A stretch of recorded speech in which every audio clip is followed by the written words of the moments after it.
goes in between? It is full.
Chandan, can you come to the front?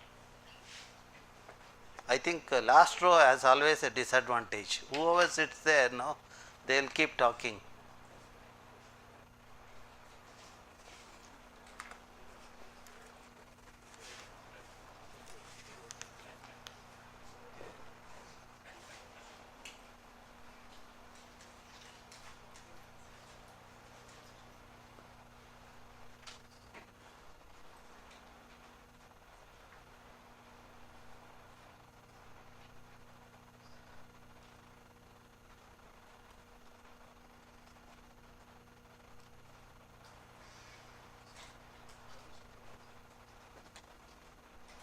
Hey, there is a short path like this. Why you come like that? Huh? You are an engineer. Huh? They are leaving the guest house in 2 minutes. They are leaving because we are waiting here. Then I will start the session. Okay. Yeah. Good morning. It's 8:30 now. We'll start the session now. That we'll move to the technical session 8. We had 7 sessions till yesterday evening. Okay. So, and today the concluding day.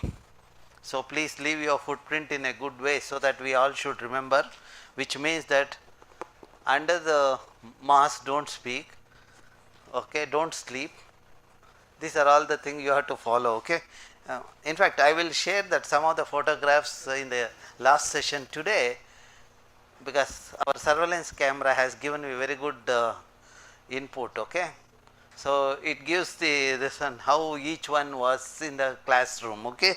So please be prepared for that. That is not to make you this one, don't say, sir, Aditi Devo Bhava, India follows, but why are you doing this? I believe in Aditi Devo Bhava, but at the same time youngsters have to be disciplined. Youngsters have to follow this. That's where I want to alert them so that the same mistake doesn't happen again and again. Okay. At least if you learn discipline when you move out of this hall, that's enough. I know that once you are disciplined, you know what you have to do in your career and in your, for our country. Okay. So now today, the morning session, we have 3 plenary lectures. The first one is by, there's a Government of India talked about a program called Life for Environment. How many of you know about Life for Environment? Life for Environment. Mera Desh Mahan. See, many do not know what's happening in the country, but still one person knows. Yeah, what is that program? Can you just, can you give the mic?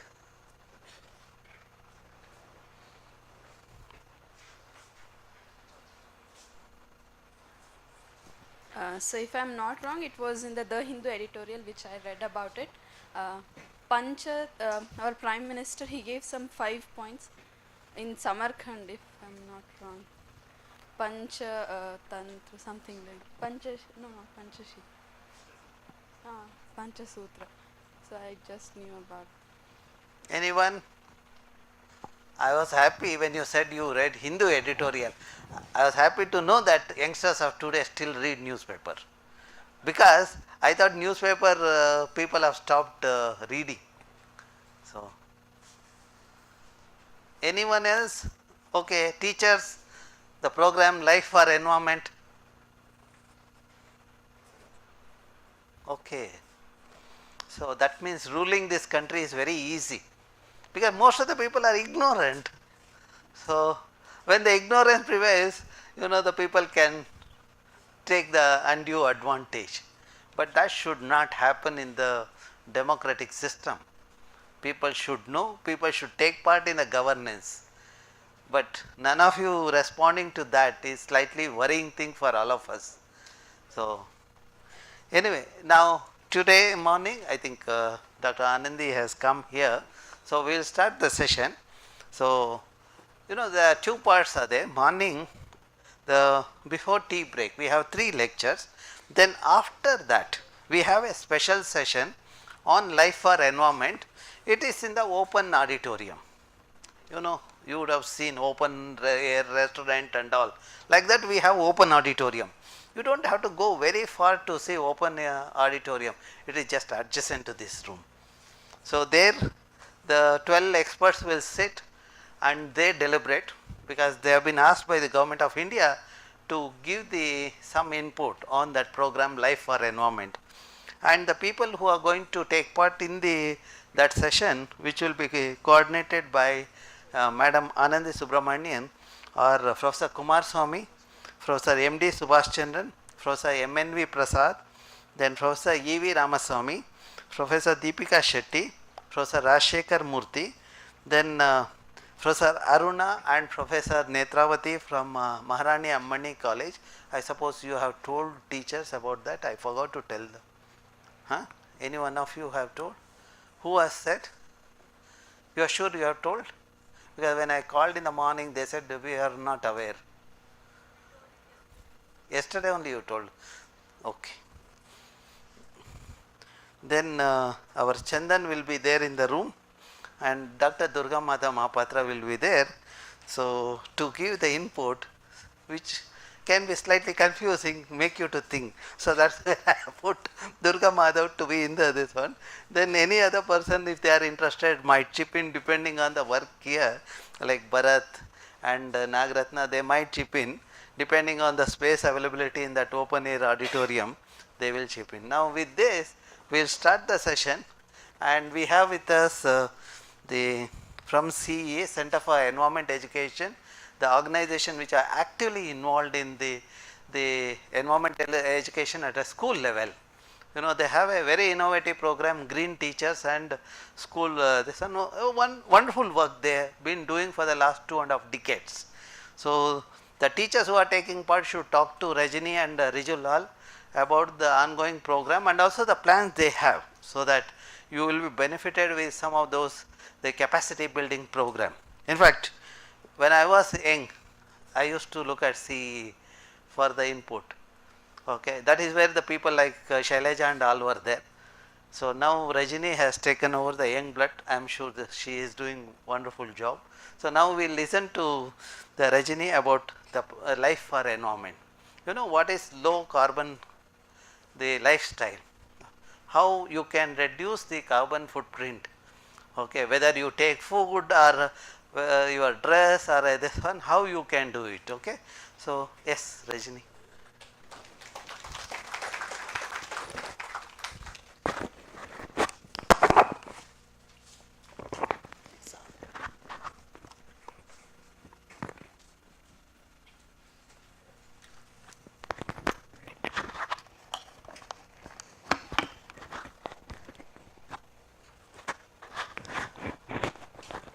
Very good morning. Am I audible? Yeah, can I get good morning? Okay.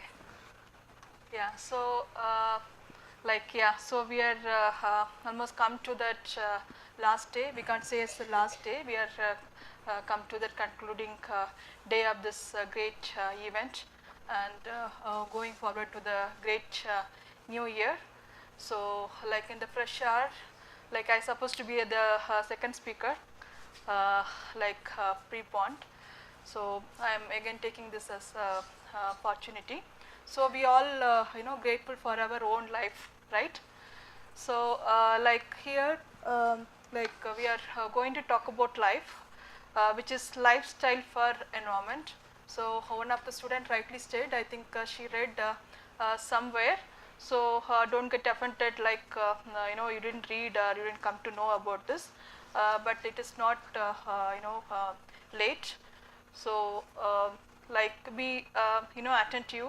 This is a very great national movement. It is from our country, spreading to the, across the globe through regional and other great countries, even from developing countries to some of the developed countries, which is lifestyle for environment. So, talking about how our individual actions and some of the lifestyles on daily basis is going to contribute well for the climate actions and for environmental conservation. So, like you would have, most of you have done an individual project and very good presentations, I believe, like you have done throughout this preparatory stages and during this thing. So, all this conservation we are talking about, all this biodiversity we are studying, and all that big technology is going to come. So, for all, like we are responsible for that. So, what we are going to do for that environment, it is going to have an impact. We can't see that impact directly, but sure, like in the coming years, our individual actions which lead to the major conservations are the developing strategy. So this this is the benchmark from our country. It's spent from us actually. So this is during anyone know about COP? Abbreviation of COP? Can you listen?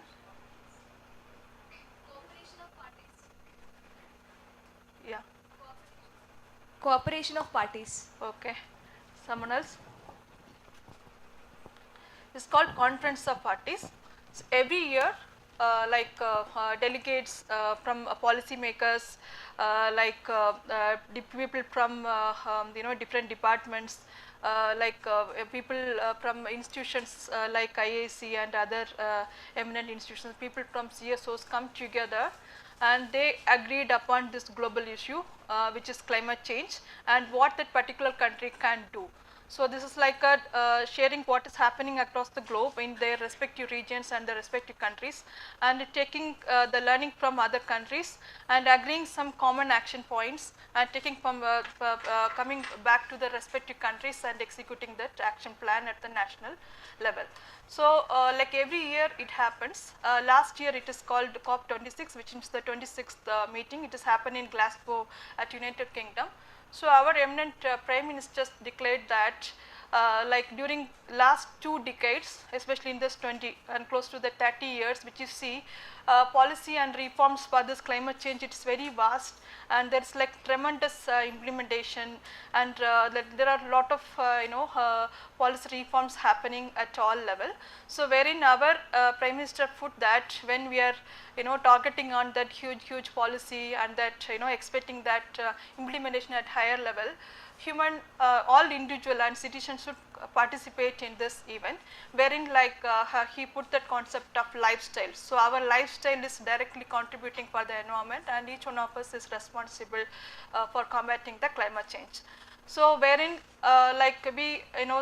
we are really we walk what we talk. So India went one step ahead, that I will deliver in the coming slides. That way we are unique. It is from country, initiated from country, and nudging the other countries' people to act for this climate action.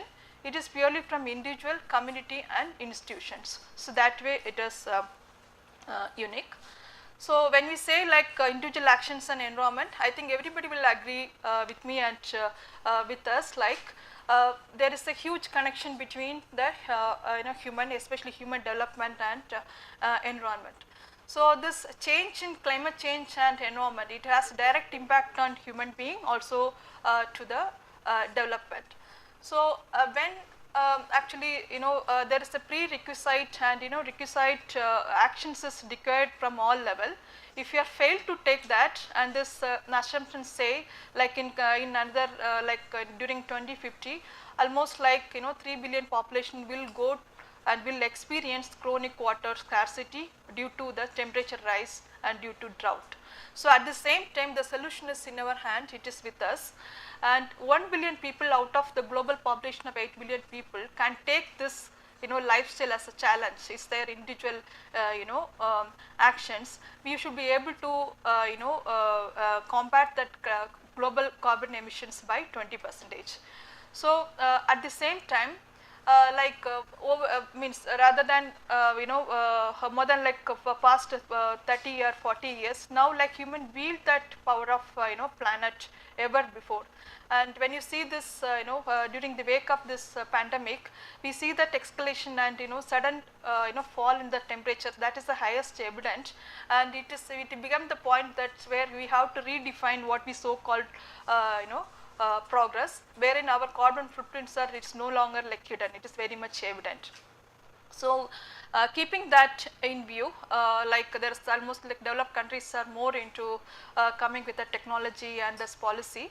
India went one step ahead, and it is not new for India. It takes all this most of this developmental issues as a challenge, doing this mass campaign mode. So that way once again India step in to come up with this which is called lifestyle for environment. So as I said, it is like like it is demonstrated by the Prime Minister during COP26, and we went one step ahead. Presently, like we have completed this COP27. So India, like we have the called national determined contribution. It is that international agreement, each country should contribute for that, and India included this concept, like concept, in the national determined contribution and submitted to UNFCCC. Can I again say, can anyone say the abbreviation of UNFCCC?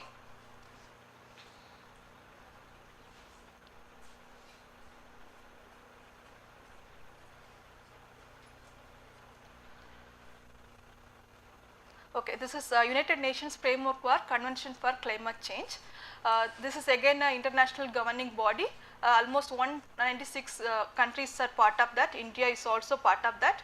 Now, like Prime Minister has agreed, and it has submitted, the life concept is being submitted in our national NDC document, which is being submitted to UNFCCC. It is like tremendous and very innovative, we can say very unique plan, and it is not only the news for India, it is the news across the globe these days.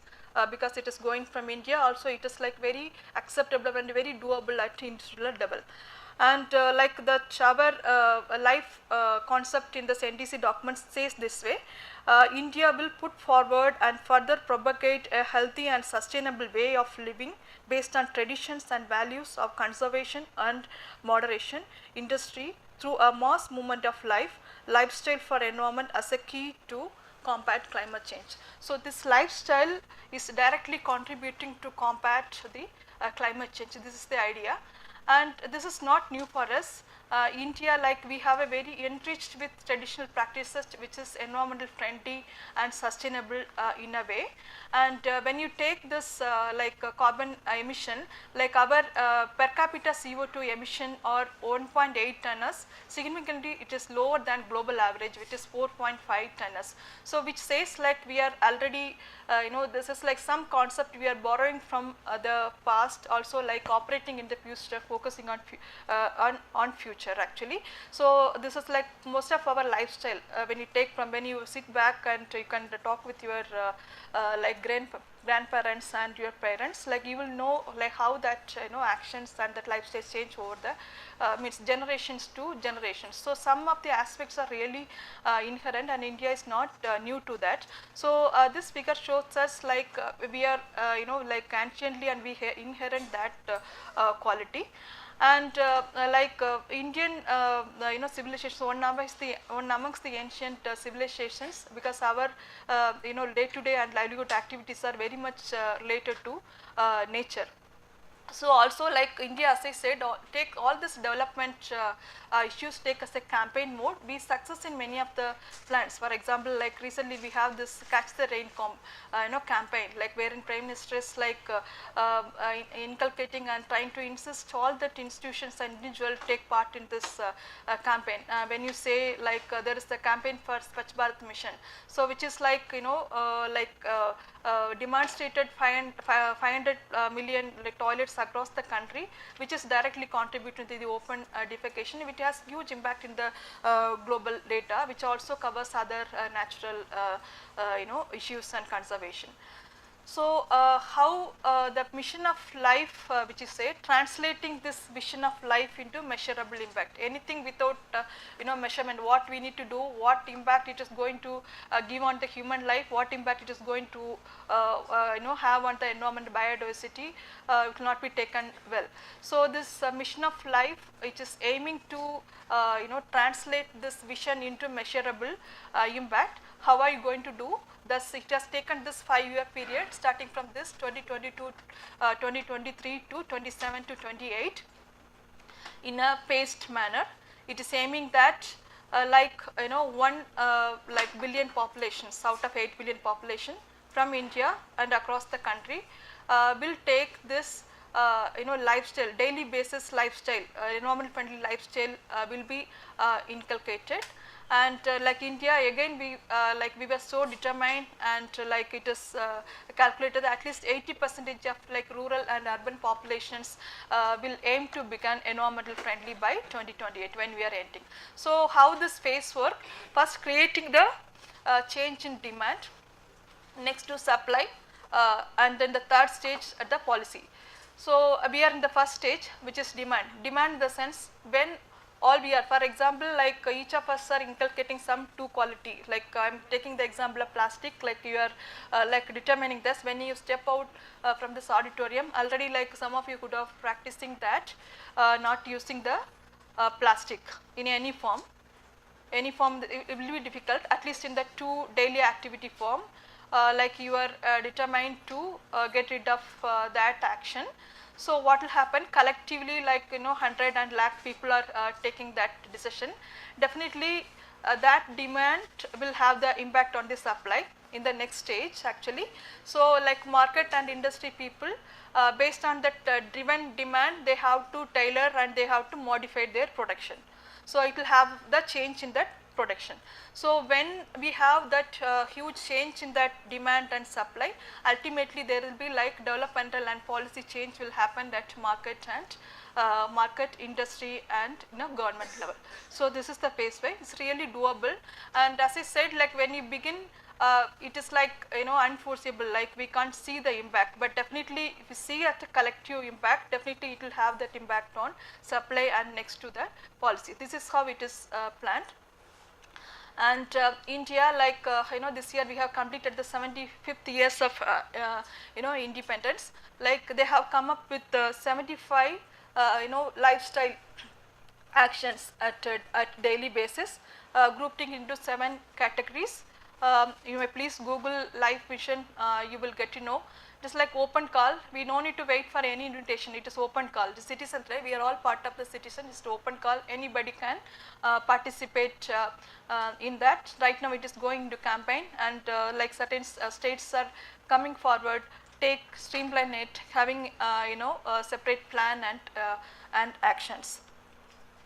So you might be knowing about SDG, which is Sustainable Development Goals. Yeah. So like we have the target of it is going to be end by 2030. So as this lifestyle for change have the impact on individual, and it is going to impact on the environment and conservation, it directly or indirectly have it is contributing for us sustainable development goals, but it has the specific positive impact on this SDGs actually. So is that new for you, sustainable development goal? How many SDGs we have? Very good. Okay. So as it is going to impact on the policy and demand, this lifestyle for activity, it is going to create lot of green jobs actually. So once you want to pursue career in environment and climate change, it is going to create a huge impact on this like career field itself, especially for youth. So as I mentioned, as sir also introduced about CEE, which is Center for Environment Education. Some of you might be knowing already. So with this life concept, basically drawn from our traditional, environmental friendly and eco-friendly life practices, also the lifestyle, as a national institution which has a clear mandate to create awareness on environmental education, also education for sustainable development, also climate change education. We have 2 activities completed, also it is like we are pursuing with different states, which is directly significant to this mission, life mission. One is called Parambara, second one is low carbon lifestyle. I will give just a brief about these 2 programs. And end of the event, you would like to get the copy of this, you can write to us. We are happy to share the copy. Also, we are happy to help you to take this forward at your individual level and at institutional level. The first one is Parambara. The document is on awareness of tradition actually.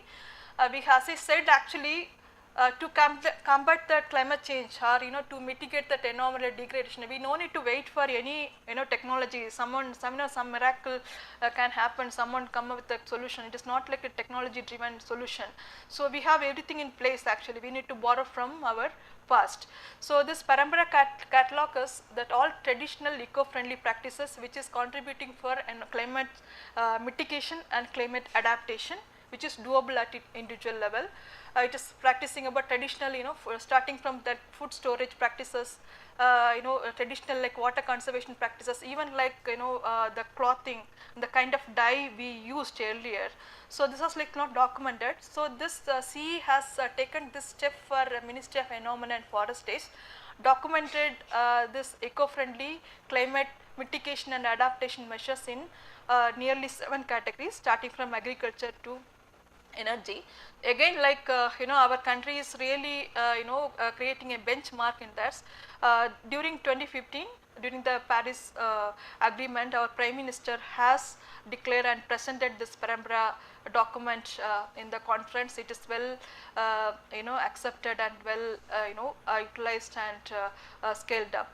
So like this document is the national document. We are trying to do a state specific analysis also coming up, so that each state will know what is there in past. It is like kind of forgotten, kind of like unnoticed, which can be replicated, which can be scaled up, which will have direct impact on climate action. So this is one thing. Secondly, the low carbon lifestyle. During the same course of year only 2014 to 2015, again we have come up with a low carbon lifestyle toolkit. So this toolkit is the climate initiative action, again at individual. Again this what this Prime Minister has put forth during that on this life mission. It has the action on individual, community and institutions. So I am giving after this I am giving some of the example also at this 3 level.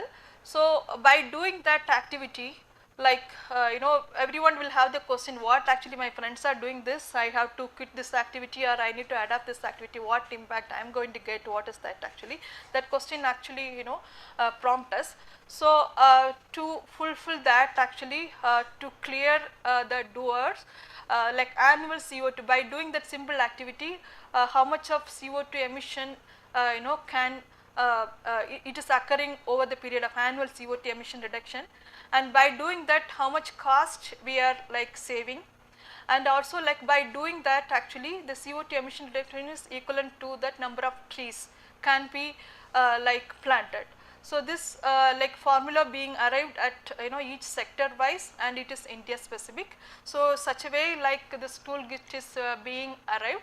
So why it is, again we have, I told about NDC, and INDC is intended national determined contribution, which will have 3 component: policy, certainly like all this international agreement and parameters will have the policy implications and policy steps, also like they will expect for technology.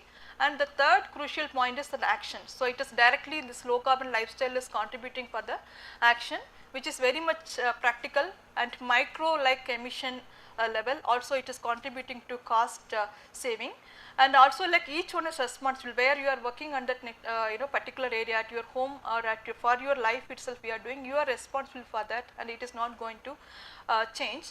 And this multiplier effect, that is going to give a powerful impact. So it has a tremendous and very huge positive impact on action component of this NDC. So I am just giving some of the example of what we are doing. You may just wonder what is this, this is going to have impact or what is really.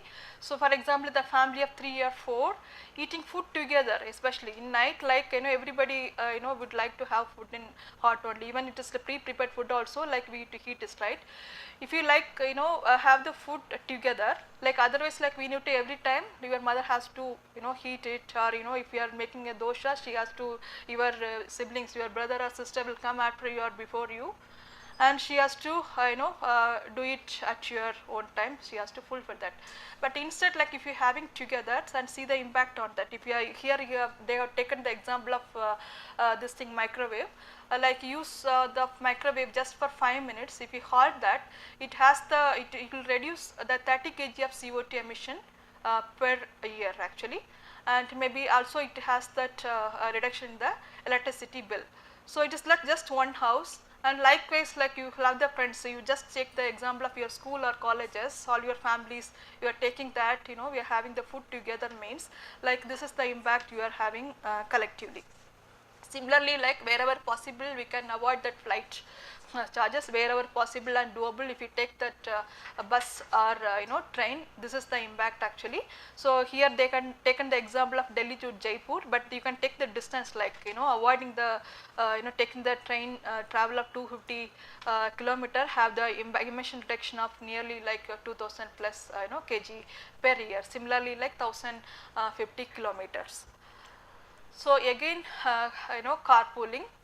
So like if you are, when you are traveling alone, definitely like someone is you know, going to your workplace or college, like we can, that is called carpooling, we can go together in a vehicle. So like each small car on the road, like you know, it has the emission of 1263 kg per year. So when you like accommodate your friend or you know, family, when you are going, like when you plan your time such a way, like you are directly contributing for this emission.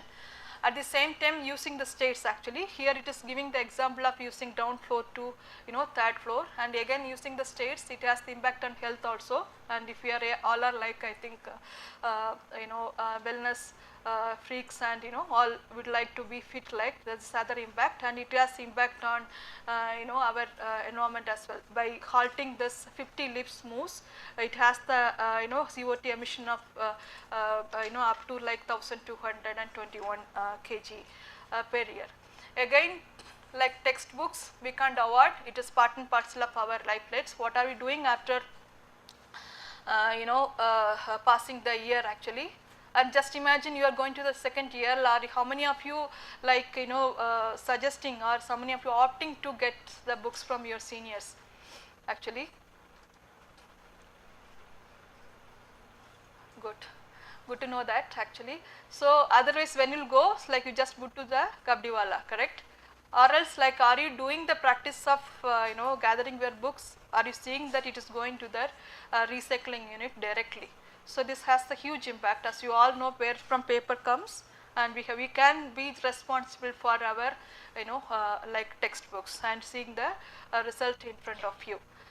So this I am giving, again you are taking, I see all of you like well dressed and well, you know, neatly present. When you are pressing your dress actually, you know, 5 working days, 5 to 6 working days surely we are having for a week. So how are you organizing your clothing actually? Instead, like Saturday evening, if you put both half an hour time, if you press your clothes for all 6 days, directly you will definitely save the energy of more than half what you will intend to do that actually.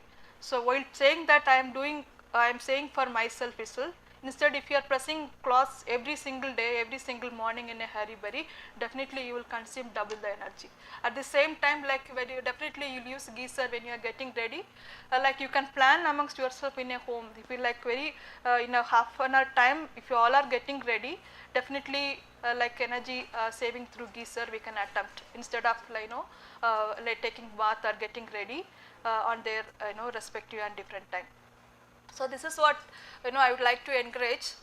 Definitely like each one of you can adopt like 2 lifestyle, can all of you having friends and group of friends can promote, or can like encourage 5 of your friends to adopt the same. Definitely it is going to give the impact. So that's what, like collective, this all these actions actually through this lifestyle, it is really undetermined actually. So like to conclude that, I really want to quote this from Mahatma Gandhi. The difference between what we do actually and what we are capable of doing would suffice to solve most of this world's problem. Here like life and lifestyle for environment is one of the example. So like if any of you like interested to have the copy of this Parambara and low carbon lifestyle, please write to us, or you know, let the organizing team know. Also we have the concept of handprint, and C is pioneering in that actually. So wherein we will help you to understand your own footprint, like how much you are emitting on a daily basis. to know that, and making the benchmark of like month time or 2 time to reduce that footprint by inculcating some of the handprint activity, which is environmentally friendly activities. We will be ready to happy to help you in that. So please write to us. We will be happy to collaborate and help you in this aspect. Thank you. Best session. Now I just want to check how many of you have understood. Can somebody tell me what is lifestyle for environment? What you have understood? Rajini, you have to be there. Now I will come to, okay.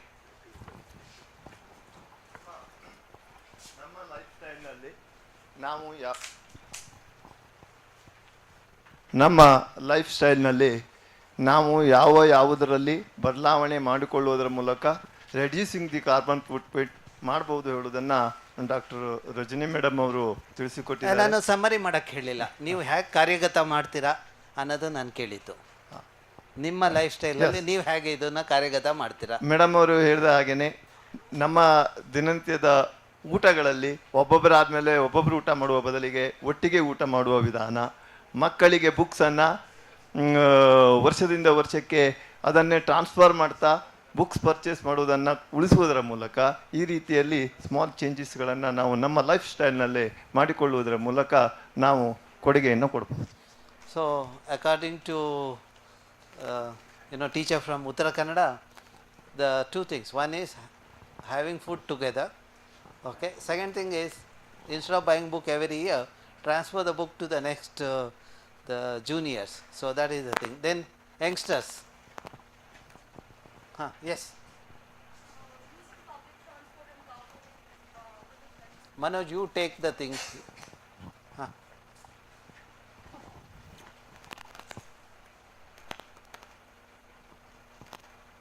Krishna Megha. So the sun has come up, butterflies have started flying, so but speaker has to come. I just another 1 minute, you'll be. Using carpools if your destination is same with a group of people, using public transport and using a flight of stairs instead of lift. Okay, I will see whether it's done. Okay, thank you. Anyone else? Yeah, you must be having something. Sir, I actually have a question. Okay. Okay, the thing is, detergents cause a lot of water pollution, and we talked about you people talked about eutrophication yesterday. Can we do something about it, like to reduce? Already phosphate-free detergents are available in the market. You have to figure it out and place the thing. There is one industry in Mumbai has done that. Okay, that's a good question. That behavioral change has to happen. And second thing I have noticed in Bangalore is many of these people at home, they think that more detergent, more clean the cloth. That's why they load the washing machine with detergents. But what they do is that they lose out most of the detergent and pollute the environment, as you rightly said. Yeah, that two levels of changes has to happen. One is switching over to the phosphate-free detergent, and second is that people who are stuck to the television and who think that like Surf Excel, no, if you put 1 kg of the thing Surf Excel to the 2 shirts, such fellows are the more in Bangalore. So that is where it is a thing. In a traditional family, if you check per year what is the detergent used, and if you look at the current generation, that means your generation, who have started a family, what is the detergent use? You will be surprised to see at least 10 times higher. Okay. Anyway, cosmetic is another thing. Yesterday microbead thing problem people have talked about, and also you need to understand that why all these film actors and actors get cancer. Their lifestyle. So some changes has to happen. So okay, thank you Rajini for an interesting talk.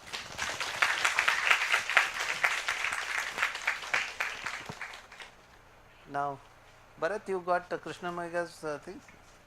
Okay. So now it's a time for butterflies. Okay, you can interact with butterfly. senior butterfly. I won't introduce the speaker, so I introduce him as a butterfly. Okay. It is this.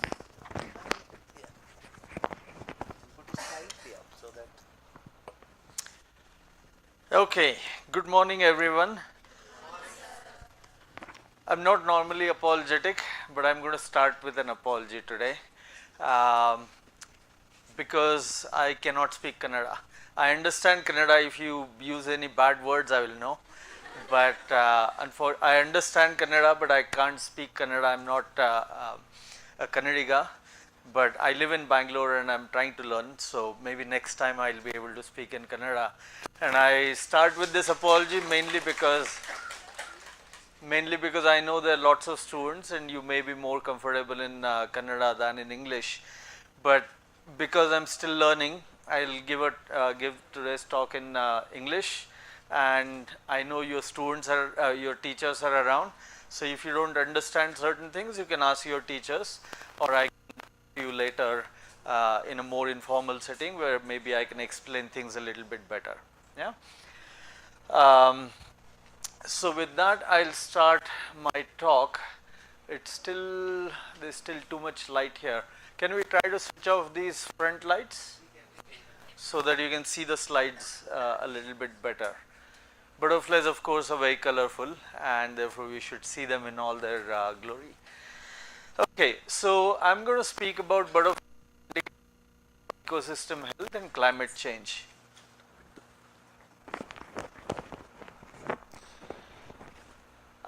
And I'll explain what all this means in the next few slides, but essentially we are going to look at why we should study butterflies, what butterflies tell us about our environment and all the different habitats that they inhabit, as well as we would like to go to and preserve in the long term. So we are essentially going to see butterflies not only as beautiful creatures, which of course they are, but also what they can tell us about our immediate and distant surroundings on which all our water sources, all our clean air and many other things depend. So the great things about our country is that we have a very rich natural heritage. We are one of the most biodiverse countries on earth. We also have a very high butterfly diversity, but we'll get to that in a bit. As you can see, we have all kinds of animals, from flowers to bacteria to lots of insects, vertebrates. We have snakes, mammals, some of the iconic species like elephants, and birds, of course, you know a lot more, but all kinds of things. You know, a small tadpole is part of the biodiversity. A small ladybird beetle or other kinds of beetles, cicadas, all these are part of the biodiversity heritage that our country has. And the reason why we have this is because of all the biodiversity hotspots that we have, and I'll show where those biodiversity hotspots are.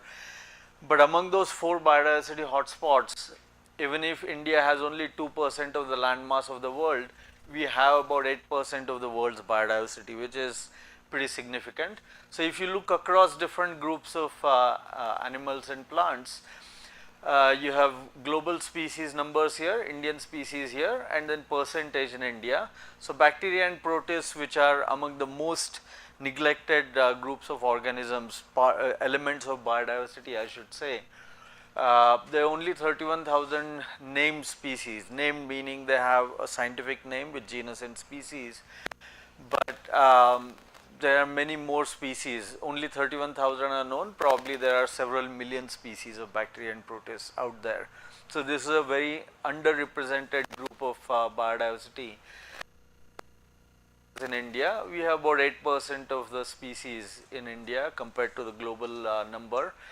Plants, there are 4,50,000 species, 50,000 in India, and that's 11% of species of global plant diversity. Arthropods, which includes all insects and things like spiders and scorpions and so on, all those things together, that's the largest number of species known on earth so far. There are nearly 10 lakh species. known in the world, about 70,000 species known in India, which is about 7% of the global diversity. But here again we have extremely small numbers of species reported. So we have lots and lots more species, very few of them are actually identified and named. There are lots of beetles, for example, which have never been given a proper name, which have never been studied properly in India. So we expect that this number will rise a lot, and we may have 8, 9 or even 10% of the global biodiversity of arthropods. And among the arthropods, insects specifically, there are about 9 lakh species in the world, of which about 53,000 occur here, which is again about 7%, with a very underrepresented number, just because we don't know very little about the taxonomy of these things. So we need more studies in this particular area. And vertebrates, of course, we have about 64,000 species in the world, about 5,500 in India, which is about 8.5% of the global diversity. As I mentioned, India is one of the 17 mega biodiverse countries of the world. We have 4 globally recognized biodiversity hotspots with a lot of endemic species, as well as very high number of species. These are biodiversity hotspots, the Western Ghats in Sri Lanka. Western Ghats, of course, is the Sahyadri mountains. Many of you may come from that, or you might have gone there for holidays. So this mountain range along the western coast of India is one of the most important biodiversity hotspots in India. The second biodiversity hotspot is, of course, the Himalaya, and in the northeast, north of the great Brahmaputra river, is also part of the Himalaya biodiversity hotspot.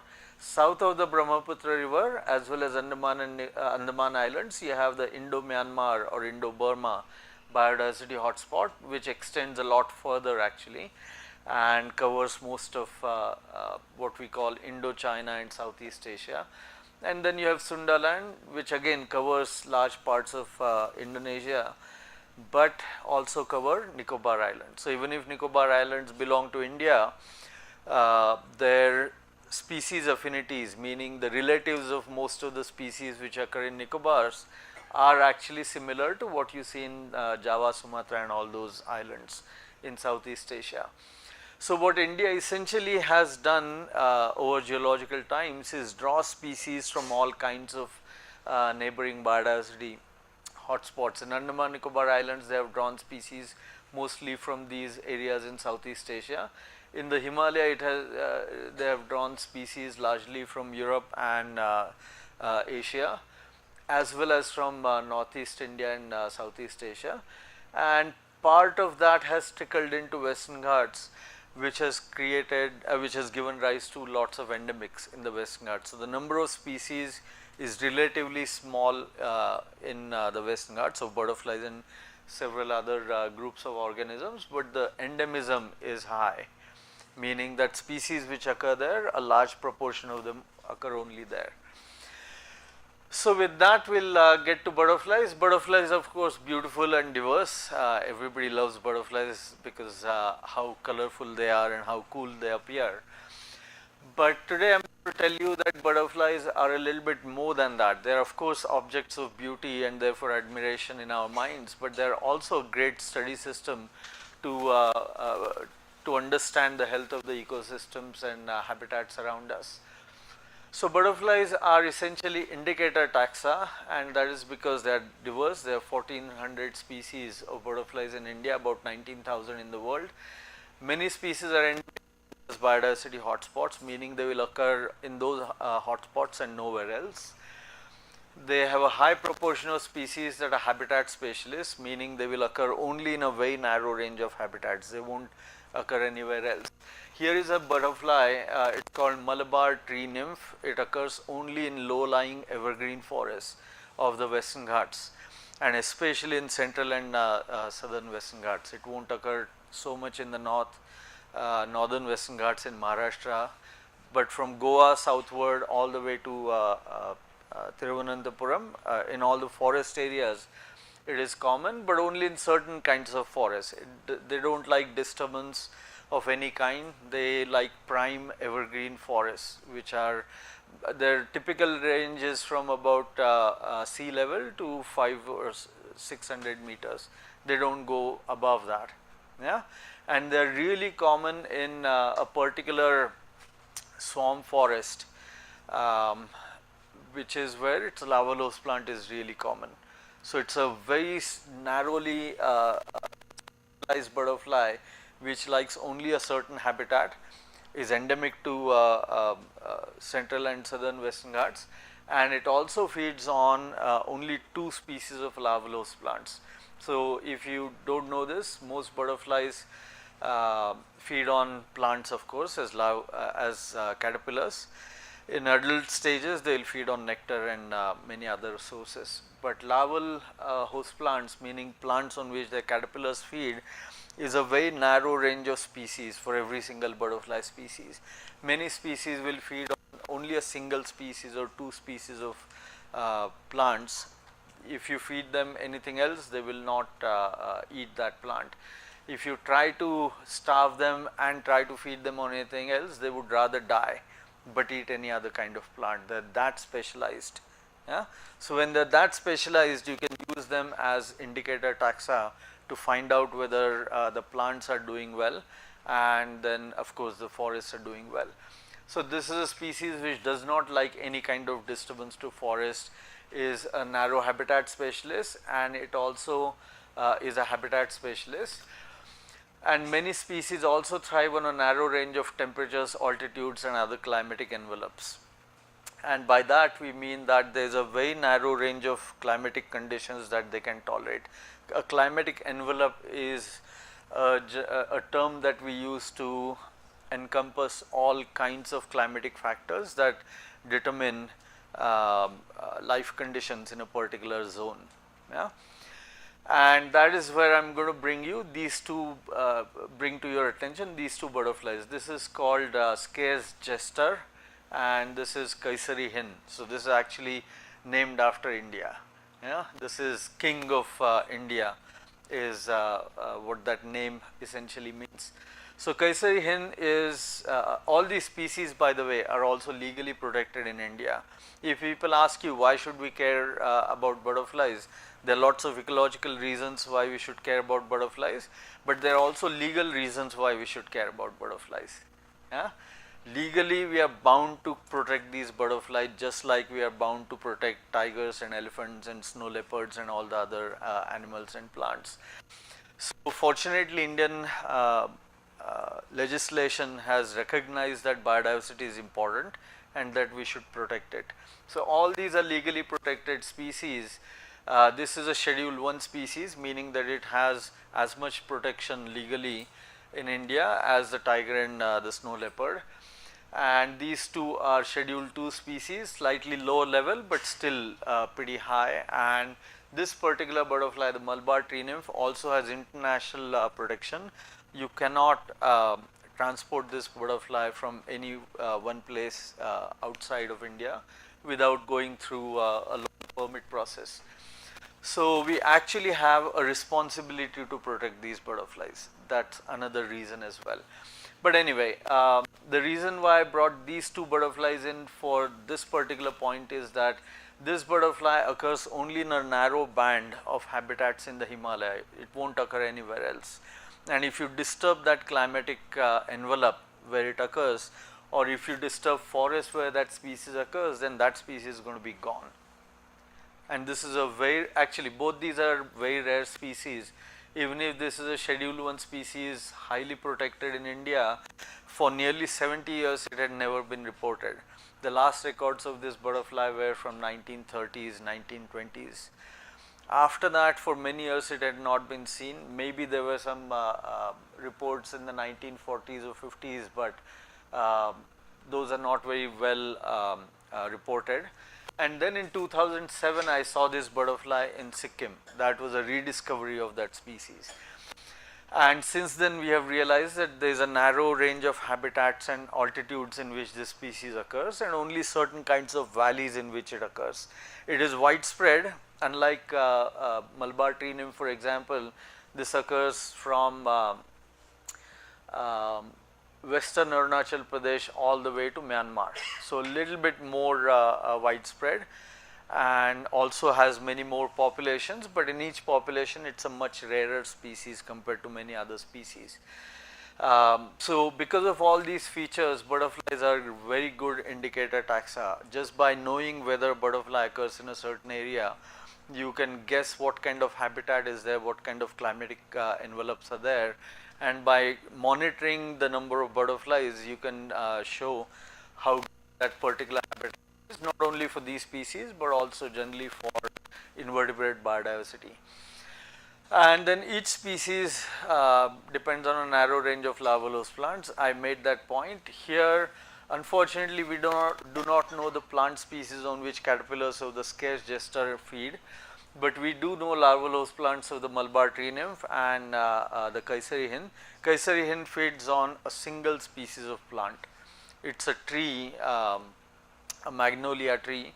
It is a very beautiful tree with large fragrant flowers. So, it is an iconic plant species of the Himalaya, and here is an iconic Himalayan butterfly which is exclusively dependent on that particular plant. So, butterflies also represent these interspecific interactions, and again their presence means that those interactions are also intact. So, all these different biological features make butterflies an excellent indicator taxon or indicator group to monitor overall invertebrate diversity of an area, health of habitats and ecosystems, and of course biological impacts of climate change. So, everybody hears about climate change and global warming. Yes, everybody has heard. How did we know that climate change is happening and that it was impacting biodiversity and specific species? Anybody knows? How did we figure this out?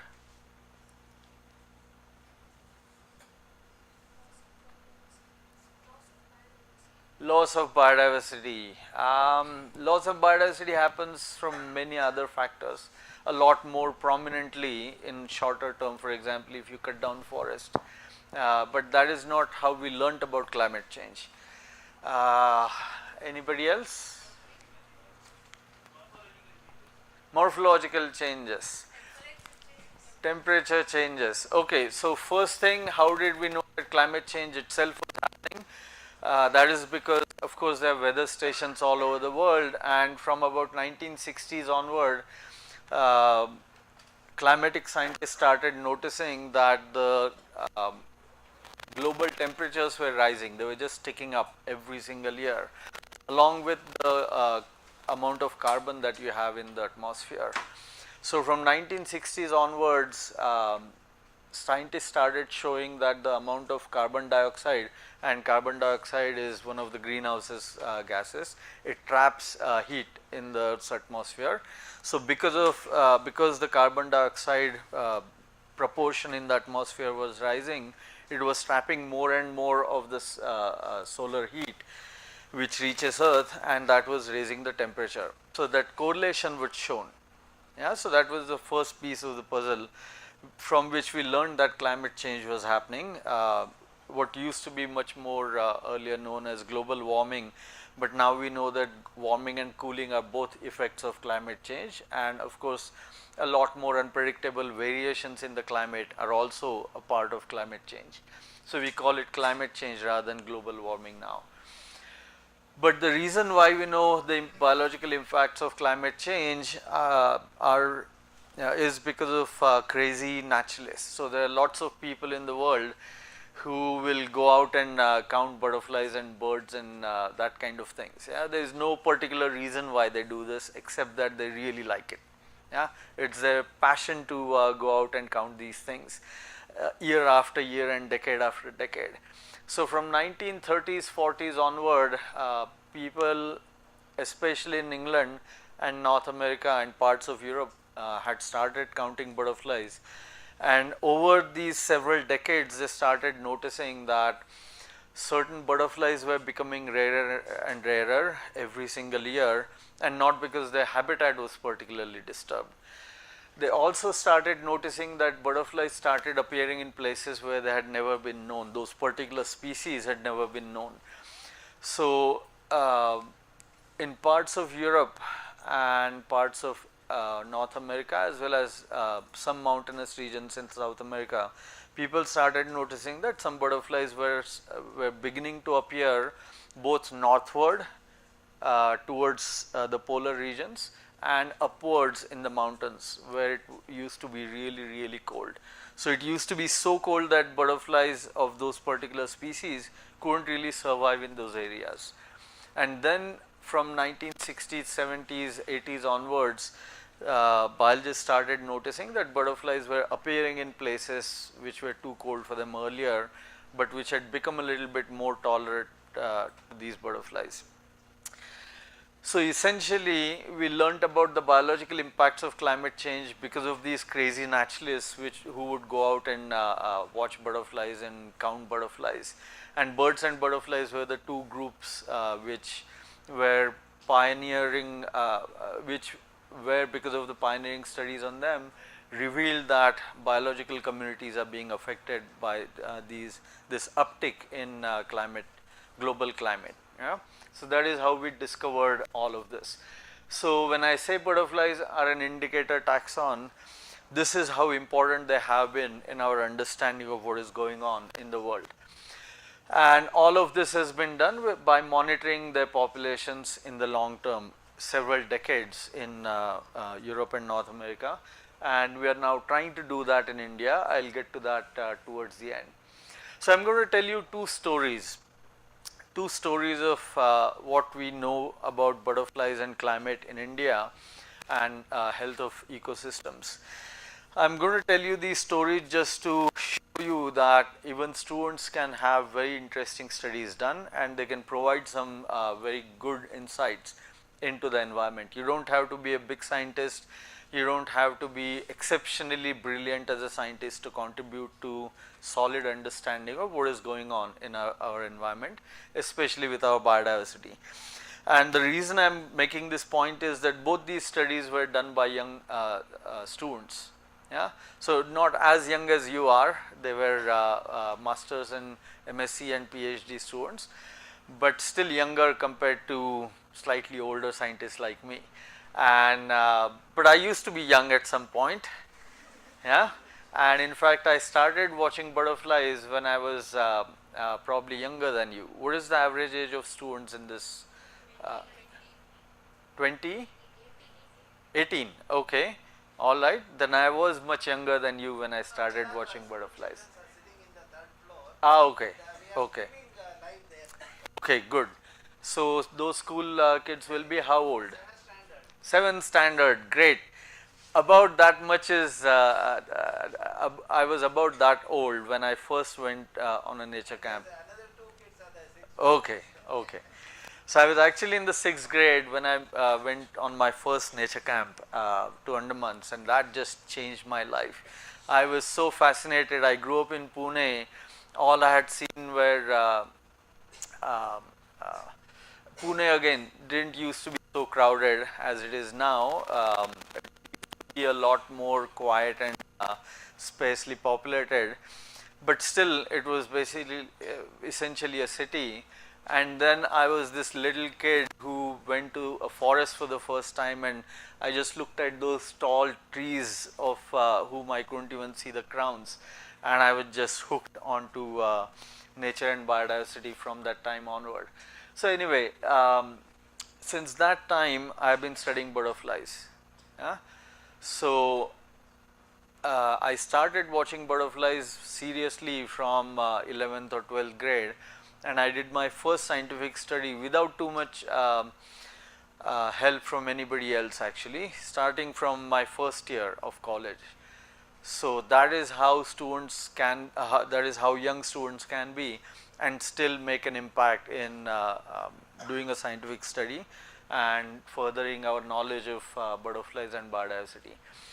So the reason why I wanted to make that point is that don't think that you are a student so you can't do certain things. If you have a curious mind, if you have enthusiasm to do certain things, you can start doing this kind of science and contributing to biodiversity research.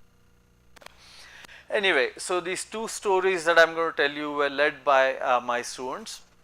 The first one is about butterfly biology, climatic envelopes, climate change and biodiversity conservation. What is shown here is a butterfly called Asian cabbage white. Cabbage white because its caterpillars feed on cabbage and other plants related to in that family, Brassicaceae.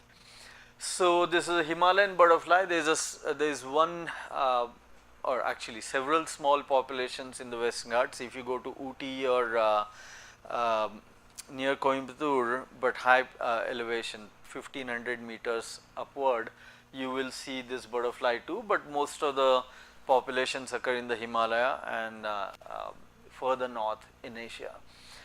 So it is a Himalayan butterfly. It occurs approximately from about 300 meters to 3000 meters in the mountains. It faces contrasting climatic conditions, especially temperature. As you can imagine, between 300 meters, which is near Delhi area, Delhi, Lucknow, from that those areas upward into the mountains, it is very hot in the plains near Delhi and Lucknow, for example. But as you go higher up in the mountains, if you go to Manali or if you go to Shimla and those areas, it starts to get a little bit cool. And if you go further high up, let us say Leh in Ladakh, the butterfly becomes less common in those areas. This is about 3,500 to 4,000 meters, but the butterfly still occurs there. So between this entire elevational gradient across all these different altitudes, the butterfly faces completely different environments.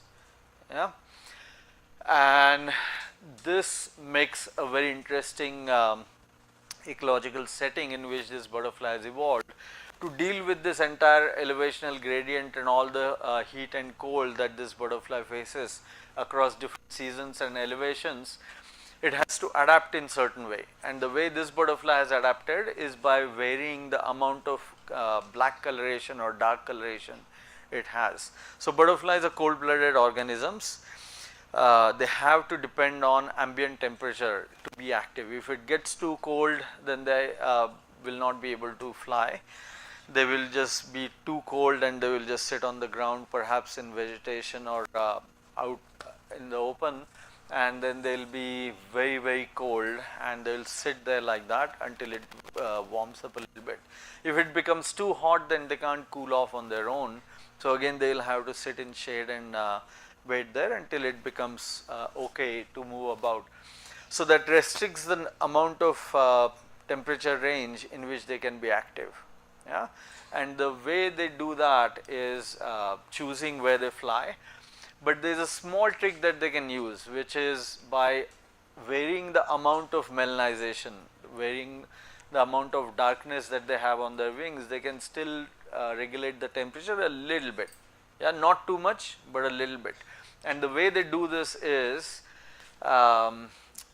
these are two male butterflies. This is a female butterfly. Female butterfly has this black spot here on the forewing, which the males do not have. Yeah, so that is how you can tell male and female apart. So these two male butterflies, here you can see the hind wing of this particular butterfly has a lot less dark scales. The hind wing of this butterfly has a lot more dark scales. Okay, and females overall have much darker scales. So above you can see the base of the wing is much more extensively dark compared to males, and underside can also be a lot darker in the females. So they vary this in different habitats and different seasons. Can you tell me why that might be? Speak loudly and clearly. You are whispering something. I know you know the answer, or you yes.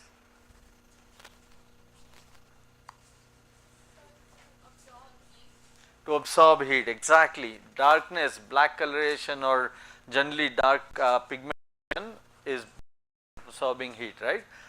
So this is in some ways a winter butterfly with darker coloration, and this is a summer butterfly. Okay, this is a low elevation butterfly where there is more heat, and this is a high elevation butterfly, there is less heat. Okay. So this was our guess that maybe these butterflies are doing this. All we knew was that there was this variation, and we suspected that that was because of this climatic range that this butterfly faces. So what we did was we took measurements from these butterflies. My student Gautam went to the Himalaya. He is from Himachal Pradesh, so he basically went home for his studies. And what he did was from low elevation about 300 meters all the way to 3000 meters in Himachal Pradesh, he kept on counting butterflies in every single elevational slice that he went to, and then he also recorded temperature, humidity, day length, and all those parameters while he was there. He also photographed butterflies from all these areas, and then each red spot here is an area on the wing where we took measurements on whether it was white or dark and how much dark. Yeah. So we took all those measurements across different seasons, different temperature gradients, different altitudes, and of course males and females, and we looked at how this melanization, these dark colors are affected by elevational gradient and seasons, and as well as male and female identity of these butterflies.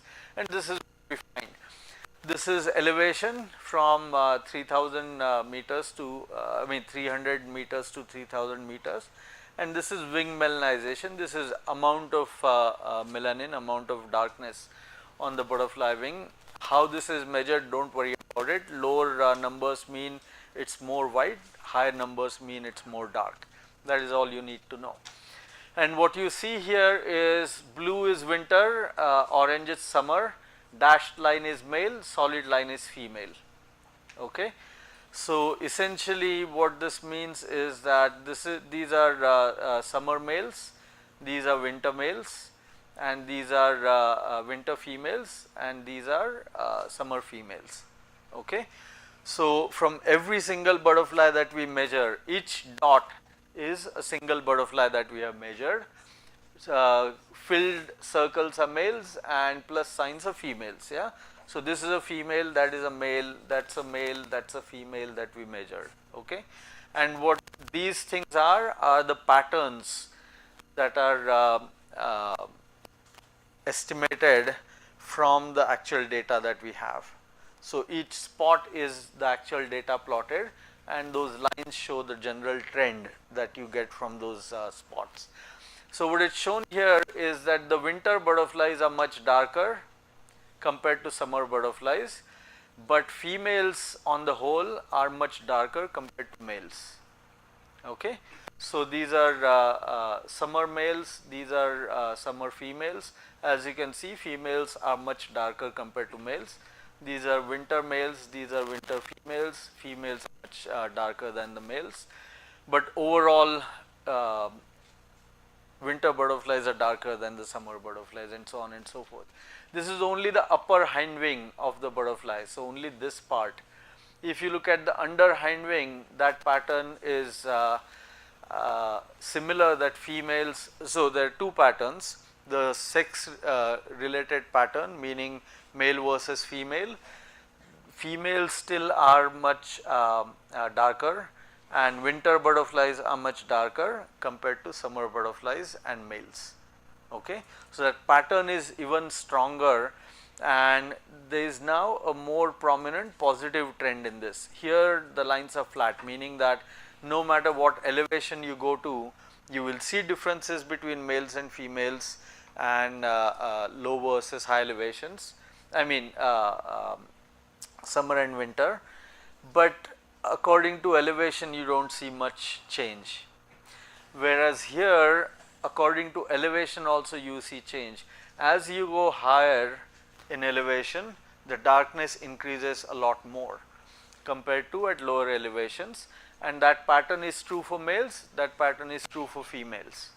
Okay. which means that the hind wing pattern, the darkness on the hind wing matters a lot more to this butterfly. And the reason why that is that these butterflies, when they are really cold, they sit with their wings closed, and if there is a sun rising from the east, these butterflies will tilt a little bit towards the east, so they get direct sunlight falling on their hind wings, and that is how they heat up faster. So the hind wing darkness matters a lot to these butterflies, whereas the upper side is important but not as important as the underside, because sometimes they will bask with wings open as well. But sitting with wings open also makes them more conspicuous, so predators might find them easily and then eat them.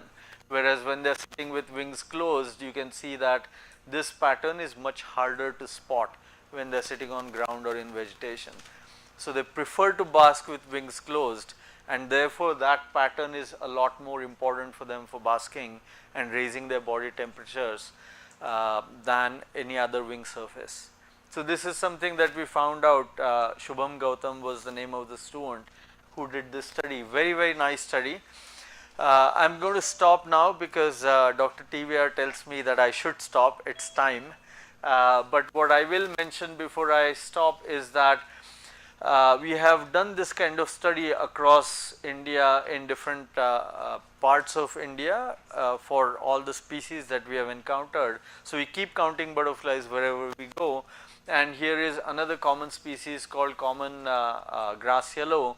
Here you have months from January to December, 12 months of the year, and here you have number of individuals from 0 to 600 in this particular case, although the actual numbers are less than 400. What you can see is that this butterfly is not very common from about January to June or so, and after June the numbers rise quite a bit, and then again they start declining from about November. Yeah. So we have studied how populations of butterflies go up and down in relation to the climate, and the climate in this case could be rains, it could be monsoon season versus summer, it could be other kinds of habitat, it could be a number of ways in which you could find out what climate or what habitat these occur in. But what is true is that almost every single species of butterfly that you will see in India will show some kind of seasonal pattern of abundance. So from this, what we are trying to do now is to find out, oh, here is another species, this one is called lemon pansy, and it has two distinct generations. During summer and early monsoon it is not that common, but outside of that it has two peaks, one peak here and the other peak around here. So its populations go up and down according to seasons, but this species occurs generally more commonly compared to the common grass yellow. So we are finding out all kinds of patterns of how populations go up and down in relation to seasons, and we want to do this now on a large scale. So if you have a small patch of greenery in your school, or if you can go nearby somewhere, it could even be a public garden, as long as it's reasonably green and is maintained with some native plants, some small pockets where butterflies can thrive. So if you have that, what I will urge you to do is just go out and count butterflies, and I can talk to you about how to count butterflies some other time. But if you are motivated, do contact me. I will leave my email address here. Huh? Yes. So during the tea break, catch me, and if you want me to come to your school, me or my students who do this work, we can come and give a talk. We can show you how to count butterflies, and that's a fantastic hobby. It's seriously one of the most enjoyable hobbies you will have, not just as students, for all your life. And if you if something ticks in you, if something makes you excited about what you observe, you could even become a scientist like me. It's a wonderful way to earn a living rather than doing a 9-to-5 job and do something else and then enjoy butterflies in your spare time. You could just do this for a living, as I do. So anyway, with that I will stop. There are lots more stories that I could tell you about butterflies, but again, I hope this will not be the only interaction that I will have with you. and I will be able to tell you more stories some other day. Thank you so much.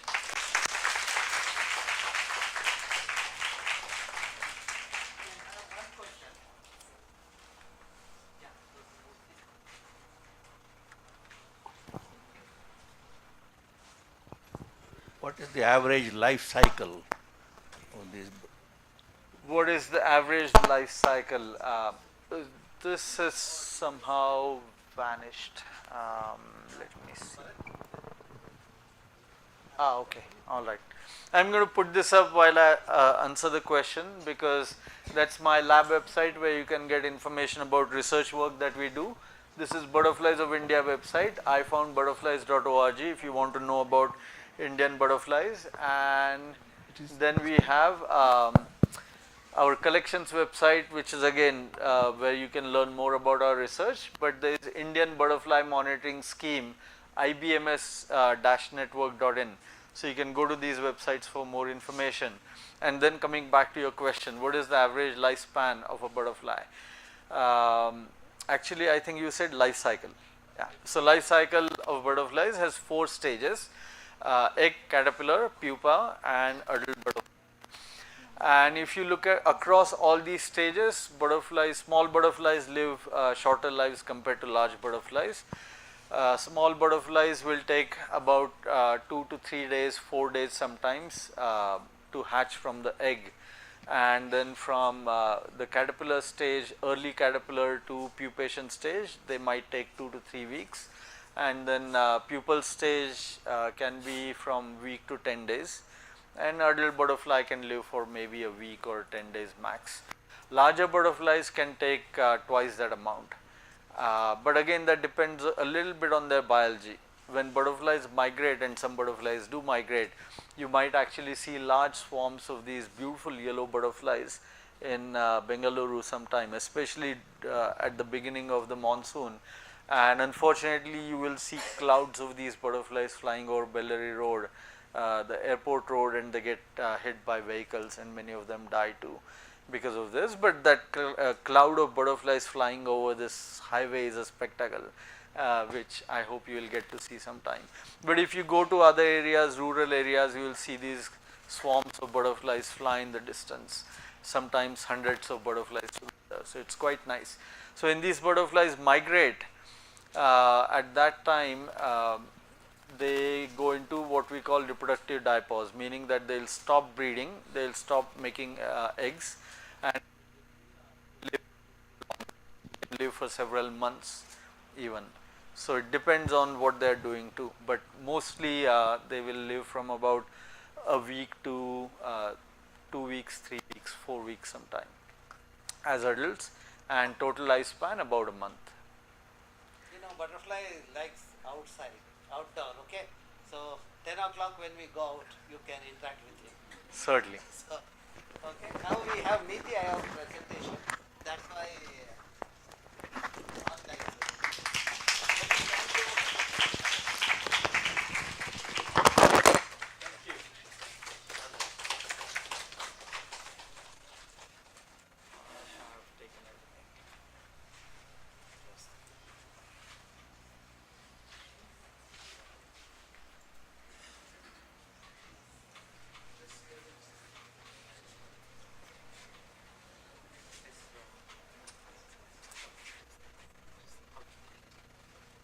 Good morning, Dr. Arushi. Good morning, Dr. Arushi. Hi sir, am I Yeah, right? yeah. Visible and audible. Yeah, I am calling. Yeah, we are interacting with you from a garden city of India, but it has become garbage city.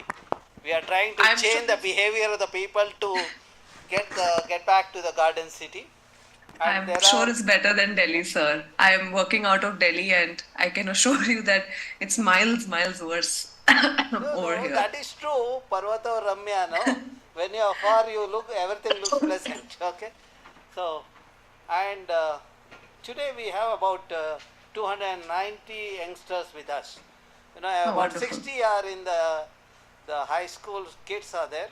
There are about 120 the college and postgraduate students are there. Out of that, 80% are of your age are younger than you. So the girls, okay, I think I'm sure your presentation should drive home. They should start practicing, okay, life for environment. Of course, we are conducting this event in an auditorium where LED bulbs are there. Earlier, wonderful. the fluorescent lamps were there, and most of my participants told me that they traveled by public transport to reach the venue.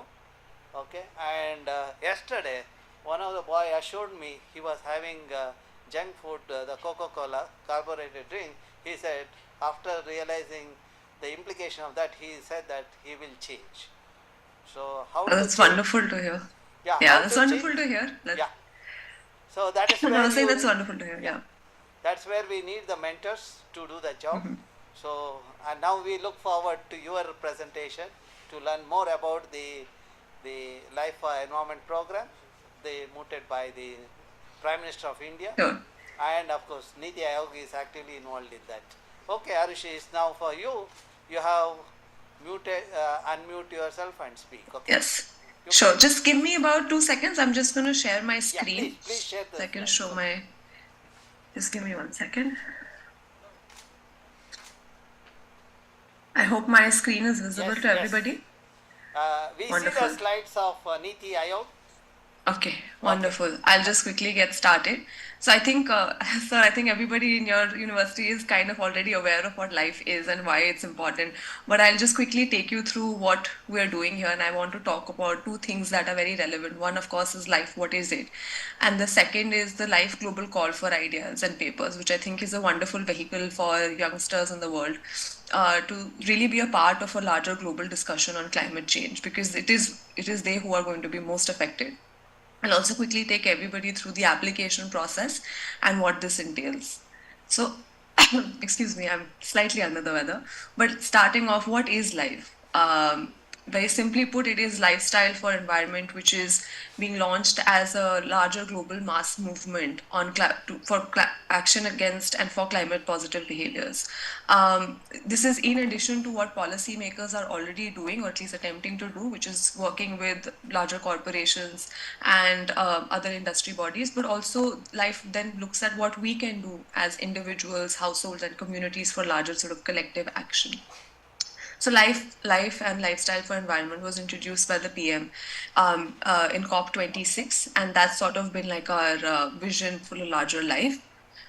It is primarily, if you look at it, it is a global mass movement which is aiming to nudge not only just individual behaviors, but also behaviors in the community that we see or within our households to adopt more environmentally conscious lifestyles. So what does this look like, right? Like Sir just mentioned that you guys have LED bulbs in the auditoriums. That is one small step. But the thing that makes life very unique is that it's one of the first of its kind dedicated global mass movement that aims to individual behaviors also to the center of climate action.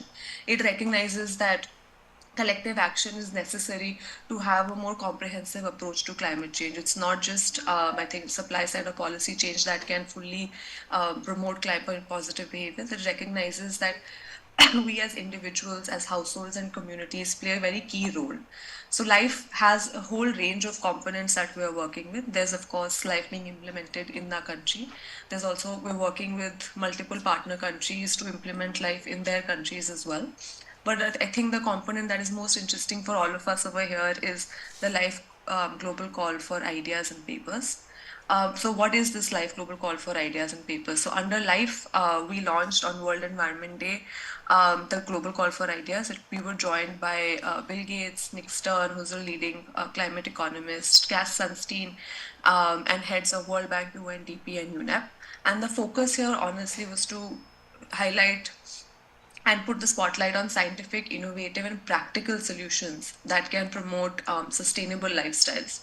So what do I mean when I say that? Because it does kind of sound fairly abstract that what do you mean by nudge behaviors, or what are these scientific, innovative, measurable ideas? So what we're looking for is to seek ideas from scholars, global experts, students, researchers in the field of climate change, environmental studies, behavior science, and sustainability. These ideas can be something process related. I'll take you guys through a case study as well. So, for example, changing a process to make it easier for people to maybe recycle. We perhaps give very clear instructions on dustbins on how to do it so that people read it and then they're able to segregate their waste at the time of handing it over to waste disposal services. It could be communication and education led. For example, we are highlighting a lot of awareness campaigns that you see all over the world. That forms one category of it. But it can also be an area which I think will be more interesting for everybody here, technological innovations. Examples of this I think we see every day in apps like daily apps that we're using to order food or to book cabs, where defaulting certain behaviors. For example, when you're ordering food, sometimes food delivery apps put addresses that are categorized as home as places where you will not have cutlery delivered to save on waste. So these are some of the ideas. I'll quickly take everybody through a sample behavior change case study to really kind of explain what we mean by life and climate positive behaviors and what it is that we're trying to nudge amongst individuals and communities. So the sample case study that we're looking at right now takes place in Belén in Costa Rica in 2010, which is a small town where water consumption was pretty high, much higher than the national average, about 0.25% higher, 25% higher. And the behavioral nudge that was used over here was neighborhood comparison. What that means is that behavior science understands that communities, households, people prefer to conform with what everybody else is doing. That if we see our neighbors doing a particular action, we have a tendency to also follow the same kind of action so that we are not seen as different from a larger community. So with that idea in mind, the water bills in neighborhoods of Belén were modified to represent every household's water intake compared with the neighborhood average. So if in my neighborhood the water average is X, and if I'm consuming more than the neighborhood average, I would get this yellow colored bill with a sad smiley on it to indicate that I am consuming more water than other people in my community. If I'm not consuming as much water, I would get a blue water bill with a smiley face. What's interesting to note over here is that people who were consuming more water than the average were also given tips and feedback on how they can reduce their intake, household consumption. What are some of the ways in which they can reduce it? But what was interesting to note is that within 2 months of introducing this neighborhood comparison intervention, we saw that households that were consuming more reduced their consumption by about 3.7 to 5.6%. And this is what we mean by a behavioral solution to nudge climate positive behavior. So our nudge here was a neighborhood comparison, and our behavior that we were trying to change is how much water is being consumed in households. A similar example of this can be seen in electric cab apps, one particularly that's very popular in Delhi and Bangalore. It sends you an email or sends you an alert every time you complete an electric cab ride to show you how much carbon emissions you've saved in that trip. It also lets you track how much emissions you've saved thus far while you're using the electric cabs. So that sort of triggers a motivation in you to keep going. If there's a clear impact, tangible almost impact that you're seeing of your actions, which continues to motivate you to undertake that behavior constantly. So that's the kind of nudges that's the kind of solutions we're thinking of. But why is this a unique platform and opportunity for particularly young researchers and innovators? The top 5 ideas that we collect from the Life Global Call will be awarded the UN Global Life Ambassador Award at COP28 next year. They'll also be awarded $25,000 each to pilot and test their solution in India to check for its impact and efficacy. If the pilot is proven to be effective, the relevant ministerial department will look into scaling that idea and implementing it countrywide. All the top ideas that we're collecting, even if they don't make it to top 5, will be included in a larger special compendium, which will be released at a global environment conference next year in June. And the idea here is that even if the ideas are not being implemented in India.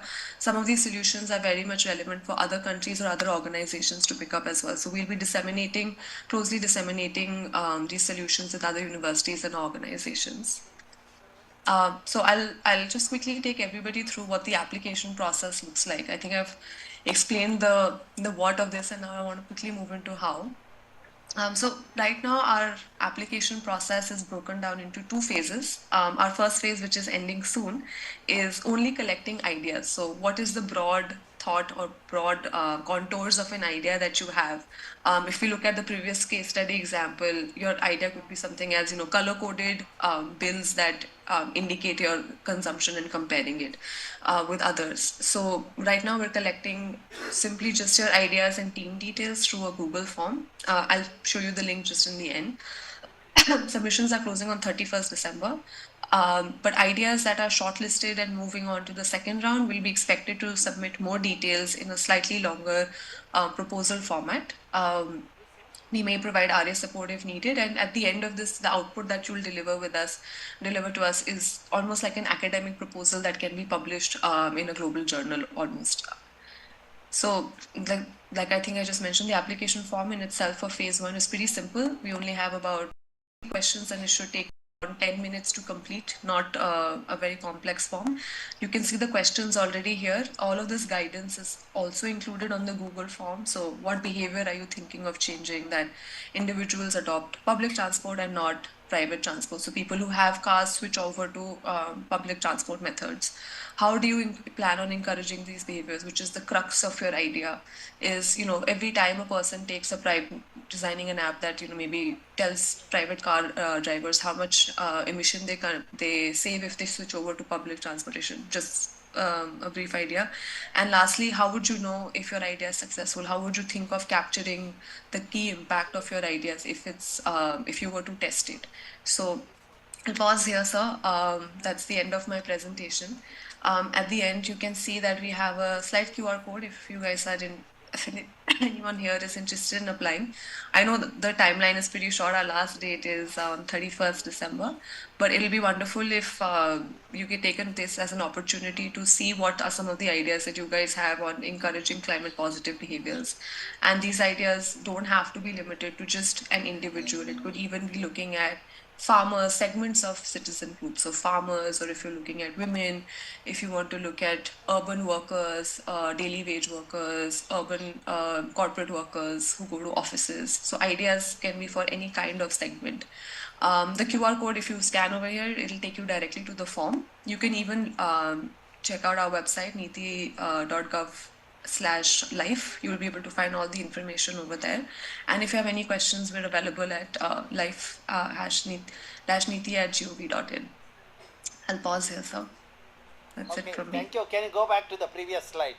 Already Sure. I have got a couple of suggestions from the audience. First suggestion, they have, what behavior change has to have encourage among the individuals and communities. We have our rulers sitting in Delhi and the state headquarters.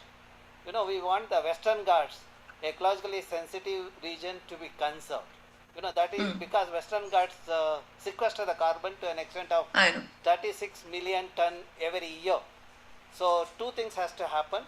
One is we need to we have identified the ecologically sensitive region that has to be conserved. Second is that the audience said that they will visit Western Ghats, they will take up the afforestation with the native species. That is the behavior change that's happening there. This forum has given, and also they said that masters in Delhi also have to change their behavior and should respect the outcome of the audience, this kind of August forum, and implement it. That's absolutely, sir.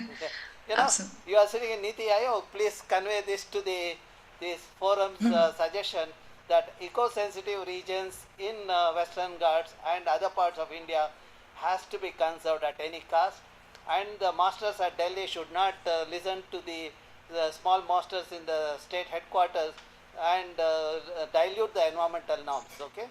Then the second thing you talked about, the apps for getting the food.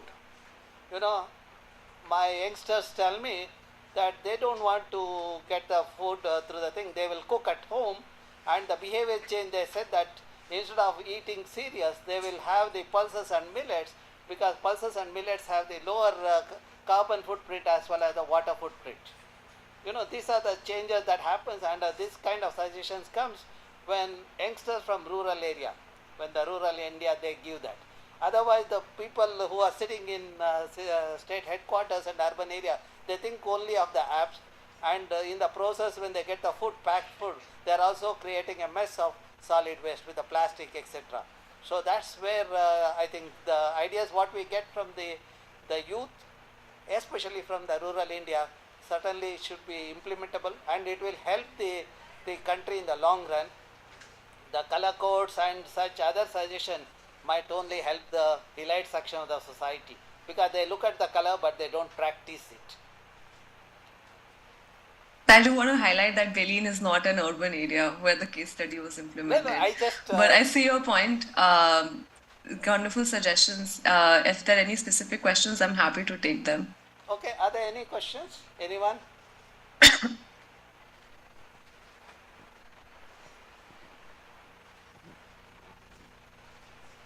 Durga? Yeah, Durga Madhav is here.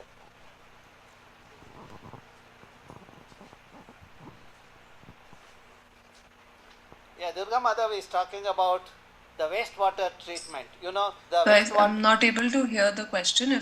Or maybe you can relate with me to me. He will ask the question again. So we here at the ecological sciences in our lab have already devised many of the strategies so as to conserve water, and at the same time make sure that the water is potable, and to an extent portable, by a blend of conventional as well as advanced treatment means. So is this, will Niti Aayog also provide a platform for these to be implemented, wherein we have people contributing to such technologies right from high schools until the research scholar level? Sorry, I don't think the question was clear to me. Your voice broke a little bit. Okay, now what I will do is I will request the people to come to the dais and talk to you. We have a very young audience now, only 80-year-old. He will be suggesting the, yes, Professor Kumar Swamy. Okay, namaste madam. In our country, as it is all over the globe, economic development is measured through increase in GDP and also rate of increase in GDP. But lifestyle simplification and decarbonization of our lifestyle actually means lesser consumption, overall consumption in the economy and overall expenditure. And this will naturally lead to lower GDP in the coming years. If supposing that all people follow less carbon economy or the simplification of the lifestyle, so it will lead to fall in the GDP. And so thus there is a controversy between simplification of the lifestyle and decarbonization of the lifestyle and also growth of GDP. Unless this is reconciled, it will be very difficult for the economy or for the government at the central and the state level to propagate this simplification of lifestyle. How do you propose to do it? That's a great question. So I think want to respond first by clarifying that life is not focusing on simplification of lifestyles. It recognizes that people in different contexts have different types of lifestyles, and there are ways in which you can make your lifestyles more eco-friendly. The second part of your question, which actually is addressed in our mission document as well, which I think acknowledges that there is a challenge that how you traditionally perceive economic development may be at odds with sustainable development. But in reality, that's not necessarily the case. And how Mission Life perceives this is on three very sort of non-linear phases of its implementation in India. First is to recognize and identify what are some of these sustainable consumption habits, such as adopting LED bulbs or adopting public transportation. And second is that understanding that altered demand patterns, like how if I demand more public transportation, there will be more public transportation, but it depends upon how I demand it. will have an effect on the supply chain, and then which in turn can contribute to larger policy change. So that's how it reconciles the aspect of change and economic growth.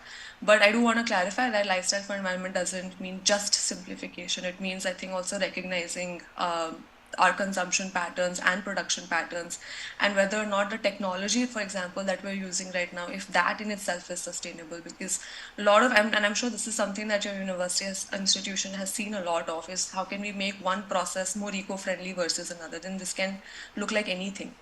For example, an electric car versus a non-electric car. It's the same activity, but the way of conducting that activity changes fairly radically. So I hope that answers your question. Okay, that answers partly. So I'll get back to you in a few minutes. Professor Ramaswamy is waiting. So the next suggestion is by Professor Ramaswamy from the Kottayam, Mahatma Gandhi University.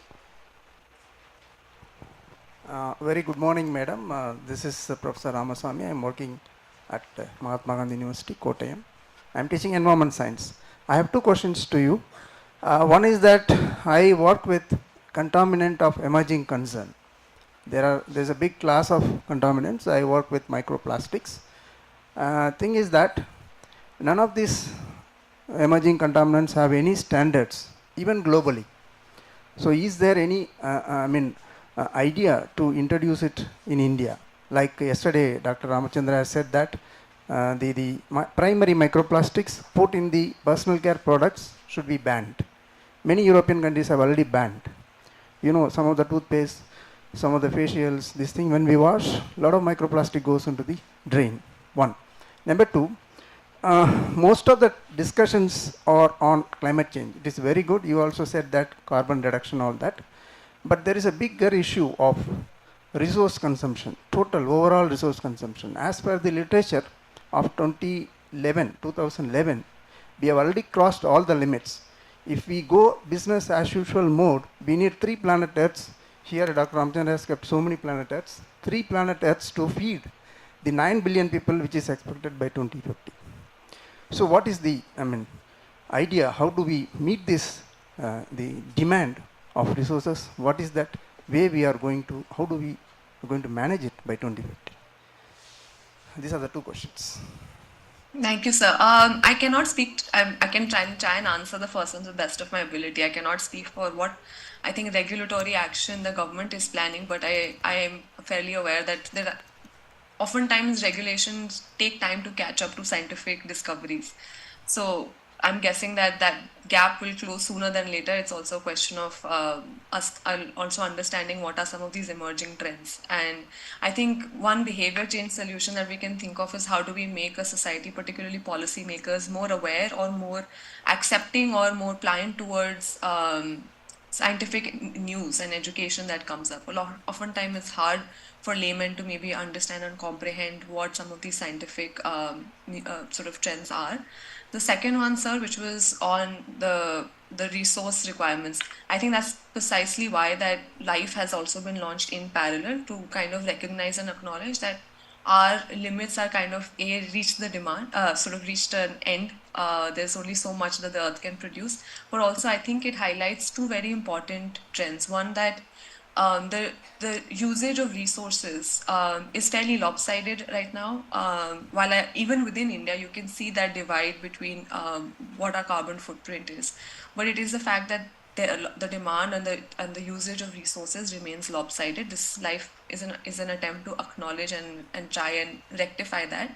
And second is the fact that we also recognize that the same increased demand of resources that we've seen in other countries at some point will also happen in India. It's only natural that aspirational values that Indians have are given sort of acknowledgement and given an opportunity to be fulfilled.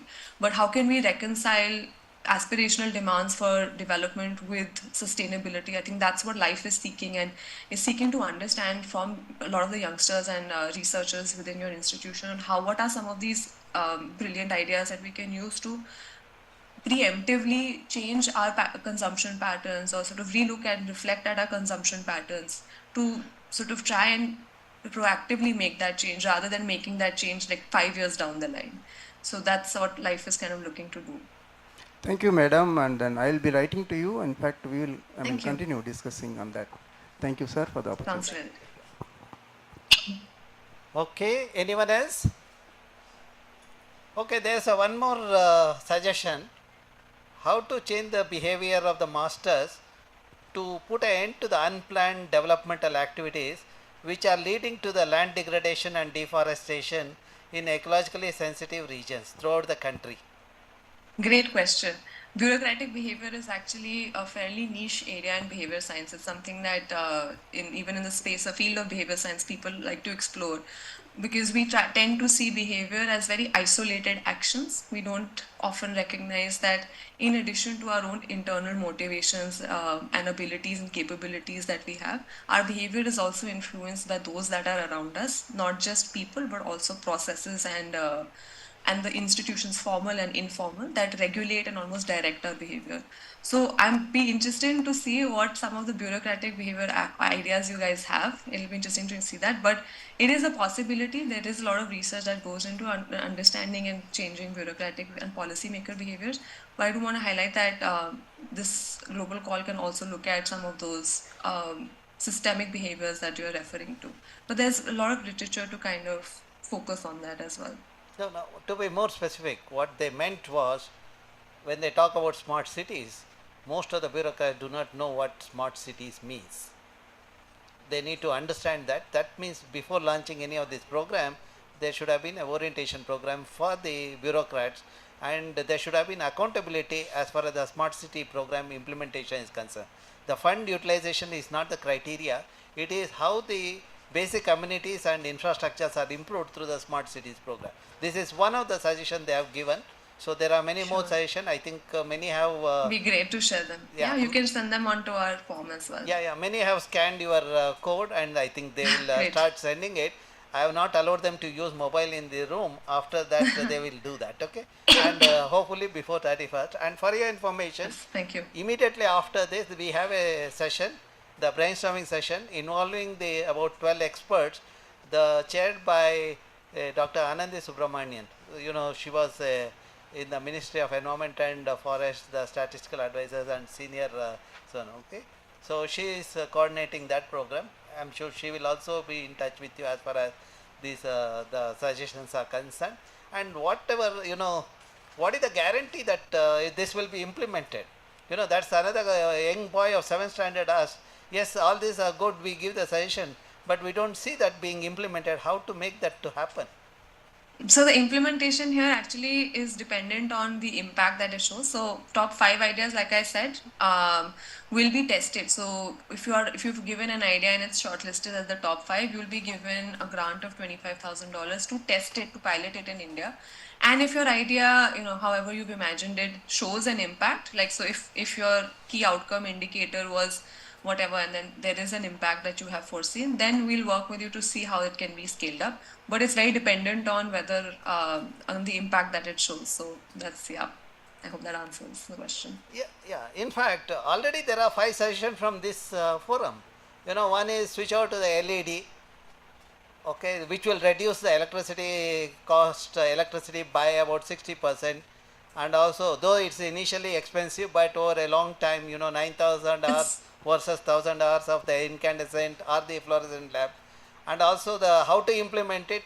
See, like in Karnataka, when the government introduced, gave a free bulb, LED bulb, the 1 bulb per family and 2 bulbs with a subsidized rate.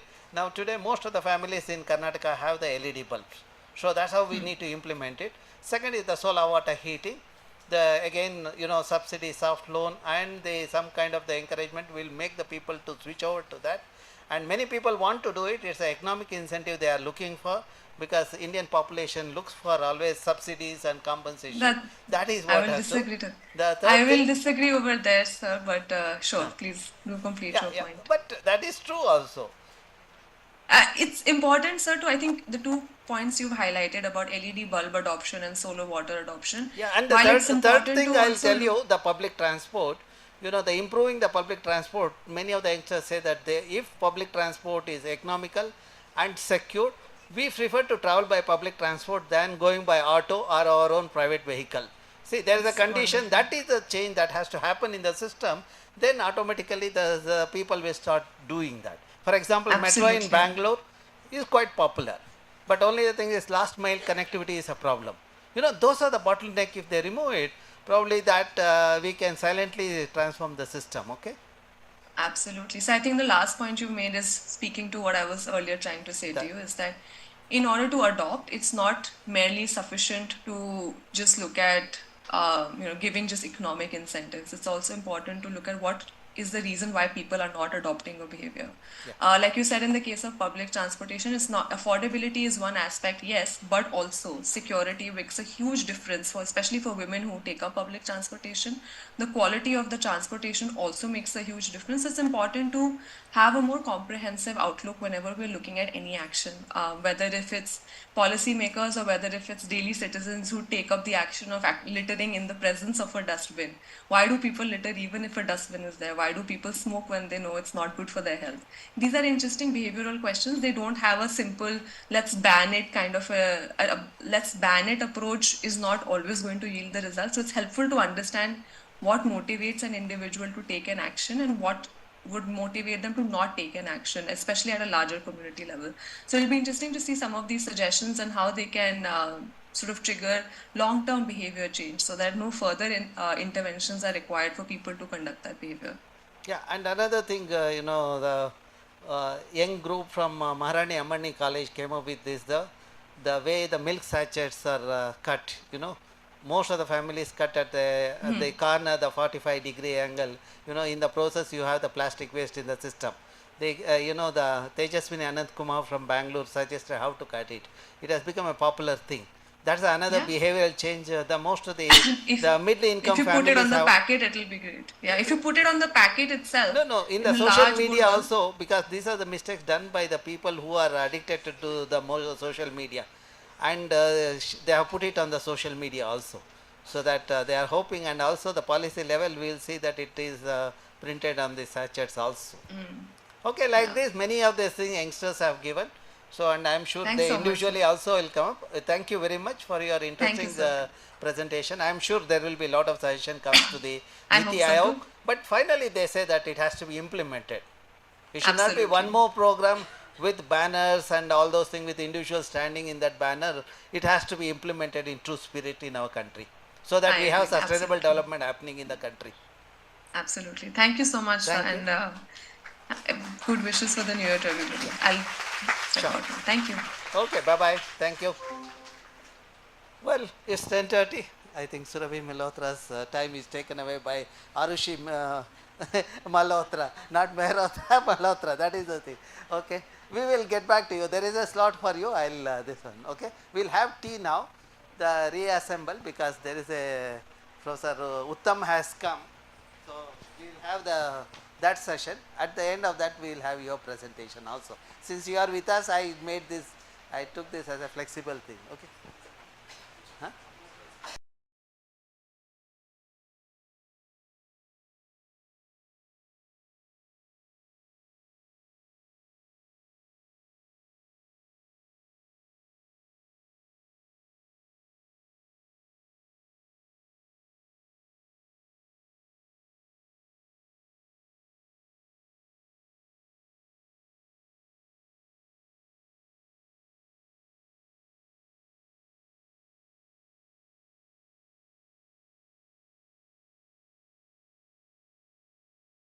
And she was struggling to breathe.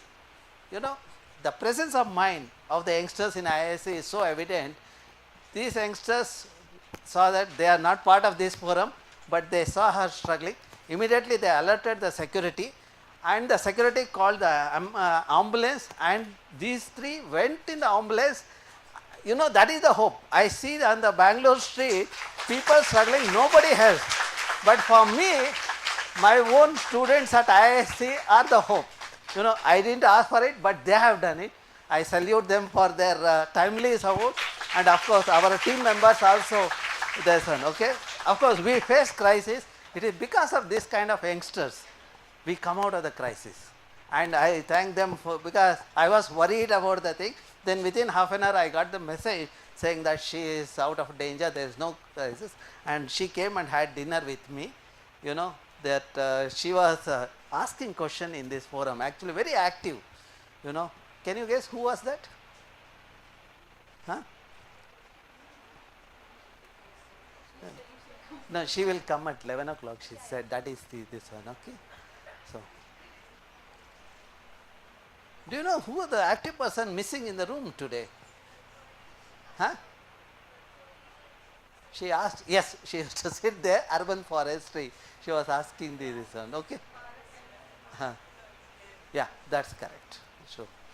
Okay, so as a token of appreciation, I would like to give a small memento to these youngsters so that they'll also remember this event, okay. So, of course, they were not expecting this, so, but certainly these youngsters are the, you know, are the asset of the nation. If they carry forward this thing, I am sure our India is secure for everyone. Thank you very much once again, okay. Sure, bye-bye.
by teachers.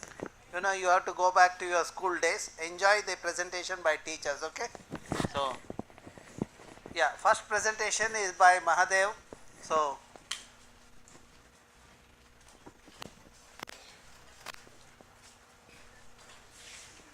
from Hiregutti School, UK. He has come from UK, okay?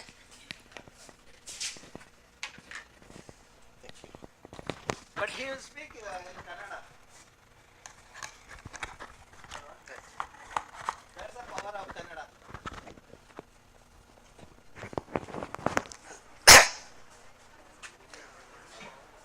ಎಲ್ಲರಿಗೂ ನಮಸ್ಕಾರ. Good morning everybody.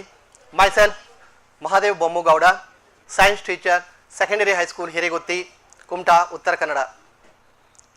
Today I would like to share a few words regarding pollution, aquatic and terrestrial, monitoring and management, waste management, bioremediation. Pollution, ಪರಿಸರದಲ್ಲಿ ಅಸಂಖ್ಯಾತ ಜೀವಿಗಳು ವಾಸಿಸುತ್ತಿವೆ. ಇಲ್ಲಿನ ಪರಿಸರ ಜೀವಿಗಳಿಗೆ ಎಲ್ಲವನ್ನೂ ನೀಡಿದೆ. ಬದುಕನ್ನು ಕಟ್ಟಿಕೊಳ್ಳಲು ಬೇಕಾದಂಥ ಎಲ್ಲ ಅವಶ್ಯಕತೆಗಳನ್ನು ಪೂರೈಸಿದೆ. ಆದರೆ ಪರಿಸರಕ್ಕೆ ನಮ್ಮ ಕೊಡುಗೆ ಏನು ಎನ್ನುವುದರ ಬಗ್ಗೆ ಯೋಚಿಸಿದಾಗ ಅರಿವಿಗೆ ಬರುವುದೇ ಮಾಲಿನ್ಯ. ಮಾಲಿನ್ಯ ಬಹಳ ರೀತಿಯಲ್ಲಿ ಉಂಟಾಗುತ್ತಿದೆ. ಅವುಗಳಲ್ಲಿ ಪ್ಲಾಸ್ಟಿಕ್ ಮಾಲಿನ್ಯ, ತರಕಾರಿ ತ್ಯಾಜ್ಯಗಳು, ಈ ತ್ಯಾಜ್ಯಗಳು ಇತ್ಯಾದಿ.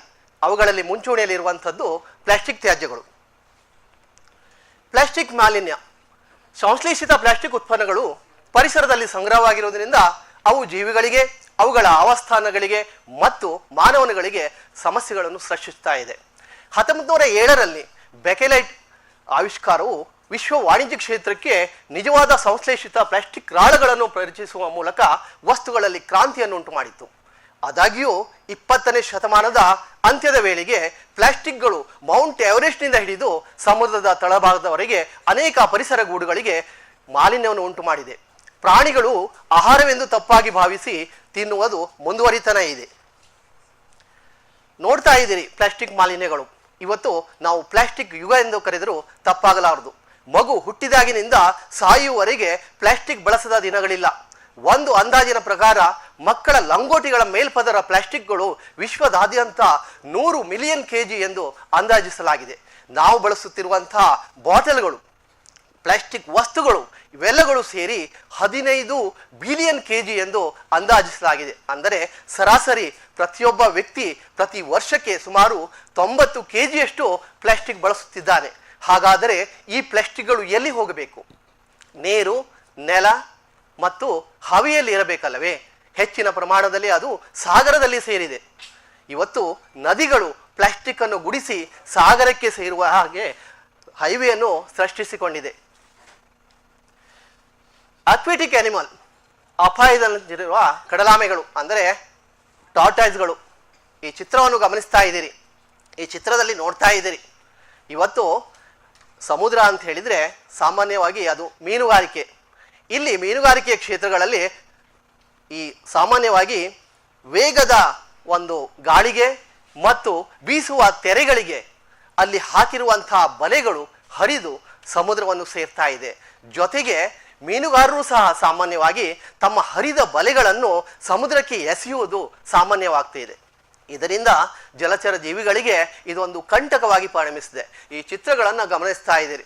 ಬಲೆಗಳನ್ನು ಸಿಕ್ಕಿ ಹಾಕಿ ಒದ್ದಾಡುತ್ತಿರುವಂಥ ಆಮೆಗಳು, ಅದರ ಜೊತೆಯಲ್ಲಿ ಪಾಲಿಥಿನ್ ಬ್ಯಾಗ್ಗಳನ್ನು ಜಲ್ಲಿ ಫಿಶ್ಗಳೆಂದು ಆಹಾರವಾಗಿ ಸೇವಿಸುತ್ತಿರುವಂಥ ಆಮೆಗಳು. ಅಲ್ಲಿ 4ನೇ ಚಿತ್ರವನ್ನು ಗಮನಿಸ್ತಿರಬಹುದು. ಪ್ಲಾಸ್ಟಿಕ್ ಕುಣಿಕೆಯಲ್ಲಿ ಸಿಕ್ಕೊಂಡಂಥ ಆಮೆಗಳು ಒದ್ದಾಡುತ್ತಿರುವಂಥ ದೃಶ್ಯಗಳು. ಇದು ನಾವು ಮಾಡಿದಂಥ ಪರಿಸರ ಮಾಲಿನ್ಯಕ್ಕೆ ಒಂದು ಉದಾಹರಣೆ ಅಂತ ಹೇಳ್ಬೋದು. ಬರೀ ಆಮೆಗಳಷ್ಟೇ ಅಲ್ಲ, ಕಡಲ ಜೀವಿಗಳಾದ ಸೀಲ್ಗಳಿರ್ಬೋದು ಅಥವಾ ವೇಲ್ಗಳಿರ್ಬೋದು ಅಥವಾ ಡಾಲ್ಫಿನ್, ಬೇರೆ ಬೇರೆ ಬರ್ಡ್ಸ್ಗಳಿರ್ಬೋದು, ಅವು ಸಹ ಎಲ್ಲ ಪ್ಲಾಸ್ಟಿಕ್ನಿಂದ ಒದ್ದಾಡುವಂಥ ಪರಿಸ್ಥಿತಿ ನಿರ್ಮಾಣವಾಗಿದೆ. ಮಾಸ್ಕ್ಗಳು, ಆಮೆ ಮಾಸ್ಕನ್ನು ಆಹಾರವೆಂದು ಅದನ್ನು ಸೇವಿಸ್ತಾ ಇದೆ. ಕೋವಿಡ್-19 ಸಾಂಕ್ರಾಮಿಕ ಸಮಯದಲ್ಲಿ ರಕ್ಷಣಾತ್ಮಕ ಸಾಧನಗಳು ಮತ್ತು ಪ್ಯಾಕೇಜಿಂಗ್ ಸಾಮಗ್ರಿಗಳಿಗೆ ಹೆಚ್ಚಿನ ಬೇಡಿಕೆಯಿಂದಾಗಿ ಪ್ಲಾಸ್ಟಿಕ್ ತ್ಯಾಜ್ಯ ಪ್ರಮಾಣ ಸಾಗರದಲ್ಲಿ ಕೊನೆಗೊಂಡಿತ್ತು. ವಿಶೇಷವಾಗಿ ವೈದ್ಯಕೀಯ ತ್ಯಾಜ್ಯ ಮತ್ತು ಮಾಸ್ಕ್ಗಳು ಸಾಗರದ ಜೀವಿಗಳಿಗೆ ಕಂಟಕವಾಗಿ ಪರಿಣಮಿಸ್ತಾ ಇದೆ. ಟೆರೆಸ್ಟ್ರಿಯಲ್ ಆನಿಮಲ್ 1950ರಿಂದ 2018ರವರೆಗೆ ಅಂದಾಜು 6.3 ಶತಕೋಟಿ ಟನ್ ಪ್ಲಾಸ್ಟಿಕ್ ಅನ್ನು ವಿಶ್ವದಾದ್ಯಂತ ಉತ್ಪಾದಿಸಲಾಯಿತು. ಅದರಲ್ಲಿ ಅಂದಾಜು 9% ನಾವು ಅದನ್ನು ರೀಯೂಸ್ ಮಾಡಿದ್ದೇವೆ, 12% ಅದನ್ನು ಬರ್ನಿಂಗ್ ಮಾಡಿದ್ದೇವೆ. ಉಳಿದ ದೊಡ್ಡ ಪ್ರಮಾಣದ ಒಂದು ತ್ಯಾಜ್ಯ ಎಲ್ಲಿ ಸೇರಬೇಕಾಗಿದೆ? ಇವೆಲ್ಲ ಪರಿಸರಕ್ಕೆ ಸೇರಿದೆ.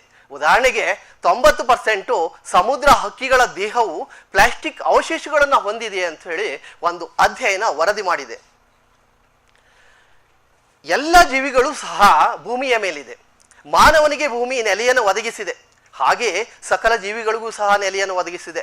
ಆದರೆ ನಾವು ಇಂಥ ಜೀವಿಗಳೆಲ್ಲವೂ ಮುಂದಿನ ಪೀಳಿಗೆಗೆ ಇಟ್ಟುಕೊಳ್ಳಬೇಕಾಗಿದೆ. ಇಂಥದ್ದೆಲ್ಲ ಸಮಸ್ಯೆಗಳನ್ನು ತಿಳಿದು ನಾನು ಪ್ಲಾಸ್ಟಿಕ್ ತ್ಯಾಜ್ಯದಿಂದ ಇಂಟರ್ಲಾಕ್ ಅನ್ನು ತಯಾರಿಸಿದ್ದೇನೆ.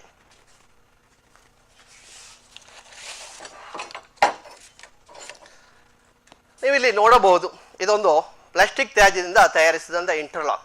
ನಾನು ಮೊದಲು ಪ್ಲಾಸ್ಟಿಕ್ ತ್ಯಾಜ್ಯಗಳನ್ನು ತೆಗೆದುಕೊಂಡು ಅದನ್ನು ಒಂದು ಎಂಟಿ ಬಾಕ್ಸ್ನಲ್ಲಿ ಹಾಕಿ ಅದನ್ನು ಹೀಟ್ ಮಾಡಿದೆ.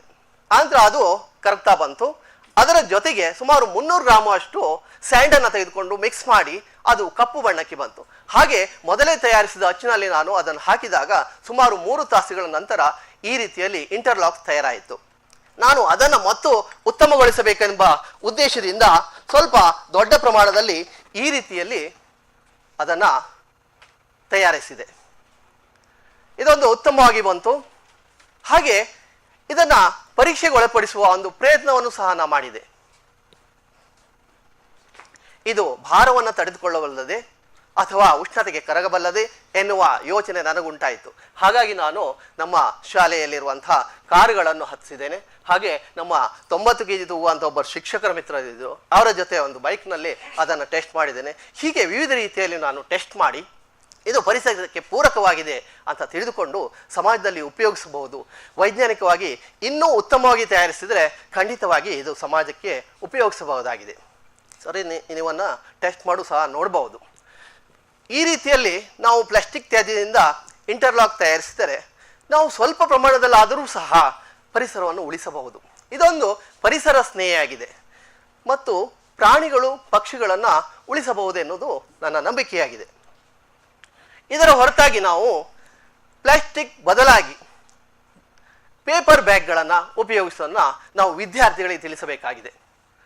ಅದರ ಪ್ಲಾಸ್ಟಿಕ್ ಕುಂಡಗಳ ಬದಲಾಗಿ ರಟ್ಟಿನ ಕುಂಡಗಳನ್ನು ಮಾಡಿ ಅದನ್ನು ಪರಿಸರದಲ್ಲಿ ನೆಡಬಹುದು. ಹೀಗೆಯೇ ನಾವು ವಿದ್ಯಾರ್ಥಿಗಳಲ್ಲಿ ಅವೇರ್ನೆಸ್ ಮೂಡಿಸುವುದು ನಮ್ಮ ಕೆಲಸವಾಗಿದೆ. ಈ ರೀತಿಯ ಅವೇರ್ನೆಸ್ ಮೂಡಿಸದಿದ್ದರೆ ಒಂದೊಮ್ಮೆ ವಿದ್ಯಾರ್ಥಿಗಳು ಮುಂದಿನ ದಿನದಲ್ಲಿ ಪರಿಸರ ಮಾಲಿನ್ಯ ಮುಕ್ತ ಪರಿಸರವನ್ನು ನೋಡಬಹುದು, ಇಲ್ಲವಾದರೆ ಜೀವಿಗಳಿಲ್ಲದ ಪರಿಸರ ನೋಡುವಂಥ ದೌರ್ಭಾಗ್ಯ ಬರಬಹುದು. ಹಾಗಾಗಿ ನಾವು ಸ್ಟಾಪ್ ಪ್ಲಾಸ್ಟಿಕ್ ಪೊಲ್ಯೂಷನನ್ನು ಮಾಡೋಣ. ಜೊತೆಗೆ ಪರಿಸರ ಉಳಿದರೆ ಮಾತ್ರ ನಾವು, ಕಾಡಿದ್ದರೆ ನಾಡು, ನಾಡಿದರೆ ನಾವು. ಹಾಗಾಗಿ ನಾವೆಲ್ಲ ಸೇರಿ ಪರಿಸರವನ್ನು ಉಳಿಸೋಣ ಅಂತ ಹೇಳ್ತಾ ನನ್ನ ಮಾತನ್ನು ಮುಗಿಸ್ತೇನೆ. Thank you.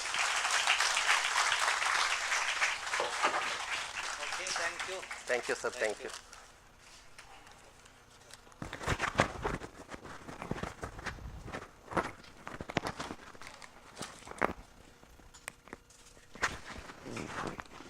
Abhishek, can you open the next one? Any. Okay. He talked about environmental pollution due to misuse of plastic and alternatives. Preparing manufacturing the interlock, which can be used in the garden and at the residential area, footpath, etc. Okay.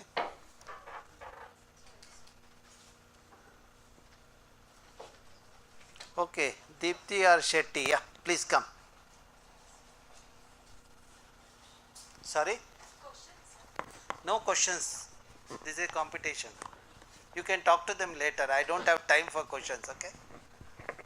Yeah, please come. ಬೇಗ ಬರಬೇಕಮ್ಮ, ಇಲ್ದ time cut ಆಗುತ್ತೆ. You can hold the poster and speak. Come.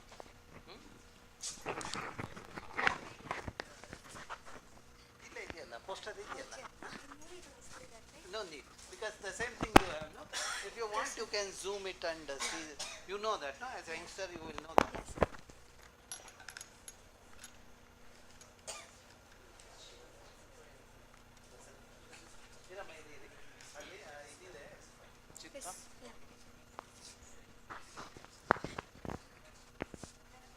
Good morning everyone. Myself Diksha Shetty and I am Deepthi Shetty. We are from Ideal International Techno School Chengiri. So we are here to present our document on our work, that is the forest ecosystem, its structure and function. So as you all know, the organisms cannot exist in isolation in this nature. So they are in association with the organisms of their own kind and also with different kinds and with the physical environment too.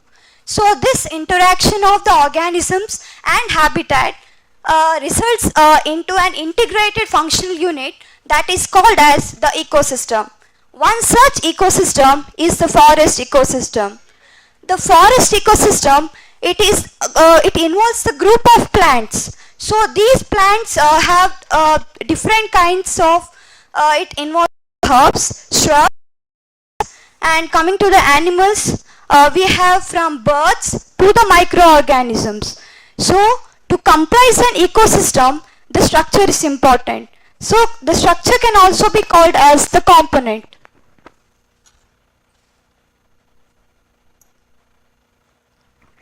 The components of the forest ecosystem, they are broadly classified as biotic components and the abiotic components.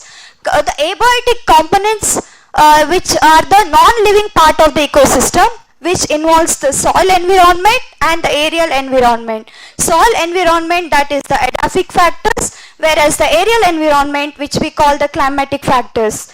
Coming to the biotic factors, these are the living part of the ecosystem, which are broadly classified as producers, consumers and the decomposers. For our study, we have chosen our hometown, that is Bellipettu village, which is situated in the Udupi district, which has an annual temperature of 26 degrees Celsius.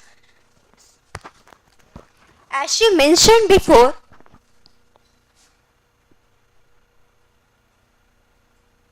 these are the components of a forest ecosystem. We have mainly considered the biotic factors. These include producers, consumers and decomposers. Firstly, producers. We all know that producers are energy transducers. They include green plants. In our study, we found from smaller life forms of plant to the higher life forms, that is from mosses to pteridophytes to herbs, shrubs and several wild flowers, as you can see. And as it is a forest ecosystem, it is dominated by the tree species. Thus, these are the several tree species which we found in the forest of our village. And it is a forest ecosystem, so the trees grow long and form a canopy. In the consumers, these are the organisms which depend on the food that is provided by the producers. In that also we found it includes primary consumers, secondary consumers and tertiary consumers. It includes primary consumers, secondary consumers and also tertiary consumer. In the primary consumers, we found grasshopper which eats grass. Thus it is a primary consumer. It solely depends on the only plants. Secondary consumers are some insects which feed on these grasshoppers. Tertiary are larger animals, in which we spotted peacock and some birds and some snakes. And coming to the decomposers, these are the main component of the biotic forest ecosystem, because they seems to be small but they function in nutrient recycling. These are small but perform a big function of breaking down the organic matter into simple forms that it is made available for the plant for its growth. These are the decomposers which we found: bracket funguses, some earthworm and millipede. To conclude, I would like to tell about the functions of the forest ecosystem. It has two broad headings, that is environmental values and traditional values. In the environmental values, we can see nutrient cycling, maintaining the biodiversity, regulating stream flow, reducing the flood and storing water. This you can see the stream which is found near to the forest. This is termite mound are also found in the forest, indicating that it is a healthy forest. We also, the economic values are firewood and timber, fruits, gums from the plants, herbs and drugs from the plants.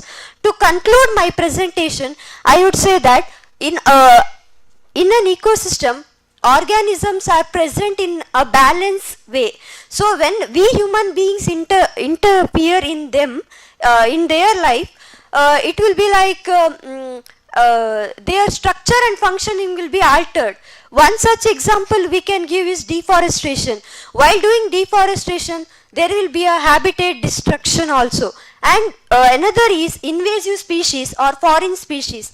These are not native to our place. They have invaded the area. These are the main causes for our native species to diminish. These will take the area of our native species and not let them grow. One such three examples are Lantana camara, as we know, Parthenium and acacia. Acacia grow very abundant that they will not let our native species to grow. Thus, I would conclude by saying that sustainable management, what we speak, it should be maintaining and enhancing what we have for us and for the future generation. Thank you for the opportunity. Okay, thank you. Both of you jointly can take this. Okay, all the best. Okay, next presentation. Okay, the time given for the oral presentation is 8 minutes and 4 minutes for the poster presentation. Okay. If there are any question, note it down. At the end of all this presentation, for each speaker, one question we will have. Okay, next presentation is by Soumya.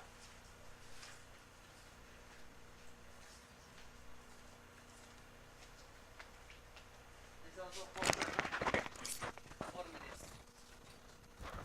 Good morning everyone. My name is Soumya. I am from Ideal International Techno School, Chennagiri.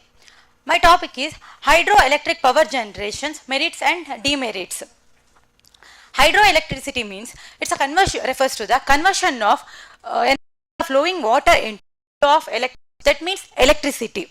Hydroelectricity is produced by the waterfall or dams constructed to rise the water level. Provide the drops needed to create the driving force. The water at the higher level is collected in the forebed. It flows through the intake into the pipe. That pipe is known as penstock. That which water carries through the penstock and falls on the turbine, which is placed in the water at the lower level. The pressure of the water increases as it flows through the penstone. As it flows through the penstone, the turbine is connected to the generator. Inside the generator, there is a rotor present inside the generator. There is a large number of electromagnets are attached to that rotor. The rotor is located within the coil of the copper wire. When rotor is with the help of turbine, the electromagnets are attached to that rotor. It starts spinning. The movement of magnetic field makes the electrons present in the copper wire to move in a particular direction. That movement of electrons in a particular direction is known as electricity. That produced electricity or voltage is set up using the transformer and sent across the transmission line. Merits of this hydroelectric power generation is that it's in case of maintenance,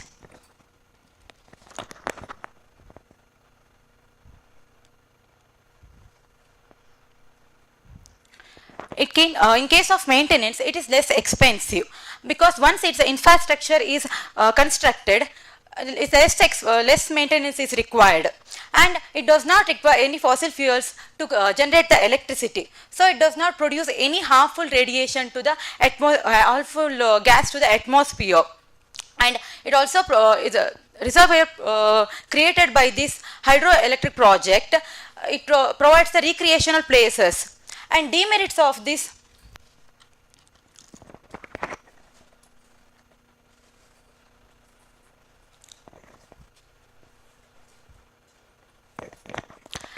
demerits of it, demerits of the hydroelectricity is that when the power consumption is less, the dams are closed. In that, there is a chances to the for onset of eutrophication, and there where the dam is located, there is a more chances of a flood.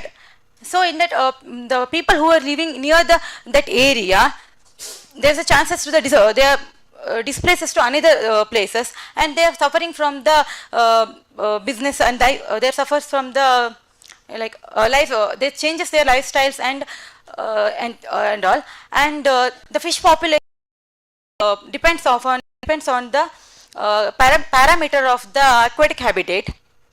The migrating fishes are they needs to change their locations. So for the growth and reproduction, the migrating fishes are has problems on this hydroelectricity project. I am going to conclude that every good needs or good things there is a drawback in that things. Thank you.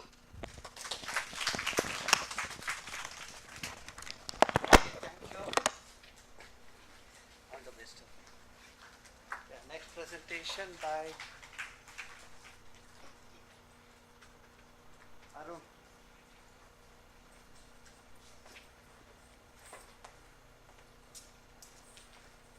This is oral or a poster? Oral.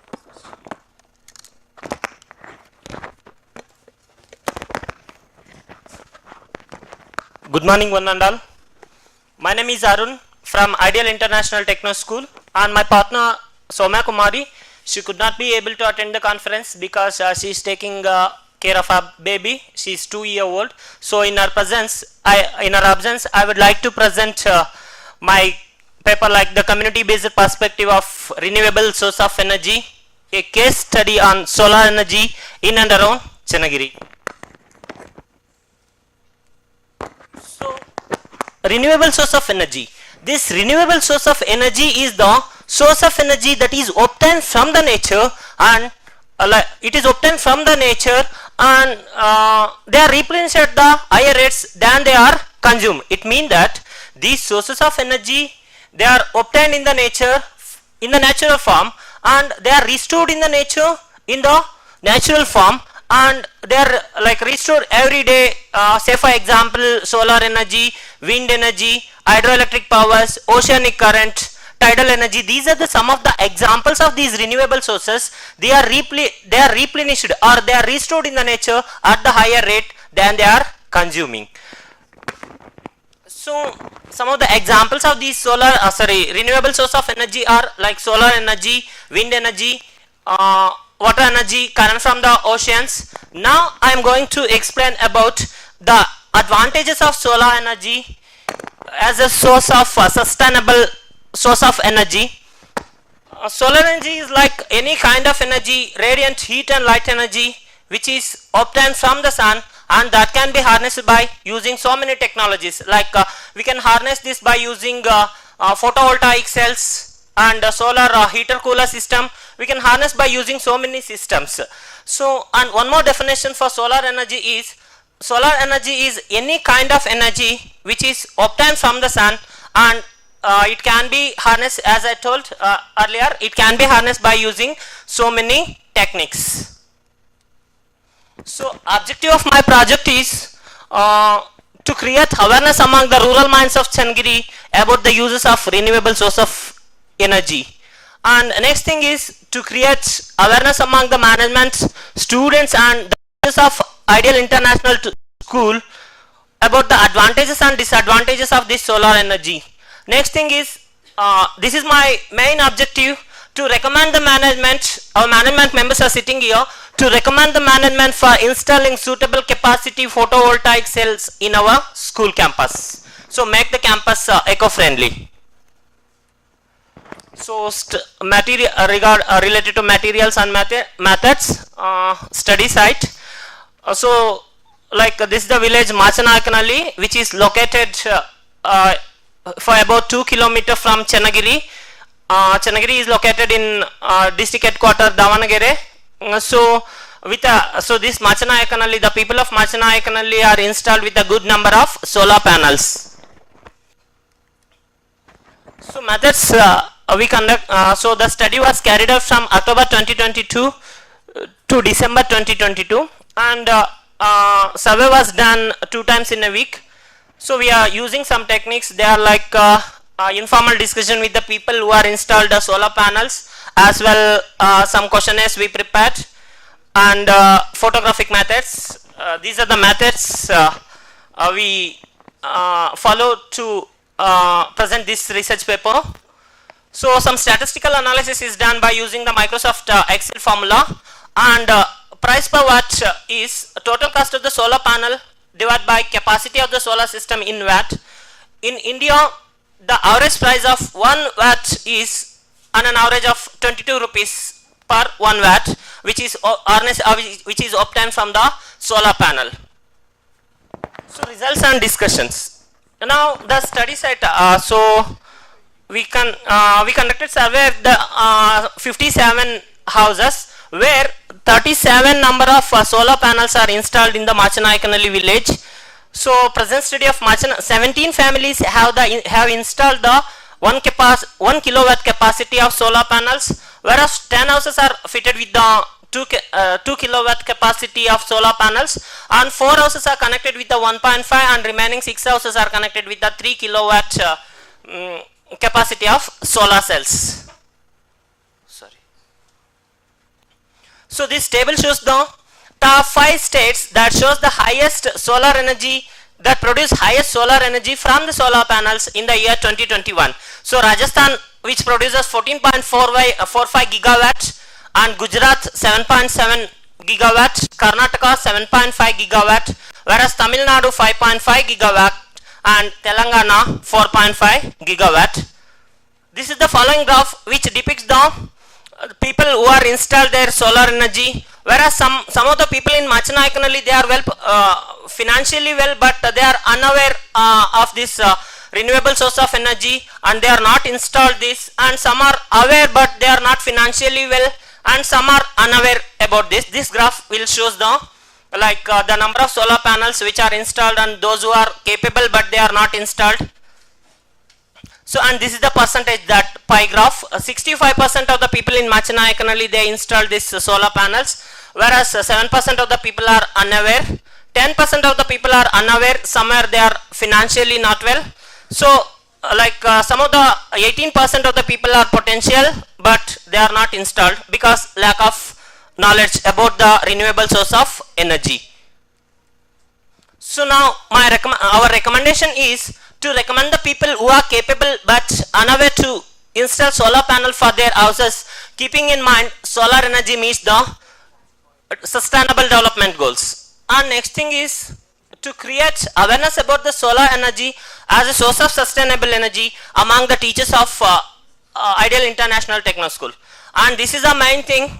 I request our management to install suitable capacity photovoltaic cells, and as our students are going to make the campus with so many number of biodiversity, so it will help them to make the eco-friendly campus over there. Next, with this I wanted to conclude. So this present study revealed that the people of Machanayakanalli really showed their interest to install the solar panels, but some are few about the use of solar energy, and few are financially well but they are unaware about the advantages of solar energy. After creating awareness among these people, they are really showed their interest to install the solar energy in their houses. So because this solar energy will meet the goals of sustainable development, sustainable energy goals. So these are my references, and these are some of the pictures where I interact with my students, as well as these are some of the pictures where I met some people who are installed with the solar panels in Machanayakanalli and in and around Channagiri. So this is one of our staff, Mr. Rakesh and his family. So these are the so this is the some picture which is we conducted awareness program for our faculty members also, and this is the picture. So one of our student house, they are fitted with the solar panels with 3 kilovolt photovoltaic cells, and these are all some photos. Thank you one and all. Thank you for the opportunity.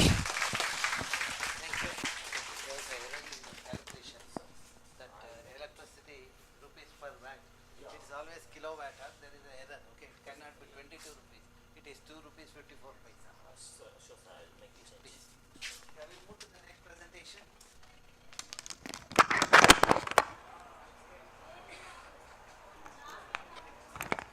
Oh, you are also there. Okay.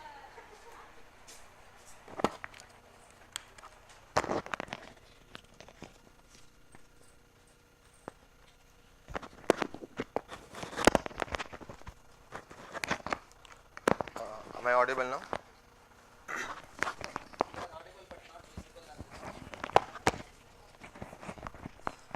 Okay. Yes, they will.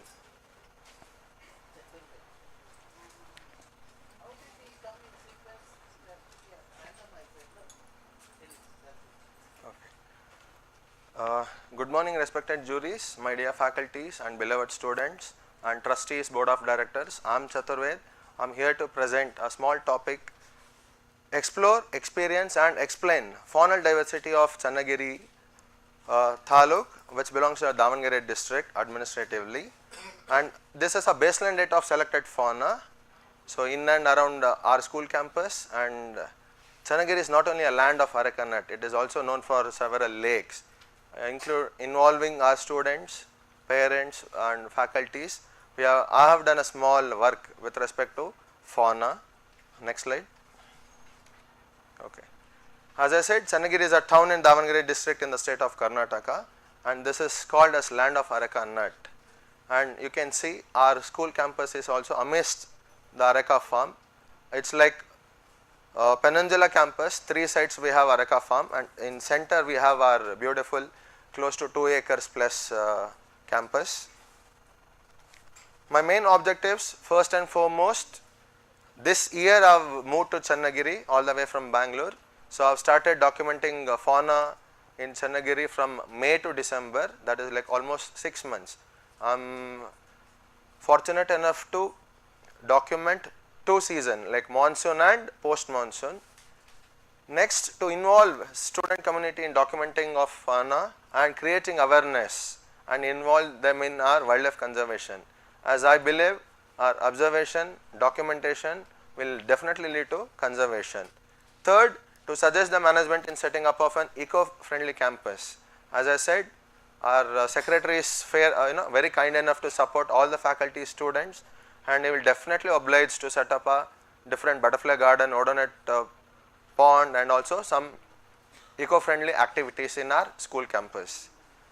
Overall fauna, it is coming to 229 species in a span of 6 months I have documented, and for this study I have only selected butterflies, birds, reptiles, moths, spiders and odonates.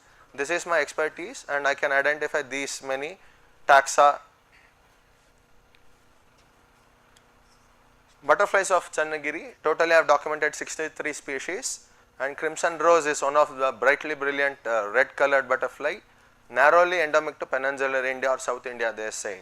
So this is one endemic butterfly to our country, and today morning we had a wonderful session from Kunte sir with respect to butterflies. So he is also one of my inspiration to take up butterflies.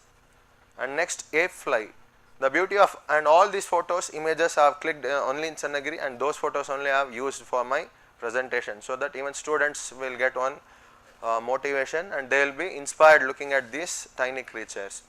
The name ape fly suggests during its pupal stage, a pupa looks like a monkey face, ape, hence the name ape fly. Third, Anomalous Nawab. This was clicked in our school ground. You can see Nawab because of the projection, like the tail is like king's crown, that is why it is called as Nawab.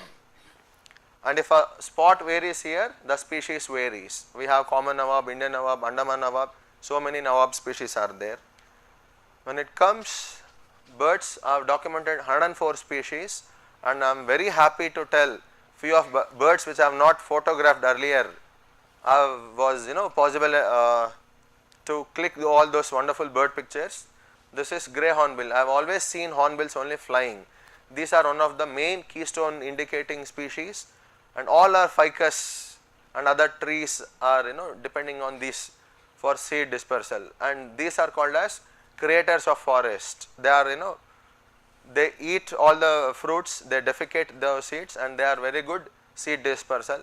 Next, woodpecker. If you see why this fascinated, we have seen woodpeckers on trees, pecking on insects, but here this woodpecker was on electric pole in the ground. Also our school, there's state highways there nearby.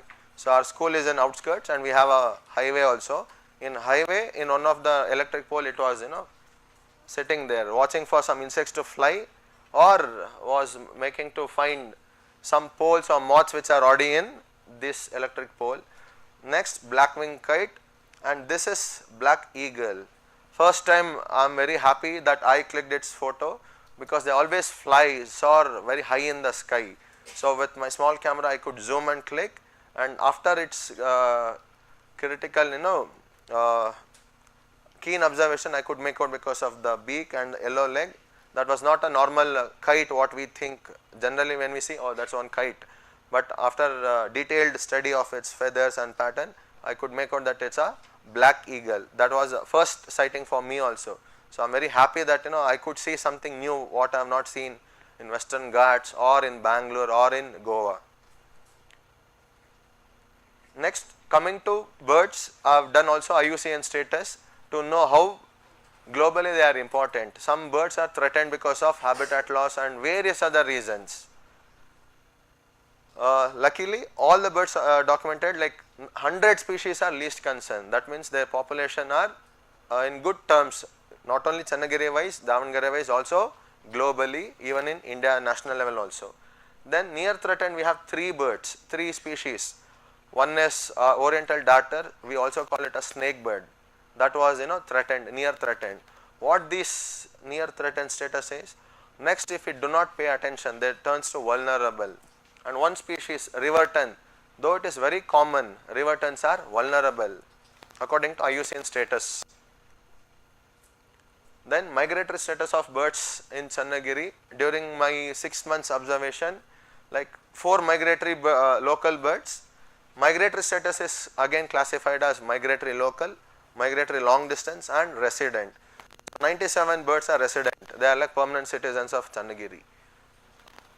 3 birds migratory long distance, which means blitzreed warbler, which migrates from Europe, from Siberia and those places, and also common sandpiper also, one of the beautiful bird, and brown shrike. So total 7 were migratory, and this is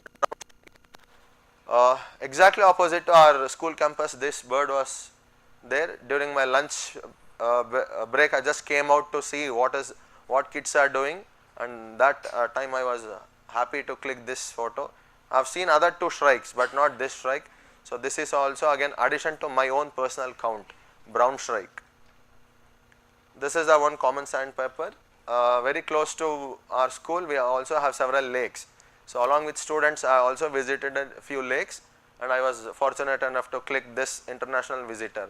Without visa passport, they have come to Karnataka and to Davangere, to Channagiri, and I am very proud to tell it has come to our school campus. So thinking that I might click it photos. So thanks to sandpiper for this pose.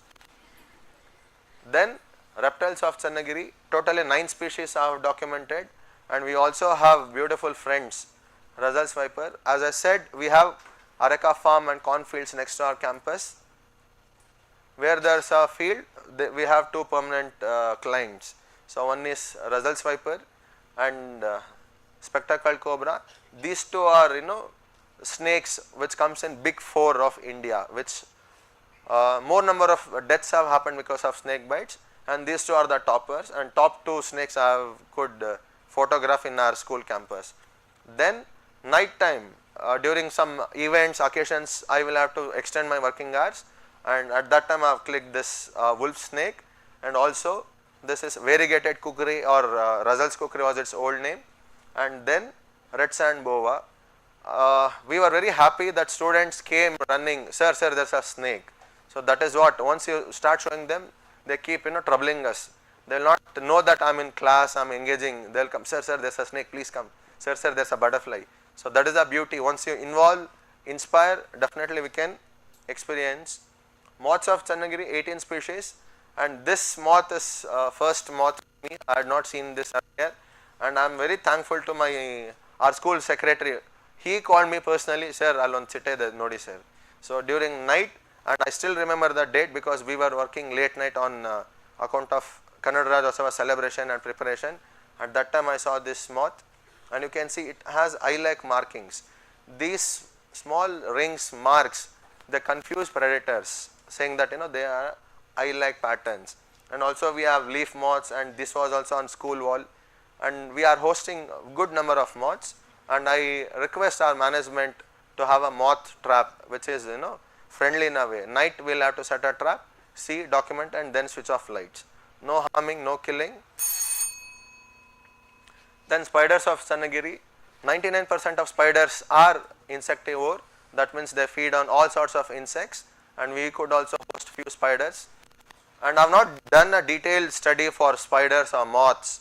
So whenever I am passing for bird watching or butterfly, whatever I have come across, whatever I have photographed, only the number. And odonates, and we are having a plan to create a small water body, working with TVR sir. If we don't have a lake in our campus, so that doesn't give me a studentship with TVR sir, and it's our promise. We'll also have a small water body in our campus, and happy that no, not election year, whenever management supports. My second objective, I have documented all the fauna, whatever I can identify.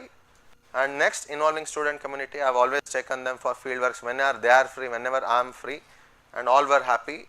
We have been to Shanti Sagara Lake couple of weekends, Sundays, so that I will not disturb their academics.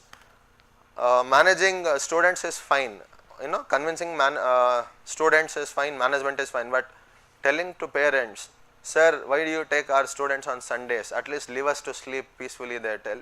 Morning 6 students were ready, and we used to go for bird watching. I thank all the members of management and IISC faculties for this opportunity. And next future, I would like to work on amphibians, animals, beetles and mantis, soil arthropods, creating odonate pond, setting up a moth trap, creating a butterfly garden. Our school campus is still in construction mode, so lots of development is happening, and even a floor is also getting ready. Along with that, we would like to have good number of plants, trees to attract birds, butterflies, moths. Thank you so much for this opportunity. Thanks a lot.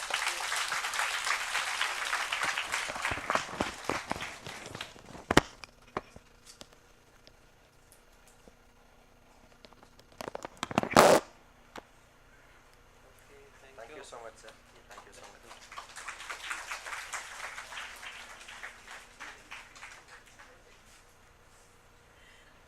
Srimati KV.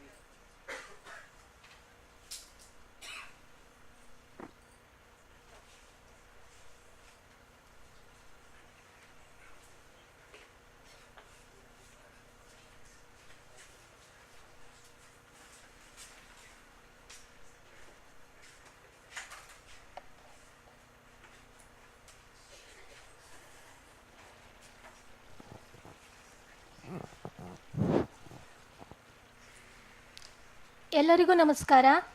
ನಾನು Shrimati KV, ವಿಜ್ಞಾನ ಶಿಕ್ಷಕರು, ಸರ್ಕಾರಿ ಪ್ರೌಢಶಾಲೆ ಕನ್ನಡ ಮಾಧ್ಯಮ ಹೊನ್ನಳ್ಳಿ, ಉತ್ತರ ಕನ್ನಡ ಜಿಲ್ಲೆ, ಕುಮಟಾ ತಾಲೂಕು. ನಾನು ಒಂದು ರಿಸರ್ಚನ್ನು ಮಾಡಿದ್ದೇನೆ, ಅದನ್ನು ತಮ್ಮ ಮುಂದೆ ಪ್ರಸ್ತುತಪಡಿಸ್ತೇನೆ. ಮುಖ್ಯವಾದಂತಹ ವಿಷಯ ಸಾಲಿಡ್ ವೇಸ್ಟ್ ಮ್ಯಾನೇಜ್ಮೆಂಟು.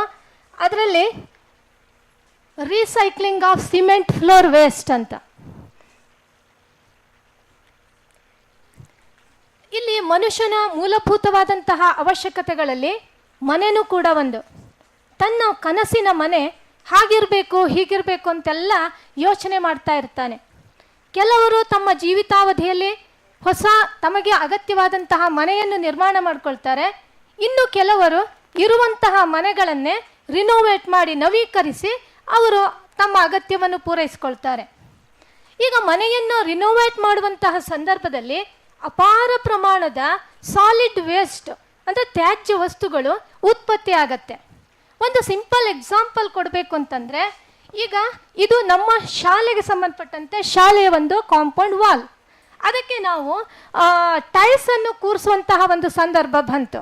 ಆವಾಗ ಆ ಸಿಮೆಂಟನ್ನೆಲ್ಲ ತೆಗೆದು ಟೈಲ್ಸನ್ನು ಕೂರಿಸುವಂತಹ ಸಂದರ್ಭದಲ್ಲಿ ಇಷ್ಟು ಪ್ರಮಾಣದ ಒಂದು ಸಾಲಿಡ್ ಸಿಮೆಂಟ್ ವೇಸ್ಟು ಉತ್ಪತ್ತಿ ಆಯಿತು. ಹಾಗಾದರೆ ಇದನ್ನು ಸಾಮಾನ್ಯವಾಗಿ ನಾವು ಏನು ಮಾಡ್ತೇವೆ ಅಂತಂದರೆ, ಮನೆಗಳಲ್ಲಿರ್ಬೋದು ಅಥವಾ ಸ್ಕೂಲ್ನಲ್ಲಾದ್ರೂ ತೆಗೆದುಕೊಂಡು ಹೋಗಿ ಒಂದು ಕಡೆ ಅದನ್ನು ಡಂಪ್ ಮಾಡ್ತೇವೆ. ಯಾವುದೇ ಇತರ ಕೆಲಸಗಳಿಗೆ ಅದನ್ನು ಬಳಕೆ ಮಾಡೋದಿಲ್ಲ. ಸಾಮಾನ್ಯ ರಸ್ತೆ ಗುಂಡಿಗಳನ್ನು ಮುಚ್ಚಲಿಕ್ಕೆ ಅಥವಾ ಎಲ್ಲಾದರೂ ಹೊಂಡ ಇದ್ದರೆ ತುಂಬಲಿಕ್ಕೆ. ನಾನು ಒಬ್ಬ ವಿಜ್ಞಾನ ಶಿಕ್ಷಕಿಯಾಗಿ ಇದನ್ನು ಯಾವ ರೀತಿ ಬಳಕೆ ಮಾಡ್ಬೋದು ಅನ್ನೋದನ್ನು ಆಲೋಚನೆ ಮಾಡಿ ಕೊನೆಗೆ ನನಗೆ ಒಂದು ಆಲೋಚನೆ ಬಂತು. ಅದನ್ನು ಹೂಕುಂಡಗಳನ್ನು ಹೇಗೆ ತಯಾರು ಮಾಡಬಹುದು ಅನ್ನುವಂಥದ್ದು. ಅದಕ್ಕಾಗಿ ನಾನು ಪ್ರಯತ್ನವನ್ನು ಪಟ್ಟೆ. ಇದರ ಮುಖ್ಯವಾದಂತಹ ಉದ್ದೇಶ ಏನು ಅಂತಂದರೆ, ಪರಿಸರ ಮಾಲಿನ್ಯವನ್ನು ತಡೆಗಟ್ಟುವುದು, to reduce environmental pollution and to conserve biodiversity and natural ರಿಸೋರ್ಸನ್ನು ಕಾನ್ಷಿಯಸ್ ಆಗಿ ಉಪಯೋಗಿಸ್ಕೊಳ್ಳುವಂಥದ್ದು. Next to create awareness among the people not to throw waste solid waste here and there. ಅಂದರೆ ಕಂಡಲ್ಲಿ ತ್ಯಾಜ್ಯ ವಸ್ತುಗಳನ್ನು ಎಸೆಯದಂತೆ ನಮ್ಮ ನಾಗರಿಕರಿಗೆ ಅರಿವನ್ನು ಮೂಡಿಸುವಂಥದ್ದು. ಅದಕ್ಕಾಗಿ ನಾನೇನು ಮಾಡಿದೆ ಅಂತಂದರೆ, ಅಂತಹ ಆ ಸಿಮೆಂಟು ವೇಸ್ಟನ್ನು ಚೆನ್ನಾಗಿ ನೈಸಾಗಿ ಅದನ್ನು ಪೌಡರ್ ಮಾಡಿ ಒಂದು 2 ಭಾಗ ಆ ವೇಸ್ಟಿಗೆ ಒಂದು ಅರ್ಧದಿಂದ 3/4 ಭಾಗ ಸಿಮೆಂಟನ್ನು ಹಾಕಬೇಕಾಗ್ತದೆ. ಆ ಸಿಮೆಂಟನ್ನು ಹಾಕಿ ಮಿಶ್ರಣ ಮಾಡಿ ನೀರು ಹಾಕಿ ಕಲಸಿ, ನಂತರ ಯಾವುದಾದ್ರೂ ಹಳೆ ಬಕೆಟ್ ಇದ್ದರೆ ಅಥವಾ ಕುಂಡಗಳೇ ಇದ್ದರೆ ಅದಕ್ಕೆ ನಾನೇನು ಮಾಡಿದೆ, ಲೇಪಿಸಿದೆ. ಒಂದು ಪಾಟಿನ ಶೇಪನ್ನು ಕೊಟ್ಟೆ. ಅದು ಸರಿದೇನೆ ಮಾರನೇ ಬೆಳಗಾಗುವಷ್ಟೊತ್ತಿಗೆ ಅದು ಗಟ್ಟಿಯಾಯಿತು. ನಿಧಾನವಾಗಿ ಅದನ್ನು ಪಾಟಿಂದ ಹೊರ ತೆಗೆದೆ. ಆಗ ನೋಡಿದಾಗ ಒಂದು ಸುಂದರವಾದಂತಹ ಪಾಟು ರೆಡಿ ಆಯ್ತು ನಮಗೆ. ಮೊದಲು ಎಕ್ಸ್ಪೆರಿಮೆಂಟಲ್ಲಿ 3 ಪಾಟ್ಗಳನ್ನು ಮಾಡಿದೆ, ಅದು ಸಕ್ಸಸ್ ಆಯಿತು. ಹಾಗಾಗಿ ಇದು ನಮ್ಮ ಶಾಲೆಯಲ್ಲೇ ನೆಟ್ಟಂತಹ ಹೂವಿನ ಗಿಡಗಳು, ಅದೇ ನಾವು ಮಾಡಿದಂತಹ ಪಾಟ್ ಇದು. ನಂತರದಲ್ಲಿ ಇನ್ನೂ ಸ್ವಲ್ಪ ಇನ್ಸ್ಪೈರ್ ಆಗಿಬಿಟ್ಟು ಇನ್ನೂ ಹೆಚ್ಚಿನ ಹೂಕುಂಡಗಳನ್ನು ನಾವು ರೆಡಿ ಮಾಡಿದ್ದೇವೆ. ಹಾಗಾಗಿ ಆ ಏನು ನಮ್ಮಲ್ಲಿ ತ್ಯಾಜ್ಯ ಬಂತಲ್ಲ ಅದಷ್ಟು ಕೂಡ ಇದಕ್ಕಾಗಿ ಉಪಯೋಗ ಆಯಿತು. ನೆಕ್ಸ್ಟ್ ನಾವು ಈ ಒಂದು ಕಾರ್ಯವನ್ನು ಏನು ನಮ್ಮ ಶಾಲಾ ವ್ಯಾಪ್ತಿಯಲ್ಲಿ ಬರುವಂತಹ ಮನೆಗಳಲ್ಲಿ ಎಷ್ಟು ಜನ ಹೊಸ ಮನೆ ಕಟ್ಟಿದ್ದಾರೆ, ಎಷ್ಟು ಜನ ಮನೆಯನ್ನು ನವೀಕರಿಸಿದ್ದಾರೆ ಅನ್ನುವಂತಹ ಒಂದು ಸರ್ವೆಯನ್ನು ಕೂಡ ಮಾಡಿದಾಗ ಅದರಲ್ಲಿ 18% ಹೊಸ ಮನೆಯನ್ನು ಮಾಡಿರ್ತಾರೆ, ಇನ್ನು 14% ಮನೆಯನ್ನು ನವೀಕರಣ ಮಾಡಿರ್ತಾರೆ. ಅದರಲ್ಲಿ ಇತರೆ 68% ಯಾವುದೇ ಹಾಗೆ ಇರುವಂಥ ಮನೆಯಲ್ಲೇ ವಾಸ ಮಾಡ್ತಾ ಇರ್ತಾರೆ. ಈಗ ಮನೆ ನವೀಕರಿಸಿದಂತಹ 14%ಅಲ್ಲಿ ಈಗ ಯಾರು ಈ ಸಾಲಿಡ್ ವೇಸ್ಟನ್ನು ಯೂಸ್ ಮಾಡ್ತಾ ಇದ್ದಾರೆ ಅನ್ನೋದನ್ನು ನೋಡಿದಾಗ ಹೆಚ್ಚಿನ ಜನ ಅಂತಂದರೆ ಎಷ್ಟು, 80% ಆಗುವಷ್ಟು ಯಾರು ಈ ಥರ ಯೂಸ್ ಮಾಡಲಿಲ್ಲ. ಜಸ್ಟ್ ಹೊಂಡ ತುಂಬಲಿಕ್ಕಷ್ಟೇ ಬಿಟ್ಟರೆ ಮತ್ತೇನೂ ಇಲ್ಲ. ಇನ್ನು 20% ಮಾಡ್ಕೊಂಡಿದ್ದಾರೆ, ಅದೇ ಏನಕ್ಕೆ, ಹೊಂಡವನ್ನು ತುಂಬಲಿಕ್ಕೆ. ಹಾಗಾಗಿ ನಾನೇನು ಮಾಡಿದೆ, ಅವರಿಗೆ ಒಂದು ಅವೇರ್ನೆಸ್ಸನ್ನು ಕ್ರಿಯೇಟ್ ಮಾಡಬೇಕು ಅಂತೇಳಿ ಫಸ್ಟ್ ನನ್ನ ಶಾಲಾ ವಿದ್ಯಾರ್ಥಿಗಳಿಗೆ ಇದನ್ನು ಪ್ರಾತ್ಯಕ್ಷಿಕೆಯ ಮೂಲಕ ತಿಳಿಸ್ಕೊಟ್ಟೆ. ನಮ್ಮ ಶಾಲೆಯ ಸಿಬ್ಬಂದಿ, ಅಡುಗೆ ಸಿಬ್ಬಂದಿ ಮಕ್ಕಳನ್ನೆಲ್ಲ ಸೇರಿಸಿ ಅವ್ರಿಗೆ ಹೀಗೆ ಮಾಡಬೇಕು ಅಂತ ಹೇಳಿ ಅವರಿಂದನೇ ಮಾಡಿಸಿ ತಯಾರಿಸಿದೆ. ನಂತರ ಊರ ನಾಗರಿಕರಿಗೆ ಅವೇರ್ನೆಸ್ ಕ್ರಿಯೇಟ್ ಮಾಡಲಿಕ್ಕೆ ಈ ಥರ ಹ್ಯಾಂಡ್ ಬಿಲ್ಲನ್ನು ಮಾಡಿಬಿಟ್ಟು ಅದನ್ನು ಎಲ್ಲರಿಗೂ ಕೂಡ ತಿಳಿಸ್ಕೊಟ್ಟೆ. ಆನಂತರ ಅಲ್ಲಿಂದ ತುಂಬ ಒಳ್ಳೆಯ ರೆಸ್ಪಾನ್ಸ್ ಬಂತು. ಇದು ಒಂದು ಚಿಕ್ಕ ಪ್ರಯತ್ನ ಆದ್ರೂ ಕೂಡ ಮುಂದೆ ಪರಿಸರ ಸಂರಕ್ಷಣೆಯಲ್ಲಿ ಮತ್ತು ನ್ಯಾಚುರಲ್ ರಿಸೋರ್ಸನ್ನು ಕನ್ಸರ್ವ್ ಮಾಡುವಲ್ಲಿ ಒಂದು ಉತ್ತಮವಾದಂತಹ ಪ್ರಯತ್ನ ಅಂತ ನನಗೆ ಕಂಡು ಬಂತು. ಈ ಒಂದು ನಾನು ಮಾಡಿದಂತಹ ಪ್ರಯತ್ನವನ್ನು ತಮ್ಮ ಮುಂದೆ ಪ್ರಸ್ತುತಪಡಿಸಲಿಕ್ಕೆ ನನಗೆ ಅವಕಾಶವನ್ನು ನೀಡಿಕೊಟ್ಟಂತಹ ಈ IISC ಎಲ್ಲ ಟೀಮ್ಗೂ ಕೂಡ ಹೃತ್ಪೂರ್ವಕವಾದಂತಹ ಧನ್ಯವಾದಗಳನ್ನು ಅರ್ಪಿಸ್ತೇನೆ. ಅದೇ ರೀತಿ ನನಗೆ ಬೆನ್ನು ತಟ್ಟಿ ಪ್ರೋತ್ಸಾಹವನ್ನು ನೀಡಿದಂತಹ ನನ್ನ ಶಾಲೆಯ ಮುಖ್ಯಾಧ್ಯಾಪಕರು, ನನ್ನ ಸಹೋದ್ಯೋಗಿ ಬಂಧು ಬಾಂಧವರು, ಹಾಗೆ ಸಹಕರಿಸಿದಂಥ ಎಲ್ಲ ವಿದ್ಯಾರ್ಥಿನಿಯರಿಗೂ ತುಂಬ ಹೃದಯದ ಧನ್ಯವಾದಗಳನ್ನು ಅರ್ಪಿಸ್ತಾ ನನ್ನ ಈ ಮಾತನ್ನು ಮುಗಿಸ್ತೇನೆ.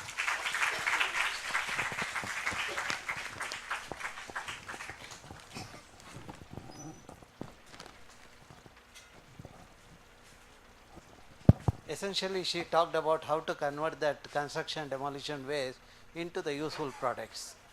You know, in Bangalore that is a big problem, but in a small towns people have come out in their own innovative ways. This is also another example for behavioral change. Okay. Yeah, we'll move to the next presentation. I think one more is there, no? Is not there? Sir, your name? Allah, file name.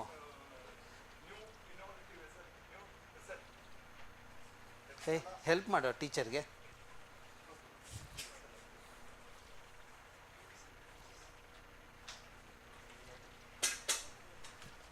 ನಿಮ್ಮದು PPT ಇದೆ ಅಲ್ಲ? ಅಡುಗೆ ಮಾಡ್ತೀರಾ?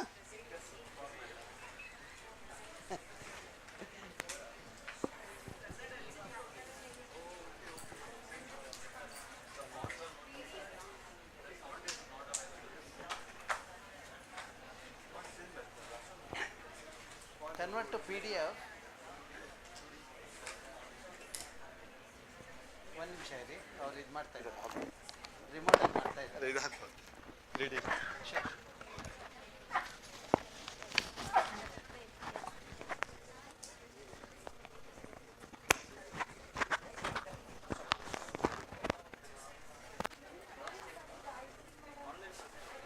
ಚತುರ್ವೇದ್ ಕಮ್ಮಿ ಇದು ಮುಂದೆ ಮಾಡೋದಿಲ್ಲ. ಮುಂದೆ ಮಾಡೋದಕ್ಕೆ ಇದು ಪಾಯಿಂಟ್. Thank you. ಹಾಂ ಸರ್, ಒಂದು ನಿಮಿಷ ಕೂತ್ಕೊಳ್ಳಿ.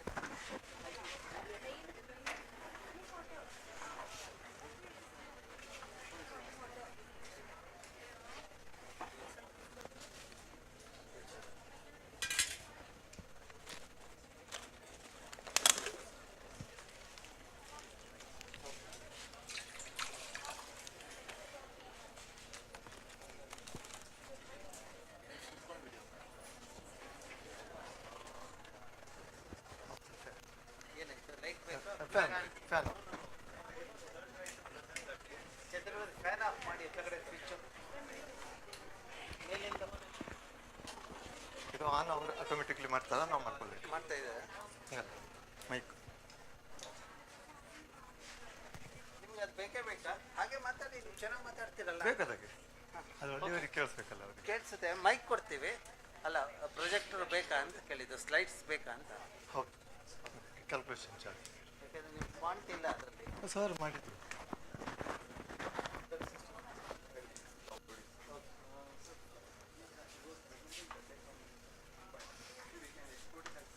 ನೀನು ಇದೆಲ್ಲ ಚೆಕ್ ಮಾಡೋದಲ್ಲೇನೋ? ನೀವು ಬೇಕಾದ್ರೆ ಏನಾದರೂ ಕಂಟಿನ್ಯೂ ಮಾಡಿ ಸರ್. ಅಲ್ಲಿವರೆಗೆ ನೀವು ಬೇಕಾದ್ರೆ ಅಲ್ಲಿ ಇದು ಮಾಡಿ, ಶುರು ಮಾಡಿ, ಅದು ಡೆಮಾನ್ಸ್ಟ್ರೇಟ್ ಮಾಡಿ. ಅದರಲ್ಲಿ ಬರುತ್ತದು. ಅಲ್ಲಿ ಟೇಬಲ್ ಮೇಲೆ ಇಟ್ಕೊಂಡು ಡೆಮಾನ್ಸ್ಟ್ರೇಟ್ ಮಾಡಿ. Yes yes okay. ಇಲ್ಲಿ ಟೇಬಲ್ ಮೇಲೆ ಇಟ್ಕೊಳ್ಳಿ.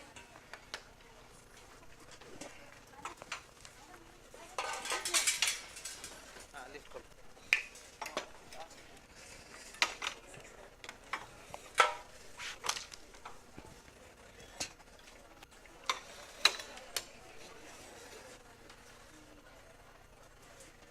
ಹೇಳ್ಬಿಡ್ಲಾ? ಇದು ಇದು ಹೆಂಗೆ ಆನ್ ಮಾಡೋದು? ಮಾತಾಡ್ತಾ ಇಲ್ವಾ ಅದು? ಇಲ್ಲಲ್ಲ. ಹಲೋ ಹಲೋ ಮಾತಾಡ್ತಾ ಇದೆಯಲ್ಲ.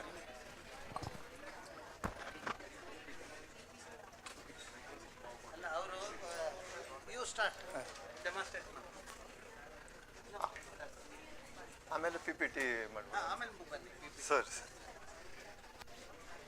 ಇಲ್ಲಿ ನಡೆದಿರತಕ್ಕಂಥ ಆದರಣೀಯರೇ, ನನ್ನ ಪ್ರಾಜೆಕ್ಟ್ ಹೆಸರು ರೆಡ್ಯೂಸಿಂಗ್ ದಿ ಕಾರ್ಬನ್ ಫುಟ್ಪ್ರಿಂಟ್ ಅಂತ ಥ್ರೂ ಇನೋವೇಟಿವ್ ವೆಸಲ್.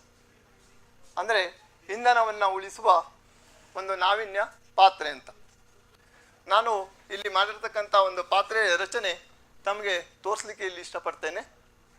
ಇದು ಇಲ್ಲಿ 2 ವೆಸಲ್ಸನ್ನು ನಾನು ಬಳಸಿದ್ದೇನೆ. ಇಲ್ಲಿ 2 ವೆಸಲ್ಸ್ಗಳ ನಡುವೆ ಒಂದು ಕಾಪರ್ ಪ್ಲೇಟ್ ಇದೆ, 3/4 ಇಂಚಿನ ಕಾಪರ್ ಪ್ಲೇಟ್ ಇದೆ. ಈ 3/4 ಇಂಚಿನ ಕಾಪರ್ ಪ್ಲೇಟು ಸ್ಪೈರಲಲ್ಲಿ ನಾನು ಇದನ್ನು ಏನು ಮಾಡಿದ್ದೇನೆ ಕೇಳಿದ್ರೆ, ಒಂದು ಚಾನೆಲ್ ಥರ.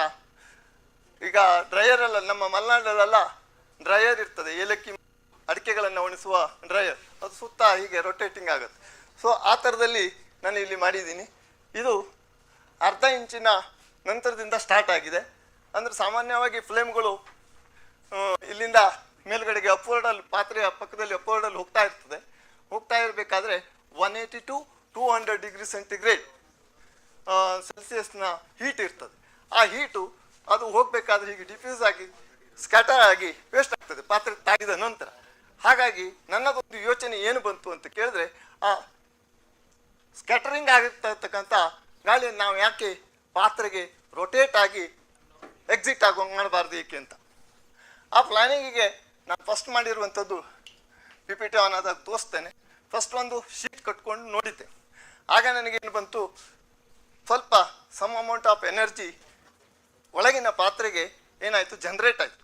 ಆವಾಗ ನನಗೇನು ವಿಚಾರ ಬಂತು, ಹೌದು ನಾವು ಹೀಗೆ ಮಾಡಿದರೆ ಏಕೆ ಆಗಬಾರ್ದು ಅಂತ ಹೇಳುವ ವಿಚಾರವನ್ನು ಸಾಕಷ್ಟು ಪಾತ್ರೆಗಳನ್ನು ಕನ್ವರ್ಟಿಂಗ್ ಮಾಡಿ ಒಂದು ಪಾತ್ರೆಯ ಹೊಸತನಕ್ಕೆ ಬರಬೇಕಾಯಿತು.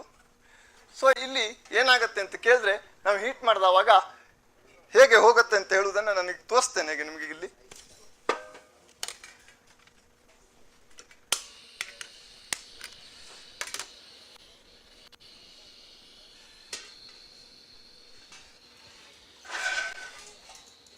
ಈಗ ನಾನೀಗ ಇಲ್ಲಿ ಇಟ್ಟಿದ್ದೀನಿ. ಸಾಮಾನ್ಯವಾಗಿ 2 ಲೀಟ್ರ್ ವಾಟರಿಗೆ ಹೀಟ್ ಆಗಲಿಕ್ಕೆ ಸಾಮಾನ್ಯ ಪಾತ್ರೆಯಲ್ಲಿ ಸಾಮಾನ್ಯವಾಗಿ 100 ಡಿಗ್ರಿ ಸೆಂಟಿಗ್ರೇಡ್ ಬರಲಿಕ್ಕೆ 7 ನಿಮಿಷ ಬೇಕಾಗ್ತದೆ. ನನ್ನ ಈ ಪಾತ್ರೆಯಲ್ಲಿ ಕೇವಲ 4 ಮಿನಿಟ್ಸ್ ಸಾಕಾಗ್ತದೆ. ಅಂದರೆ ಮಾಮೂಲಿ ಹೀಟ್ ಆಗತಕ್ಕಂಥ ಇದಕ್ಕೆ ಮತ್ತೆ ಎಕ್ಸ್ಟ್ರಾ ಎನರ್ಜಿ ಎಲ್ಲಿಂದ ಬಂತು ಅಂತ ಕೇಳಿದರೆ, ಇಲ್ಲಿರ್ತಕ್ಕಂತಹ ಈ ಹೀಟ್ ಏನಿದೆಯಲ್ಲ ಇದು ಇಲ್ಲಿ ಹೀಗೆ ಕಂಟಿನ್ಯೂಷನಲ್ಲಿ ಒಂದು 4 to 5 ರೂಟ್ನಲ್ಲಿ ಹೋಗ್ತಾ ಇದೆ. ಸೊ ಇಲ್ಲಿ ಏನಾಗುತ್ತೆ ಅಂತ ಕೇಳಿದ್ರೆ, ಗ್ರ್ಯಾಜುವಲಿ ಇನ್ಕ್ರೀಸ್ ಆಗ್ತಾ ಹೋಗ್ತಾ ಇರ್ತದೆ ಇಲ್ಲಿ ವಾಟರ್ ಇದು. ಸೊ ಇನ್ ದಿಸ್ ವೇ ಇಲ್ಲಿ ನಾವು ತಾವು ನೋಡ್ಬೋದು ಎಷ್ಟು ಫಾಸ್ಟಾಗಿ ಹೋಗ್ತಾ ಇದೆ ಅಂತೇಳಿ. ಹಾಗೆ ಬೈ ದ ಬೈ ಸಾಮಾನ್ಯವಾಗಿ ಇಲ್ಲಿ ಹೋಗತಕ್ಕ ನಾವು ಒಂದು 1/2 ಇಂಚ್ ಹೋಲ್ ಇಟ್ಟಿದ್ದೆ. ಇಲ್ಲಿ ಕೂಡ ಗೊತ್ತಾಗತ್ತೆ ನಿಮಗೆ 40 ಡಿಗ್ರಿ ಸೆಂಟಿಗ್ರೇಡ್ ಅಲ್ಲಿ ಹೋಗ್ತಾ ಇದೆ ನೋಡಿ. ಯಾಕೆ ಹಾಗೆ ಹೋಯ್ತು, 180 ಡಿಗ್ರಿ ಇದ್ದಿದ್ದು ಹೇಗೆ 40 ಡಿಗ್ರಿಗೆ ಹೋಯ್ತು ಅಂತ ಹೇಳಿದರೆ, ಅಷ್ಟು ರೊಟೇಟಿಂಗ್ ಆಗ್ತಾ ಹೋಗ್ತಾ ಇರಬೇಕಾದ್ರೆ ಅದು ತನ್ನ ಹೀಟನ್ನು ಏನು ಮಾಡ್ತಾ ಹೋಗುತ್ತೆ, ಒಳಗಿನ ಪಾತ್ರೆಗೆ ಅಬ್ಸಾರ್ಬ್ ಮಾಡ್ಕೊಳ್ಳಿಕ್ಕೆ ಕೊಡ್ತಾ ಹೋಗುತ್ತೆ. ಆವಾಗ ಎಕ್ಸಿಟ್ ಆಗಬೇಕಾದ್ರೆ ಸಾಮಾನ್ಯವಾಗಿ 40 ಡಿಗ್ರಿ ಟು 45 ಡಿಗ್ರಿ ಸೆಂಟಿಗ್ರೇಡಲ್ಲಿ ಹೋಗ್ತಾ ಇರ್ತದೆ. ಸೊ ಇನ್ ದಿಸ್ ವೇ ನಮಗೆ ಏನಾಗುತ್ತೆ, ಈ ಪಾತ್ರೆ ಏನಾಗಿದೆ ಅಂತ ಕೇಳಿ ಇವತ್ತು ಬೆಳಗಾಗ ಹೇಳಿದರು ಸರ್ ಇವರು ಅನುಷಿ ಮೇಡಮ್ ಅವರು ಹಾಗೂ ರಂಜಿತಾ ಮೇಡಮ್ ಅವರು ಲೈಫ್ ಇದರಲ್ಲಿ. ಸೊ ಆ ಪಾಯಿಂಟಿಗೆ ಬಂದಂತೆಯೇ ನಮಗೆ ಏನಾಗುತ್ತೆ ಅಂತ ಕೇಳಿ, ಎನರ್ಜಿ ಉಳಿಯುತ್ತೆ, LPG ಗ್ಯಾಸ್ ಉಳಿಯುತ್ತೆ. ತನ್ನ ಮೂಲಕ 1 ಗ್ರಾಮ್ LPG ಗ್ಯಾಸ್ ಉಳಿಸುತ್ತೆ, ನಾವು 3 ಗ್ರಾಮ್ ಕಾರ್ಬನ್ ಡೈಆಕ್ಸೈಡನ್ನು ಉಳಿಸಿದ ಹಾಗೆ reducing the carbon foot print ಆಗುತ್ತೆ. ಮತ್ತು ನಮಗೆ ಹಣದ ಉಳಿತಾಯ ಆಗುತ್ತೆ, ವೇಳೆ ಉಳಿತಾಯ ಆಗುತ್ತೆ. ಈ 4 ಆಬ್ಜೆಕ್ಟಿವ್ಸ್ನ ಆಧಾರದ ಮೇಲೆ ನಾನು ಈ ಪಾತ್ರೆಯನ್ನು ಇದು ಮಾಡಿದ್ದೇನೆ. ತಾವು ನೋಡ್ಬೋದು ಇಲ್ಲಿ ಎಷ್ಟು ಹೀಟ್ ಆಗಿದೆ ಅಂತ ನೋಡಿ. 100 ಡಿಗ್ರಿ ಸೆಂಟಿಗ್ರೇಡ್ ಬಾಯ್ಲ್ ಆಗಿಬಿಡ್ತು ಈಗಾಗಲೇ. ಸೊ ಈ ರೀತಿಯಲ್ಲಿ ನಾವು PPT ರೆಡಿ ಆಯ್ತಾ? ಆಯ್ತಲ್ಲ? Yes, okay. ನನ್ನ ಹೆಸರು KL ಭಟ್ ಅಂತ, ಸರ್ಕಾರಿ ಪ್ರೌಢಶಾಲೆ ಗಣೇಶ್ ನಗರ ಶಾಲೆ, ಉತ್ತರ ಕನ್ನಡ ಜಿಲ್ಲೆಯ ಶಿರ್ಸಿ.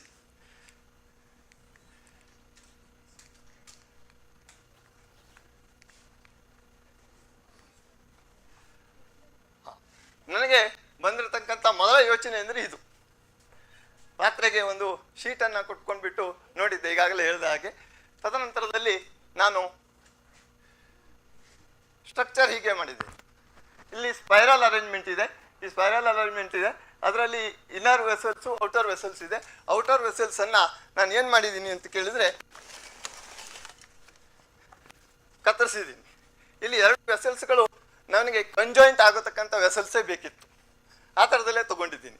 ಇಲ್ಲಿ ನಿಮಗೆ ಕಾಣಿಸುತ್ತೆ 3/4 ಇಂಚಿನ ಏನಿದೆ ಗ್ಯಾಪ್ ಇದೆ. ಸೊ ಇಲ್ಲಿ ನಾನು ಮತ್ತೆ ಬೇಸಿಗೆ ಕಾಪರ್ ಪ್ಲೇಟ್ ಕೊಟ್ಟಿದ್ದೀನಿ. ಯಾಕೆಂದರೆ ಸಾಮಾನ್ಯವಾಗಿ ಕಾಪರ್ ಹೆಚ್ಚು ಹೀಟನ್ನು ಹಿಡಿದಿಟ್ಕೊಳ್ತದೆ ಮತ್ತು ಬೇಗನೆ ತಣಿಲಿಕ್ಕೆ ಕೊಡುವುದಿಲ್ಲ. ಅದರ 2 ಗುಣಗಳು ಇಂಪಾರ್ಟೆನ್ಸ್ ಆಗಿದೆ. ಸೊ ನಾನು ಈ ರೀತಿಯಲ್ಲಿ ಇದು ಮಾಡ್ಕೊಂಡ್ಬಿಟ್ಟು 180 to 200 ಡಿಗ್ರಿ ಸೆಂಟಿಗ್ರೇಡ್ ಸ್ಕ್ಯಾಟರಿಂಗ್ ಆಗ್ತಕ್ಕಂತಹ ಒಂದು ಏನು ಹೀಟ್ ಇದೆಯಲ್ಲ ಅದನ್ನು ನಾನು ರೀಯೂಸ್ ಮಾಡಿಕೊಂಡು ಹೇಗೆ reducing the carbon foot print ಮಾಡ್ಬೋದು ಮತ್ತು ಹಣ ಉಳಿತಾಯ ಮಾಡ್ಬೋದು ಹೇಳೋದರ ರಚನೆ ಇವುಗಳನ್ನೆಲ್ಲ ಈ ರೀತಿ ಇದೆ.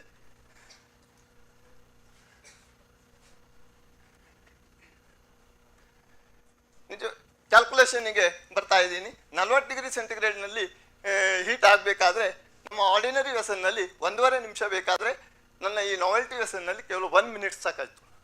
ಸೊ ಅಂದರೆ ನಾನು 30 ಸೆಕೆಂಡ್ಸನ್ನು ಉಳಿತಾಯ ಮಾಡ್ಬೋದು. ಅದೇ ರೀತಿಯಲ್ಲಿ 50 ಡಿಗ್ರಿ ಆಗಬೇಕಾದ್ರೆ ಅಲ್ಲಿ 3 ಮಿನಿಟ್ಸ್ ತೊಗೊಂಡ್ರೆ ನಾವೆಲ್ಟಿ ವೆಸಲಲ್ಲಿ 2 ಮಿನಿಟ್ಸ್ ತೊಗೊಳ್ತು. ಅಂದರೆ 1 ಮಿನಿಟನ್ನು ಸೇವ್ ಮಾಡೋದು. ಅಪ್ ಟು ನಾವು ಇದೇ ರೀತಿಯಲ್ಲಿ ಗ್ರ್ಯಾಜುವಲಿ ಹೋದಾಗ 100 ಡಿಗ್ರಿ ಸೆಂಟಿಗ್ರೇಡ್ 2 ಲೀಟರ್ ನೀರು ಕಾಯಲಿಕ್ಕೆ 11 ನಿಮಿಷ ಬೇಕಾದರೆ ನನ್ನ ನಾವೆಲ್ಟಿ ವೆಸಲ್ನಲ್ಲಿ 7 ಮಿನಿಟ್ಸ್ ಸಾಕಾಯಿತು. ಅಂದರೆ 4 ಮಿನಿಟ್ಸು ಏನಾಯಿತು, ಸೇವ್ ಆಯಿತು. ಇದನ್ನು ನಾನು ಕರ್ನಾಟಕ ಯೂನಿವರ್ಸಿಟಿಯ ಬಯೋಟೆಕ್ ವಿಭಾಗದಲ್ಲಿ ಏನು ಮಾಡಿದ್ದೀನಿ ಅಂತ ಕೇಳಿದ್ರೆ, ನನಗೆ ಮೆಜರಿಂಗ್ ಬೇಕಾಗಿತ್ತು. ಅಲ್ಲಿ ನಾನು ಅವರ ಹೆಲ್ಪನ್ನು ತೊಗೊಂಡ್ಬಿಟ್ಟು ಮೆಜರಿಂಗನ್ನು ಮಾಡಿದ್ದೀನಿ. ನೆಕ್ಸ್ಟ್ ಇದರ ಮೇಲೆ ಪ್ಲಾಟಿಂಗ್ ಆಫ್ ದಿ ಗ್ರಾಫ್ ಮಾಡಿದ್ದೀನಿ. ಆರ್ಡಿನರಿ ವೆಸಲಿಗೂ ಇಲ್ಲಿ ಕಾಣಿಸ್ತಾ ಇಲ್ಲಿ 1.5 ನಿಮಿಷಕ್ಕೆ ಆರ್ಡಿನರಿ ವೆಸಲ್ನಲ್ಲಿ 40 ಡಿಗ್ರಿ ತೊಗೊಂಡ್ರೆ ಅದೇ 1 ನಿಮಿಷಕ್ಕೆ ನನ್ನ ನಾವೆಲ್ಟಿ ವೆಸಲ್ನಲ್ಲಿ 1 ಮಿನಿಟ್ಸ್ ತೊಗೊಂಡಿದೆ. ಹಾಗೆ ಇಲ್ಲಿ ಕಾಣಿಸುತ್ತೆ 7 ಮಿನಿಟ್ಸಿಗೆ ನಾವೆಲ್ಟಿ ವೆಸಲ್ ತೊಗೊಂಡ್ರೆ ಇಲ್ಲಿ 11 ಮಿನಿಟ್ಸು 100 ಡಿಗ್ರಿ ಸೆಂಟಿಗ್ರೇಡಿಗೆ ಆರ್ಡಿನರಿ ವೆಸಲ್ ತೆಗೆದಿದೆ. ಈ ರೀತಿಯಲ್ಲಿ ನಾನು ಪ್ಲಾಟಿಂಗ್ ಆಫ್ ದಿ ಚಾರ್ಟ್ ಮಾಡಿದ್ದೀನಿ. Next temperature versus fuel. ಈಗ ಹಿಂದೆ ಹೇಳಿದ್ದು ಟೆಂಪರೇಚರ್ ವರ್ಸಸ್ ಟೈಮ್ ಆಗಿತ್ತು. ಸೊ ಈಗ ನಾನು ಟೆಂಪರೇಚರ್ ವರ್ಸಸ್ ಫ್ಯೂಯಲ್ ತೆಗೆದುಕೊಂಡಿದ್ದೀನಿ. 40 ಡಿಗ್ರಿ ಸೆಂಟಿಗ್ರೇಡ್ ಇದ್ದಾಗ ಆರ್ಡಿನರಿ ವೆಸಲ್ 10 ಗ್ರಾಮ್ ಫ್ಯೂಯಲನ್ನು ಯೂಸ್ ಮಾಡ್ಕೊಳ್ತದೆ. ಅದೇ ನಮ್ಮ ನಾವೆಲ್ಟಿ ವೆಸಲ್ 5 ಗ್ರಾಮ್ ತೆಗೆದುಕೊಳ್ತದೆ. ಅಂದರೆ ನಾವು ಹಾಫ್ ಆಫ್ ದಿ ಫ್ಯೂಯಲನ್ನು ಉಳಿಸ್ಲಿಕ್ಕೆ ಸಾಧ್ಯ ಇದೆ. ಸೊ 5 ಗ್ರಾಮ್ ಏನಾಯಿತು, ಸೇವ್ ಆಯಿತು. 5 ಗ್ರಾಮ್ ಸೇವ್ ಆಯಿತು ಅಂದರೆ ಈಗಾಗಲೇ ಹೇಳಿದ ಹಾಗೆಯೇ 1 ಗ್ರಾಮ್ಗೆ ನಾವು 3 ಗ್ರಾಮ್ ಕಾರ್ಬನ್ ಡೈಆಕ್ಸೈಡನ್ನು ಸೇವ್ ಮಾಡ್ಬೋದು. ಅಂದರೆ 15 ಗ್ರಾಮ್ ಸೇವ್ ಮಾಡ್ಬೋದು. ಅದನ್ನು ಕೂಡ ನೆಕ್ಸ್ಟ್ ಚಾರ್ಟ್ನಲ್ಲಿ ಇದೆ. ಈಗ 100 ಡಿಗ್ರಿ ಸೆಂಟಿಗ್ರೇಡಿಗೆ ನಮ್ಮ ಆರ್ಡಿನರಿ ವೆಸಲಲ್ಲಿ 70 ಗ್ರಾಮ್ ಬೇಕಾದರೆ ನಾವೆಲ್ಟಿ ವೆಸಲ್ನಲ್ಲಿ 35 ಗ್ರಾಮ್ ಸಾಕಾಗುತ್ತೆ. So on this way we can save the 35 grams of the fuel. ಇದಕ್ಕೂ ಕೂಡ ನಾನು ಗ್ರಾಫನ್ನು ಮಾಡಿದ್ದೀನಿ. ಹೇಗೆ ಅಂತ ಕೇಳಿದರೆ 40 ಡಿಗ್ರಿ ಸೆಂಟಿಗ್ರೇಡಿಗೆ ನಮಗೆ 5 ಗ್ರಾಮ್ಸ್ ಆಯಿತು ಇನ್ ನಾವೆಲ್ಟಿ ವೆಸಲ್ನಲ್ಲಿ. ಅದೇ 10 ಗ್ರಾಮ್ಸು ಇನ್ ಆರ್ಡಿನರಿ ವೆಸಲಲ್ಲಿ ಆಗುತ್ತೆ. In this way comparison to it 35 grams of the novelty vessel ತೊಗೊಂಡಿದ್ದಿದ್ರೆ, ಆದರೆ ಆರ್ಡಿನರಿ ವೆಸಲ್ 70 ಗ್ರಾಮ್ಸ್ ತೊಗೊಂಡಿದೆ. ಸೊ ಇದರಿಂದ ನಮಗೆ ಎಷ್ಟು ಡಿಫರೆನ್ಸ್ ಆಗ್ತಾ ಇದೆ, ನಾವು ಎಷ್ಟು ಎನರ್ಜಿ ಉಳಿಸ್ಬೋದು, ಎಷ್ಟು ಫ್ಯೂಯಲ್ ಉಳಿಸ್ಬೋದು ಹೇಳೋದು ಇಲ್ಲಿ ಗೊತ್ತಾಗ್ತಾ ಇದೆ. ಹಾಗೆ ಇದನ್ನು ಅಡುಗೆ ಮನೆಯಲ್ಲಿ ನಾವು ಯೂಸ್ ಮಾಡಿ ನೋಡಿದವಾಗ ಇದನ್ನು ಕೂಡ ನಾನು ಅಪ್ಲೈ ಮಾಡಿದ್ದೇನೆ. ಸಾಮಾನ್ಯವಾಗಿ ಒಂದು ಮನೆಯಲ್ಲಿ 4-5 ಮೆಂಬರ್ಸ್ ಇದ್ದರೆ ಅಡುಗೆ ಮಾಡಲಿಕ್ಕೆ ಸಾಮಾನ್ಯವಾಗಿ 1 ರಿಂದ 1.5 ತಾಸು ಏನು ತಗೊಳ್ತಾರೆ, ಅಡುಗೆಗೆ ಫ್ಯೂಯಲನ್ನು ಬಳಸ್ತಾರೆ.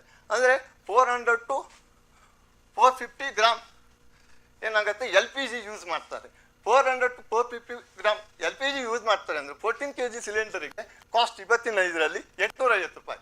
ಸೊ ನಾವು 1 kg LPGಗೆ ನಾವು ಬರ್ನ್ ಮಾಡಿದವಾಗ ನಮಗೆ ಏನಾಗುತ್ತೆ ಅಂತ ಕೇಳಿದ್ರೆ, ನಮಗೆ 45 ರೂಪೀಸ್ 42 ರೂಪೀಸ್ ಏನಾಗುತ್ತೆ, ಎಕ್ಸ್ಪೆನ್ಸಿವ್ ಆಗುತ್ತೆ.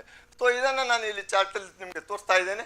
ಒಂದು ದಿವಸಕ್ಕೆ 70 ನಿಮಿಷ ನಾವು ಅಡುಗೆಗೆ ಆರ್ಡಿನರಿ ವೆಸಲಲ್ಲಿ ಯೂಸ್ ಮಾಡಿಕೊಂಡ್ರೆ ನಮಗೆ 450 ಗ್ರಾಮ್ ಬೇಕಾಗಿದ್ದಿದ್ರೆ 27 ರೂಪಾಯಿ ಏನಾಯಿತು, ಗ್ಯಾಸ್ ನಾವು ಖರ್ಚು ಮಾಡ್ದಂಗೆ ಆಯಿತು.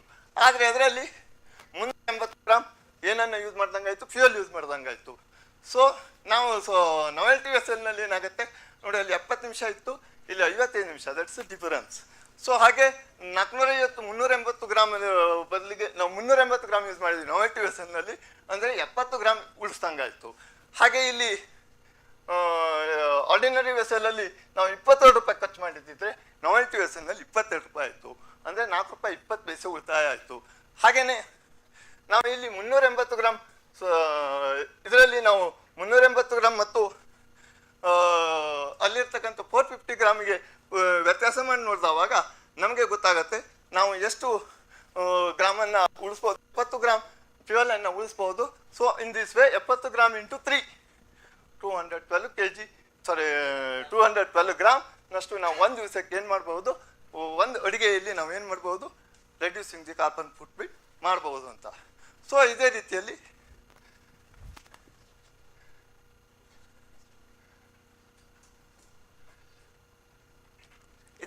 ನಾವು ಒಂದು ವರ್ಷಕ್ಕೆ ಏನು ಮಾಡ್ಬೋದು, 25 kg LPG ಉಳಿಸ್ಬೋದು. ಸಾಮಾನ್ಯ 1512 ರೂಪಾಯಿಯಷ್ಟು ಹಣವನ್ನು ಉಳಿತಾಯ ಮಾಡ್ಬೋದು. 76 kg ಕಾರ್ಬನ್ ಡೈಆಕ್ಸೈಡನ್ನು ನಾವು ಉತ್ಪತ್ತಿ ಮಾಡೋದನ್ನು ಒಂದು ಮನೆಗೆ ಏನು ಮಾಡ್ಬೋದು, ರೆಡ್ಯೂಸ್ ಮಾಡ್ಬೋದು ಅಂತ. ಇದು ಯಾವ ರೀತಿ ಪರೀಕ್ಷೆ ಮಾಡೋದು ಅಂತ ತೋರಿಸ್ತಾ ಇದ್ದೀನಿ. ನೆಕ್ಸ್ಟ್, ಈಗ ಸಿರ್ಸಿ ಅಂತ ಟೌನ್ನಲ್ಲಿ 15,000 ಮನೆಗಳಿದೆ. ಅಲ್ಲಿ ಒಂದು ದಿವಸಕ್ಕೆ ನಾವು ಎಷ್ಟು ಉಳಿಸ್ಬೋದಪ್ಪ ಅಂತ ಕೇಳಿದ್ರೆ 1,050 kg ಫ್ಯೂಯಲನ್ನು ಉಳಿಸ್ಬೋದು. ಅಂದರೆ 63,000 ರೂಪಾಯಿಯಷ್ಟು ಹಣವನ್ನು ಒಂದು ದಿವಸಕ್ಕೆ ಉಳಿಸ್ಬೋದು. ಕಾರ್ಬನ್ ಡೈಆಕ್ಸೈಡನ್ನು ಇದನ್ನು ನಾವು ಕಂಟ್ರೋಲಿಂಗನ್ನು 3,150 kg ಉಳಿಸ್ಬೋದು. ಅದೇ ನಮ್ಮ ಭಾರತಕ್ಕೆ ತೆಗೆದುಕೊಂಡ್ರೆ, ನಾನು ತೆಗೆದುಕೊಂಡಂಥ ಇದರಲ್ಲಿ ಸರ್ಚ್ ಮಾಡಿದವಾಗ ಎಷ್ಟು ಹೌಸಸ್ ಇದೆ ಅಂತೇಳಿ 22 ಕೋಟಿ ಹೌಸಸ್ಗಳಿದೆ. ಸೊ ಅದರಲ್ಲಿ ನಾವು ಒಂದು ವರ್ಷಕ್ಕೆ ಏನು ಮಾಡ್ಬೋದು ಅಂತ ಕೇಳಿದ್ರೆ ನೋಡಿ, 32,120 ಕೋಟಿ ರೂಪಾಯಿ ಹಣವನ್ನು ಉಳಿಸ್ಬೋದು. ಜೊತೆಗೆ 1,686 ಕೋಟಿ ಟನ್ LPG ಗ್ಯಾಸನ್ನು ಉಳಿಸೋದ್ರ ಮೂಲಕ, ಅಂದರೆ ಟನ್ ಕಾರ್ಬನ್ ಡೈಆಕ್ಸೈಡ್ ವಾತಾವರಣಕ್ಕೆ ಹೋಗುವುದನ್ನು ನಾವು ತಪ್ಪಿಸಬಹುದಾಗಿದೆ. ಈ ರೀತಿಯಲ್ಲಿ ರೆಡ್ಯೂಸಿಂಗ್ ದಿ ಕಾರ್ಬನ್ ಫುಟ್ಪ್ರಿಂಟ್ ಮಾಡ್ಬೋದಾಗಿದೆ. ಇದನ್ನು ನಾನು ನಮ್ಮ ಸ್ಕೂಲ್ಗಳಲ್ಲಿ ತೋರಿಸಿದ್ದೀನಿ. ಹಾಗೆ ಬೇರೆ ಬೇರೆ ಮನೆಗಳಲ್ಲೂ ಕೂಡ ಇದನ್ನು ಟೆಸ್ಟ್ ಮಾಡಿ ನೋಡಿದ್ದೇನೆ. ಹಾಗೆ ಇದನ್ನು ಪತ್ರಿಕೆಯಲ್ಲೂ ಕೂಡ ಇದರ ಬಗ್ಗೆ ಆರ್ಟಿಕಲ್ ಕೂಡ ಬಂದಿದೆ. ಸೊ ಇದರ ಉಪಯೋಗಗಳು ಕೂಡ ಈಗಾಗಲೇ ಹೇಳಿದ್ದೀನಿ.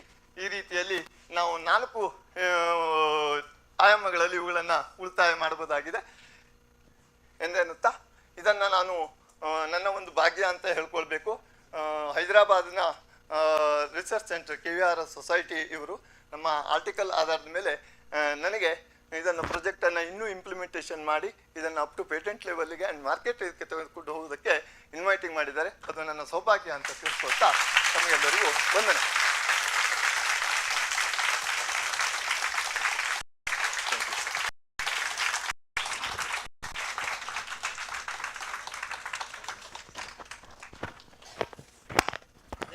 Based on the principle of optimizing conduction, convection and radiation, the principle, so that you have better efficiency, and that's how the carbon footprint comes down. Okay, I think we have finished all the presentations, no? So now the next session Dr. Uttam will coordinate. So we have 5 presentations. If I reduce from 15 minutes to 10 minutes, that would be good, no? So youngsters can run fast. Huh? Isn't it? Okay, chair, they have agreed. It is there, yeah. Please, Anindita, no? You can, yeah, this is the.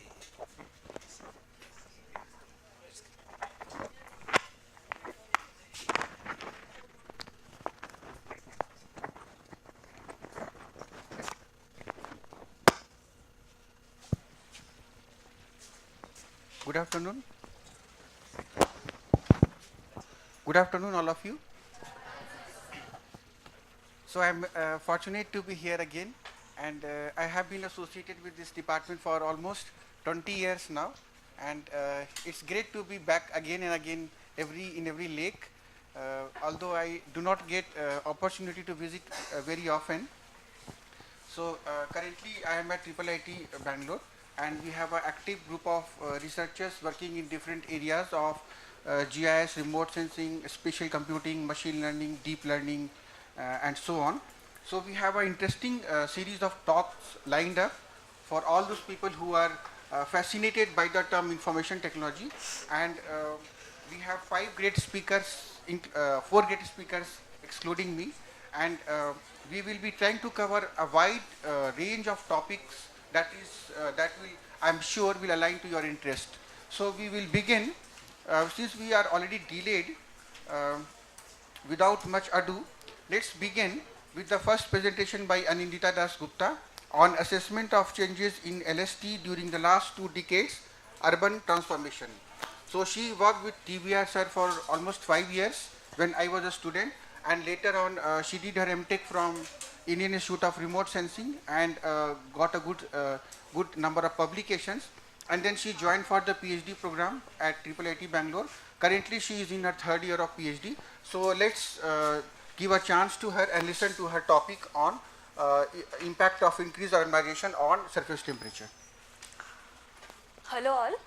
So the topic which I'll be presenting is impact of increased urbanization on land surface temperature. So here I have assessed the land surface temperature of about 20 years to see what is the change which has happened throughout, and the region is Bangalore, my study region.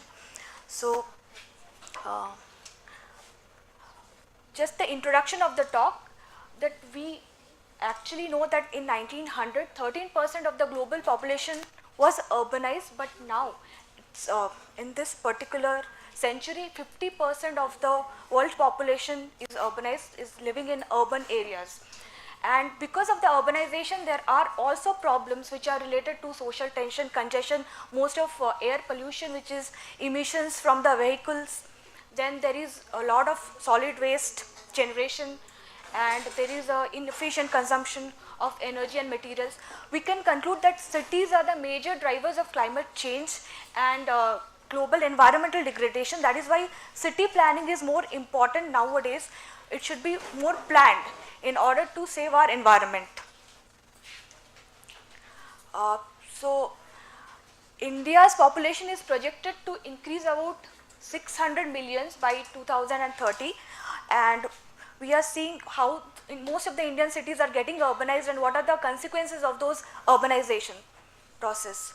So there was a study by Sudhira 2008 where it was unplanned urbanization in the peripheral areas of Bangalore, BBME boundary. Near the periphery of the region, there has been lot of unplanned urbanization, and as a result of that, the land surface temperature is also high towards the periphery than the central region, which we'll see further. And these urban unanticipated urban growth is actually unplanned, and these has impacted on the temperature of the city, which we'll look forward in the next slide. So I'll come to the method which I followed. First of all, I have used satellite data in order to track the changes in land surface temperature. The satellite data which I have used is Landsat data, and I have used 4 years data in this case, in the study 2000, 2007, 14 and 21 to show the land surface temperature changes which has happened. The method, I have used thermal band of land surface of Landsat satellite data. Landsat is a free available data which I have processed in order to get the land surface temperature. So I'll just go through the results sections, but before that I'll just show that I have taken these changes into phases. Phase 1, I have seen the changes which has occurred from 2000 to 2007. Phase 2, the changes which has occurred from 2007 to 14, and phase 3, I have examined the change which has occurred from 2014 to 2021. So just if you look through this image, so this is 2000. We are actually seeing the most of the temperature range is from 25 to 28 degrees centigrade. When we this is the black boundary layer, which is BBMP boundary of Bangalore region. I have taken also some buffer region in order to study the growth of the city. So in 2007, you are seeing what is the difference has occurred from 2000 to 2007. This is phase 1 change which I am accounting from. From 2007 to 2014, we are seeing the major changes which has happened. In the central part of the Bangalore, where there are a lot of greenery, we see that the temperature changes hasn't occurred much. So 2007 to 2014 is a phase 2 which I am seeing the changes which has occurred. 2020, actually we all know that 2020 pandemic occurred. From March 2020 there was a widespread lockdown throughout the country, and even 2021 the country hasn't even opened up. So here we see, because of the economic shutdown or the vehicular shutdown, there hasn't been much of the temperature rise in 2021 and sorry. So 2021 we are seeing the region has actually the environment and the LST has not much changed, and it is particularly pleasant. So it can be attributed, the reason when we see the map, we can attribute this to the pandemic effect, that a lot of the shutdown of vehicles or industrial shutdown, this has resulted in has not resulted in much of the environmental degradation. So this data has to be accounted with the emission data or other data in order to see if we even want to model the changes, we see that this is an exception in March 2021. Even if we go to March 2019 and 20, we see the land surface temperature has continuously increased. An exception is 2021, which can be attributed, which happened during the pandemic, about 1 year or 1.5 years of shutdown which had occurred. So if we are, this is the winter data, because I had shown you March data. So in winter season also you can see 2007, 2014, when we take phase 2 of the changes, how the changes has taken place. While when we account for the data in 2021 during pandemic, we can much relate it to 2000 December. So because of those halt in our economic activities, or in most of it vehicular shutdown or less emissions, the degradation of environment had particularly stopped during this time.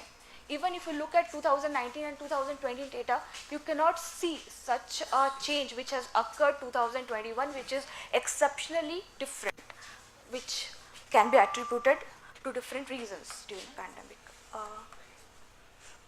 So just this is a graph. When I show you the graph, you can see this is the 2021 data, which is showing much lesser temperature when I compared it to 2007 and 2014. The same case you can see in winter and in summer, both the seasons, just to analyze the changes. So this was a study which was done before, and it showed, I wanted to see how the seasonal changes impact the temperature. When it comes to March, that is, I'll take as a summer season, we see that in impervious surfaces, the land surface temperature impact is more. It is the correlation between NDBI, which is normalized difference built up index.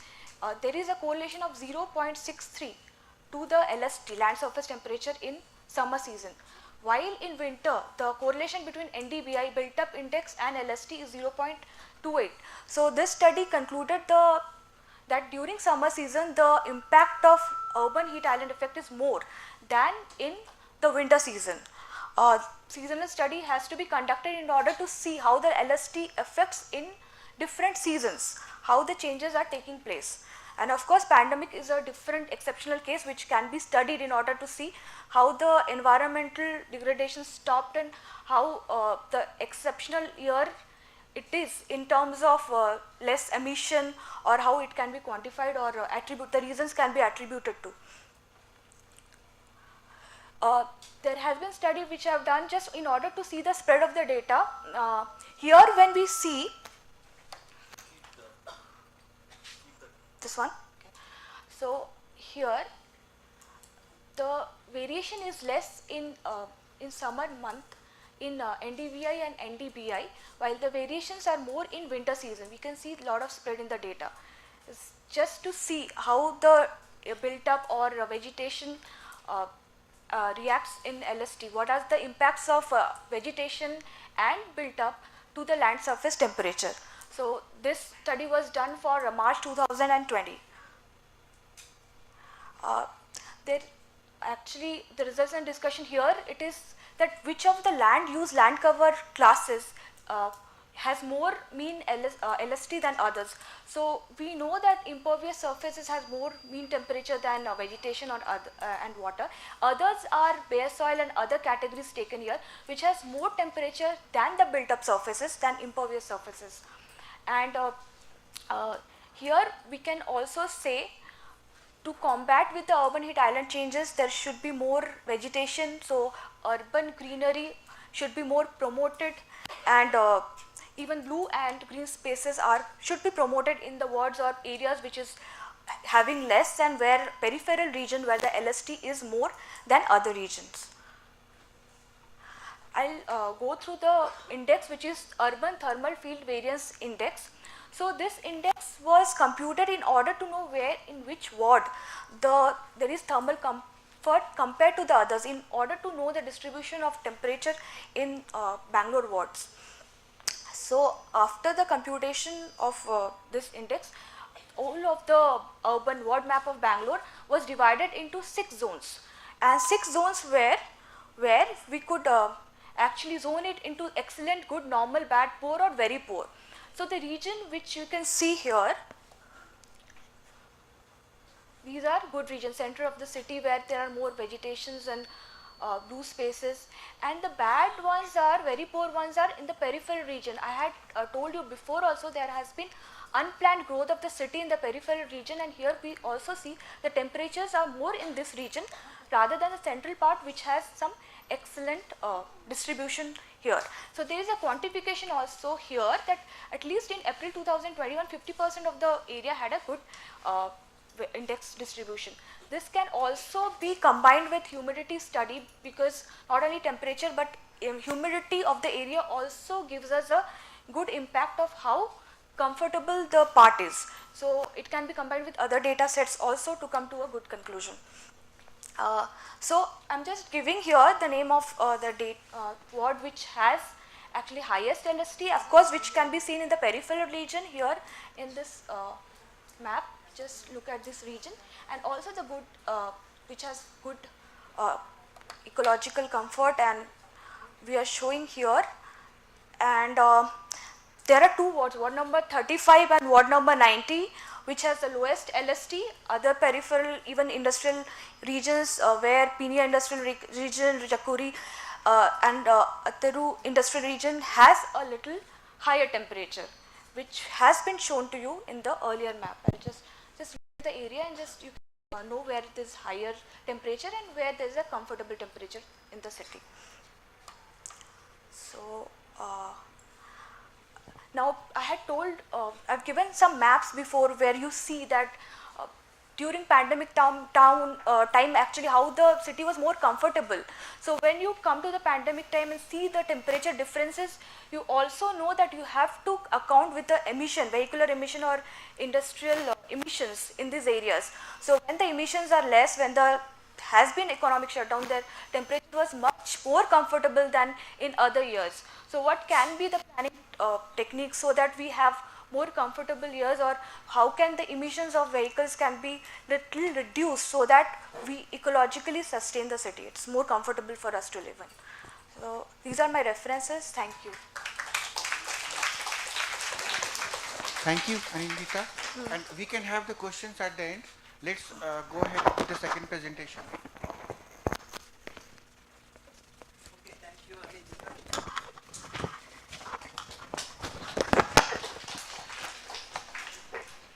Meeting is live. We just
So let's start the second presentation. The second presentation is by Ms. Madhurima Panja, and she will be speaking on epicasting, an ensemble wavelet neural network for forecasting epidemics. And she has done her BSc in statistics from University of Calcutta, and she is a university topper. And she has done her MSc in statistics and is a gold medalist from University of Madras. She has introduction. Okay. So she is a PhD scholar at IIIT working in the area of data science. So let's begin. Madhurima, you can share your screen and share the slide. Yes. So is my screen visible? Yes. Okay. So as Uttam sir aptly pointed out, so I'll be speaking about epicasting. So this has been a research that we have been working on. So basically, epicasting speaks about epidemic forecasting. So we all know that during the recent COVID-19 pandemic, people from all over the world has been suffering from large-scale human illness as well as numerous number of deaths. So although there were proper drugs were not available and their vaccines were still made in progress, statisticians and epidemiologists were making tremendous effort to forecast the dynamics of COVID-19 disease. These forecasts, if they were accurate, they actually helped the policy makers as well as government and public health organizations to generate proper measures that can actually counterattack the upcoming effects of COVID-19 disease. So from this point of view, epidemiological forecasting became very widely usable not only by government agencies but also for human as well as any other public organization in general. So this paved the way for a recent surge among researchers to work in the field of epidemic forecasting. And we in general have coined a term called epicasting, which actually means forecasting and nowcasting the epidemiological outbreaks. This not only includes the recent COVID-19 pandemic, but it can actually handle different types of epidemics, similar to be hepatitis or dengue or malaria. And we have experimentally tested their output as well.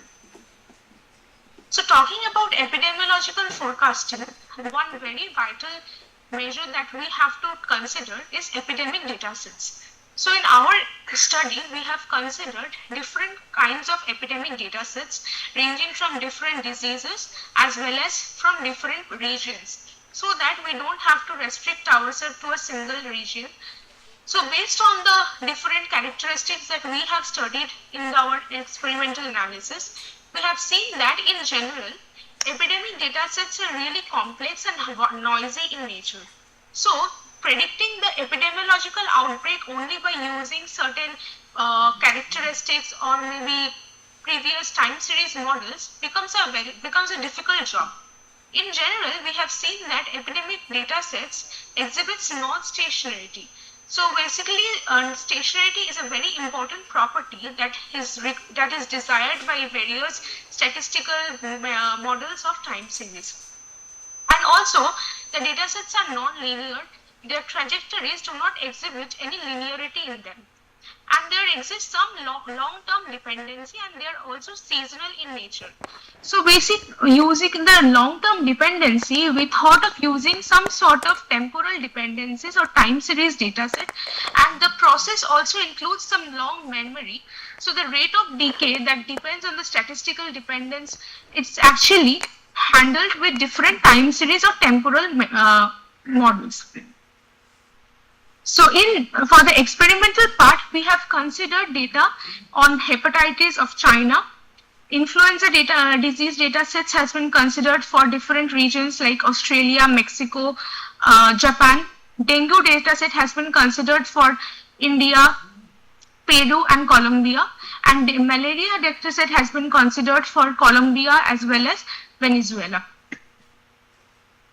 Previously, the different epidemiological models have been already developed. These epidemiological models mostly includes deterministic models, that namely the SIR model, that is suspected, infected and recovered model. It actually models the characteristics of the population that has been affected. So given the data set into the in the SIR model, it categorizes the individuals in the population into 3 segments. Some people are assigned as suspected of having a disease. some people are assigned to be infected by a particular disease, and some people are recovered from that particular given disease. So based on that, the SIR model tries to understand what is the changes, how the population changes, or the characteristics of the population changes due to a given epidemic disease. But this does not ensure that the models are able to give some good, reliable forecast for the upcoming time frame. However, when talking about phenomenological models, which primarily include statistical model, machine learning model, and deep learning frameworks, so these models actually approaches the problem of epidemic forecasting from a data-driven approach, and they also try to generate some accurate and reliable forecast of these data sets. However, their forecasts are quite prominent. These methods impose certain conditions. For example, the popularly used autoregressive integrated moving average model, that is RIMA model, assumes that the dataset is linear in nature. However, when we tried with our epidemic dataset, they were having extreme non-linearity, and so ARIMA model could not be appropriately fitted in this framework. So based on these limitations of the previous literature, our model, which we have designed as an ensemble framework of different machine learning and statistical model, comes into picture. So we primarily proposed an ensemble wavelet neural network, which we have named as EWNet. And this model possesses the capabilities of handling the complex, noisy characteristics of the epidemic datasets, for example, the non-stationarity, seasonality, and non-linearity. In the proposed model, we tried to understand the details and the smooth series, that is, we tried to break or decompose the given epidemic series into a number of detailed series and smooth series by applying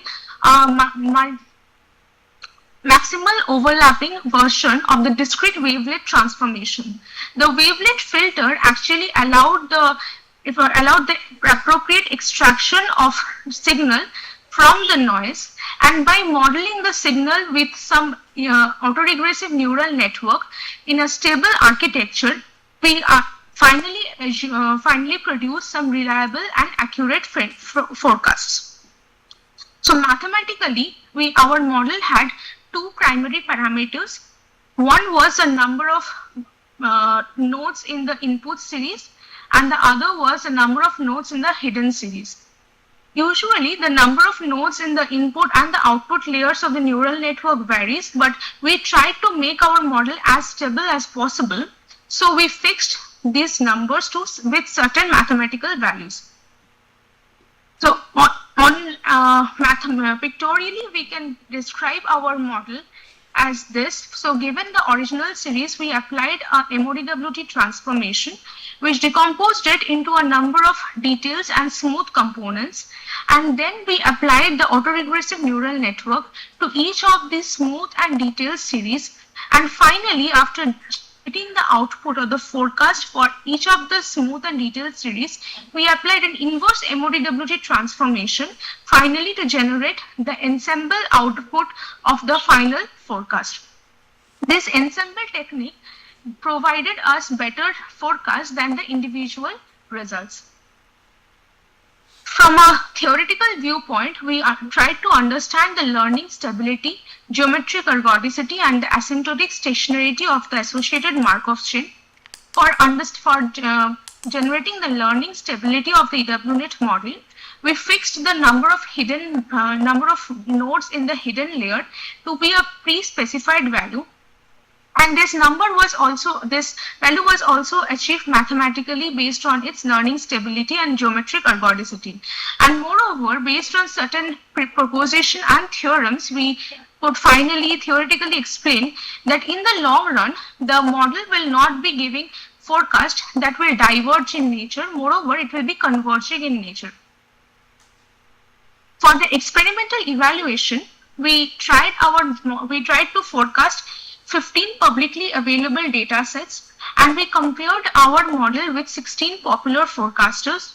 This experiment was conducted for 3 different forecast horizons to check the robustness of the model, and that was even given in a rolling window approach. So we have presented a brief summary of the performance of our model for some of the high performing models, and based on all the different architectures that we have been experimented, our proposed EWNet model has given the best forecasting. Even to understand the statistical significance of our forecaster, we have conducted a multiple comparison with the best test, and this test has also established the robustness of our proposed model. Talking about the limitations and some future aspects of our model can actually handle the non-stationary and non-linear forecasting problems with very high accuracy. However, if we are giving the model some stationary and linear data set, our model does not provide as good estimate of the forecast as a previously proposed ARIMA model in certain cases. But since real world data sets do not exhibit stationarity and linearity in general, so our model is more preferable in case of real world epidemic data sets. Moreover, the theoretical properties that we have established ensure that the outputs are stable in the long run, and the model is also very highly interpretable and simple to understand. Although neural networks are a black box due to the unknown number of parameters, but since here we are fixing the number of hidden nodes and output nodes as well as the input node, our model is technically a white box in nature. Our experimental results also signify that in the long run, the forecast generated by our proposed EWNet model is highly accurate in compared to the other deep learning and machine learning approaches. As a further scope of work, we propose that the same approach of using neural network can be replaced by some other highly performing deep learning methodologies like transformers and NBITs, and not only and this model of ensemble technique with a wavelet transformation can be applied to other forecasting horizons like demand forecasting and supply chain management. So that will be a future scope of study. Thank you. So if there are any questions, please feel free to ask me. Thank you, Madhurima, for the presentation. Any questions?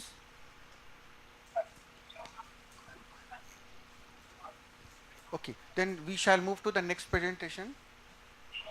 Oh. Madhurima, you may log out.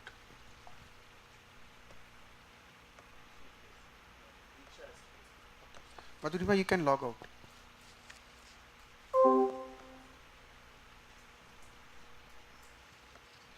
Diksha, you can present now. Okay. Hi everyone. I am Diksha Agrawal and a research scholar at IIITB. You have to share the slides. Yes. Share your screen. I hope the screen is visible. Yes, it's visible. Okay, so I will be presenting my work towards building a self-evolving online learning and deep neural network models for data stream classification. So I will be first giving the background of this problem statement. So we generally know that the classification can be done using generative and discriminative machine learning models. In discriminative, we try to learn the boundaries between the class labels in the data set, whereas in generative, we try to learn the distribution of the input data. The discriminative is robust to outliers and generative is not so robust to outliers, but can tackle a more complex data. The discriminative is not capable of generating new data points, and the generative is capable of generating the new data points. So both discriminative and generative have their own limitation and advantages. And in this study, we try to combine both these network structures together so as to, take the advantage of each of the structures. So I would like to give a background on data streams. So data streams are, data coming sequentially at a regular interval of time, and it can become as one data point at a time or a data chunk at a time, and this is known as data stream. So there can be multiple sources of data stream, which can be IoT sensors, smart e-devices, internet users, meteorological stations, and autonomous systems. So this is a pictorial representation on how a streaming is done and how we do a model or analytics over that stream. So here we can see a IoT sensor giving chunks of data at a regular interval of time, T1, T2, T3. And on the basis of these chunks, we do some kind of modeling and analytics. There are certain challenges which are there in modeling this data stream using machine learning models. First one is partially observable data. That is when all of the data samples are not there in the stream. We have not observed all of the data samples, and there is an infinite data stream coming in. So this is a realistic scenario which we generally see in smart e-watches and IoT sensors. Here the capital T is tends to infinity. The second challenge in modeling the data stream is drift. So we generally see that the feature distribution or the statistical properties of the incoming data chunks changes over time, giving rise to concept drift. So in this pictorial representation, we try to see that at t is equals to t1, we have a different distribution as compared to the t is equals to t2, which is different data distribution. So this kind of during modeling this data stream, we need to capture this change in distribution. So it is a challenge. Third one is non-availability of label data. So this is also seen in real world scenario where it is impossible to label all the incoming data chunks, because if they are streaming in real time, so it will be very difficult to label in real time and then do the analytics over it. So we might be labeling some portion or some percentage of this data, and this P represents that N is the total number of data points coming in, and we only label P of the label. So this is a third challenge. So here the research question arises that how we can model the partially observable data streams, or how to learn in online fashion. Second one is how to tackle concept drift when the input data changes. Third one is how to train a flexible model under different percentage of labeled incoming data chunks. Fourth one is while adapting or changing the DNN according to the new data, how we can retain its historical knowledge on the old data chunks. So it is generally seen that catastrophic forgetting is observed whenever we update our model on new data. So here comes the concept of offline versus online learning. So offline learning is the traditional method of learning where we design the neural network as shown here, and we train it, and whenever there is a performance decrement, this can happen due to the concept drift also, we do the redesigning again and retraining again, and this tends to be slow process because it's a manual intervention, and we had to retrain it again and again and redesign it. The second thing is in online learning, we the first phase is same till the performance decrement, but in online learning the neural network architecture can be evolved in itself, which is an automatic process, and it can extend itself on the basis of adding neurons or pruning neurons. and also adding the hidden layers so that it can accommodate the new incoming data chunks and like retrain itself on the new data chunk only and not on the all of the historical data chunks. So it has been seen in practice that it is automatic and fast process. Here are some points which distinguish between offline and online learning. First one is that the structural autonomy or the architecture is static in offline learning and adaptive in online learning. Model size is fixed, as we have a fixed, it will be fixed, and it is optimal and dynamic in case of online learning.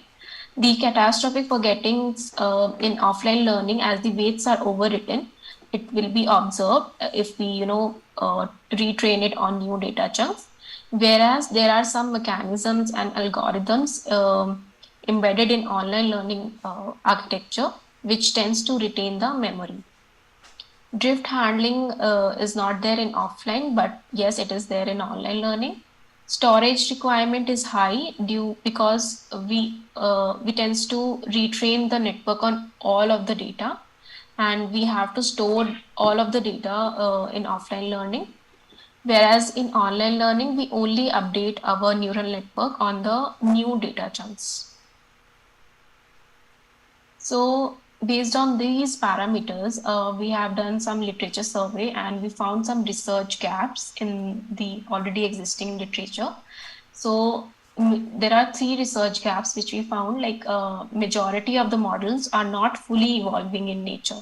They either use a fixed layer network architecture or a shallow network, or partially evolve that network structure. Second one is few proposed models use a fully evolving network architecture but are not able to efficiently extract the latent features. And due to that, they don't show a good accuracy on complex data streams. Third one is, as per the literature, like none of the self-evolving online learning algorithms efficiently learn and model the data streams under limited and varying percentage of labeled data. So we have also studied how we can learn in cases where a limited percentage of data is labeled. So the data which we have used in our study is as follows. We have used a very varied data which comprise of real and synthetic data sets, and it has certain different types of and sources of concept drift in it. And we have also experimented with different types of imbalance factor. So imbalance factor is the case where the classes are imbalanced, and we have formulated the imbalance factor as this formula. We have also shown the experiments using binary as well as multi-class classification problem. This is the another data set which we have used, and this is on recently published IoT botnet data set. This formulates the problem of prediction of anomaly leading to cyber attacks. So this is a real world data set which can be classified as a binary as well as multi-class classification. First method which we propose is SGDOL, self-evolving generative and discriminative online learning. It has been published in ICDMW, and the proposed methodology is as follows. So we assume that there is a data stream which is giving us chunks of data in a interval of time. We uses the generative model to extract the important features. Then we use the discriminative model to update, remember, and do the classification of this data chunk. The main attraction of this architecture is that all the hidden layers and hidden neurons are self-adaptive in nature. That means the number of neurons and the number of hidden layers can be added and pruned in this architecture automatically without any human intervention. And the addition of neuron is done in underfitting conditions when there is a high bias condition in the network. The pruning of the neuron is an overfitting condition when the high variance condition in the neural network. And the addition of layer is done when a concept drift is signaled. So we have used an algorithm known as based on Howding bounds equation, which help us detect whether there is a concept drift or not. Then the pruning of layer is done whenever we see that the two layers are more correlated to each other. So we only retain one of them and deletes the other. The result of this study is as follows. So we have done a comparative on a number of state-of-the-art online learning algorithms. And we see that SGDOL has performed good results on each of the data set except one or two of them. To further analyze the concept drift condition for this algorithm, we have used like stationary data sets which help us in identifying whether it is working well under concept drift condition or not. So in this graph, we have the incoming data chunk number on the x-axis and the classification rate. So we see that there are certain drips in the accuracy which show us that there is a concept drift happening here. But overall, we see that the network has a positive increment trend. And like this shows that our network is able to evolve and update itself on the go. So similar patterns are seen in other data sets also. Then to analyze the performance on highly imbalanced CCOM dataset. So CCOM is a fault detection binary classification problem in semiconductor and manufacturing process. It has three main challenges, this dataset. It has high dimensionality and high class imbalance problem, that is only 6.6% of the minority class is present. And there are less number of data points. So only 1500, approximately 1600 samples are given. So the major like task here is to find how it is performing on the minority class. So we have compared it with the recent state-of-the-art deep neural network models, which is based on online learning, which is DAVDEN and ADL. So we have seen that minority class accuracy is well in SGDOL. So 50 to 50 is the ratio which we have in each of the data chunks. So majority is to minority ratio. Second methodology which we have developed is flexible online learning model for data stream classification. It has been published in CodeScoMAD, and the proposed methodology is as follows. It is proposed for efficiently modeling of data streams in an online setting, having both low and no availability of true class labels. So it works under the situation when the immediate true labels are not present or a very small percentage of true labels are present. So here we have made use of the adaptive deep denoising autoencoder, and in this we make use of the generative algorithm. And here the denoising autoencoder's hidden layer can be evolved in terms of addition and pruning of hidden neurons. And we check whether the true labels are available or some percentage of true labels are available. And if yes, if they are available, we add a softmax and do a one-shot fine-tuning for its classification. If they are not available, we simply evolve the adaptive denoising autoencoder. Here are the results for this. So first result is when 0% of the labels are there, that means no labels are there. So this problem breaks down into the clustering problem, and the task is to find how many possible clusters or classes are there in the incoming data stream. So we make use of the within cluster sum of squares WCSS method and the elbow method to predict the number of clusters. So here the possible clusters should be 2 according to the elbow method by seeing the WCSS. So this experiment is done on IoT data set. The second one is when we have small percentage of label data. So it is shown that from 1% of label data to 100% of label data, the accuracies are always between 97 to 100%. We have shown the F1 score and the classification rate. The third one is to show how the hidden neurons are, evolving as the algorithm is learning. So this is shown when on multi-class classification problem with 1% of true labels on the top and with 100% of true labels. So we see that the network is growing and adapting, and it's showing a self-adaptive behavior in finding the best network complexity. So here I will like to conclude the study and give the future scope. So first, the study is focused on building self-evolving online deep learning architecture that overcomes the challenges faced by fixed DNNs.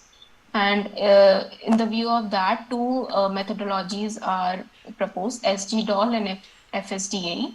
SGDOL is based on the combination of generator and discriminator architecture in an online setting, and it determines the dynamic and optimal network complexity by self-evolving its network architecture, which can adapt itself to the incoming data stream. Second one, FSDAE is proposed, which can learn and adapt the model in low or no availability of label data. So we believe the proposed method can be extended and adapted to reinforcement learning algorithms also, and also the unsupervised learning problems, which will be investigated in the future work. Thank you, everyone. If there are any questions, I am happy to answer. Thank you, Diksha. Any questions? Okay, we'll go from online learning to cloud computing, and Rahisha will be presenting on the topic Google Earth Engine.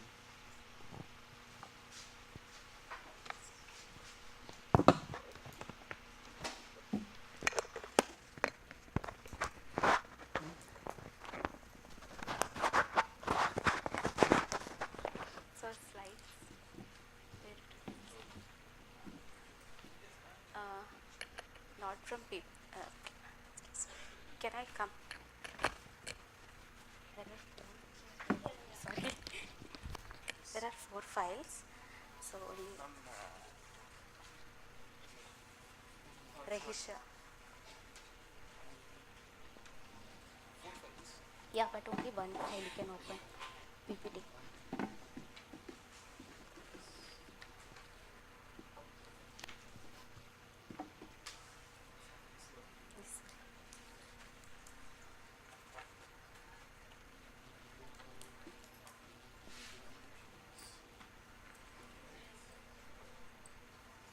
Nine. Rahisha. And there is a PPT. Only one PPT is there. So here, yeah, PPT. I can control over there, no? No, that slides I cannot control. I can control. Thank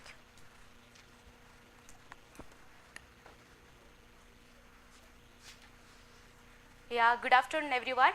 I am Rahisha. I am a research scholar at IIITB.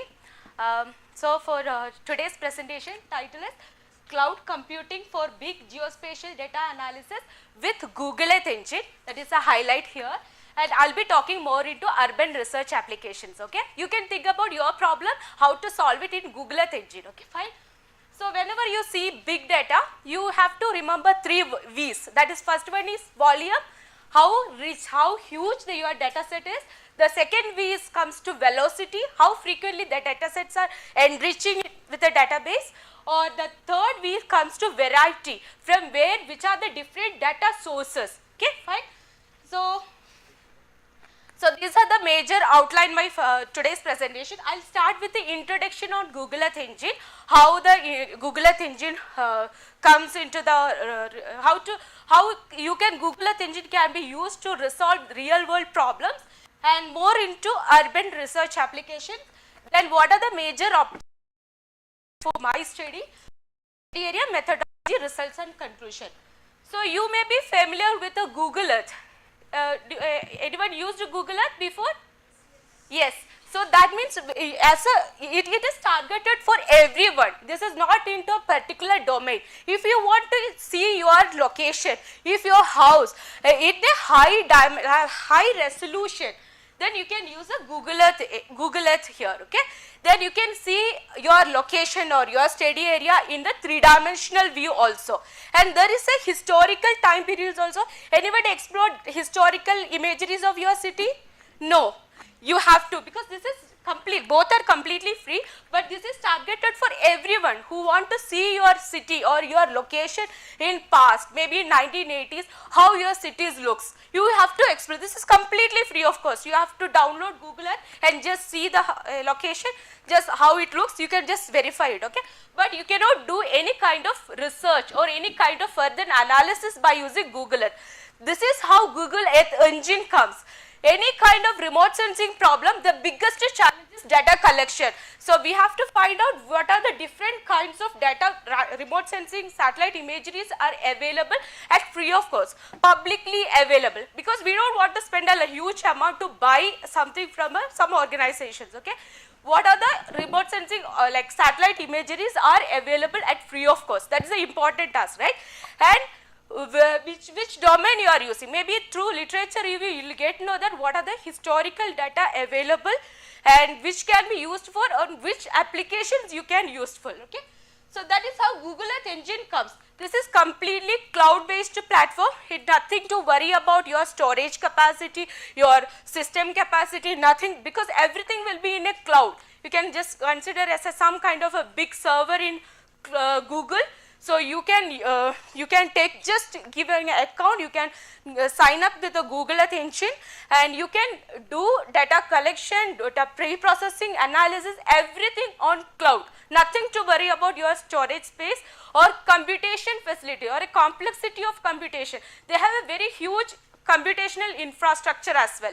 Okay, so that is how the Google Earth Engine comes into the picture. Very brief introduction on Google Earth Engine.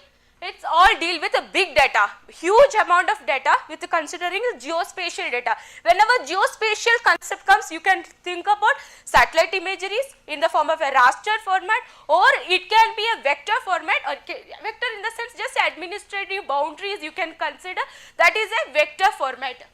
So that is how the big geospatial data comes, okay. And it covers 40 petabytes of data, because what they are doing, no, NASA has a Landsat series of data, European Space Agency has a Sentinel kind of data. So the Google Earth Engine giving a platform, look for any kind of data which is freely available in a single platform. So this is how the amount comes here. See the amount, volume, how big the data set is, and how frequently the data set is updating, and how many variety of data set you have. There is more than 700 kinds of data sets already available, and it is keep growing it. Okay, fine. So, okay, fine. You got to know that Google Earth Engine has such a big data set, and we need some kind of application program interface to get access to such kind of data set. So, for that we need a powerful API. If you are a programmer in Python, you can work on Python APIs, or you are a Java programmer or a JavaScript, you can work on JavaScript, or even if you are a QGIS user or you are a R user, we have an integrated platform. You can install Google Earth Engine within the integrated softwares as well, okay. Nothing to worry about program, it's a very simple lines of code. We don't need to be a very expert programmer if you want to start working with Google Earth Engine. That is the big advantages over here, okay. Okay, this is what I was talking about, a time lapse. This is a mining site in Canada. You see this in 1985 how the site was. When time goes, you can see the mining site how it is expanded. This is how we are talking. Any kind of urbanization problem, mining problem, this is how it is going to affect the surrounding environment. How much vegetation gets eroded, or the water body gets, or lakes, if surrounding is there is some kind of lakes, there is a chance of dumping of waste from mining industries, and there is a chance of degradation of environmental problems. Okay. So this is a, just see this video, this is just few, I'll take a few seconds here. It's not able to work. You can see here, can you be able to see the changes? Hope this is visible to everyone. This is the place in Bangalore. You can see some, see here, this is airport. Yeah, this is airport. Okay, and you can see in 1985 how many lakes were there in our Bangalore city.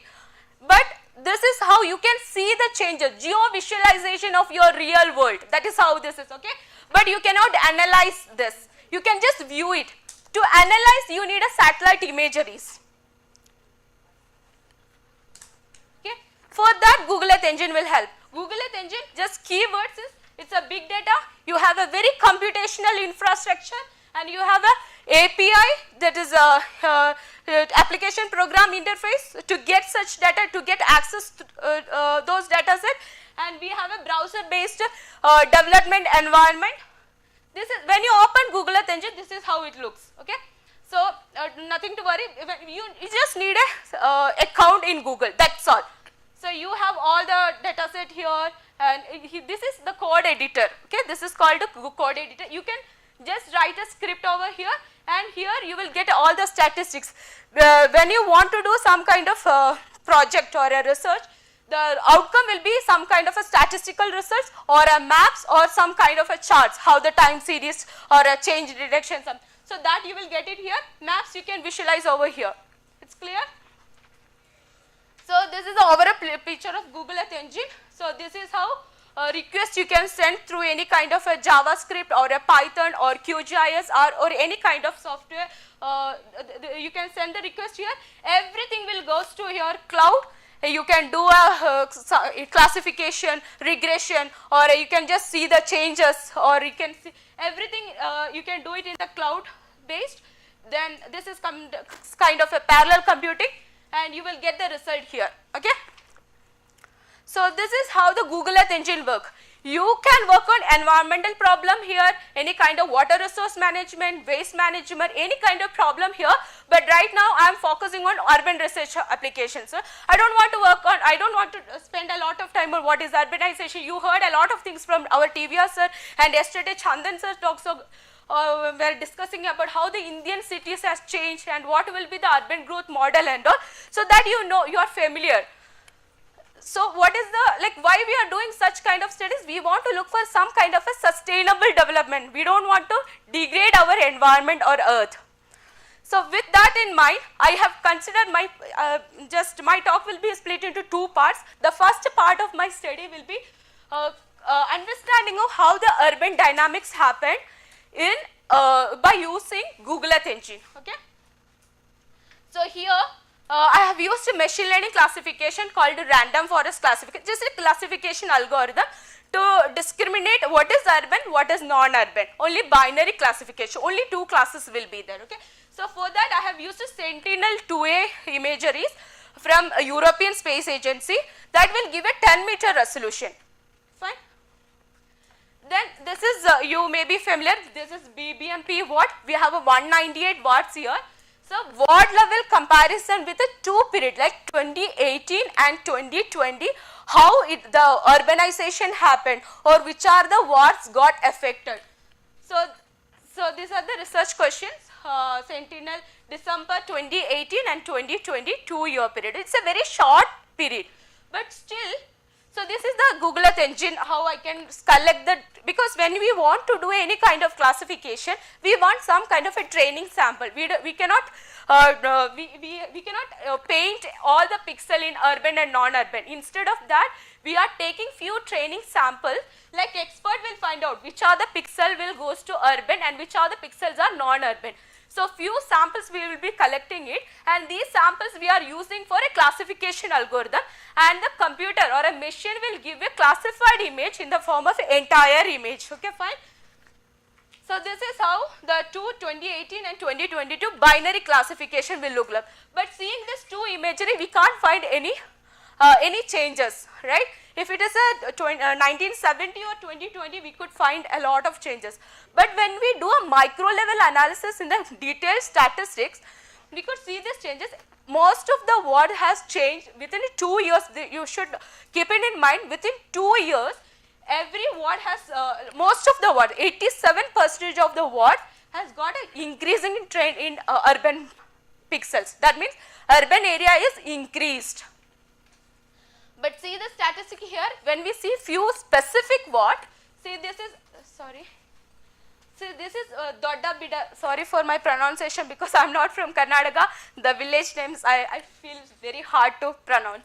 Okay, so this, see this Dodda Bidarakallu some word in BBMP area, you see this, around 19% is the increase in urban area. Within 2 years, if we are not taking any action on those kind of villages, it is going to get affected very badly. Okay? Then we thought, is there any mistake on our research or any finding, like any problem with our classification algorithm? To prove that, we went through Google Earth to see how the changes happened.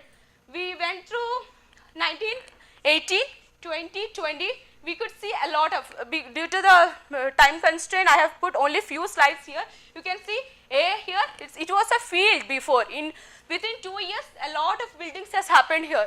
The next building, the field is B. You can see the changes here. That means the classification algorithm was not wrong. It is correctly proved that it is the urban area or the city side, that number of buildings are increased over 2 years. Clear, right? The first part. Then with that, the second part is we extended our study because we understood that urbanization is happening at all the ward level and all this. But how we can use this kind of Google Earth engine for kind of a social studies, or if we want to know that okay, urbanization is there, buildings are there, people, human settlements are there, then how we can use these kind of technologies, knowledge to understand where are the human settlement or assess the area of human settlement in and around Bangalore city, and they don't, sorry. So they don't have electricity, so that is also important. Electricity, which are the area does not have electricity, so that is my problem. Okay, we extended our study area. We came to Bangalore area, airport, Nelmankala, Bidadi, and Hosur. We just extended our study area.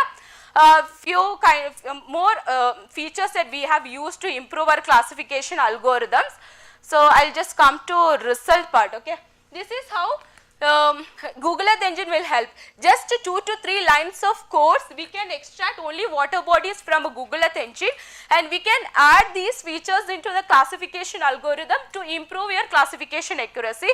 So, okay, once we do the classification, how it is different from the part 1? Part 1 was looking for only binary classification. Right now I am looking for 4 classes. Then we compared night light imageries also, because night light imageries will give you urban pattern or which are the area having electricity. So when we compare these two, we got a very good results. When the outer side of the BBMP area, so many villages does not have a electricity. So you can see this area, okay. So this part, wherever this red pixels are, actually that is buildings. In Google Earth, there we can see a small human settlement there. But when we see the night imageries, such as like VIIRs, infrared radiometric spectrometer imageries, we could see that these are the villages does not have electricity now. This is 2019 scenario. With that I'll conclude. So part 1 will be talking about how the urbanizations happened over a short period of time. The second part of my study was looking about how the even the human settlements are there and which are the area does not have a provision of electricity. With that I'll conclude my talk. Thank you so much.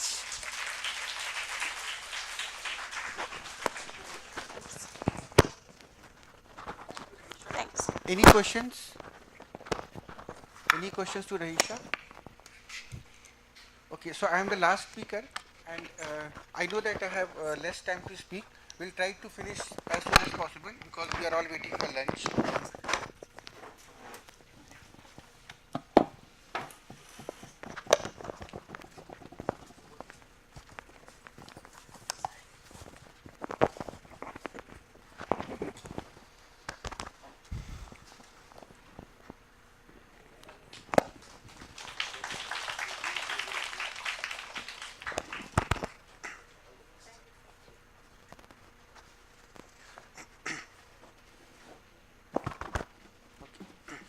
Good afternoon.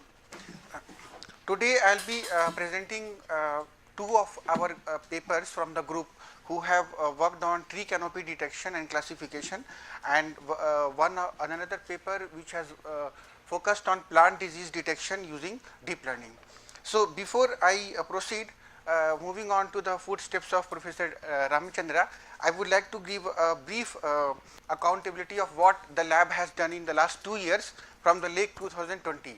So we established a spatial computing lab and focusing on different areas of spatial data science, remote sensing and GIS, spatial computing, time series forecasting, applied statistical machine learning and deep learning. There are 12 active researchers and a postdoctoral fellow. He is an emphasis research fellow, Dr. Tanujit. So he was supposed to give a talk on time series forecasting.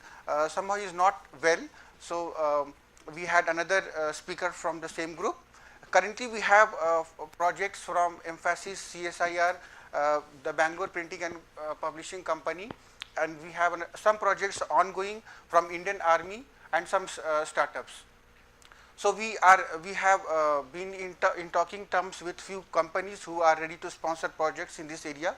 Google, Siemens, Samsung, JK Group is the group that manufactures tires, Government of Karnataka and regional remote sensing centers.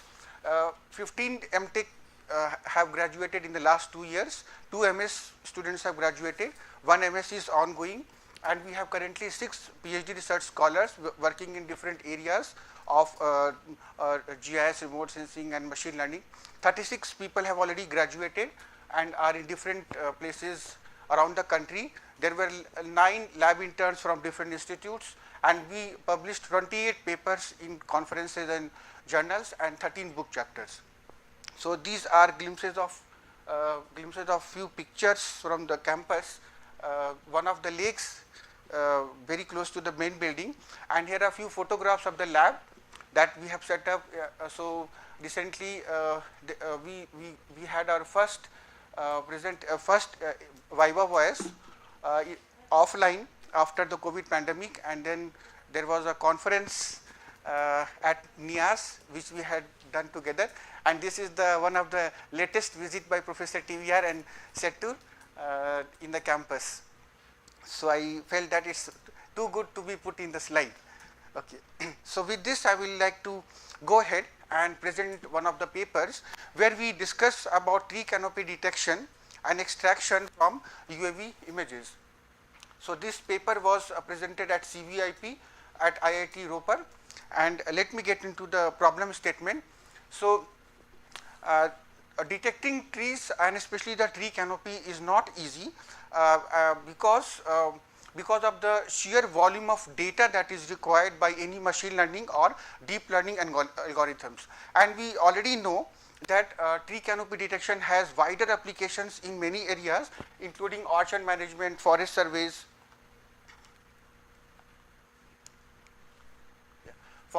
inventory and so on.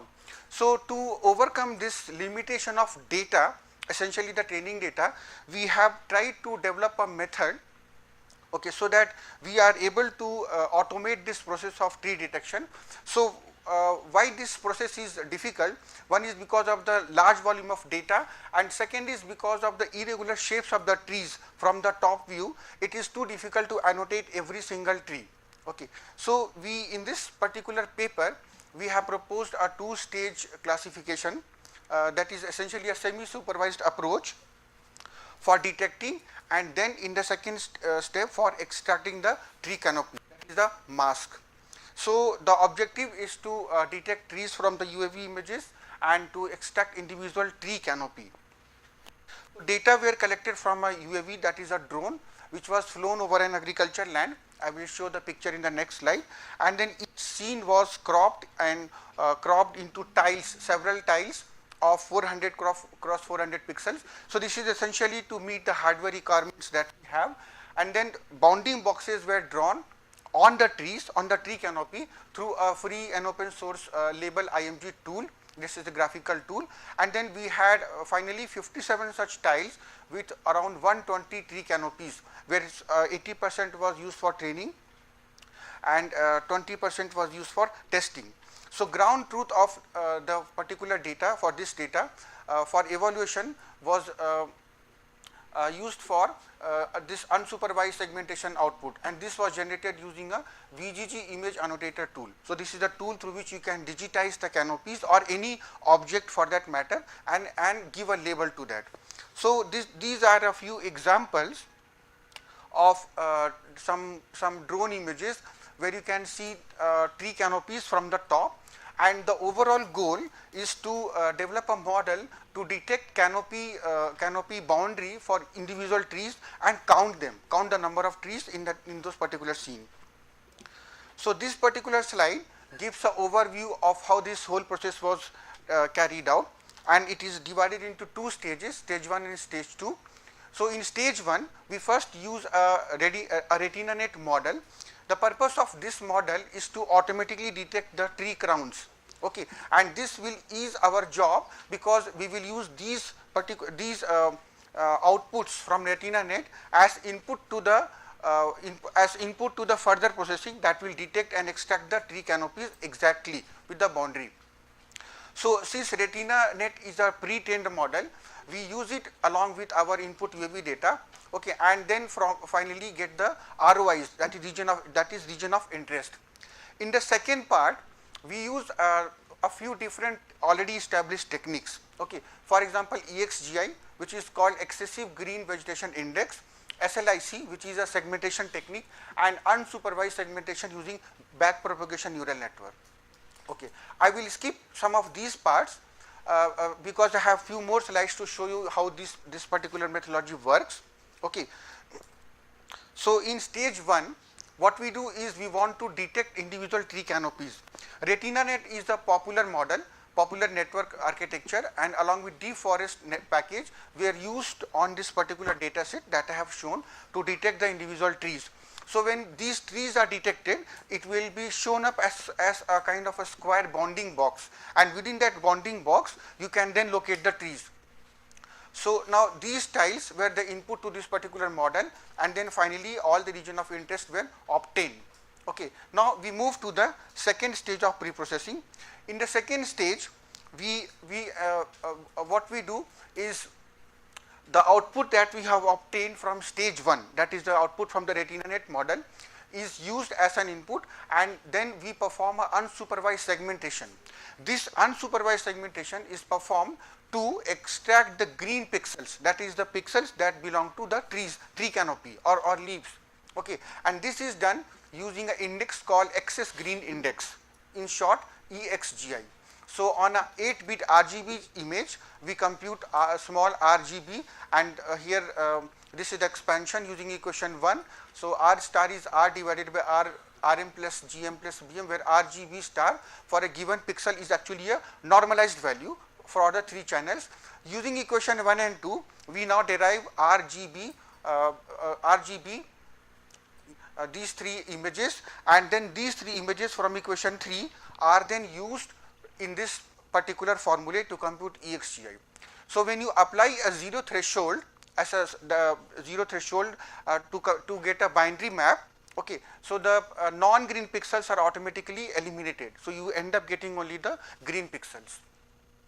Okay, now this process is slightly not easy to work on a drone data, mainly because the drone height may keep changing on a particular flight, and the other problem is that the resolution and illumination conditions in different scenes can keep changing. So a universal index such as EXGI may not be the appropriate index or the best index to separate out the green versus non-green.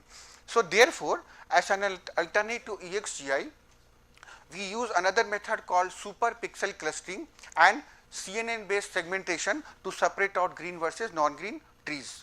So this was done in 3 steps. The first step was EXGI threshold computation. So what we do here is, on the obtained region of interest, that is your bounding boxes, we use this SLIC which is simple linear iterative clustering, okay, and then cluster the scene into 3 regions. The first region represents tree canopy, the second is the background, and third is the shadow of that particular tree. Next, what we do is compute the mean XGI for each cluster, and then the maximum of these mean XGI for each of these 3 clusters is called we consider that as EXGI threshold. So that is denoted as EXGI T, subscript T. In the second step, the ROI, that is region of interest, is subjected to unsupervised segmentation using a backpropagation neural network, which is a combination of CNN, convolutional neural network, and super pixel refinement for finding the segments. Okay. So finally, we get the mean EXGI for each segment. So for each of the segment, which was determined by this particular unsupervised segmentation technique. In the last step, we try to extract the tree canopy. Okay, and to do that, what we do is we compute EXGI for every cluster and compare that with the thresholded EXGI, that is the EXGI T. Okay, and whichever EXGI of that for each ith cluster is the mean EXGI for ith cluster is bigger than the threshold, we consider that as the tree canopy area, or else the pixels are discarded. Okay. So now let us see the results. So in the top left figure, you can see some trees from the top view, and this is a sample image. Okay, and this is a sample test image. So you can see that the red boundary essentially identifies individual tree canopies. Okay. Now in this slide, you see in figure 3 here, this is a original image, and on the right hand side is a EXGI filtered image. In figure 4, you see SLIC segmentation into 3 categories, essentially the tree, the shadow, and the background. And then in figure 5, you see that the tree canopy ROI, which is region of interest, is subjected to segmentation, and this is the output of that segmentation using backpropagation. In this particular slide, you see the overall procedure. We get a binary mask of the whole experiment. This binary mask is now overlaid on the ROI, and then you can now extract the tree canopy exactly. Okay, and this is end-to-end process of how to extract tree canopy from the original UAV data. So we got a roughly an 65% accuracy under an IOU of 0.4, which is a threshold. IOU is intersection over union. Okay, and this is comparable to state-of-the-art methods that have been used to detect tree canopy from UAV data. Okay, so here we presented a semi-supervised approach to extract the tree canopy from the UAV images, and this involves some kind of a unsupervised segmentation. Okay, and we could see that the accuracy that we obtained was comparable to some of the best approaches or state-of-the-art methods used for this particular purpose. The second part of the talk, in the second part of the talk, we will now look at some of the transfer learning models that have been used to detect plant disease. Okay, and we see that because of several factors, including climate change, they have adverse effects on the agriculture farm, on the plants, and many of them are suffering from disease. Okay, so we know that as the human population continue to increase, the demand on different food crops or plants that are consumable also increases. Also, yearly farmers lose lot of their crops due to some of the natural calamities or also because of the plant disease. But now plant disease can be identified with the help of remotely sensed data. Essentially here we talk about photographs that can be captured using a high resolution camera or also a mobile phone. And if we do not identify these crops, these diseases on time, there are several problems that can occur. For example, excessive or inadequate use of chemicals can be deployed or maybe used in the farm, material and financial loss, and finally adverse environmental and health impacts. So we use some kind of a computer vision techniques here to identify the kind of disease a particular plant or leaf has. Okay, so this is also now an active area of research, and traditionally machine learning and CNN techniques have been used for this particular application. Now with the evolution of CNN based architectures currently, now we can expect a higher accuracy in identifying these diseases. Okay. So the idea is to develop an automated method or an automated model which can detect a plant disease at an early stage. Okay. From the literature survey, we found that there are some previous work done that those focus mostly on machine learning models. Okay, and people have started exploring CNN models that can help farmers to overcome this problem of detecting disease on plants. Okay. Now there are some drawbacks with each of these studies. For example, many of the authors have used single data set, okay, and one or more of these techniques. Data set belongs to different crops, are used in different research, different publications, and some papers, some publications also talks about few data sets that they have generated on their own, but they do not contribute it to the research community. And based on the different combination of data set and different models, the accuracies differ in different publications.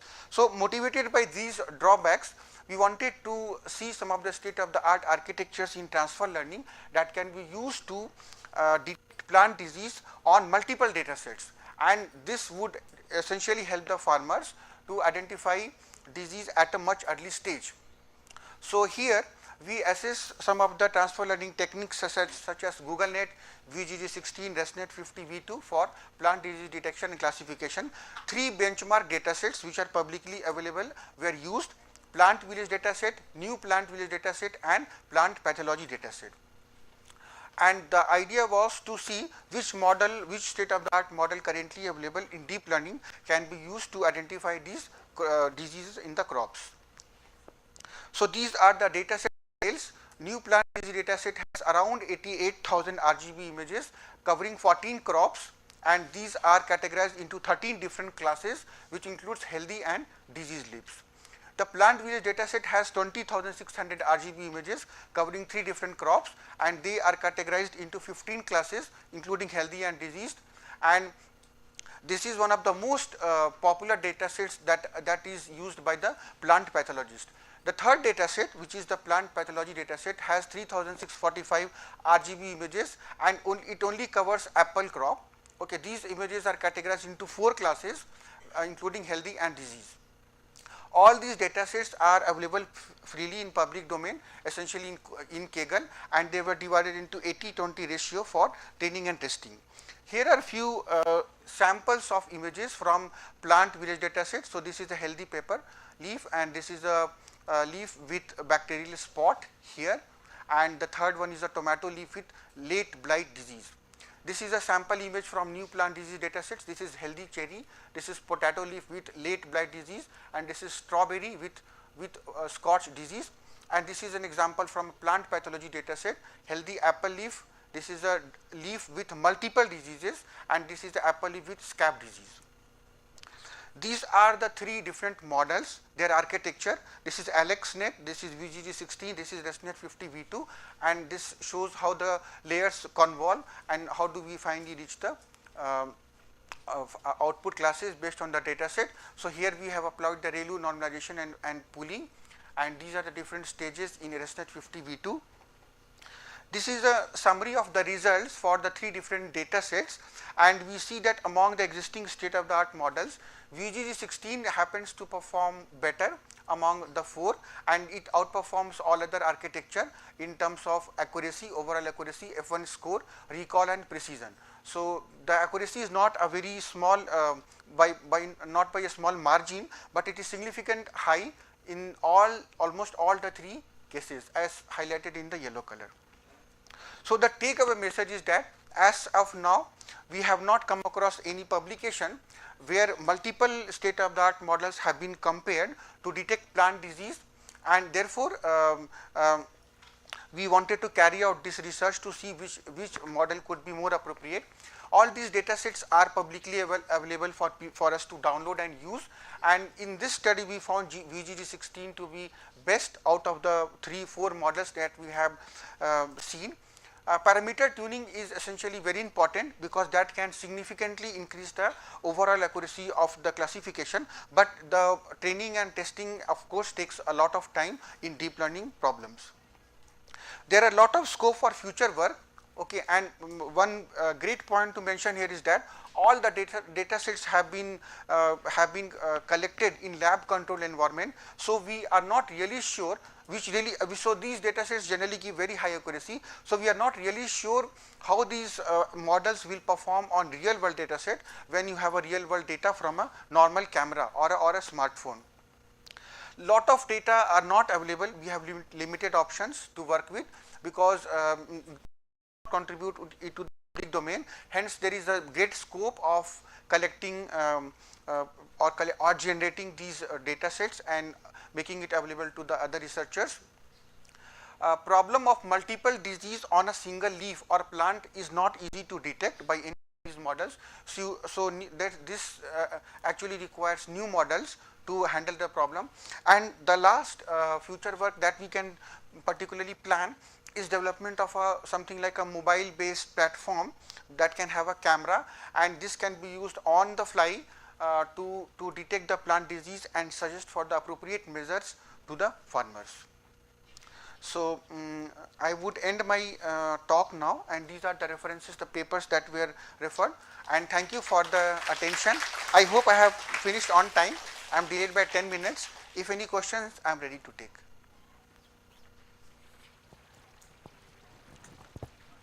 Oh, people were so hungry. They have gone to sleep also. I don't know where all they went and came. So if there are any questions, I can also take in. Yes, yes.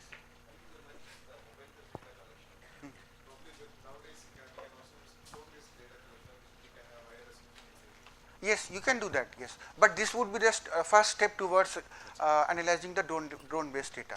We need a higher resolution data to detect the disease, but now you can substantiate this data with a drone data. Yeah. No more questions.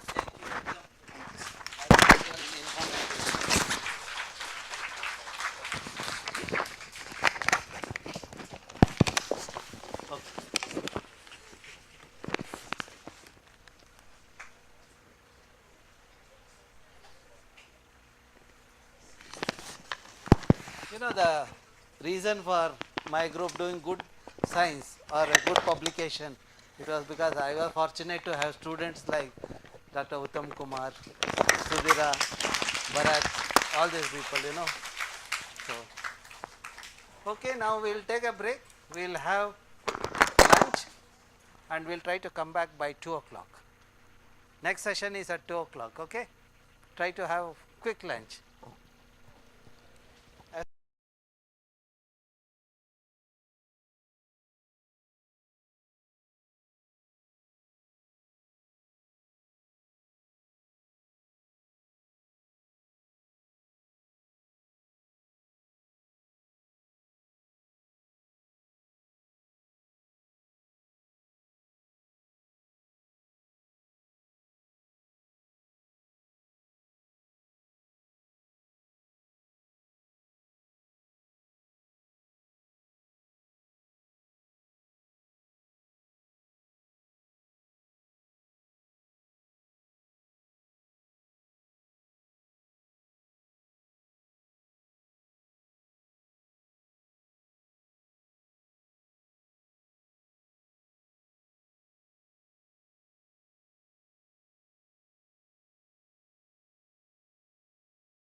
Can you get your friends as early as possible? I think we need to jam mobiles, no?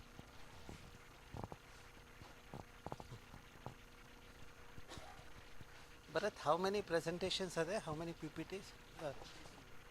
Kere Manju is there and Akshiv is there.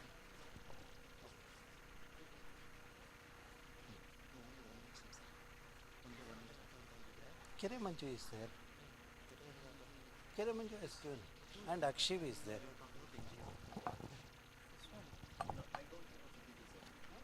Normal discussion. Yes. Only one PPT.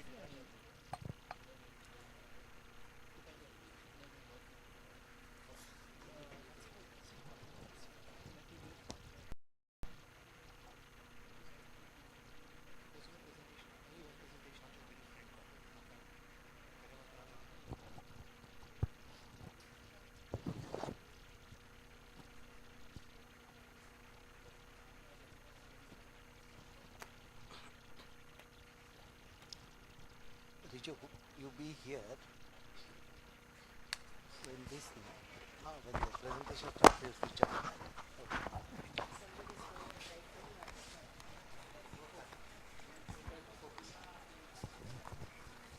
Down, down. It should be down. No. Further. Till.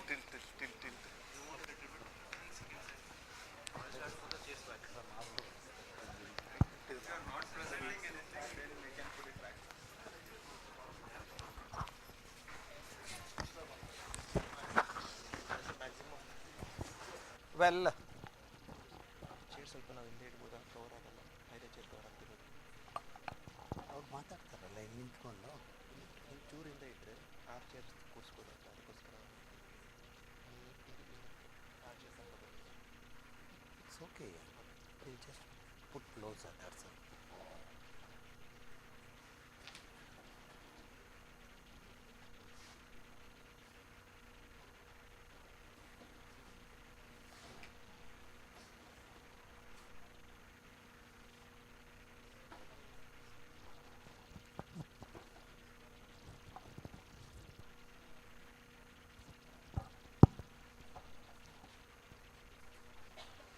Prasanna ಎಲ್ಲರನ್ನು ಕರೀರಿ ಒಳಗಡೆ.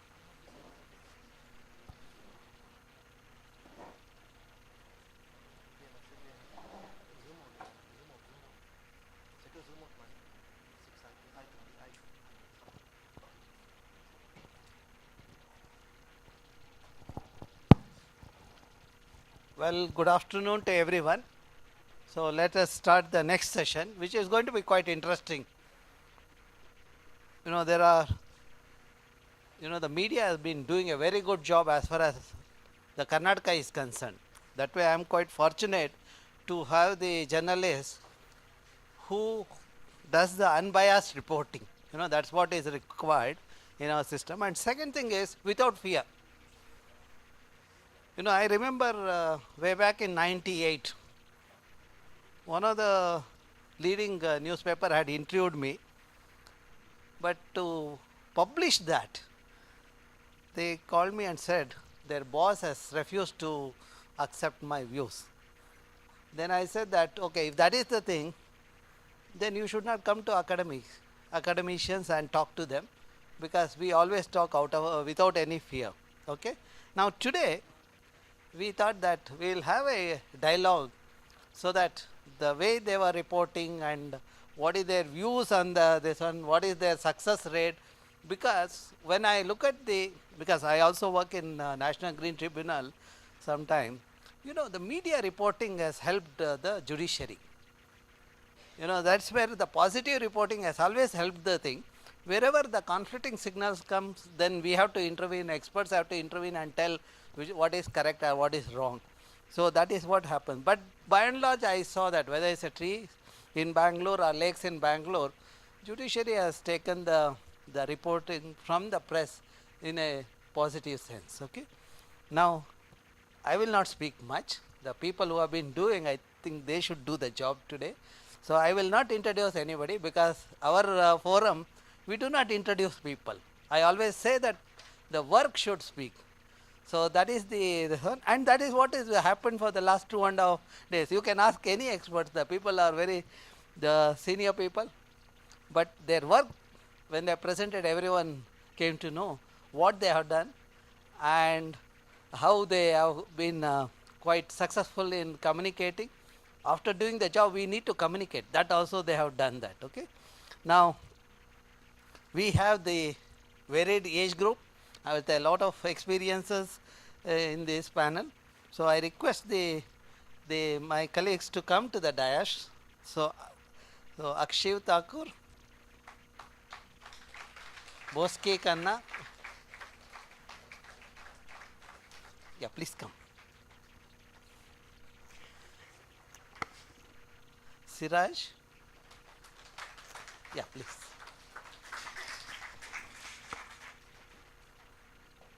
Rashid Kappan,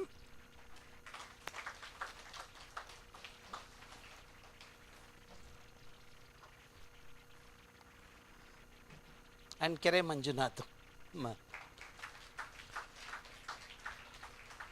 In fact, Manjunath's articles was quite popular.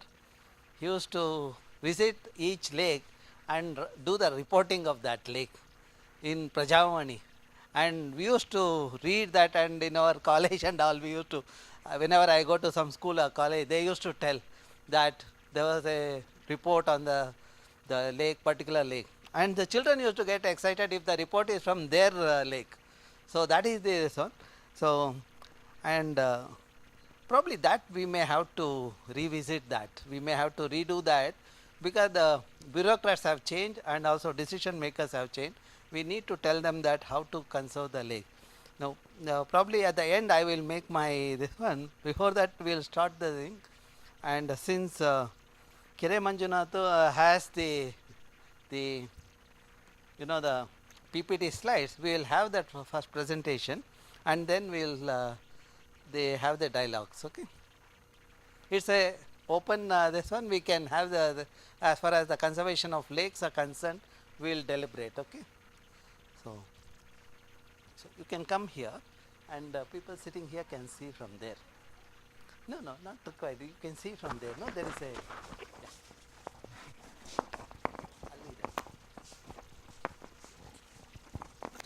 Yeah.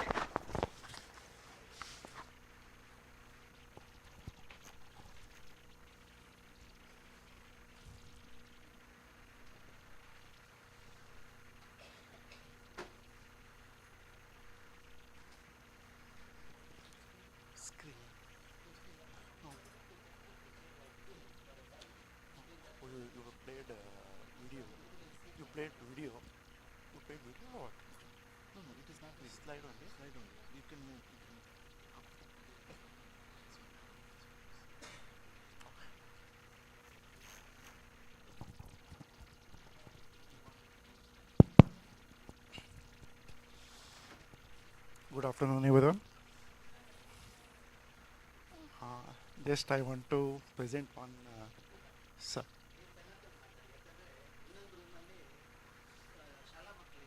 Okay. Okay. Presentation English nalide paravailla. Okay. Definitely. ಎಲ್ಲರಿಗೂ ನಮಸ್ಕಾರ. ನಾನು ಬೆಂಗಳೂರಿನ ಕೆರೆಗಳ ಬಗ್ಗೆ ಒಂದು ಸಣ್ಣ PPT ಮಾಡಿದ್ದೇನೆ. ಇದರ ಸಂದರ್ಭ ಏನಂದರೆ, Bengaluru the city of 1000 lakes. ಅಂದರೆ ಬೆಂಗಳೂರಿನ ಹೈಟೆಕ್ ಸಿಟಿ ಆ ಥರ ಎಲ್ಲ ನೀವೆಲ್ಲ ನೋಡಿದ್ದೀವಿ, ಗೊತ್ತಿದೆ ಎಲ್ಲ ಕೂಡ. ಆ ಥರ ಗ್ರೀನ್ ಸಿಟಿ ಅಂತಿದ್ರು, ಮತ್ತು ಸಿಟಿ ಆಫ್ ಉದ್ಯಾನಗಳ ನಗರಿ, ಮತ್ತು ಅವಾನಿ ಅಂತಿದ್ದ ನಗರಿ, ಸಿಲಿಕಾನ್ ಸಿಟಿ, ಈ ಥರ ಎಲ್ಲ ಹೆಸರುಗಳಿದ್ದಾವೆ. ಆದರೆ ಬೆಂಗಳೂರಿಗೆ 1000 ಕೆರೆಗಳ ನಗರಿ ಅಂತ ಹೆಸರಿತ್ತು. ಆದರೆ ಭಾಳ ಜನಕ್ಕೆ ಈಗ ಅದು ಇಲ್ಲ ಅಂತ ಅನಿಸುತ್ತೆ, ಯಾಕೆಂದರೆ ಕೆರೆಗಳು ಅಷ್ಟಿಲ್ಲ ಅಂತ ಎಲ್ಲರಿಗೂ ಗೊತ್ತಿದೆ. ಆದರೆ ನಿಜ ಏನಿದೆ ಅನ್ನೋದು ನಾನು ಹೇಳ್ಕೊಡ್ತೀನಿ. ಈಗ ಬೆಂಗಳೂರಿನಲ್ಲಿ ಕರ್ನಾಟಕ ಸರ್ಕಾರನೇ ಹೇಳೋ ಪ್ರಕಾರ ರಾಜ್ಯದಲ್ಲಿ 33,000 ಕೆರೆಗಳಿದ್ದವು ಫಸ್ಟು, ಅಂದರೆ ಒಂದು ದಶಕದ ಹಿಂದೆ. ಈಗ ನೋಡೋಕೆ ಹೋದರೆ ಅದೇ ರಾಜ್ಯ ಸರ್ಕಾರದ ದಾಖಲೆಗಳಲ್ಲಿ 40,521 ಅಂದರೆ 40,221 ಕೆರೆಗಳಿದ್ದಾವೆ. ಅಂದರೆ ಕೆರೆಗಳು ಎಲ್ಲೋಗಿದ್ದೋ, ಕಳೆದೋಗಿದ್ದೋ ಅಲ್ವಾ. ಅದನ್ನು ಹುಡುಕಿದ್ದಾರೆ, ಈಗ ಅದು ಸಿಕ್ಕಿದೆ ಲೆಕ್ಕಕ್ಕೆ. ಹೀಗಾಗಿ 40,000 ಕೆರೆಗಳು ಕರ್ನಾಟಕದಲ್ಲಿದ್ದಾವೆ. ಆದರೆ ಇದರಲ್ಲಿ ಏನಪ್ಪ ಅಂದರೆ ಅದೆಲ್ಲ ಟೋಟಲ್ ಎಕ್ಸ್ಟೆಂಟ್ ಅಂದರೆ ಅದರ ವಿಸ್ತೀರ್ಣ ಬಂದು 7,52,000 ಎಕರೆ. ಇದರಲ್ಲಿ 38,000 ಎಕರೆ ಎನ್ಕ್ರೋಚ್ ಆಗಿದೆ, ಅಂದರೆ ಒತ್ತುವರಿಯಾಗಿದೆ. ಡಿಸ್ಟ್ರಿಕ್ಟ್ ಯಾವ್ಯಾವ ಡಿಸ್ಟ್ರಿಕ್ಕಲ್ಲಿ ಎಷ್ಟೆಷ್ಟು ಕೆರೆ ಇದೆ ಅಂತ ಒಂದು ಸಣ್ಣ ಅಂಕಿಅಂಶ ಕೊಡ್ತೇನೆ. ಹಾಸನದಲ್ಲಿ 6,869, ಶಿವಮೊಗ್ಗದಲ್ಲಿ 4,000 ಪ್ಲಸ್, ಮೈಸೂರಲ್ಲಿ 2,000 ಪ್ಲಸ್, ಕೋಲಾರದಲ್ಲಿ 2,000 ಪ್ಲಸ್. ಹೀಗೆ ಉತ್ತರ ಕನ್ನಡ ಇದು ಹೈಯೆಸ್ಟ್ ಟಾಪ್ 5 ಡಿಸ್ಟ್ರಿಕ್ಸ್ ಇನ್ ಕರ್ನಾಟಕ. ಎಷ್ಟು ಕೆರೆಗಳಿದ್ದಾವೆ ಅನ್ನೋದು ಇದೊಂದು ಸ್ಟ್ಯಾಟಿಸ್ಟಿಕ್ಸ್.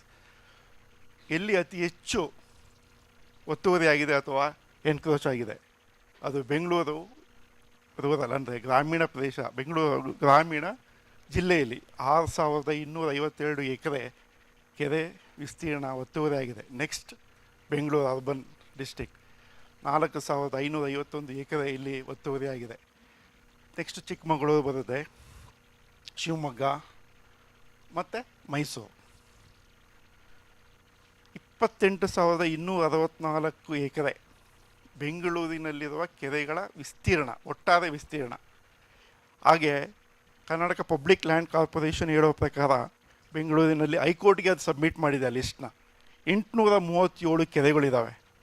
ಅಂದರೆ ಇದರಲ್ಲಿ 4,551 ಎಕರೆ ಎನ್ಕ್ರೋಚ್ಮೆಂಟ್ ಅಂತ ಹೇಳಿದ್ದೀನಲ್ಲ, ಅದೇ ಇದರಲ್ಲಿ 2,000 ಎಕರೆಯಷ್ಟು ಎನ್ಕ್ರೋಚ್ಮೆಂಟ್ನ ರಿಮೂವ್ ಮಾಡಿದ್ದಾರೆ.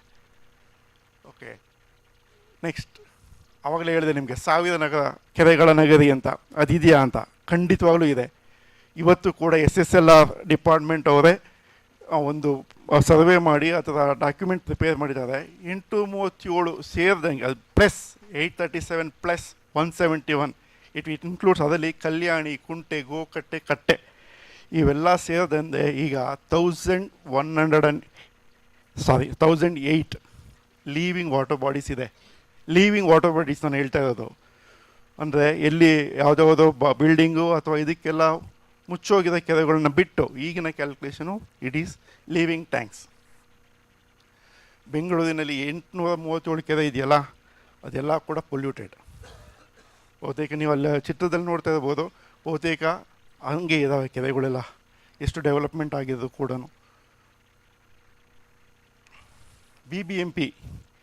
BBMP ಅರೌಂಡಲ್ಲೇ 205 ಕೆರೆಗಳಿದ್ದಾವೆ, ಅವು ಕೂಡ ಲೀವಿಂಗ್ ಟ್ಯಾಂಕ್ಸ್. ಇದು ಕೂಡ ಸ್ಟ್ಯಾಟಿಸ್ಟಿಕ್ಸ್ ಇದೆ ಅಷ್ಟೇ. 6,576 total area, encroachment 838. Unfortunately the encroachment removal ಆಗಿರೋದು only 11 acres. Still 828 acres encroach ಆಗಿದೆ. ಹೈಟೆಕ್ ಎಫೆಕ್ಟ್ ಬೆಂಗಳೂರಿಗೆ ಅವಾಗಲೇ ನಿಮಗೆ ಹೇಳ್ಕೊಂಡೆ, ಬೆಂಗಳೂರಲ್ಲಿ ಹೈಟೆಕ್ ಸಿಟಿ ಆಗ್ತಾ ಹೋಗುತ್ತೆ, ಫಾಸ್ಟರ್, ಏಷ್ಯಾದಲ್ಲೇ ಫಾಸ್ಟೆಸ್ಟ್ ಸಿಟಿಯಾಗಿ ಡೆವಲಪ್ ಆಗ್ತಾ ಹೋಗ್ತದೆ. ಆದರೆ ಅಲ್ಲಿ ನಮ್ಮ ಮೂಲ ಏನಿದೆ ಬೆಂಗಳೂರು, ಇದಕ್ಕೆ ಅದನ್ನು ಬಿಟ್ಟು ಡೆವಲಪ್ಮೆಂಟ್ ಕಂಡಿದೆ. ಹೀಗಾಗಿ ಕೂಡ ನಮ್ಮ ಎನ್ವೈರನ್ಮೆಂಟ್ಸ್, ಯಾವಾಗ ನಮ್ಮ ಸಿಟಿ ಏರ್ ಕಂಡೀಷನ್ ಸಿಟಿ ಆಗಿತ್ತು ಆಗ ಅದಕ್ಕೆಲ್ಲ ಕಾರಣ ಆಗಿದ್ದೇ ಲೇಕ್ಸ್. ಆದರೆ ಆ ಲೇಕ್ಸ್ಗಳಿಗೆ ಯಾವುದೇ ಇಂಪಾರ್ಟೆನ್ಸ್ ಕೊಡಲಿಲ್ಲ. ಹೀಗಾಗಿ ಕೆರೆಗಳ ಹತ್ರ ನಾವು ಡೆವಲಪ್ಮೆಂಟ್ ಆಗಿದೆ ಅಂಥ ಕೆರೆಗಳ ಪಕ್ಕದಲ್ಲಿ ಹೋಗಿ ನಿಂತ್ಕೊಂಡು ಕೂಡ ಅಲ್ಲಿ ಸ್ಮೆಲ್ನ ತಡ್ಕೊಳೋಕ್ಕಾಗೋದಿಲ್ಲ. ಆ ಥರ ಪರಿಸ್ಥಿತಿ ಇನ್ನೂ ಇದೆ. Sewage, the main thing is sewage. Despite of development ಎಷ್ಟೊಂದು ಡೆವಲಪ್ಮೆಂಟ್ ಮಾಡಿದ್ದಾರೆ, ಅದು ಕೂಡ ಸಿವೇಜ್ನ ಸ್ಟಾಪ್ ಮಾಡೋದಕ್ಕೆ ಇವತ್ತು ಕೂಡ ಆಗಿಲ್ಲ. ಡೆವಲಪ್ಮೆಂಟ್ ಆಗಿರೋ ಕೆರೆಗಳಲ್ಲಿ ನಾನು ಹೇಳ್ತಾ ಇದ್ದೀನಿ. 2 ಫ್ಯಾಕ್ಟರ್ಸ್ ಅಂದರೆ 2 ವಿಷಯಗಳು ಕೆರೆಗಳ ವಿಷಯದಲ್ಲಿ ಹೇಳಬೇಕಾಗಿರೋದು. ಒಂದು ಬಂದು ಎನ್ಕ್ರೋಚ್ಮೆಂಟು, ಇನ್ನೊಂದು ಪೊಲ್ಯೂಷನ್.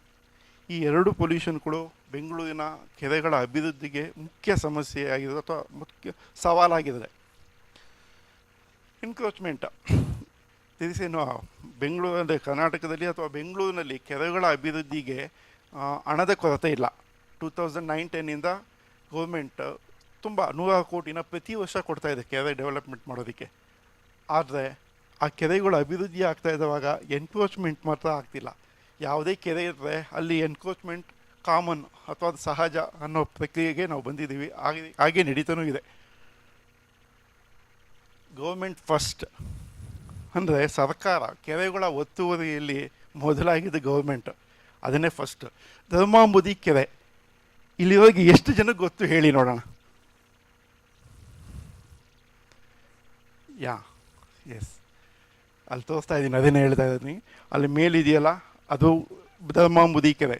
ಫಸ್ಟು ಬೆಂಗಳೂರಿಗೆ ಕುಡಿಯೋ ನೀರು ಕೊಟ್ಟಿದ್ದು, ಅಲ್ಲಿಂದನೇ ಕುಡಿಯೋ ನೀರು ತೊಗೊಳ್ತಾ ಇದ್ದಿದ್ದು ಜನ. ಕೆಂಪೇಗೌಡರು ಕಟ್ಟಿದ್ದು, ಬೆಂಗಳೂರು ನಿರ್ಮಾತೃ ಕೆಂಪೇಗೌಡರು ಕಟ್ಟಿದ್ದು. ಅಲ್ಲಿ ನೀವು ನೋಡ್ಬೋದು ಹಳೆಯ ಫೋಟೋದಲ್ಲಿ, ಅಲ್ಲೊಂದು ಸರ್ಕಸ್ ಇದೆ, ಜೆಮಿನಿ ಸರ್ಕಸ್. ಆ ಕೆರೆ ಅಂಗಳದಲ್ಲಿ ಬೇಸಿಗೆಯಲ್ಲಿ ಜೆಮಿನಿ ಸರ್ಕಸ್ ಆಗ್ತಾಯಿತ್ತು. ಆದರೆ ಈಗ ಆ ಕೆರೆ ನಾನು ಎಲ್ಲಿ ನೋಡ್ಲಿಕ್ಕೆ ಸಾಧ್ಯನೇ ಇಲ್ಲ ಅಂತ ತೊಟ್ಟು. ಅದು ಕೂಡ ನೀವು ಯಾವಾಗಾದ್ರೂ ಮಳೆ ಬಂದಾಗ KSRTC BMTC ಬಸ್ ನಿಲ್ದಾಣದಲ್ಲಿ ನೀರು ನಿಂತ್ಕೊಳ್ಳುತ್ತಲ್ಲ, ಅದು ಕೆರೆ.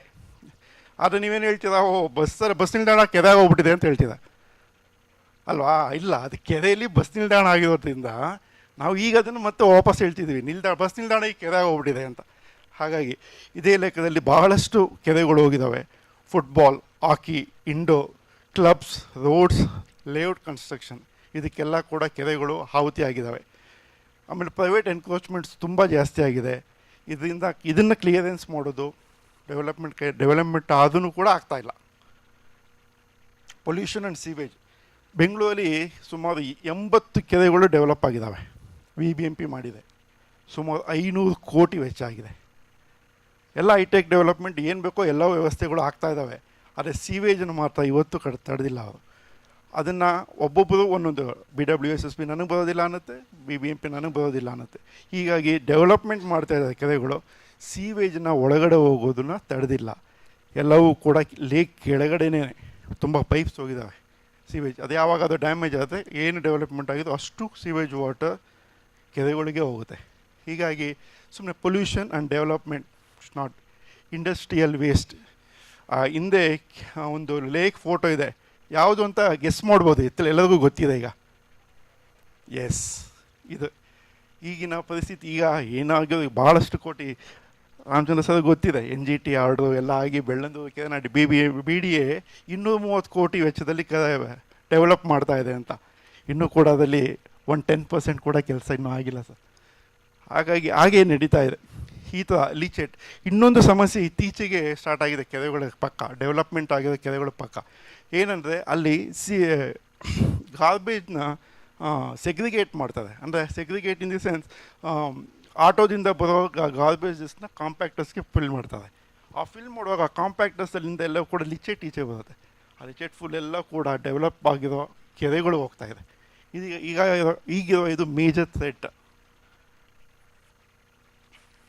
ಲೇಕ್ಸ್ ಆ್ಯಂಡ್ ಮೀಡಿಯಾ ಅಂತ ಹೇಳಿದ್ದು ಮಾತಾಡಲಿಕ್ಕೆ ಇಟ್ ಮಸ್ಟ್ ಅಂದರೆ ಕೆರೆಗಳು ಅಥವಾ ಇದಕ್ಕೆ ಸಂಬಂಧಪಟ್ಟಂಗೆ ನಮ್ಮ ಮೀಡಿಯಾ ಭಾಳಷ್ಟು ಯಾವಾಗಲೂ ಕೂಡ ರಿಪೋರ್ಟ್ ಮಾಡಿದೆ, ಕನ್ಸರ್ವೇಷನ್ಗೆ, ಡೆವಲಪ್ಮೆಂಟ್ಗೆ ಅಂಥವೆಲ್ಲವೂ ಕೂಡ. ಸಿವಿಕ್ ಅಸೋಸಿಯೇಷನ್ ಜೊತೆ ಎಲ್ಲರೂ ಕೂಡ ಸೇರಿಕೊಂಡಿದ್ದೋ ಅದೆಲ್ಲ ಆಗ್ತಾಯಿದೆ. ಅವ್ರು ಏನು ಮಾಹಿತಿ ಕೊಡ್ತಾರೆ ಆ ರೀತಿಯಲ್ಲಿ ಕೂಡ ನಾವು ಕೂಡ ಒಂದಷ್ಟು ಮಾಹಿತಿ ತೊಗೊಂಡು ಅದನ್ನು ಪಬ್ಲಿಕಲ್ಲಿ ಹೇಳ್ತೇವೆ. ಜೊತೆಗೆ ನಾವು ಕೂಡ ಇನ್ವೆಸ್ಟಿಗೇಷನ್ ಅಂತ ಹೋಗಿ ಅಥವಾ ಅದೆಲ್ಲ ಏನು ಮಾಹಿತಿ ತೊಗೊಂಡು ಅದನ್ನೆಲ್ಲ ಮಾಡುವಂಥ ಕೆಲಸಗಳು ಆಗ್ತಾಯಿದ್ದಾವೆ. ಇವೆಲ್ಲ ಆಗೋದ್ರಿಂದನೇ ಬಹಳಷ್ಟು ಕೆರೆಗಳು ಇವತ್ತು ಕೂಡ ಉಳ್ಕೊಂಡಿದೆ ಅಂತ ನಾವು ಹೇಳ್ಬೋದಾಗತ್ತೆ. ಇದಕ್ಕೆಲ್ಲ ಸಿವಿಕ್ಸ್ ಪಾರ್ಟಿಸಿಪೇಷನು ಎಲ್ಲವೂ ಕೂಡ ತುಂಬ ಇಂಪಾರ್ಟೆಂಟ್. ವರ್ಕಿಂಗ್ ಟುಗೆದರ್ ಅಂತ ಹೇಳ್ತೀವಿ. ಹೌದು, ಸಿವಿಕ್ಸ್ ಮತ್ತು ಮೀಡಿಯಾ ಜೊತೆಯಾಗಿ ಕೆಲಸ ಮಾಡುತ್ತದೆ. ಇದು ಮಾಡಿ ನಾವು ಬಂದು ಅಂದರೆ ರೋಡಲ್ಲಿ ನಿಂತ್ಕೊಂಡು ನಾವು ಪ್ರೊಟೆಸ್ಟ್ ಮಾಡಲಿಕ್ಕೆ ಆಗೋದಿಲ್ಲ ಆ್ಯಸ್ ಎ ಮೀಡಿಯಾ ಅಥವಾ ಇದಾಗಿ. ನಾವು ಅವ್ರು ಏನು ಮಾಹಿತಿ ಕೊಡ್ಬೋದು, ಜನರಿಂದ ಏನು ಆಗ್ಬೋದು, ಅವ್ರು ಏನು ಫೈಟ್ ಮಾಡ್ತಾರೆ, ನಾವು ಅದಕ್ಕೆ ಅವ್ರ ಜೊತೆಲಿ ನಿಂತ್ಕೊಂಡು ಮಾಡ್ಬೋದು. ಹೀಗಾಗಿ ಎಲ್ಲ ಇಂಥ ಆರ್ಗನೈಸೇಷನ್ ಜೊತೆ ನಾವು ಕೆಲಸ ಮಾಡೋದಕ್ಕೆ ಅಥವಾ ಸ್ಟೋರಿ ಮಾಡೋದಕ್ಕೆ ಅಥವಾ ಅವರು ನಮಗೆ ಮಾಹಿತಿ ಕೊಟ್ಟರೆ ಆರ್ಟಿಕಲ್ ಅಥವಾ ಗೌರ್ಮೆಂಟ್ ಕಣ್ ತಿಳಿಸೋ ಕೆಲಸವನ್ನು ಮಾಡ್ಬೋದು. ಜನರ ಧ್ವನಿ ಅಷ್ಟೇ. ನಾವು ಜನರು ಏನು ಹೋರಾಟ ಮಾಡ್ತಾರೆ ಆ ಹೋರಾಟಕ್ಕೆ ನಾವು ಬೆನ್ನೆಲುಬಾಗಿ ನಿಂತ್ಕೊಳ್ಬೋದು, ಆ ಧ್ವನಿಯಾಗಿ ನಾವು ಕೆಲಸನ ಮಾಡ್ಬೋದು. ಈ ಆ್ಯಂಗಲಲ್ಲಿ ಇದನ್ನು ಮಾಡ್ತಾನೆ ಇದ್ದೀವಿ, ಮುಂದೆ ಕೂಡ ಮಾಡ್ತೀವಿ ಅನ್ನೋದು ಕೂಡ ನಾನು ಕೊಡುವಂಥ ಒಂದು ಭರವಸೆ. ಇಲ್ಲ, ನೀನು ಒಂದೇ ಒಂದು ವಿಷಯ ಹೇಳಬೇಕು.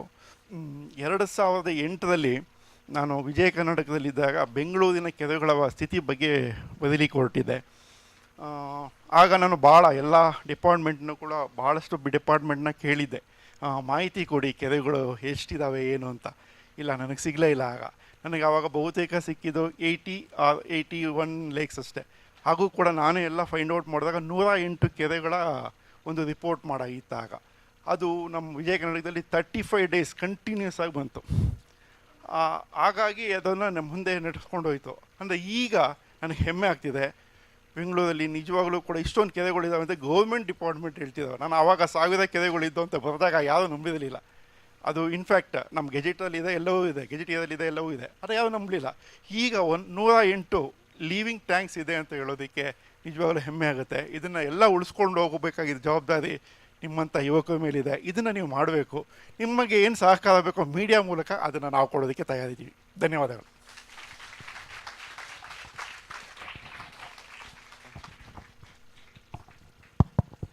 Okay, thank you, Manjunath. In fact, we started the journey saying that there are no wetlands in Bangalore and Karnataka. I am in the Karnataka Wetland Authority and also the National Wetland Committee. The first meeting of Wetland Authority, the bureaucrat said there are no wetlands in Karnataka. So then I said that, see, please read the legislation what has been formulated in Wetland Rule 2017. Most of the bureaucrats in the Karnataka were misinterpreting that now. It clearly says that rule, first paragraph refers to the Ramsar site, and it also says that a state should constitute a wetland authority, and we should come up with our own this one to conserve the wetland, what kind of a rule should be there and that kind of thing. And then I realized that in the second meeting that 0 became 14 lakes, 14 wetlands. Then what I did is, when we had a National Wetland Committee meeting, I brought to the notice of the ministry that this rule of 2017 is being misinterpreted deliberately by the bureaucrats in Karnataka. We need to do something. Then one of my friend in the ministry pulled out the case of the Supreme Court case, which says clearly, of course, Supreme Court has gone through all the history of this kind of argument, and they have said that okay, any wetland greater than 2.5 hectare requires conservation and the wise use management norms. So that is where then I requested the ministry we should do something. Then the ministry sent the letter to all the state government. Then fortunately Karnataka government also they convened the meeting. I went there. Then from the 14 lakes it became a 16,000 lakes after reading that. Then I said, in Karnataka we have 39,000 lakes, we have mapped this one, and that has to be. Then they said no, the things are, some are smaller than 2.5 hectare, we cannot consider everything. I thought at least we have partial success, let me take it in the next round. That's how the thing. Now coming to the wetlands or lakes of Bangalore, as you all know, during Kempegowda era, the river was passing through with numerous streams. Our elders put the bunds, they convert so that flowing water body became a stagnant water body, and that's how the lakes are formed. And at that time we 452 interconnected water bodies. Water from one lake used to move to the other lake, and today in the name of development 1452 water bodies. When Kempegowda was alive, was there, today Kempegowda is standing in the form of statue, and we have 193 lakes. So from the live status to the statue status, we have lost so many water bodies in Bangalore. I am talking about the spatial extent of 715 square kilometer, that is the geographical area of Bangalore. We mapped back to the 1800 to see how many lakes are there, and today about 193 lakes are there. We have put that, that map what we have put on the poster, it shows that our lakes are interconnected. People get emotional, especially babus in Delhi in air conditioned room, they get emotional when they talk about interlinking of rivers. When I go there, I tell them, first you interconnect lakes in my Bangalore, then I will accept your interlinking of river. If you are unable to do that, then you have no right to talk about interlinking of rivers. Why we are against interlinking of river is such an unscientific thing, against the topography going. And second thing, the species which are in Ganga, when it comes to the Kaveri, it becomes an invasive species because of the different type of the temperature and the climatic regime. So these are the things they need to understand. But one thing I do not understand is the money part. I have realized that I have come across many pollution. You know, if there is a heavy metal, people will have kidney failure, cancer, etc. But I have realized the corruption is the worst form of pollution I have come across in my time period. I think we need to knock out that, but this is not the forum to talk about corruption. But because of that, mismanagement is happening. You know, Bangalore undergoes the flooding quite often. That is because of the loss of interconnectivity. And the lakes being converted into the residential area, unfortunately, that area people has to face the music of the floods. So if you want to address the flooding, first is re-establish the interconnectivity. Every time when flooding happens, people talk about releasing 1,300 crores. They say we will remodel the drain. But what is this remodeling the drain? It is, you know, 1,300 crores. You can see part of the money is used for the concretizing the drain. Okay. Then, you know, when they concretize this natural drain, the drain loses its hydrological capability. You know, earlier the function of the drain was to recharge the groundwater. Now that we have lost. Okay. In that process, 45% of the money is pilfered. You know, I will not use the other term, okay, or wasted. Another thing I noticed is that drains which were 80 meter, you know, between Belandur and Agara, or from City Market to the Belandur, which was 60 meter, today is in the name of remodeling, they have narrowed it down to 18.5 and 20 meter. You know, when they narrow it down, they are helping the builders in the vicinity. You know, not only they are, when they concretize it, they get 45%, they are also, when they narrow it, they are getting another additional this one. Of course, in my writings I have listed all those things which has gone to the NGT also. In the Belandur rejuvenation blueprint, I have tried to bring out all these anomalies. So, you know, narrowing the drain, concretizing the drain is a sin.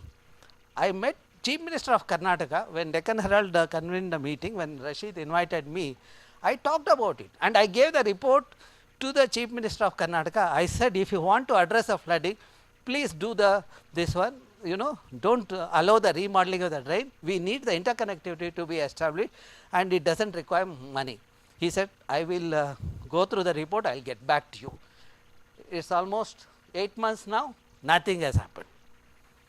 People are interested in releasing the money and then the benefit associated with that. You know, only the vigilant section of the society can bring down this anomaly in the system.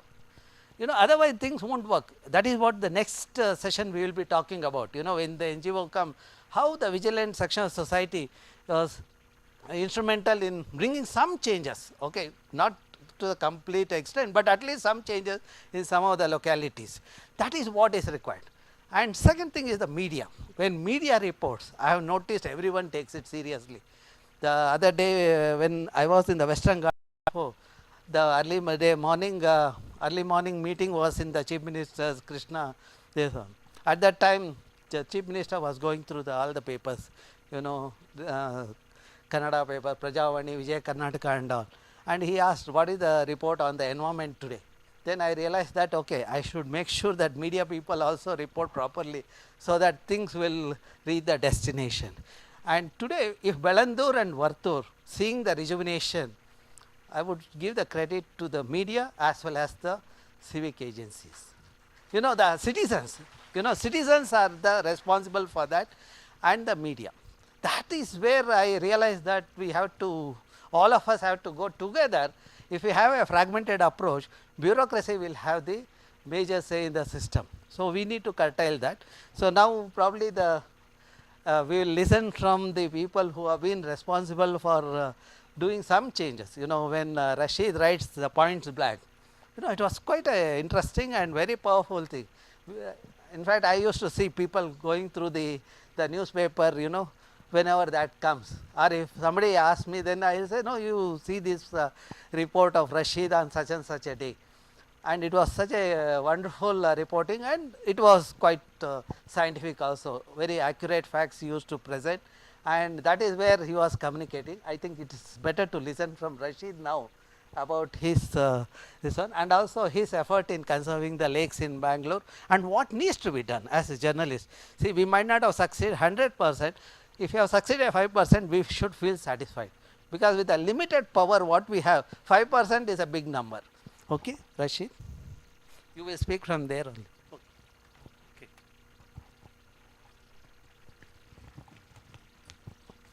Good afternoon.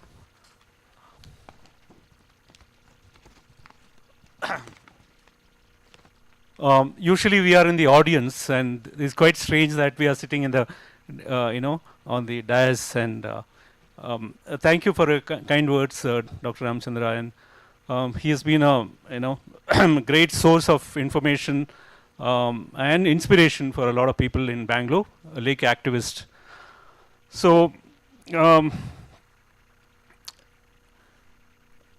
So I've been writing about lakes and parks for many years now, and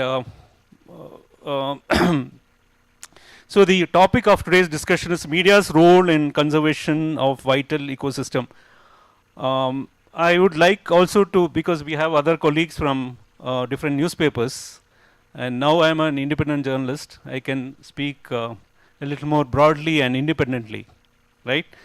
So today we are at a position where we don't need to look for lakes, because the entire 2022 we had so much rain and the lake overflowed because of encroachment that we have something like every road is a lake now.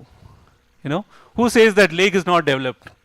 We have something like, tomorrow we may look at Mahatma Gandhi Lake, Infantry Lake.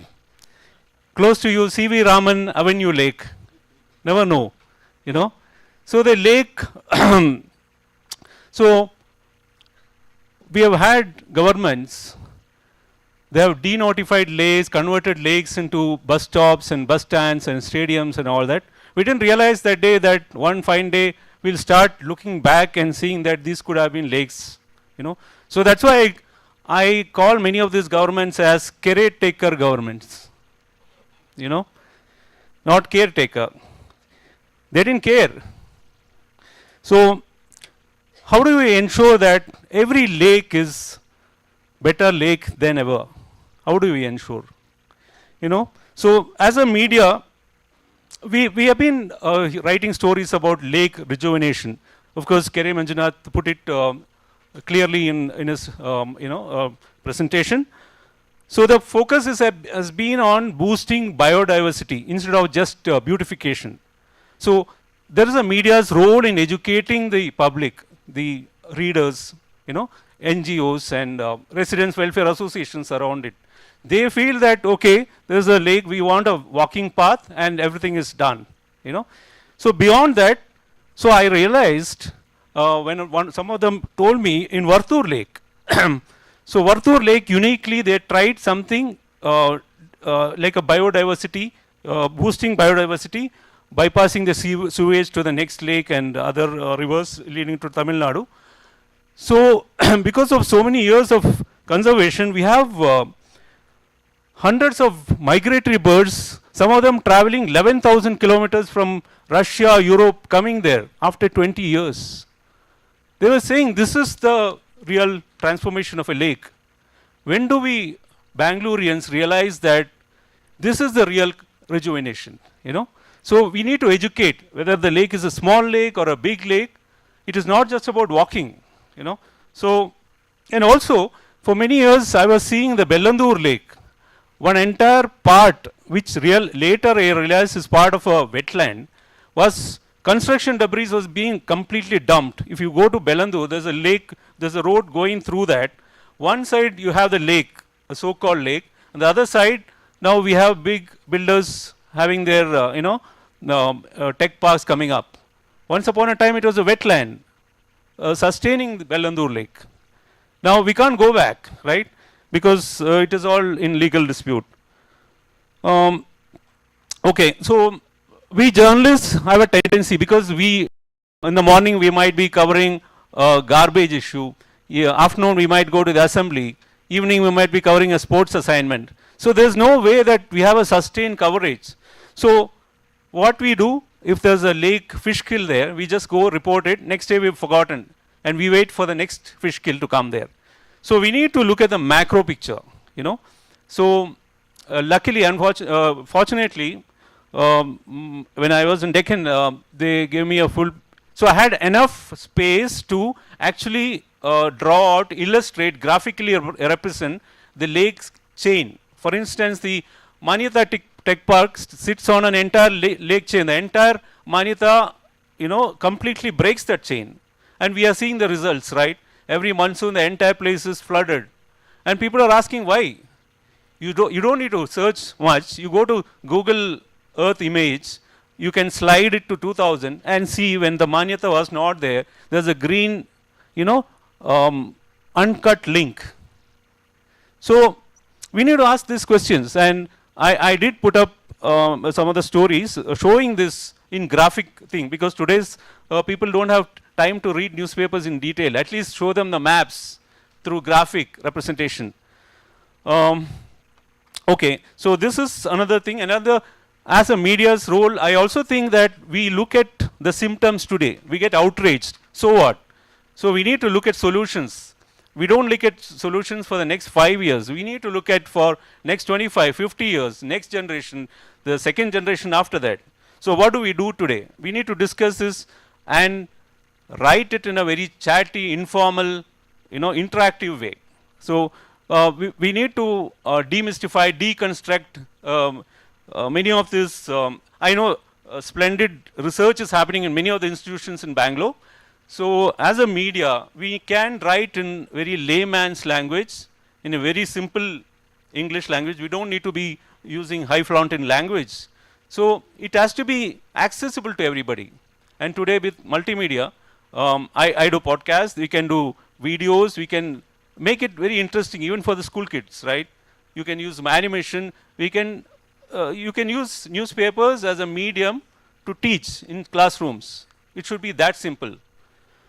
Now, of course, we while writing articles, we also speak to lake researchers, experts, and multiple stakeholders, and bring that connection. Also, we also ask questions about lake development authorities. We know that they didn't do a good job, so it went to another tank authority. Now there are reports where they're building a road across a lake. Why should they build a road across lakes? There are many lakes.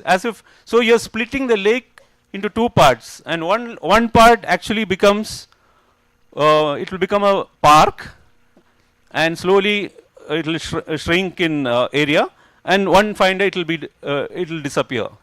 So these are all deliberate vested interest at work, and as investigative journalists, it is our role to bring that out in the public domain. Two more points. We also need to help build a community of local residents who can take ownership of these lakes. So it is not like a Sunday meeting, all the retired people come there and let's do some social good. That's not like that, right? So it has to be a sustained, they should feel, it should come from within. So that is one thing. Now I'm also, Dr. Ramachandra also speak, we can also speak a little bit of trees. I stay close to the old airport road, HAL, where one fine day, one of the consultants, we do have a lot of consultant mafia, that is a different story. But they suggested, let's have a signal-free corridor. People from MG Road can directly go to Maruthali without stopping anywhere. Let's have skywalks. We'll force all the senior citizens to climb those, skywalks. The lift, they say there is a lift. 99% of the lifts in Bangalore don't work on skywalks. Okay. So in the process, there is a place, I stay close to Suranjan Das Road, meets Old Airport Road. There's a T junction. Actually, you don't need such a big, underpass and all that. Massive underpass is coming. In the name of that, they've cut at least 10 to 20, 100 heritage trees which are like 50 to 100-year-old. We all grew up under those shade of those trees, right? Now they're gone. It's a bland, bald patch, the entire thing. So who is to question that? Where are the residents? Now, it's the media's role to highlight that, and not in one-off story. It has to be a sustained, multi-platform way of doing it, with the involvement of all the stakeholders involved. And also we need to question projects that violate the intricate connection between local communities and trees and the local parks. Now, yeah, so one last observation. Now, Bellandur Lake, as you all know, that it's been forming. You know, it's in good form every now and then. So I call it the creamy layer of polluters and encroachers. Thank you.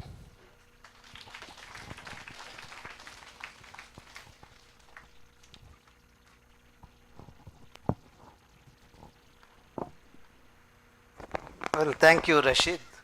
So, investigative journalism, yes, that is required, and I think we will join hands. So, we will give you the information also. That's what we have been doing it. Now is the time to listen from our senior colleague Siraj from News Trial. So,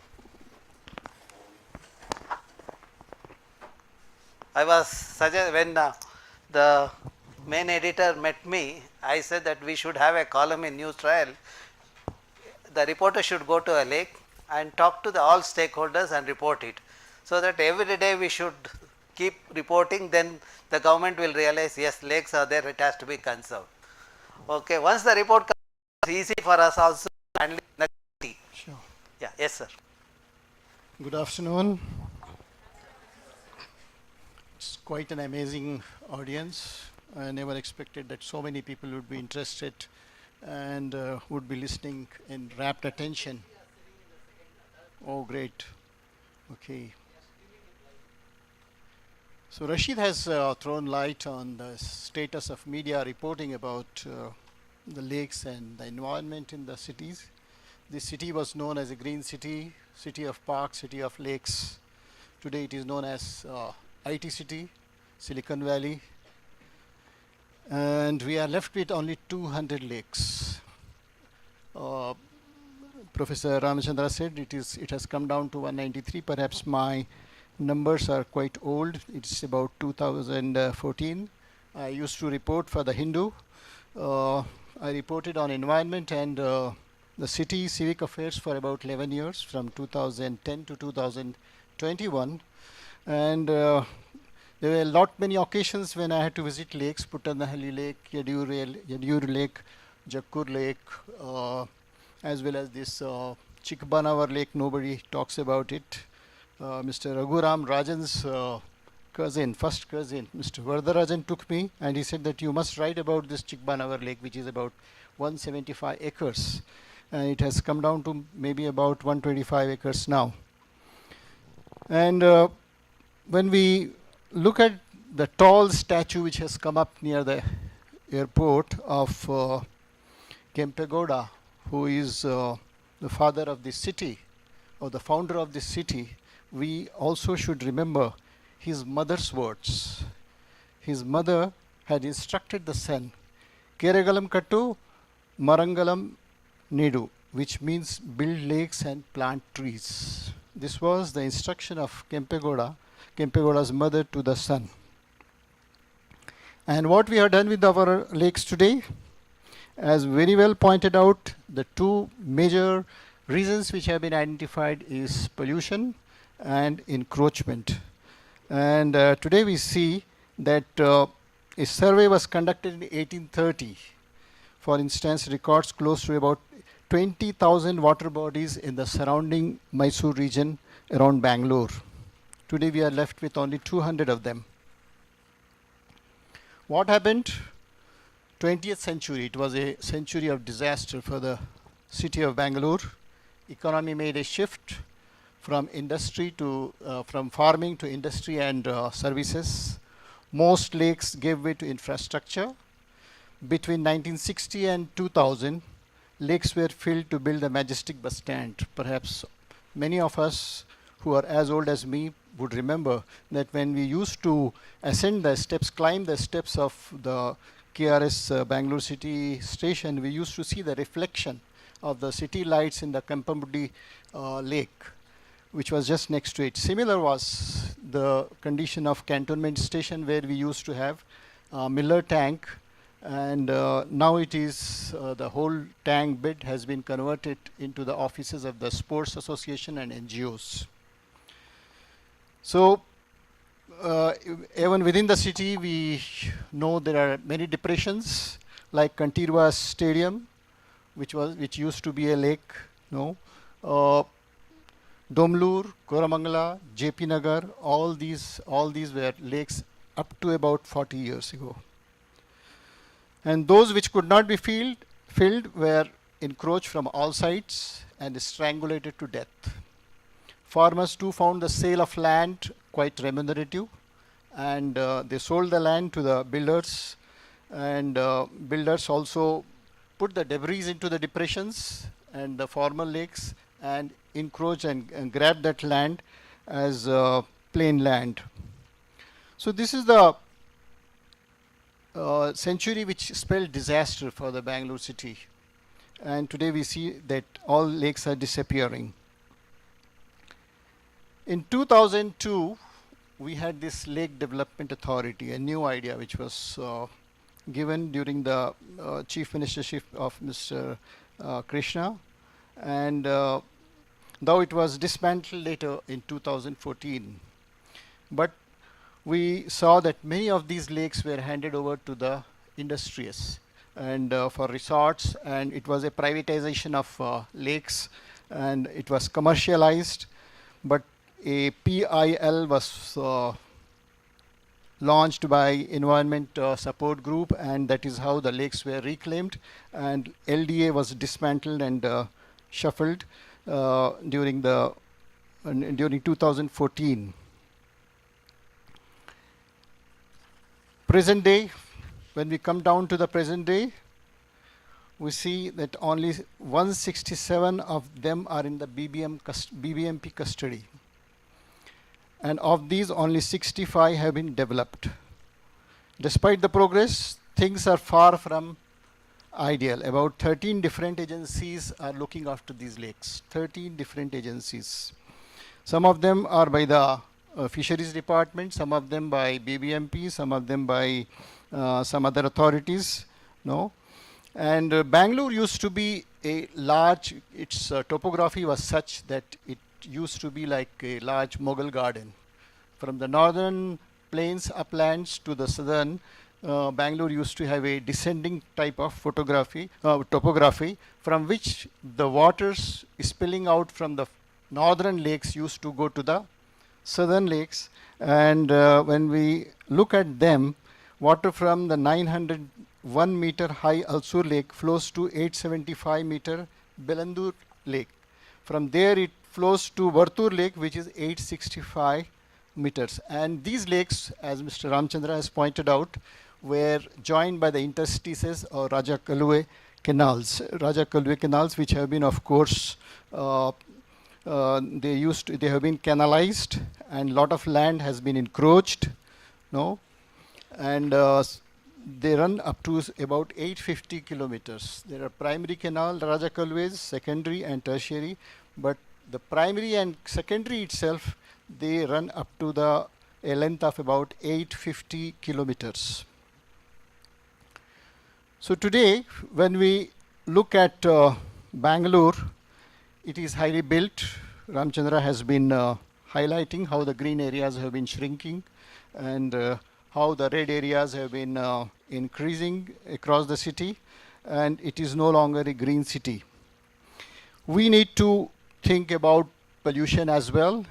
Lot of Raja Kalues, a lot of sewage is flowing into these lakes, and we have not thought about how pollution could be. Pollution Control Board has not been functioning up to the mark, and we need to think of new authority for the lake.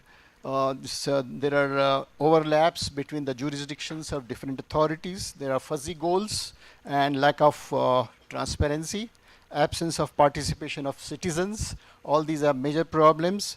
We need to think of even on-stream and in-stream pollution control. For example, in foreign countries, we see that there are traps for the sludge, there are traps for the silt, there are traps for the solid waste. We need to think of even midstream and on-stream, in-stream pollution control. only these kind of areas, these kind of functions and these kind of interventions perhaps will depollute our lakes, and we need to keep a eagle's eye on the existing lakes, remaining lakes, and those which have been left as the natural heritage of the society. Thank you very much.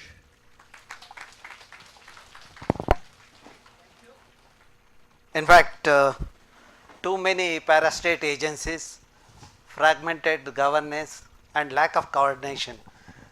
You know, that is the root cause of the mismanagement of the natural resources. That's what the Siraj sir has highlighted.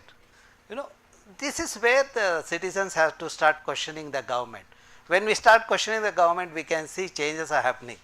Now, for example, I work in China. The suggestion what I gave in my visit, first visit, and when I go back after 6 months or a year, I see that they, whereas here in my lifetime also I don't see that being implemented. That's unfortunate part of our this one, but we need not to get disappointed. Sometime, you know, we succeed, like I talked about Belandur, Vartu rejuvenation or a Jakkur case. You know, one other thing we have been able to bring it to the notice of everybody. Even when we go to Delhi, people talk about Bangalore, is about the urbanization. You know, Bangalore is also, the Delhi is also urbanized, but Bangalore gets this one, you know, in the reporting. That's mainly because of the reporting done by the Boski. You know, the way she put that Bangalore green to the red, you know, 68% green cover in 70s, becoming 81% red in the 2016. When she put that the thing, then when I picked up this one, then I noticed in the flight also people were curious to know, and somewhere they had put so I think another Kannada paper also had reported with my photographs in that, and somebody was sitting in front of me. He was looking at me and he was reading the newspaper and looking at that photograph. Then after a few minutes he came and asked me, "Are you TVR?" I said, "Yes, I am TVR." Then he said, "I am your classmate. Do you remember me?" Okay, that's how we meet. And the same thing happened today. Rashid happens to meet his classmate after 30 years. So that's the kind of thing when we conduct this kind of event that changes happen. Now with this, I request Boske to talk about her. In fact, she came with me for the field work also. When we, I think then she has taken up the profession. So she said, "I am interested in understanding the lakes." We went around, I think the whole day she spent with us. I think Karthik would remember that he was with me at that time. So, yeah. Yeah, no, your first was the thing, okay. Yeah, multiple times, I agree with that. Sure. Yeah, my first journey started with TVR sir. I am Boski Khanna. I work on environment issues. Yes, we've been multiple times to multiple lakes in the city, and as he said, the green cover drastically has reduced. I can say that with pride and a little bit of shame, that I have grown with Bangalore, and I have seen most of the lakes die. It was pointed out about Majestic Lake. Then there have been many other situations. I'll give you one more example. Most of you would have seen it. It is this development, or rather say this death has happened in front of my eyes. And I will take this platform to say I'm sorry, we did little about it. How many of you have been around Kanakpura Road traveling from Bangalore to any other part of Karnataka using Kanakpura Road? Only one, two, few. Do you remember a lake you used to cross by on the side of the road? When actually the road was a small single lane and there was a huge water body we had to cross by? Now do you know what the status of that is? I guess it's been quite some time. Only one side you will find the water body. Well, the road now is a 2-lane road, perfectly tarred, better than a Bangalore road, no pothole on it, perfect curve. And the other side of the lake, well, that has 2 tombstones, it has an industrial site coming up, it has a granite plant coming up over there, it has cultivation also happening on one side. So you can see one lake area gave room for so much, but that other side of the lake, well, that still stands. That is because that is giving water to parts of that area. Now, had that not been stopped and that not been saved, we would have lost that to the same thing. Same is the case with other parts of the city as well. We've lost multiple lakes, and though we are unlike Rashid, where he can freely talk, we being bound to publications, we're little held back, but I will take the liberty to speak a little more. That we have seen, and I am personally not liking the word. This is a Indian Institute of Science. We enjoy the academic freedom. You also enjoy that. Don't worry about it. I will take a little bit of freedom to say that I don't like the word being used for a lake as a tank. I think Sir has taught us right that there is a lot of difference between a lake and a tank. A tank, can you all explain what is the difference between a lake and a tank? Correct, sir. Correct, sir. You all know the difference, right? A lake and a tank. So when they say... Yes. Thank you. Now when you all know that, when they say Karnataka Tank Development Conservation Authority, well, there is hypocrisy in the terminology itself. We've tried to raise that and correct it, but we do have limitations, but unfortunately it was not raised by many of you all. Another thing which is happening and which needs to be corrected, well, we've started a struggle on that, is renaming of lakes as well.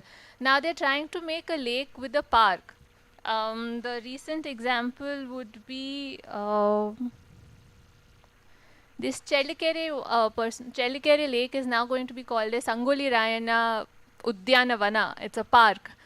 A similar thing now they are trying with Sankey Tank, which was earlier a lake, which became a tank, and now it's going to be called as a park. Now, when they do such things, it gives them it gives the government and this new authority a way to take up many works. I mean, we have seen around lakes where they create walking spaces. They start with that.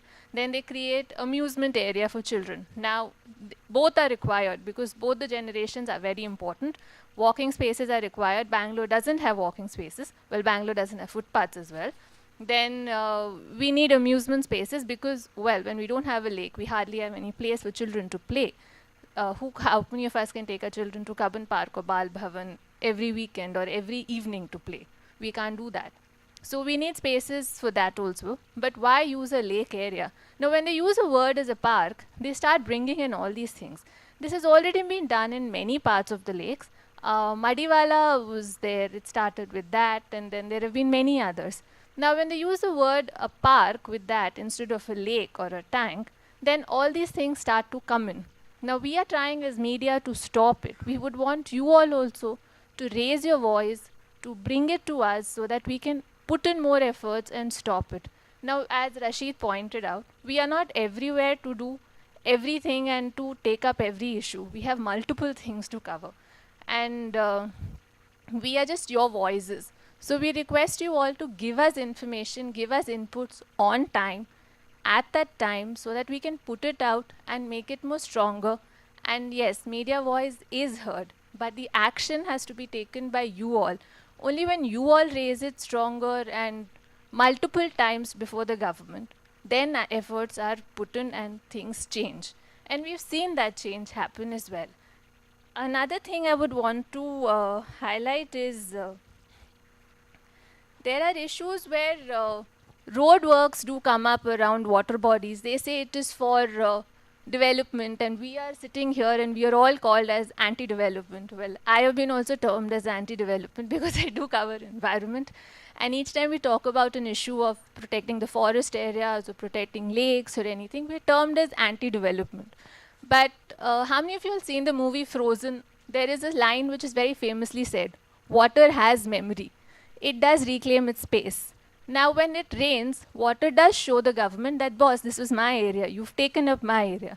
And then they say that, no, this is because it rained too much, there was a cloud burst. It's very easy to use these terms, but they don't realize that this was a lake and this was its original space.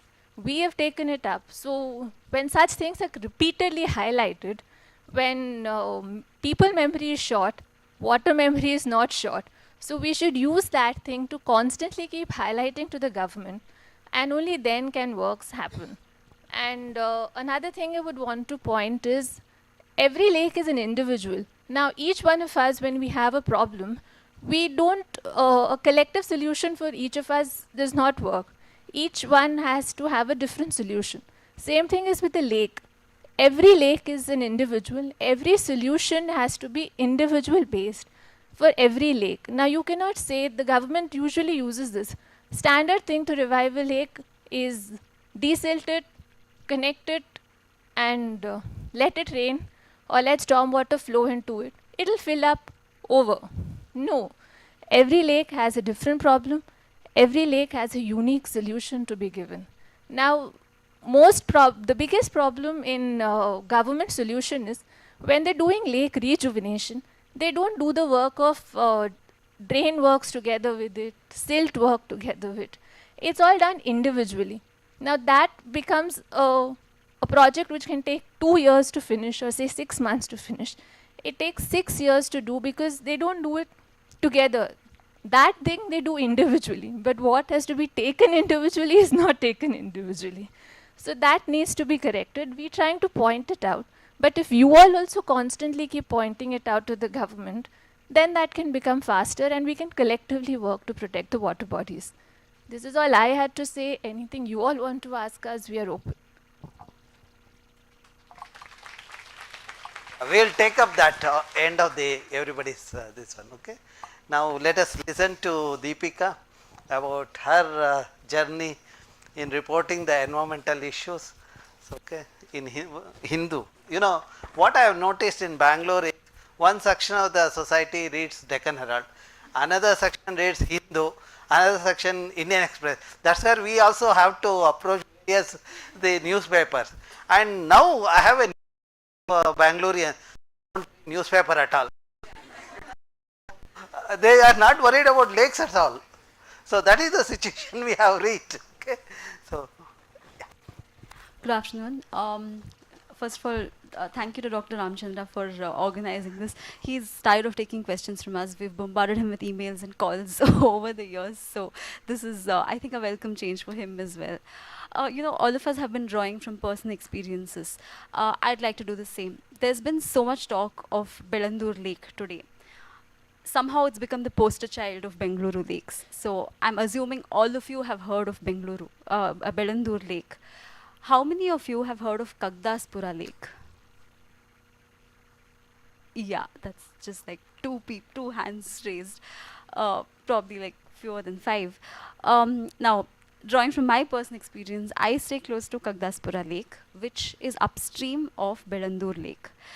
For Belandur Lake to gain back its glorious days, Kagdaspura Lake has to do the same. Rejuvenation was taken up about, say, 6 to 7 years ago. I don't remember, it's been a while. So far, we have a walking track which is big enough to accommodate a water tanker. I have seen water tankers go from one end of the walking track to the other. There is a children's play area with play equipment. There is a temple, and that's about it.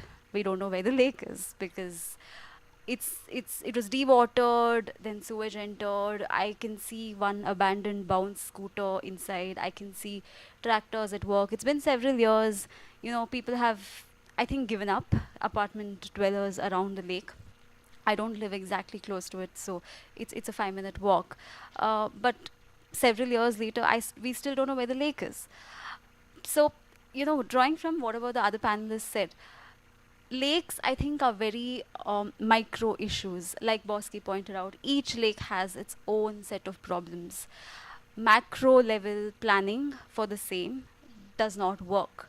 We've already lost several thousands of lakes.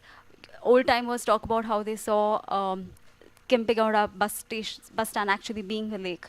For me, my earliest memory of, say, Vrishabhavati River is of it being a drain, of us rolling up the windows while going towards Mysuru because the stench was unbearable. My generation doesn't remember what Vrishabhavati River looked like.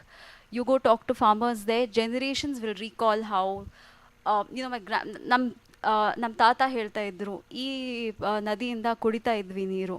ನಮಗೆ ಗೊತ್ತಿಲ್ಲ. Now they don't even use the water for farming anymore. So it's a sad story, like Dr. Ramchandra pointed out, the story from Kempegowda being alive to him being in a statue form today in all his glory, but Bengaluru being what it is today, and its lakes and rivers and water bodies and green cover being where it is today. Another issue that I think multiple panelists have pointed out is how there is a lack of synthesis between multiple agencies. There are so many agencies involved. There's BBMP, there is BDA, there is Forest Department. Who does a citizen turn to in case they want to highlight an issue about a lake? They come up with new bodies, they come up with new boards. So far, what has been done? How many lakes today are actually lakes? And why are only and which are the popular ones? There's Puttinahalli Lake, where there were citizens involved. There is, I think, Jakkur Lake, which is a rejuvenated lake. Hebbal. And there's a certain amount of pride associated with selling these lakes, Lakeview. So-and-so Lakeview Apartments. So-and-so. Where is the lake? I know that behind Doddanekundi Lake, next to Vartur, next to Belandu, there were real estate projects sold saying they are facing a lake. Where is the lake? So it's really ironic that we celebrate Bengaluru for its quote unquote green cover. We don't know where that is anymore. It's such a welcome. I mean, the drive through the IISC campus is such a welcome change for some of us because you see so many trees. It really is like coming into old Bangalore, because I grew up in a PSU belt where we had a lot of trees, and the minute you move away, it's just so-called development, and development somehow paves way for everything other than water bodies. Anything that's natural somehow is not development. It's not considered development. There are real estate projects being sold with man-made lakes, parks, but what about what they've encroached on? Coming to the role of the media itself, we have kind of been reporting on some really good studies that come out of institutions such as the IISC. We also report on what active citizen groups around lakes have been doing. But there are so many lakes in the city where there is no such participation from the citizens. There is no spotlight on them because somehow they're not, say, a Sankey tank or an Alsur lake, which are in the center of the city. Bengaluru has expanded. We've gone on to sort of almost occupy Bidadi and Tumkuru and the nearby areas. There are hundreds of smaller lakes that are encroached on, are on their way to disappearing, which we don't know of. So as far as me as a journalist is concerned, I think micro is the level at which we should be approaching problems related to lakes. Simply because, like I said, and like Bosky said, each lake is an entity of its own. It has its own set of problems. It has its own topography. It has its own hydrological properties. And for the government to come up with one-size-fits-all solutions and call it rejuvenation is not going to work. I would want to know from all of you, because at the end of the day, what we report is what probably, say, a Dr. Ramchandra or scientists such as him, what the government, KSPCB puts up these reports every year about what the samples stand for in each lake and each river. Year on year, there is nothing that's fit for drinking in Bengaluru, obviously. What happens after that? Where do responsibilities begin and end is what we need to question. And I feel at the end of the day, it's the consumers of news that have a responsibility, especially all of you as students of science. I think have a great role and responsibility in taking these reports forward, because we do our job. I mean, our job ends at putting out the news. The consumers of news need to decide what's next, So if you do have suggestions to us as representatives of the media as well, as to what best we can do to take forward what we write, a report that appears today where do we take it from there? Can we help you take it to the authorities? Can we take citizens? Some citizen groups are doing it. Like I said, I mean, not every lake has an active citizen group that's taking up issues and trying to protect it. There's no sense of ownership or pride when it comes to our natural resources. This is one thing I'd definitely like to hear from all of you. And not to forget another aspect, we've been focusing so much on Bengaluru itself. We somehow, Karnataka has become Bengaluru. What about the other districts? You know, how many of us know what's happening in Sringeri? How many of us know what's happening in Kodagu? Agricultural lands being converted into sites. Where are the paddy fields in any of these districts? This is another issue that somehow doesn't find mention or discussion in any of our assembly sessions, council, assembly. People go to Belagavi, they come to Vidhan Sauda, monthly discussions, but somehow these are topics that never make it. I just feel like as a society, in the larger picture, we have the role to sort of raise these questions to the government and the higher authorities. Yeah, that's where I want to finish. But I definitely want some feedback from all of you as well as to how we can improve ourselves, because we think we're doing our jobs, but if you think we can do it better, then you're free to say it to us. Thank you. Yeah. In fact, your reporting has not, your journey didn't end. In fact, the journey for conserving the environment begins there. You know, when the National Green Tribunal constituted a committee, I was a member of the committee. There was a lawyer from Delhi. He convened the meeting. He first asked the bureaucrats to tell about the Belandur, Vartur lake, what is the status. None of them had data. Then one of the activists from Belandur was there. He just took out these newspaper reports. Deccan Herald, Hindu and all. That gentleman said, the media is doing better job than bureaucrats. Okay. Then after that it was my turn. He looked at me. Then I had my report, Belandur Rejuvenation Blueprint. I told him, your terms of reference point number 1, refer page number so and so. Then initially he was not willing to listen to me. He was saying, who are you? Why you have to study all these things? That was his attitude. Then I said, I am a citizen of Bangalore. I have a right over the natural resources. That's where I have been working on that. In fact, Vinay had witnessed the entire deliberation. So the way the things happened. Then when the bureaucrats didn't have the data, media gave some data, then my report gave the thing. Then after that he told me, sir, you have written a Bible. So that is helpful to me. And that's how that 500 crore was penalized and the government of Karnataka is because of the media report and the, that citizens effort and our report. That is where we have to, and also what we write, we have to communicate effectively. Both the print media and electronic media, the digital, this one, that is where Akshay is doing a wonderful job. So in the electronic, this one, the way he writes and reports and interviews the people, it has been useful to us. Probably we will listen to those aspects, and after that we will take up the questions and we will try to answer what Deepika has talked about. Yeah, thank you. Good afternoon. Thank you, Dr. Ramachandra, for inviting me.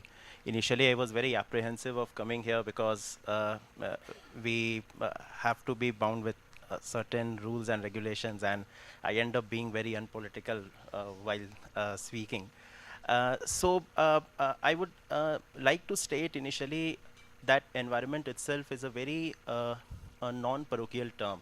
It does not concentrate itself only to one area, one state. I've had a very brief experience of working in with one leading newspaper in my hometown, Bihar, and I reported there. I am reporting on environmental issues since 2017 in Bangalore. And I would tell you that there is a huge difference. There have been 3 waves of environmentalism in India. Initially, it was immediately after the independence when a huge debate on the use of machineries and the capital resources were discussed. Then comes the period of 70s and 80s when media started writing on the ramifications of the construction of dams. And media reported very, very in-depth, has written, very in-depth stories on soil pollution, on environmental issues. Then comes a period of 90s when the environment desk itself was called off. And there were no environment reporters dedicated solely to be covering this particular issue. I would say that the third wave of environmentalism is now, when slowly enough concentration is being given, enough attention is being given in the media circuit as well. Comes the role of the media also. I would say that TVR has been a great support. I would tell you one example. In 2018, we were reporting on the illegal quarrying that was taking place near Banagatta National Park. And initially, when I made a call to the forest department stating that, what are you doing? They said that, we are going to take a legal action against the media houses which are going to just report it. It was solely on the basis of the TVR's report around that area that became the crux of the issue, that Mines and Geology Department went there, suspended the mining licenses. So, it's very important that media works very closely with the research groups that are working with the civic activists, because only then we are going to see the change. Okay, I don't consider myself to be a scholar on this particular topic or issue, even though I am covering. My job is to report the truth, what I see. But it's very important that we depend the people who are working on the ground. They come and tell us that, okay, this is the issue that we are seeing. Last year, I was sitting with an IIS official, and he was conducting the encroachment eviction drive in Anikal. And I was talking to him that, what are the major issues? He said the major issue that we have faced, the biggest challenge that we face here is that to get the agencies accept that this is they are the custodians of the lake. It's very difficult, first of all, to tell the BBMP and BDA that this is your custody. I would tell you that we have, in the last 1 year, we have started a series called Lakes of Bengaluru, and wherein we profile the lakes. And till date, in the last 1 year, we have profiled some 55 to 56 lakes. And during the course of the journey, we came across Chandapura Lake, for example. And that was the first story of the Lakes of Bengaluru, which the NGT took cognizance of. And then they imposed the environmental compensation of 500 crores on the state government. It also stated, the tribunal also stated, that the government should collect this fine from the violators, because I believe that even the IISC scientists were involved in the committee that was formed by the NGT, and they found glaring violations, the encroachment of the lake bed and the industrial effluents flowing into the lake. So, and this was particularly a large part of the area which was left unreported for a very long time. And then we started unearthing lot of things. For example, in 2017, we visited Janardar Kere Lake in Uttaralli, and after 5 years, last year, we found that the lake today doesn't exist. The only thing that exists there is a forest department board that we need to protect the lake, no hunting of wildlife, etc. There is nothing. So, it's very important that we all work collectively for the betterment, because this is we are living in a state where this conscience, as far as environmental issues are concerned, there is a growing awareness among the people, and we should do what we can. And the government does listen to you if we start working collectively. That's all I have to say.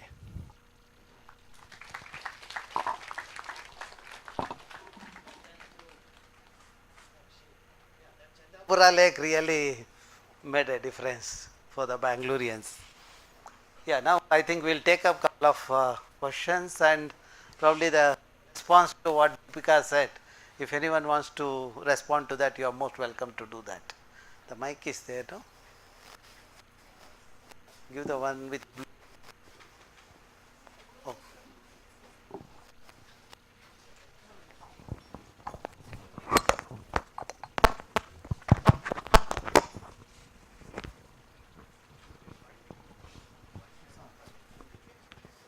Hello. Yeah, 1 second. I came from Mangalore for this symposium, and I would like to be positive on this.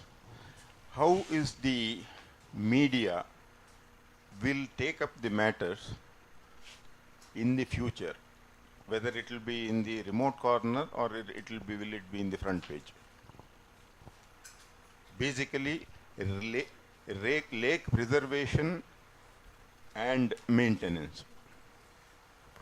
Any particular lake you're referring to, sir, or overall? No, any lake for that matter, because as far as Belandur and Vartur is concerned, it used to come in the front page because of Santosh Hegde and Dr. Ramchandra Rao. And many of the other lakes, it has gone. Sunita Rao used to comment in Times of India in page 3. It used to be almost there. It was a eye-opener. And in my case, it used to be continuous as far as Bangalore Mirror and Hindu papers are concerned. But most of the cases, it was not eye-catching. Second thing is that now the present generation is not buying any newspapers anymore. And the print media, even if you say, they will not be looking into that because they have one to the ear, one to the hand, one to the chest, so many pulse reading and things like that. They don't have any time to go through that. How will you make this more emphatic? Well, sir, that depends on what information you give us and how you give us and when you give us. I will, Belandur Lake and Vartur Lake made headlines not just because of Santosh Hegde sir or because of TVR sir. It made headlines because of the frothing, because of the fire, because of the pollution, because of our negligence over the years. So, 1 second, sir, I'll finish. So it depends whether the story makes it to the front page, whether the story makes it to the second page, whether it makes it on the third page. The matter is the same. Where it comes is not the thing. How it is reported and when it is reported is important. If there is a major development news, that has to go on page 1. Like today's Pele's news, we couldn't put that inside. That is most important. At the same time, if there'd been a Belandur fire, both had been on the front page. So spacing of the story is not important. Where it is carried is also not important. How it is carried, what is reported in it is very important. Now for that, citizens, including us, we have to get the information on time. For that, I think everybody is equally responsible for that. If it is whether a paper puts it on front page in one day and another day another paper has put it inside, that is nothing. How much of information is there is what is important. What do you mean to say that? Character and the content. Most importantly, the message should reach the people. Yeah. Do you need an example? Well, we have sufficient examples, sir, and I think everybody will agree to what I'm saying. Okay, fine. Yeah, accept it. I'd just like to add to that. Newspapers do have, if newspapers have one section of audiences or readers, most newspapers or media organizations are today multimedia. We cater to the internet, we're doing podcasts, all of us, all major media houses are doing that. So the reach of the story depends very little on where it's placed today, to be honest. For a print reader, I think a page 1 story makes a huge impact. But for someone who's reading the internet edition, who's just going onto our website, it's just what interests them. Every reader has different interests, right? So if someone's interested in environment, they will read a story, whether or not it comes on page 1 or page 3. Like how you've come across. I mean, you mentioned how certain stories are placed in, say, Times of India, Hindu or whatever. So I think it's a matter of generating interest among the larger audiences or readers in matters relating to the environment rather than where we place our stories, because today it kind of doesn't matter. It's multimedia. We do all kinds of, we cater to readers on multiple platforms. So I would disagree and say placement of a story doesn't really matter today. It depends on how you make it reach a large audience. Yeah. Okay, please. I understand the question. I mean, today's youngsters, I agree with you when you say that youngsters don't read newspapers. My own son doesn't even look at it. So the thing is, make these news fashionable. Why don't have an Instagram reel with Vellandur farming in the background? You know, make them a reporter. Make them say, give them that confidence that they are a journalist, and promote it social media. Linkages of all this we are from the traditional era. It is time that we make these linkages using technology, digital medium, because social media is everywhere. Make it creative. So I think that's the only way to get their attention. Yeah, Mr. Yeah, you have forgotten your thing. You said you will. I just want to say what we have done, how we have adopted the. Yeah, please. A happy afternoon to all of you. Actually, I am a teacher in a school. I am the headmaster of KK High School, Vartur. Very close to our school, we have 3 lakes, 4 lakes actually. The first lake, about which we reported long back in 1998, was taken care of by Dr. TVRAMACHANDRA, and now that regeneration is happening in Vartur Lake. Now after that, we took the responsibility of protecting 2 more lakes. The first lake that we took up was Chikkabellandur Lake, which is very close to Krupanidhi College, the new campus. And then Mavinkere Lake, that's called as Gauramakere Lake. Then very close to Gunjur, there is another lake called Mavinkere Lake. In these 2 lakes, with consultation and his suggestions, we took over of planting saplings.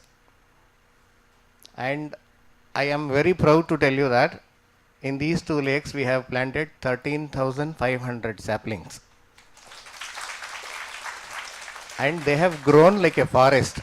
If you have read some of the news long back, that there was a leopard in a school in Marathalli, they said it has come from Gunjur forest. That is what we created. Okay, no, that was a different story altogether, yeah. And this came up with the help of an NGO, the Rotary Club Whitefield, and then with the help of TCS volunteers. Some of the TCS employees, they volunteered themselves to fund it. What is the success story? Everybody has a very big plan of planting saplings. 1 lakh saplings in a year, 10 lakh saplings. Somebody came up with an idea. 10 lakh saplings we want to plant. I said, boss, first of all, what type of saplings do you buy? Then we said 4 feet, you plant, then you go away. Who's going to water it for the next 3 years? So we took up that challenge of watering the saplings for the next 3 years, because of which it has grown like a forest today. Now since 2 years, we have adopted another lake called the Nekkundi Lake. In that we have planted 300 saplings. There was nothing there earlier. And then we took TVR also there. Sir saw the whole topography of the lake and suggested, why don't we come up with a butterfly park? So the idea, it struck to all of us. We said, yes, we'll do it. So I wrote to the village panchayat, that comes under village panchayat. I wrote to the village panchayat, I submitted a letter and also a proposal of leasing a land of about 10,000 square feet to build up a butterfly park. They asked me one question in their meeting, the village panchayat sabha meeting when they asked, why do you want a butterfly park? I said, then I created an awareness as pollinators, how it's going to help the farmers, and automatically how it's going to be very educative for school children in the neighborhood, because our area has become like how Bangalore, we say Bangalore city of lakes, Vartur has become a place of schools. N number of schools have come up there, most of them international schools. So we have adopted that, and village panchayat has been so kind to us. After listening to us, they have given us unconditional 10,000 square feet of land. They have asked us to develop it into a butterfly park. 2 months back, we have already planted some host plants there. They have also come up to about 3-4 feet in height. And probably in a month or 2, the whole fencing will happen. And by June, we'll plant more host plants and see that a butterfly park comes. Now, why am I saying this is, see, we are talking about the journalists, their reporting, their work. Rashid was very clear in telling us that it's not only the media that is responsible, right? It's not their responsibility. It's everyone's responsibility. If all of us think in the same lines, then that day is not very far off where we can again call Bangalore a green city. We can do it. The only problem is we don't have the will. And rightly he said, as he said, our youngsters now, you should take up this.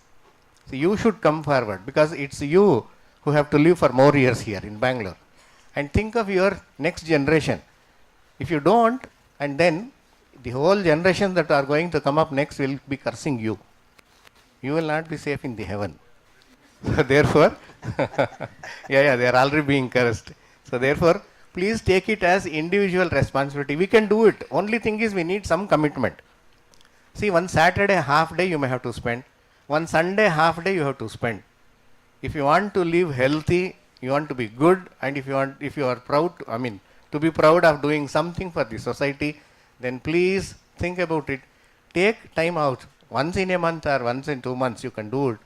And if all of us who are sitting here, each one of us, if we become like what we want to be, then a healthy Bangalore is not too far away. We can make the difference. We can be the agents of change.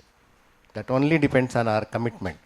So before you leave this auditorium today, take an oath with Dr. TVRAMACHANDRA and say that, yes, we will make Bangalore a green city again. Thank you. Hello, I am from Udupi, and I am so happy to see very responsible reporting happening here, which makes a difference. But I think as in any profession, there is bad reporting also, which may defeat your cause. Or how do you tackle that, and how do you make sure that the right things are heard?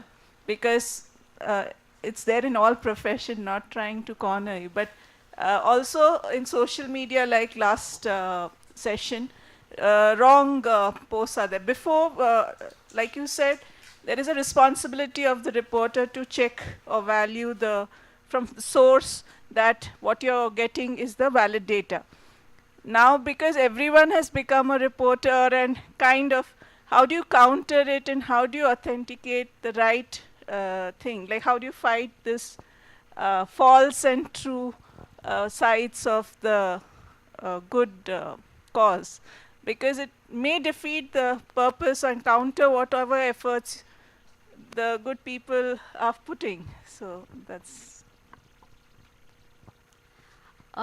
So there are two aspects to your question, and misinformation, I think, came across the most during the last 2 years when there was a pandemic.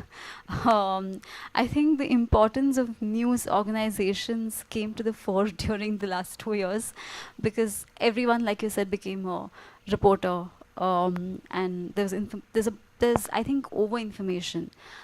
To answer your first question, I think the right way to do reporting is to not go by a single source. I think most good and big media organizations do that. We don't talk to one single person and write stories. It's usually multiple sources. We cross-check, we cross-verify, and we are bound to do that. It's our job. Even if we are making an allegation against the government, it's also our job to reach out to someone from the government and take a response. That is one aspect to it, to answer your first question, not to do a single source story.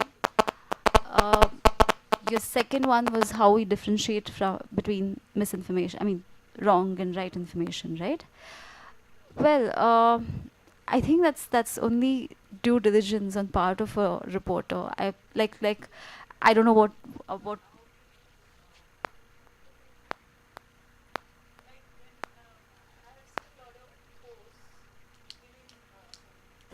lot of posts giving wrong information, they appreciate the hard edges and the beautification lakes, which defeats the purpose of the lake. So they are saying we are also fighting the cause of lakes.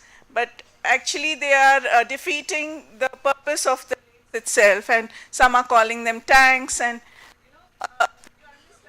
cause because of these people has become diluted, or it's going in the wrong direction instead of going in the right direction. So how do you fight that? That's I think that would be possible if we present two sides to the story, which a lot of, I'm sorry to say this, but a lot of TV channels are not doing.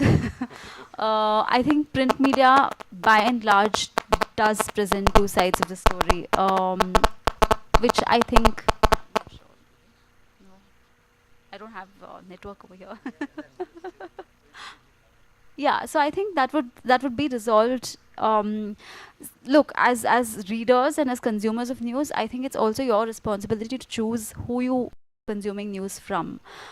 If your primary source is social media or a channel that nobody trusts, then we can't help you. But I think most big organizations do present two sides to the story, which kind of answers your question, right? We dude, I mean, if someone's calling a park in a lake a good idea, we also talk to like a scientist who will say otherwise.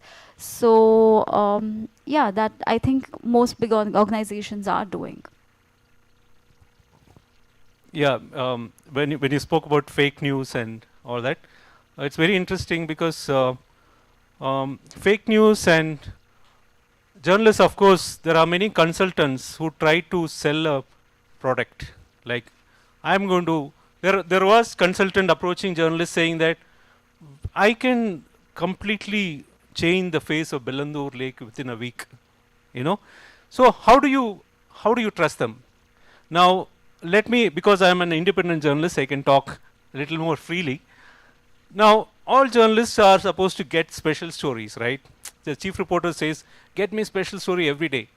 Now, a consultant comes and sells you an idea that tomorrow I am going to make Belandur the best lake in Bangalore within a week. It's a front page story. So how do you, so if you want the story, you package it in a way that you impress the chief reporter and the editor in the meeting. Oh, this is the next big thing. You know, it has to go international. So how do you do that? So if there is time, you have to speak to people like Dr. Ramchandra and other people, and then give a balance. But sometimes we are in a position, people say that reporter's job is to only report, don't analyze. Now, which means if somebody is killing somebody, you don't take sides, give the voice to the killer and the person who's about to die. Is that the right thing? So, over a period of many years, we have a particular ethical position, right? Ethics is universal. So, you know what is right, what is wrong, at least a basic understanding of that. So, we try to, over the years, that's what, so I have moved away from straight reporting to a little bit analytical, right? Of course, your own biases come in. I'm not saying that because we are all human, right? Now, at least being in the print, we have this time to at least speak to somebody, speak to yourself. Reporters on TV, reporters doesn't even speak to themselves. They just blurt out, you know. If somebody walks in, a leader comes in, they just, you know, thrust this mic into their mouth. There's no breathing space. And whatever they say becomes a national headline, and it trolls, and then it becomes viral. It trends on Twitter for a week. The entire country is, this is the way our media has turned into. So this one angle I wanted to point out.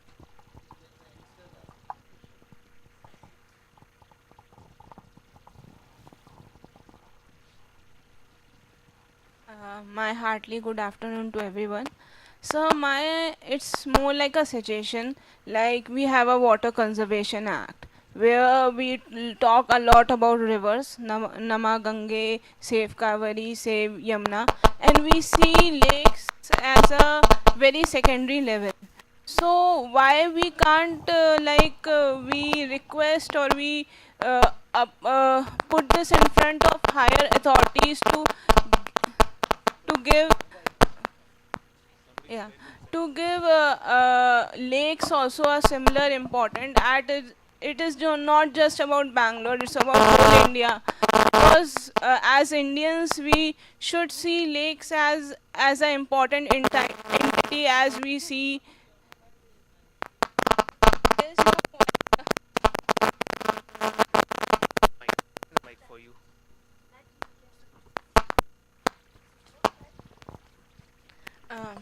Yes, sir. So why we can't see lakes as similar entity as rivers on a constitutional level? We can like pose it on a constitution level to have it, so that uh, as in India we students study about different acts, environmental acts, and in our courses, so we just see rivers as a important issues. Lake comes a very secondary position in that. So if we request our higher authorities to give a similar stage to lakes, so maybe on Indian level we can have this as a major issue, and we can have similar kinds of conservation process as we are having for river.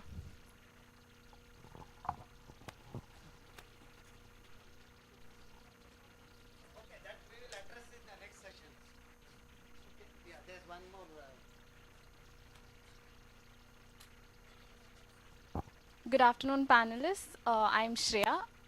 Can I talk about a lake which I've seen dying and which is on the brink of death? Unfortunately, yes. Sure.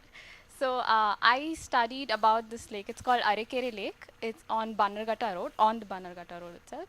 So I studied about this lake for 4 years now, as part of Lake Conference 2016 and 2018. So it has an amazing biodiversity. I've grown up seeing the lake turn from an actually pristine lake to now almost a garbage dump. So it has more than 40 species of birds and a lot of plants and all that. There were few desilting initiatives happening in the lake, but that didn't really help change the lake into a better state. And there are several sewage inlets directly into the lake, and the problem I think is because a lot of the people who are directly related to the lake are a lot of uneducated slum people, so they do not know the problem they are causing to the lake. There's a lot of open defecation, encroachments of these uneducated, illiterate people onto the lake, inside the lake, which causes the lake to die. And recently there was also a stay order on the lake because of some legal land issue. So when I was part of the school, we could not conduct any cleanup drives inside the lake. So this was one of the backlog. But recently, I think around 6 months back, there's a huge apartment complex coming inside the lake bed. So although there was one newspaper report because we conducted a bird walk on the lake. Tejaswini Anant Kumar had also attended that bird walk, but after that report, there was no initiative again. And it does, as Deepika ma'am said, it does not have a very active association group which will help increase the information of the degradation of the lake. So it would be really helpful if you guys can. Yeah, so ma'am, last year we covered this lake and we profiled it. I'll put you in touch with the local residents who are working towards restoring this lake. The issue is also about the encroachment, and there has been a very sustained, that has happened in a sustained manner over a period of time when that lake was encroached. We even inquired with the BBMP, which clearly said that we do not have funds to restore it, and there are legal issues involved in it. Not only Yarkere, but even the nearby lakes are meeting the same fate. There are a couple of residents. I'll put you in touch with them, and you can clearly, you can just see what could be done. Okay. Okay, anyone else? Yeah. Saurashri.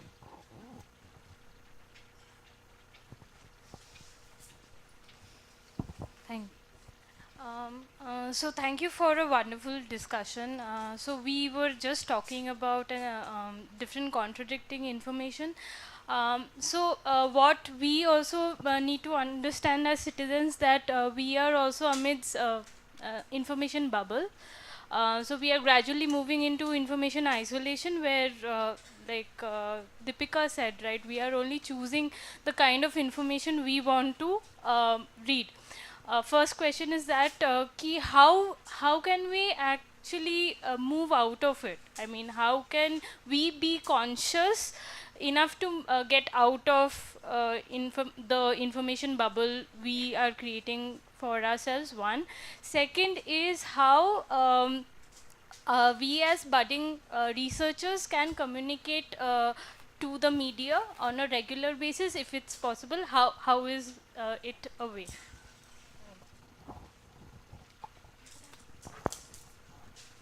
Yeah. The researchers usually approach us, and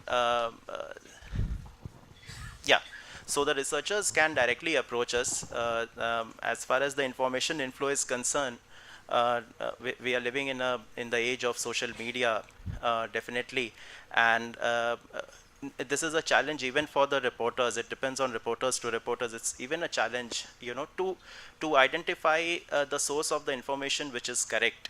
I give you a small example. I'm not going to name any NGO and a particular very popular lake person who has been actively involved in restoring the lakes. But I would say that there are a couple of NGOs also involved in that, and they claim that we do not need any.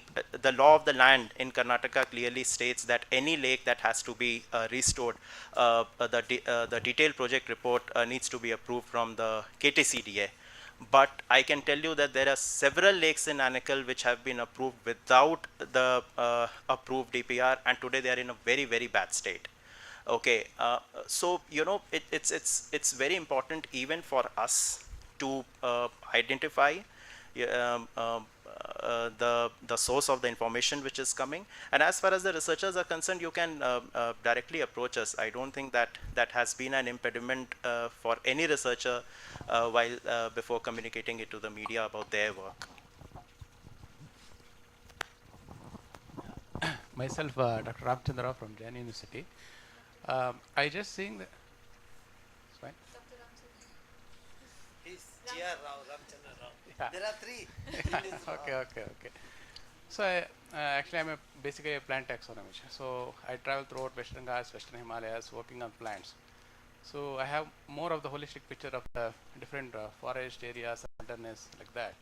So when I come to Bangalore and when I read the newspapers, and whenever I see the things, the problems and the newspapers, people are reporting, and the people who are reading it, I am seeing that actually the whole thing, everything is involving only the Bangalore and Bangalorean peoples actually. And that was a small petty issue. Everything which is coming is just reported in the Bangalore papers or the things like that.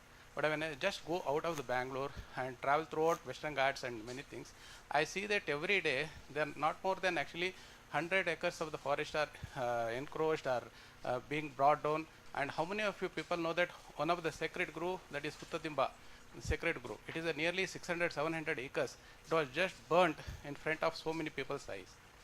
And not even in one paper, it will get reported in some Karavali Munja or something local papers, and just it will be switched there. And I have not seen that none of these things actually will be reported or being made to know to the people of urban elites and urban people, where most of the people sit here and get to know about that. That is how actually people of the Bangalore don't know anything about what is actually happening surrounding it areas. And only that there are trees cut, here there is some, this thing has come, only people know about these things. The major issue of all deforestation, forest fragmentation, what is going on, which is a very, very big issue, no one knows about that in Bangalore, and no one covers it also actually. I don't know how it is being addressed to it. Well, I guess the information is missed then. Please do share it with us. Like I had earlier said, it depends on what is coming to us. Please do share information with us. Well, Bangalore is highlighted because it's a state capital, and everything which is happening in the city catches everybody's attention, and that's why it gets more, I guess, on the face. Let me correct him. You know, as an audience, we also have the responsibility to read newspapers. In fact, I remember the Rashid reporting the Western Ghats as a special this one. He interviewed many people. Many of these issues, Sacred Grove, Myristica swamps, were talked about it. You know, the frequency may not be that high because Bangaloreans require the Bangalore information. They are not interested in Western Ghats. It's only some of you and I are interested in the thing. That is the son. No, that is where Rao, my question to you is, have you written to the paper? Have you given the information to them saying that this is happening? No, that is what they are asking. Each one of you, if you share the information, then that will be reported after verification.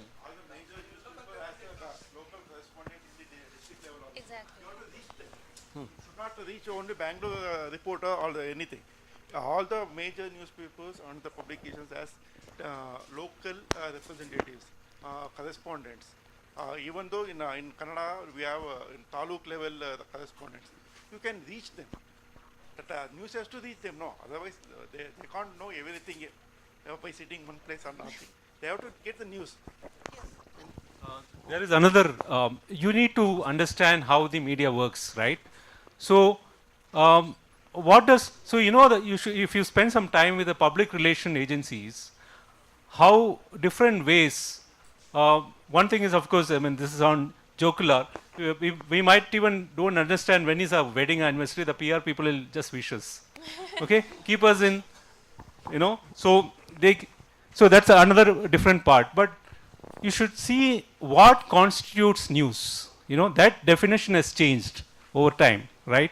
Now, in the past, coming on front page was like the news highlighted, that means news is highlighted. If it goes to the page 3, page 4, it's not highlighted. But in an age where newspaper reading itself is coming down, what is the relevance of a front page? You know, that's a question. So if you know how to, suppose, make Western Ghats fashionable, just focus on a specific issue. Specific issue, try to bring a connection to the urban area. Suppose somebody from the city is connected to that place, bring that aspect, then, so you need to understand how news media works, how the newsroom works, how journalist mindset works. If you understand that, I'm sure even rural stories will come to the front page or even the national headlines. Just to add to this, I mean, this is a point that I said so too during my presentation, that Bengaluru has become Karnataka. But I disagree with one point that you made. Bengaluru elite don't have to know these issues because it doesn't concern them. Someone living in Bengaluru really does only care about Pelandur or LHL Road, tree cutting, or that's just the audience that we're catering to. But newspapers have different editions. Hindu, for example, has a coastal edition, a Mangaluru edition.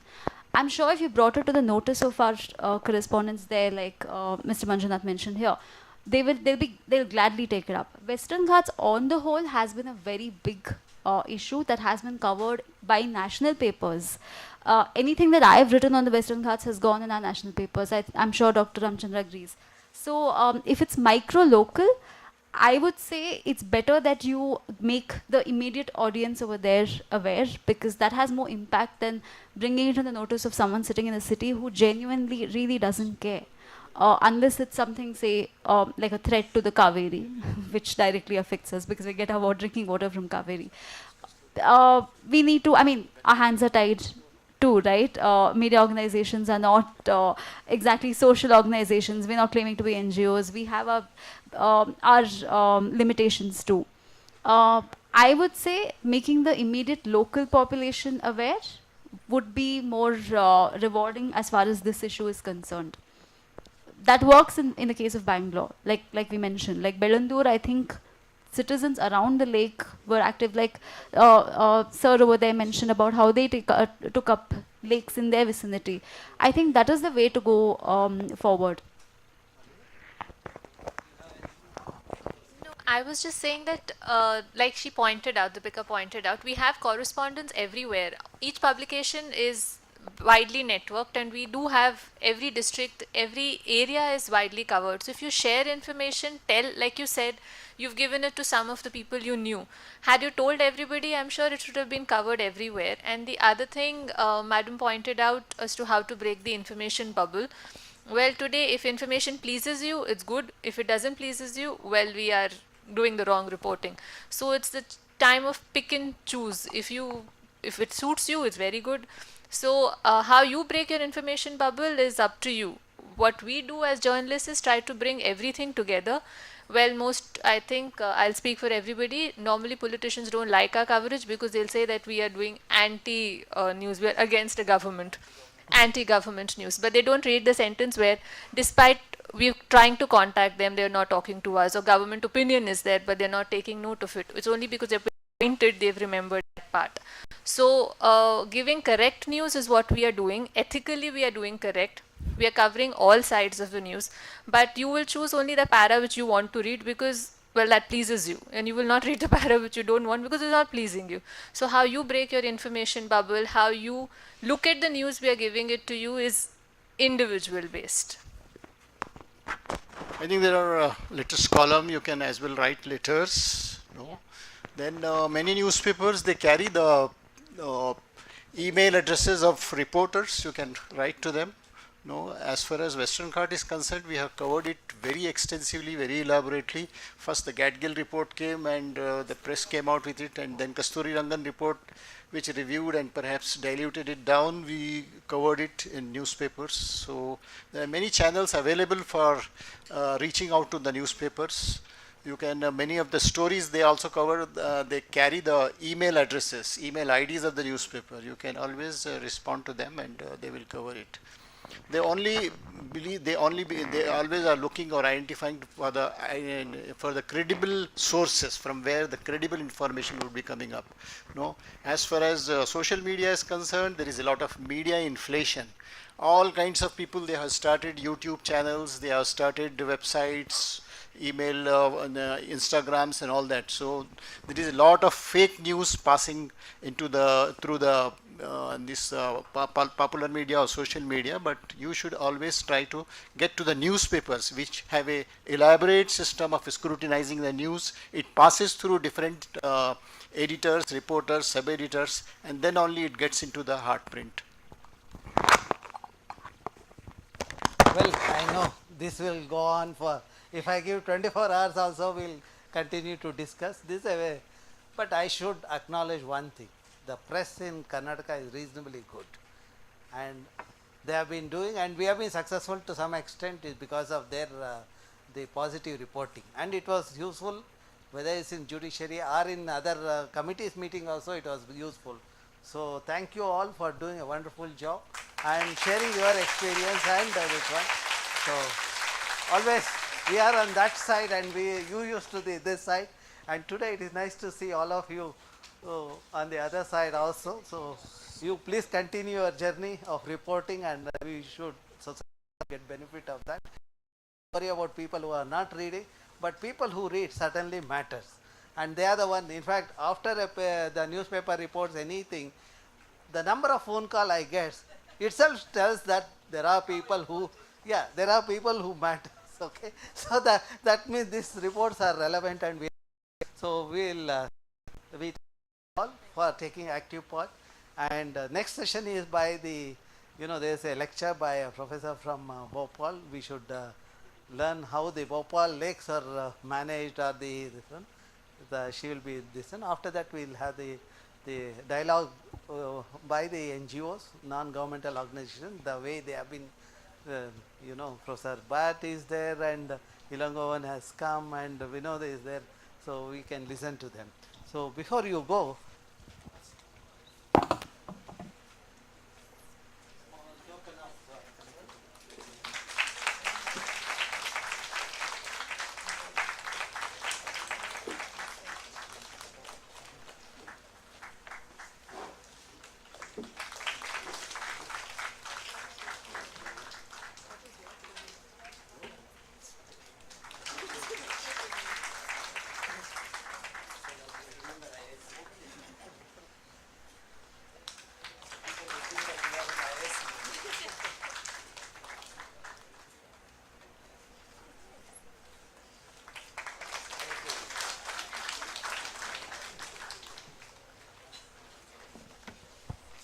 thank you all. So we'll move to the next session.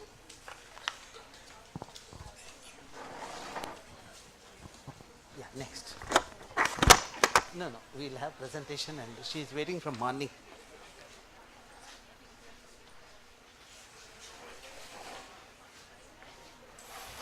Is the presentation ready? Okay. Can you switch off this light? So now we'll listen to Professor Surabhi Mahiratra from Bhopal. So she'll be presenting on the socio-ecological systems of wetlands. You are comfortable with this? Hello.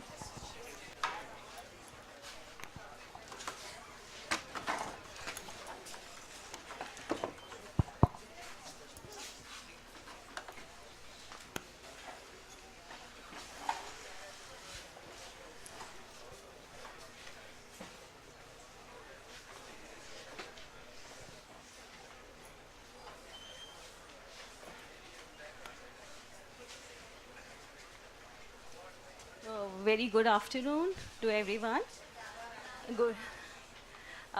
Thank you, Professor Dr. TVR, for inviting me for a wonderful gathering. It is a great honor for me to be here to be part of these discussions, which are going on since 3 days on wetlands. And last time when I came to Bangalore was around 10 to 11 years back, when I was preparing a green master plan for Bangalore, and that task was given to us to prepare interlinkages of the lakes for the whole city, preparing a green master plan, interlinking the lakes through green corridors. And we prepared a inception report for Bangalore city, and then submitted it, and then after that we never heard what happened to that inception report. And after coming 12 years back to Bangalore, I am still listening about the same story after 12 years also. But it is good to hear that a lot of action is going on. How much it has been implemented looks there. But at least we, with the media persons, with the professors, with the researchers working on it, it shows a positive sign. Today I am going to talk about the socio-ecological systems of wetlands, and the whole talk will be focused towards wetland for people and nature, and more to wetlands for people to nature. It is focused on how people and nature is working towards wetland conservation. So I will be talking about or discussing about two areas where I have recently worked on. That is, one is Manipur, Loktak Lake of Manipur. You can see the pictures of Manipur. Anyone who has ever visited Loktak Lake? Okay. Okay, I think you can contribute and you can give me insights to it. And the second wetland is Bhopal, that is Bhoj wetland of Bhopal.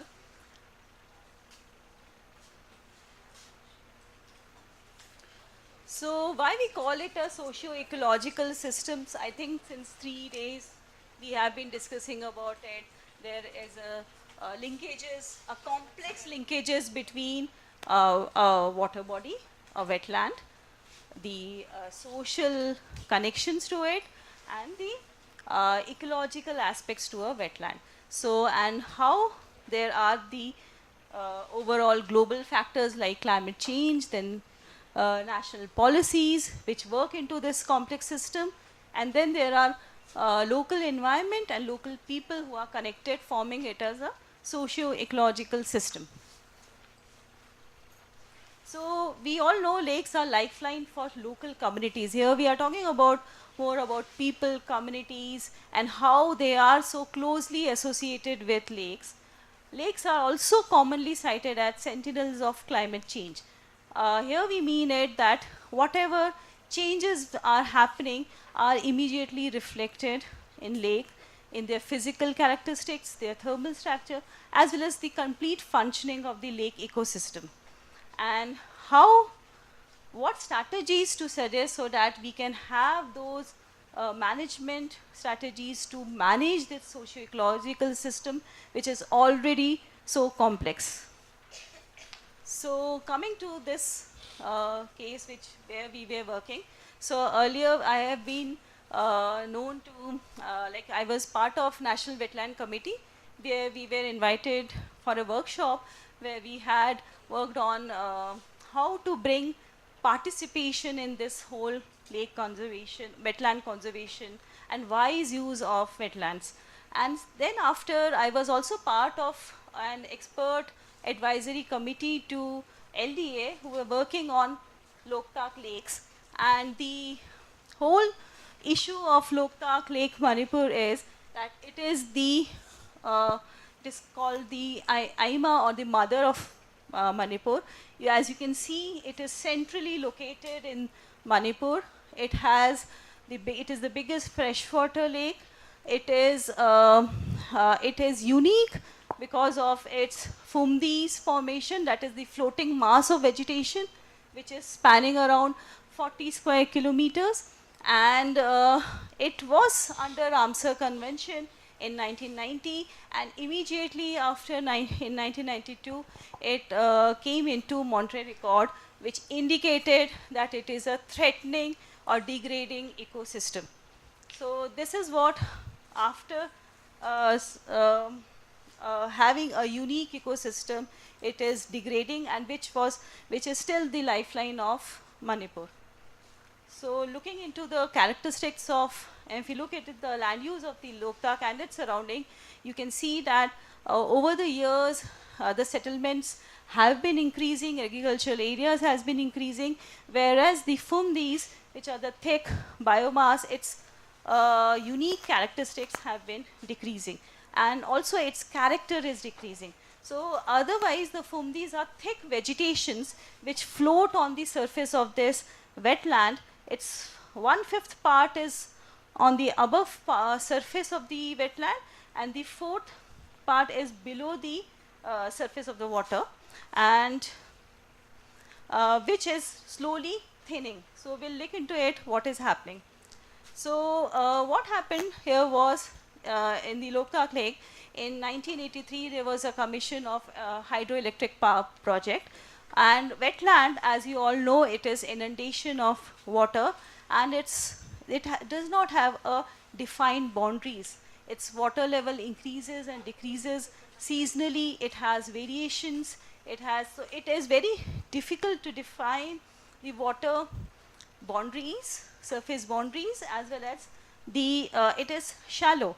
So when this hydroelectric power project came, it was always it could retain water for most part of the year. So it was looked at as a positive sign for getting electricity, for irrigation purpose, etc. But it changed the whole ecosystem of Loktak. And if we look into the socio-economic profile of Loktak, it has very high literacy rate, but non-workers, highly dependent on fisheries, as well as it has very poor access to drinking water, health, education, etc. So this is what the profile says. And this is what is the unique characteristics of Loktak. So this is the rings which are naturally formed in Loktak, and over the years this has been the area where the fishermen used to do fish culture, and dependent upon fishing lifestyle, livelihood source was the only this way of living. So this was the way it was originally, and over the years, as the population increased, as the requirement increased, and also because of the hydroelectrical power plant which came, reduced the fishing, they were forced to make these artificial rings in the lake. And slowly what happened was, most of the lake was covered with these rings. So originally, which was naturally formed, and when these fishermen used to do fishing for say 4 to 6 months, and then it used to disappear with the decrease in water level. Now the water level always remained the same. They started making artificial rings and started doing fish culture, and which actually slowly degraded the lake. So what was the climate change impact? Was slowly the temperature, also the minimum maximum temperature of the area increased. There was changes in the precipitation pattern. So there was low rains, less water, and from these, which were the which played a very important role in the ecological maintenance of that wetland system, also started decreasing or started getting thinning. So this, and as it is said that these vegetation or this fumdis or the floating biomass also had very important role in sequestering the carbon. So they are locked carbon, that was the carbon which was locked in these fumdis slowly started reducing.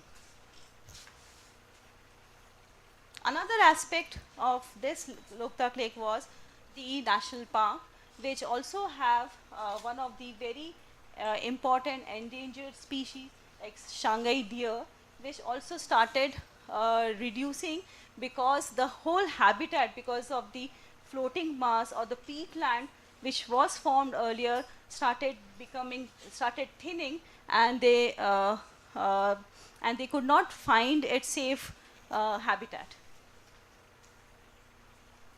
The another aspect which was there, the livelihood insecurity of the various floating villages which was there on Loktak.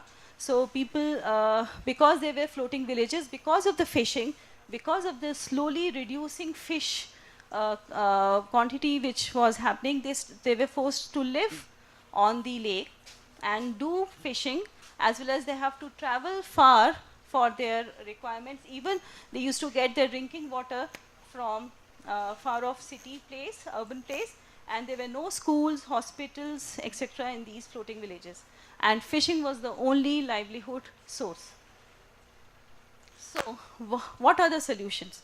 So here we come about how, I hope I created a clear picture about the socio-ecological complexity of any wetland, any case of wetland which we see in India and any other place. So there is an ecological issue, there is a livelihood issue, there is a high dependency on wetland by local people, local communities, more so in a lake like Manipur. So what are the solutions, whether they are physical, social or institutional, and what are the ways? Second case is of wetland, bush wetland in Bhopal, which is again, it is at the heart of Bhopal city, and spreading across the whole city, and with the whole development which is going on, there are many issues which we get to see. Primarily, the master plan of Bhopal is not been yet, it has been drafted after it is generally drafted a master after 10 years or 15 years. In case of Bhopal city, it has been drafted and it has been rejected. It has been drafted, and till now we do not have any master plan. The reason being is because there are roads which are being constructed on the periphery of this wetland. There are marriage gardens, there is development, there is encroachment by politicians, bureaucrats on the agricultural land which is on the fringe areas. And as soon as the lake is notified, as soon as the development plan is being made or legalized, they won't be able to do what they wanted to do. So there are many other vested interests of developers and politicians, because of which the wetland development plan is not getting through. And so this is the another political issue, because of which the wetland, as per the wetland rules of 2017, we have to notify each and every wetland. We have to demarcate the boundaries so that as soon as the demarcation happen, the encroachment would stop. But the government is not ready to notify it. So the same dependency, same issues we see in Bhoj wetland also. People are dependent on fishing, drinking water, 40% of the population, agricultural waste is being dumped, and recreational as well as the food dependency. We did a study of land use over the years, how the changes has happened from 1990 to 2022, and we found out that there has been a great percentage of increase of, you can see how the city is growing.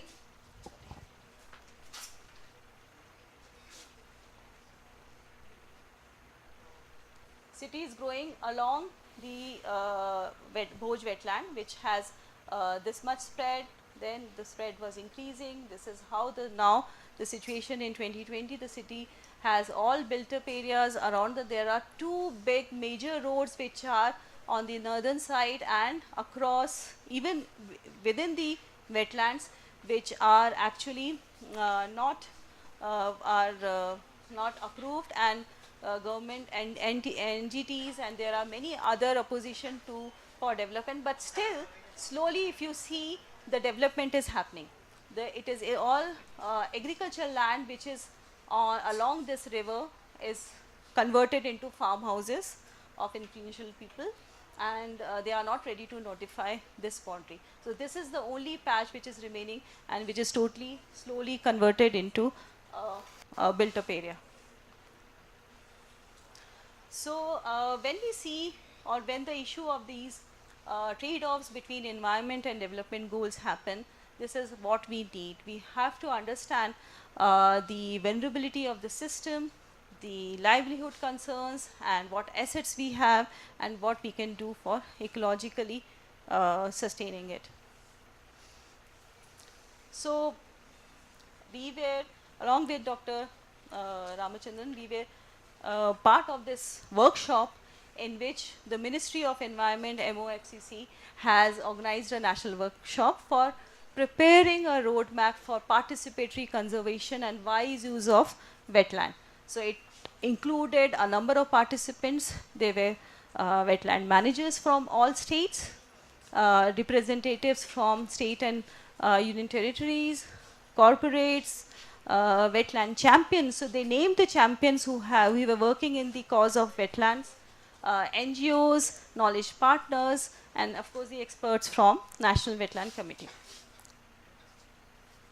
And the whole deliberation was around these 3 points: how to build convergence with the conservation and development of plans and programs, as well as investments at various levels, creating an enabling and participatory governance environment, and bridging the science policy action divide. So that is what I am listening since morning, that there is a scientific work which is going on. There are policies being made from at higher level, and the action which is needed at the ground level is missing, or it is not percolated. So how can we bridge this science policy action divide? And the term that was coined was through Sahabhagita. So the whole participatory approach framework which we have prepared is based on stakeholder consultation. It is the first stakeholder consultation where we have assessment of ecosystem vulnerability. Second stage in which we are constructing the vision for our area, and third stage consultation is how the vision and the actual situation matches. That is a backcasting approach, or the feedback approach. So I understand the drivers, validation, and prioritizing the action. So we started consulting people, local people. This is one of the floating villages of Manipur. There are already few self-help groups, and we are in consultation with forming these self-help groups who can manage the resources, build capacity, and for long-term generation of the area. And also the one of the most important aspect was that regaining their ethnicity. So what we proposed as one of the solution was declaring these floating villages as the heritage floating villages, so which will not only retain their culture and heritage, protect the environment, the ecology of the wetland to them only, and that would engage them for skill-based activities like composting the fumdis, handicraft, etc., and creating livelihood. So this is what is needed since the fishing resource is decreasing, since the climate change vulnerability is happening. Why not shift them to a more skill-based livelihood option with appropriate capacity building? So the role of community could be in cleaning the wetlands, lakes, etc., siltation controls. There is a lot of work to be done, and authorities, local authorities, state authorities are unable to manage the whole thing. So it is advisable that to engage the local communities, make them realize the protection, because what has happened is these communities, these local, do not know the importance, and since they do not know the importance, they are unknowingly part of the degradation of this lake.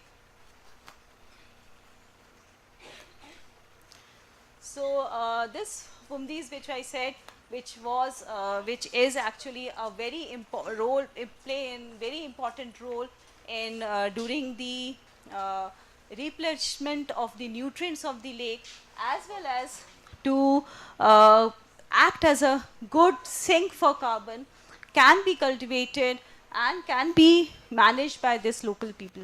And the carbon credit which can be actually generated through this Fumdis can be used for the proper management of the lake. So through this approach, we are involving people, we are giving them livelihood, we are actually reducing the carbon as well as having a sustainable development of wetland.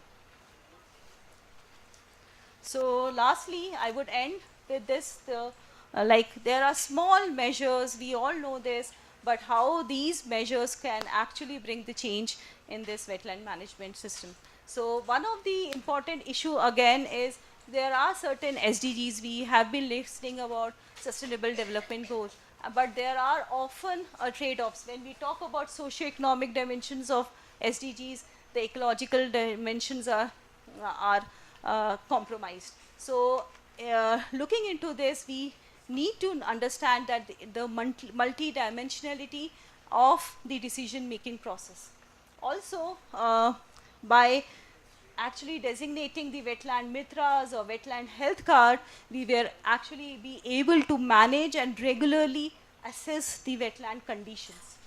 And there is an initiative of having the whole system of communicating with people, communicating with school children, communicating with all stakeholders who will be knowing about the indigenous traditional knowledge and the way to communicate the scientific data to local and younger generations.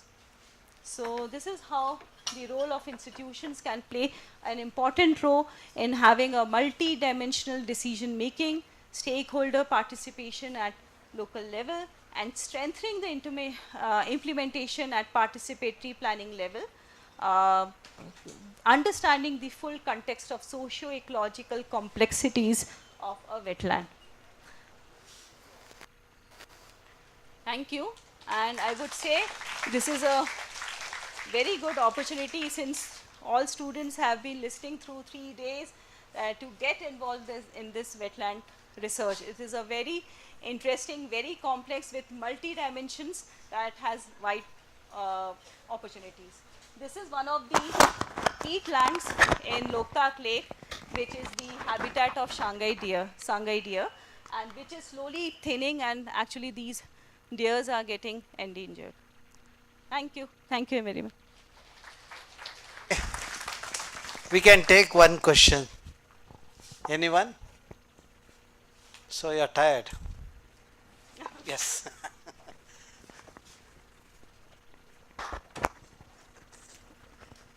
I would like to comment on how one can minimize the inflow of pollution into Loktak Lake. Yeah. It comes mainly from several rivers, streams that enter Loktak. The main one flowing right through Imphal town. Nambul River. Yes, and the river is crossed by many roads, many bridges.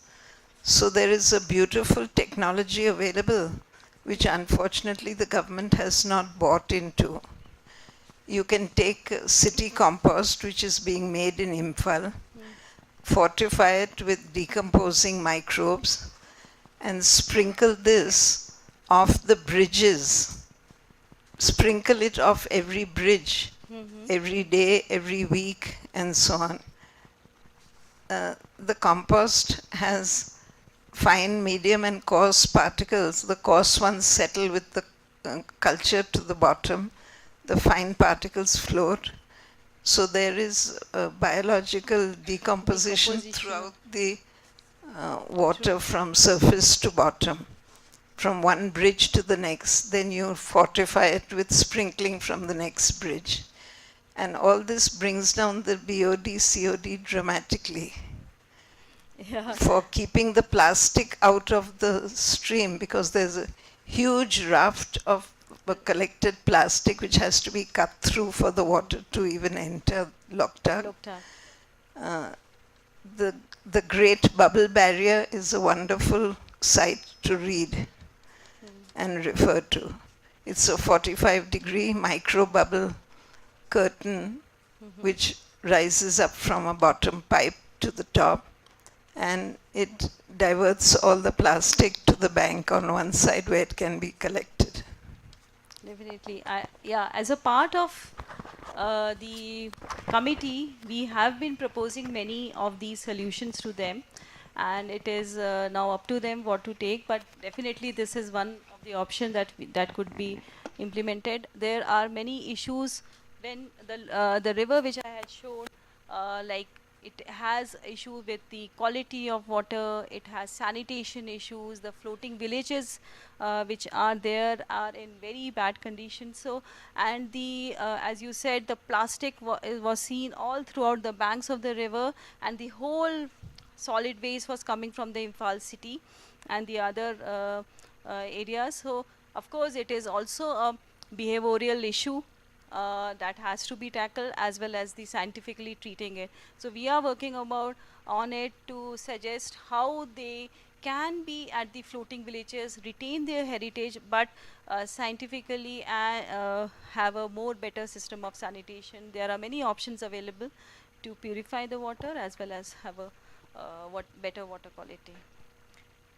Thank you.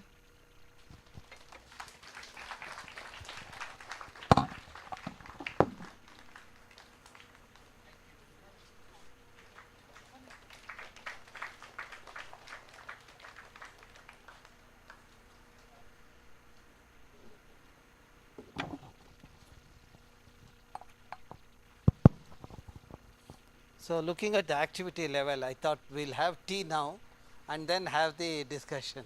You would have witnessed that sugar level has to go up. At certain age, in certain age sugar level has to come down. Okay. So we'll take a break. So we have kept tea, coffee, you can have it and come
proceed.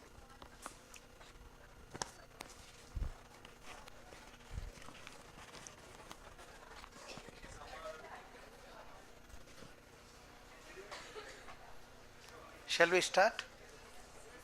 Okay. Now, just now we completed how the media is doing a wonderful job of reporting on the lake, and what is citizens' role also we understood from their point of view. Now we will go to the next session, wherein some of the agencies and individuals doing wonderful job in Bangalore, and the success of lake rejuvenation or lake being there in that location is because of this group. They all have cropped up in the last 5, 6 years or 7 years. That's why they have named themselves as Whitefield Rising, Vartur Rising, like that. Then there is Belandur Rising, all rising, but it helped in the lake conservation. So that kind of, every resident in the locality feel for a lake, then there won't be any problem. Unfortunate thing is many of us don't worry about our neighborhood. We are so greedy and we are we only think of ourselves. So for that to think, this kind of forum is useful so that you can make your change. But if you sit in the classroom and talk to your neighbor, then you will not think of neighborhood when you go out. So I think at least this session you should understand how the neighborhood you can keep it clean. When you keep it clean, you are also making that your youngsters enjoy the clean air and environment. I have been working on Belandur Vartur Lake, myself, my student, for a long time. We used to see clean water earlier. When all these risings and all started coming up, we saw the degradation happening. High-rise buildings and all those things started coming up. That is where that unplanned developmental activities have led to that degradation of the ecosystem.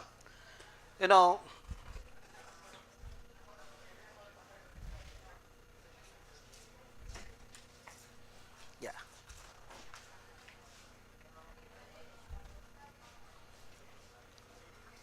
In fact, I talked about environmental literacy in the first day session, and how crucial is that. To give you an example, we go every month to collect the water sample and analyze the sample to understand what is the quality of the water, and then come out with a scientific report and also remedial measures. When we do monitoring continuously for 2 years, on monthly basis we do that. When we go for such initiative, sometimes we come across very interesting individuals. The Belandur Lake, I remember sometime back when we were there, about 4 years back, I was standing on the shore and my students have gone down to collect the water sample. I saw a person coming in a BMW, getting out of the vehicle and throwing the polythene bag containing the waste into the lake, and she was about to go. Then I called her. I said, "Madam, what are you doing?" She asked me, "Why are you standing here? This is a place to dump." That means lakes are meant for them to this. And then I thought that, okay, this lady must be graduated in Pakistan or Bangladesh or somewhere like that, so she must have the. Then next time when I went to the Vartur Lake, myself, Vinay and all were standing on the shore, I saw a couple coming in a scooter. So then we were curious to see, and our Vinay always carries the camera to record that. We saw a lady getting out from the scooter, pillion rider, and she had a polythene bag. Then we were more curious to see what is there in polythene bag. Poor Ganesha was arrested in that polythene bag. And she comes and just throws it like that. I remember my elders when I was a kid, with all those sanctity they used to make sure that Ganesha is not left in the water which is contaminated. So that means I do not know where this erosion is happening. And many people do not know what is to be done. They celebrate Ganesha, that is only the networking, social networking. There is no purpose in the Ganesha festival thing, and that is where I think we need to sensitize people to change this lifestyle. That is where we have been talking about how to change when they change their lifestyle, irresponsible lifestyle, then we will have cleaner environment. We cannot go on blaming the decision maker all the time. We also have to change. You know, sitting in a classroom, talking to the neighbor is something which is very painful. You know, I cannot accept that. And some of you have been consistently doing it. It is as good as that BMW lady coming in a car and throwing. I could tolerate that to some extent, but not this classroom pollution. And when we are polluted, what right we have to tell the others that you don't pollute it? So I hope you people take the message thing. You know, when a kid is in a school, wonderful kid, talks about environment. When a kid comes to the undergraduate course, still talks about environment. But comes to the masters, they think they are the masters of their own behavior. You know, irresponsible behavior. This has to come to an end. And at least when you come to an institution like IISC, if you don't learn anything, at least learn to behave. I have been telling this again and again. I am quite pained to make this statement today. I have been cautioning you because from the last 2 hours I was sitting here and looking at the audience, and the other days I was busy with other work and all, but I saw that consistently some of the youngsters are doing it, which is not acceptable. When I come to your institution, I am going to talk about this in the institution also.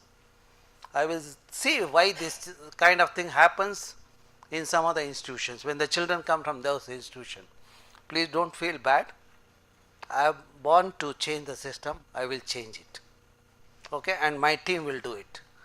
Okay, with this now we will take up the thing because we are talking about change makers. How changes are happening in the system. So from Whitefield Rising, we have Ilangovan talking about Vartur. Son, he will do a small presentation. You know, Mr. Khan, where is Mr. Khan? He will come, I think. Yeah, still having tea. I asked him to come here. Maybe okay. Let's see. I think first time I met in KK High School. So Mr. Khan had arranged this meeting. So then he said that these are a group of people. They are interested in lake conservation.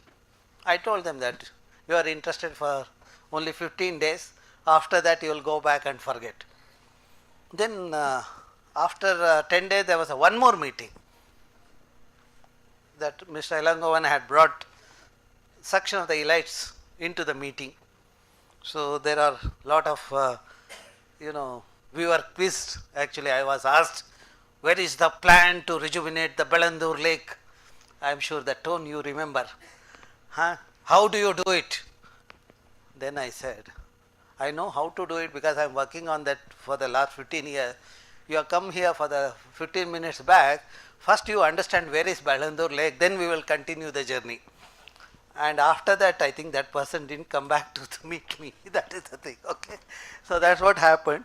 So then after Belandur Whitefield Rising happened, then our Jagadish Reddy, you know, he is aspiring to become a corporator in the region. You know, he is very keen to conserve the Vartur lake. So that's where, you know, when these people do that, suddenly things start changing. You know, that is where the neighborhood people have to take active part. You know, when something goes wrong in the rejuvenation process, the Jagadish Reddy calls me. And if still nothing happens, he will give a media statement saying TVR is not doing anything. That is the thing. So, in fact, once or twice, I saw the media report saying that Jagadish Reddy has said. Then I told my friend, next time he call, we will tell him that we have stopped working on this thing. Let him handle it and show the thing. So, in fact, when Vartur Lake silt, I talked about it the 2 days, the day before yesterday. You know, the beneficiaries are here. Mr. Khan, he has taken, and Ali Rani, and Jagadish Reddy used that soil, you know, to fill his land. I thought he is doing a wonderful job. Then he said, should I tell? Please carry on, sir. It's not my fault. Huh? Then he said, sir, my land was on the roadside. You should understand that I want to become a politician. I need 2 crores of rupees. So I am converting this agricultural land into concrete land. So the how the farmers are transforming themselves. The good example is our the Jagadish. You know, when we understand the process, the drivers of the change, then it's easier for us to plan properly. You know, I am not blaming Jagadish, but we know that there are some problems and gaps in our system. Probably to understand what are the challenges and in the conservation, I thought let us get into the discussion mode today and have the open dialogue. And finally, our agenda should be how to conserve our water bodies in the neighborhood. If every one of us does it, no one will have the courage to degrade the water bodies or ecosystem. You know, now because as fragmented governance, even the citizens are fragmented.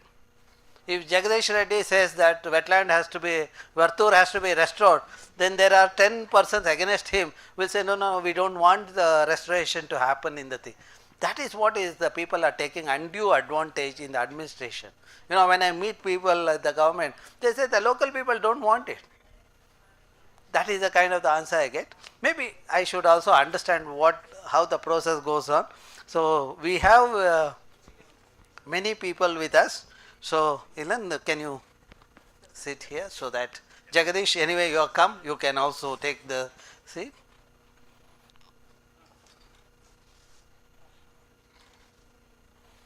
So Madam Almitra Patel, I don't think I have to introduce her. So those of you know how the solid waste is mismanaged in this country. She was the responsible for bringing some changes at the policy level. The credit of Municipal Solid Waste Management 2002 should go to Madam Almitra Patel. You know, you can see how young my friends are. Okay, you people should learn that. You are elder to all of us and see that how you can, when youngsters are doing, certainly elders also have to do that. Okay. Yeah. Now we have Prabhu Shankar Rai. Silently he worked on rejuvenating. I would like to be the last speaker. Okay, no problem. Chinnapanahalli Lake. So he will be telling us what are this one problems he faced. You know, then we have a foundation called Namma Bangalore Foundation. So we know this here. So in fact, many of the things, you know, Vinod will agree with me, the Belandur issue got into some of the thing because of the Namma Bangalore Foundation. See, everything moves in our country as long as we are in the opposition. When we become the ruling party, we forget all those things. You know, there is a wetland between Belandur and Agaram Lake. As per the norm, that wetland should be conserved. That is what the government says, the rule says. But Chief Minister under single window clearance allots that to SEZ. Okay. Then when that SEZ was allotted, that builder should have behaved properly. You know, that is where I see the nexus of, unholy nexus of consultants, the contractors, engineers, politicians, everyone in that. Okay. So that builder, when he started constructing, he encroached the Rajakalve and the lake to an extent of 3.5 acres. Then some of the local people approached us. They said that something has to be done. Can you give the scientific report? Then of course myself, Vinay, we all worked on that. We prepared a report. We said what is the extent of this one. Then there was a query from National Green Tribunal. If you restore that penalty, we have to pay. That was something, ecological compensation. Then we worked on how much debris has gone in to remove the debris and to bring back the lake to the thing, how much it would be the thing. So then we arrived at some number. Then based on that, NGT said builders have to pay 149 crores. You know, the polluter pays principle. But of course, then the the NGT also constituted a committee to look at those aspects, and we prepared a report again and gave this one. After that, when the 149 crore thing penalty came to these builders, they went to Supreme Court asking for reverse of this, whatever the verdict. Then of course, as truly the court, this one, they constituted another committee. Again, I was there. We were sent to study this one. The chairman of the committee was the ACS of Government of Karnataka. He was hired by them. And everyone said, we are fighting the battle which is a losing battle. Then I was left alone with my students. Then we noticed these fellows have security guards. I don't know, they are called bouncers. They come. First thing they did is, whatever I had in my hand, they took it from me. And then they threatened my student. So my students said, no. So Bharat was there with me. Bharat said, I will not go out. Wherever TVR is there, I will be there. So that's what happened. And then those fellows realized that this group, they cannot do anything. Of course, we gave a report. We said, whatever the penalty, that is minimal, they should pay more, we said. Then again they were restless. Then again another committee was constituted. For the bad luck, I was made a chairman of the committee. And then, so when I went there, all these bouncers who were about 7 feet, they were all looking 4 feet or 3 feet. You know, that is the thing. And of course, finally what happened, that's a lesson for all the builders, is that builders is now losing this. So they are not doing very well. That is the thing. Now in the meanwhile, why I gave this case is, at that time, you know, Namma Bangalore Foundation was very active. I was telling, now government is in your side, why don't you just convene a meeting to see that SEZ is removed forever. So let us not have SEZ, but that meeting has not happened. And you said there will be conclave. There was no conclave nor concave, both didn't happen. And I am hoping, so we all live with a hope to see that things will change in the system. So that's where Namma Bangalore Foundation, I am sure Vinod will share more details of this one. I have just provoked these people so that I get more information from them. Then of course we have Professor Bhatt, silently worked for the Saraki Lake, and he was very happy when the restoration happened. That is because he saw the increasing water levels in the bore well, and also the lot of winter visitors started coming there. And that's where lot of students started interacting with Professor Bhatt, and some of the students came and did the presentation Lake 2020, and this time also one group worked on Saraki Lake and they came and did the presentation. Sir, please come on the dais.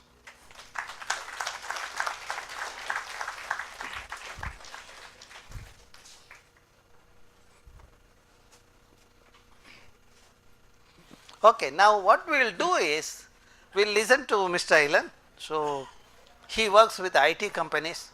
True to his way of lifestyle, he has prepared the PowerPoint slides. We will look at that, we will listen to him, then we will have the dialogue with each of these stalwarts who are contributing to the welfare of the city. Sure. Yes, Ilan, you need this? You can have this.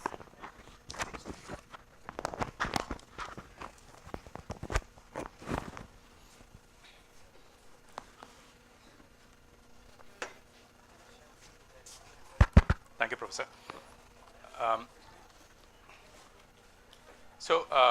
Like Professor said, I used to live in Whitefield until 2013. Then I moved down south, actually technically outside of Karnataka in Tamil Nadu. But then we used to drive around, drive past Vartur very often, and I used to see this. Right? I don't know how many of you, I'm sure most of you have seen this, right? The foam frothing coming onto the roads, bikes skidding, people are not able to cross that place, etc., right? So I wrote to Nitya. Nitya was the founder of Whitefield Rising. Can you do something about this? I can't hear. Yeah. So I wrote to Nitya Ramakrishnan, who had started this Whitefield Rising group. Can you do something about this? So Nitya's take was, like Professor said, Ilan, there have been many false starts. We have not had much success. Are you sure? You don't live here either. So what can you do? She said, anyway, speak to Arvind Kirti. Arvind Kirti I spoke to. Arvind said, speak to Mr. Khan, but a lot of people have gone to him, and then, they have not gone back after that. So they took all the information, they haven't gone back. So met him, met Mr. Khan, then met Professor TVR. That's how the journey started.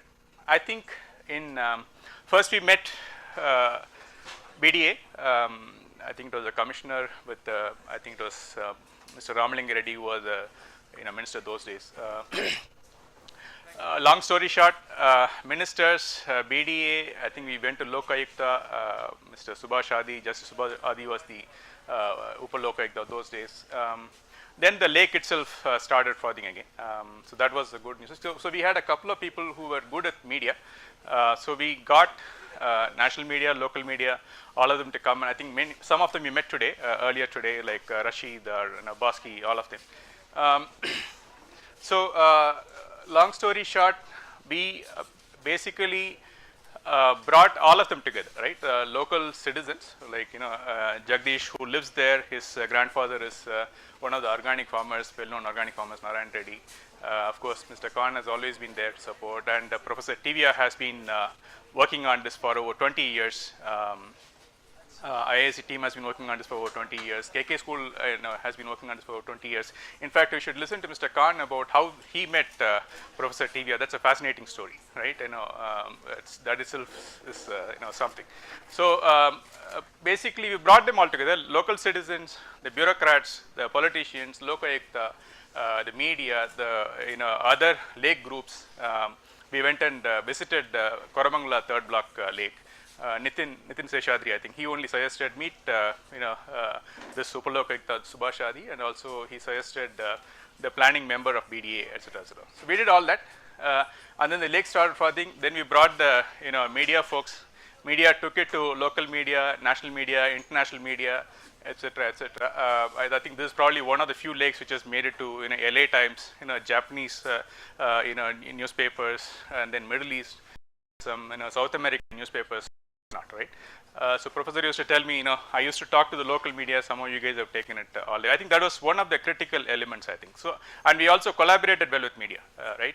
Basically, we could, we could feed off each other. We would give them what's happening on the ground, and they would actually ask. I think one of the reporters was asking the chief minister here about what's happening in Vartur Lake, and then one reporter in Delhi was asking the environment minister those days, Prakash Javadekar, about what's happening in Vartur Lake.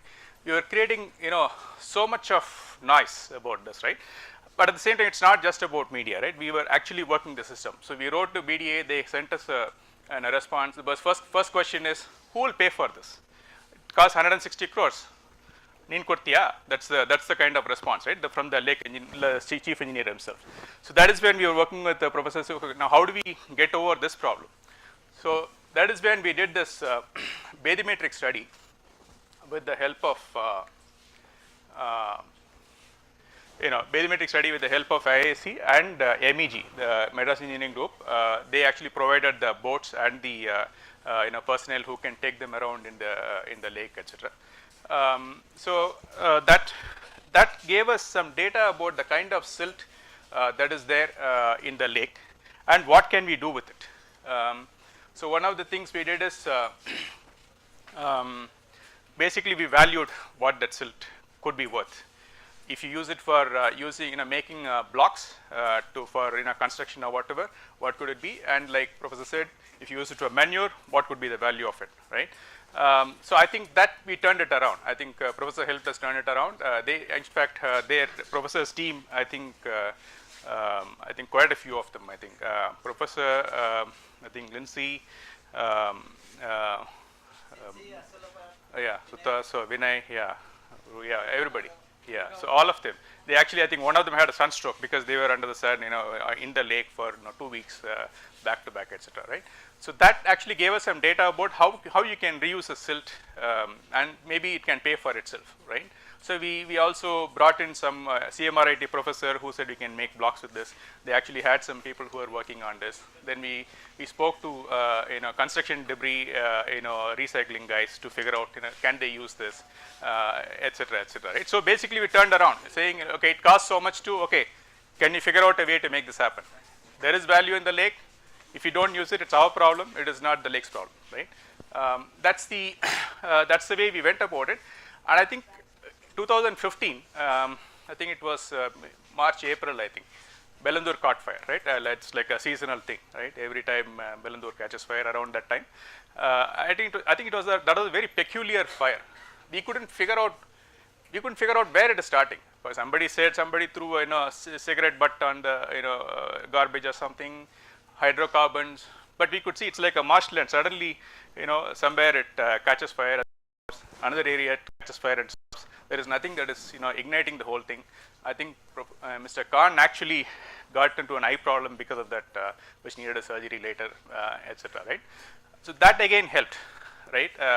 Basically, again, one more round of media creating noise about this. I think NGT at one point was really upset at what's happening, and they took so more to cognizance of what is happening, because I think NBF had already been involved in the Agara SEZ issue, so NGT had some knowledge of what's happening here. But this one, because there's fire, there's frothing, etc., so they basically took charge and said, okay, now what? At one point, then they passed an order, 50 crores penalty for BBMP and 500 crores set it aside in an escrow account, and the rejuvenation will be monitored by a committee headed by Justice Hegde, Professor TVRAMACHANDRA, and Dr. U.V. Singh, who used to be a retired engineer from the Water Resources Department, etc. Yeah, IISC. So I think that gave us some impetus, right? And I think at one point they sent the amicus curiae to the court appoints a legal officer who helps them with what's happening on the ground, right? So they sent amicus curiae, and he was being taken around on a guided tour, right?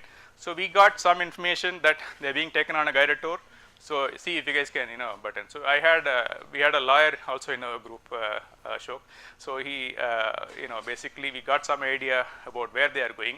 We barged into the guided tour. We took them to where the real issues are. The amicus curiae was really, really upset with what's going on the ground. And that was a stinking report from the amicus curiae to the NGT.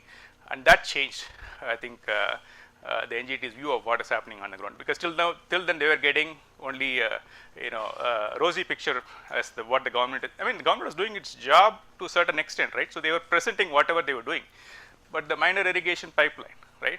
The pipeline that was supposed to go through the roads is going through the lake, and that is actually cut off the portions of the lake, right? And they've done all kinds of dumping in the name of pipeline there. I think after that, NGT passed another order where they said, okay, you remove all these encroachments. If you don't stop this raw sewage from entering the lake by September of that year, then it is 5 lakhs per inlet per month is the penalty, and that penalty is going to come from the salaries of the officers responsible. Give me a list of all the officers responsible now and in the past, right? Till then, court orders like the D.K. Patil report, right? N.K. Patil report. So the report is there, but what is happening on the ground? Nobody is enforcing, what the report said. So here is one case where NGT is saying, if you don't do this, this is a penalty, and it's going to come from the officer's salary, and it will go into your service record, it will go into your promotions, etc., etc. That's when they woke up, right? Basically, then we can see the senior officers coming for these meetings, pushing, and I think they did stop that raw sewage entering by putting a diversion drain around it or whatever. So I think that's what got us going. But one of the reasons we are also in this mess is because all the upstream lakes, in the name of rejuvenation, they will always just divert the sewage, right?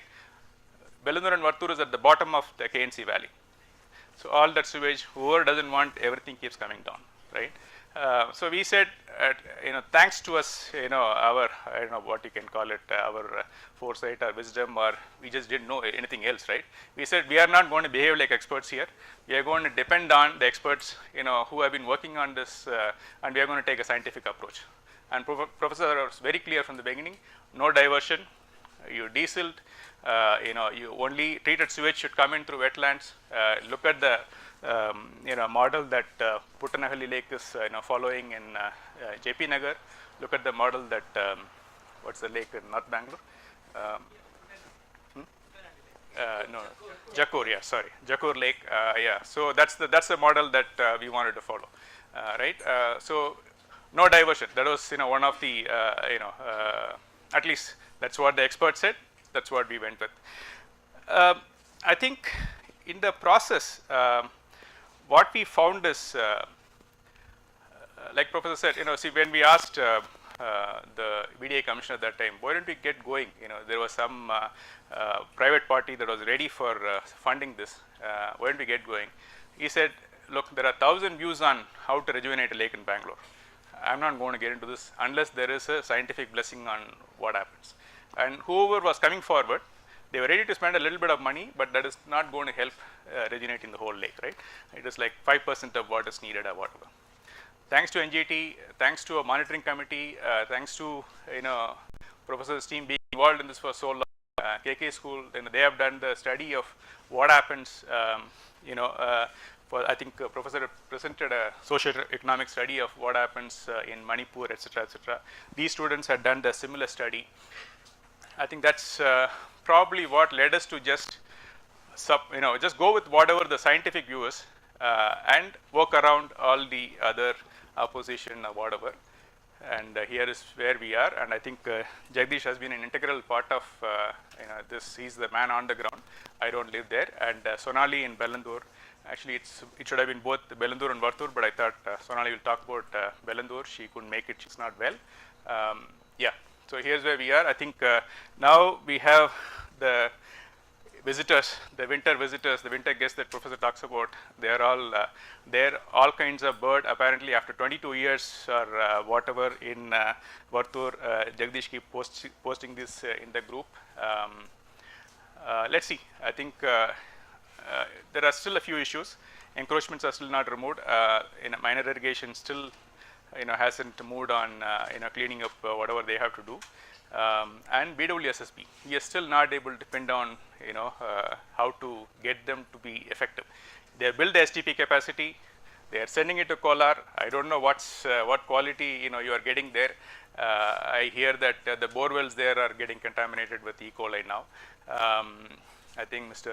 Anjaney Reddy tried fighting that battle. I think finally only they can help us with fixing BWSSB. I think BWSSB doesn't allow us to test samples. They have been basically restricting access for us to be able to figure out a way on what's going on the ground. Once we visited the STP, the real-time monitoring sensors that were supposed to be working, they were not even powered on. So that is the, I think in all this BBMP, BDA get beaten up, but BWSSB is something that we have still not been able to pin down. Any ideas, any suggestions, we are open to try them out. Yeah. So thank you. The good news is that partially it is restored and we have the visitors there. So if we do it completely, then I think we will have wonderful status in that region. Okay. Now it's the time to listen to our Jagdish Reddy. So in the meanwhile, if Anjaney Reddy wants to say anything about Kolar water, 1 minute I can give you. Please come. Because he will take some time to speak. Because he is talking about Vartur, so it has some linkage there. Thank you sir ಅವಕಾಶಕ್ಕಾಗಿ. ನಾನು ಎಲ್ಲರೂ ಮಾತನಾಡ್ದಂಗೆ ಇಂಗ್ಲೀಷ್ನಲ್ಲಿ ಮಾತಾಡೋಕ್ಕಾಗೋದಿಲ್ಲ, ನಾನು ಕನ್ನಡದಲ್ಲಿ ಮಾತನಾಡ್ಬೋದು. ನಾನೊಬ್ಬ ರೈತ.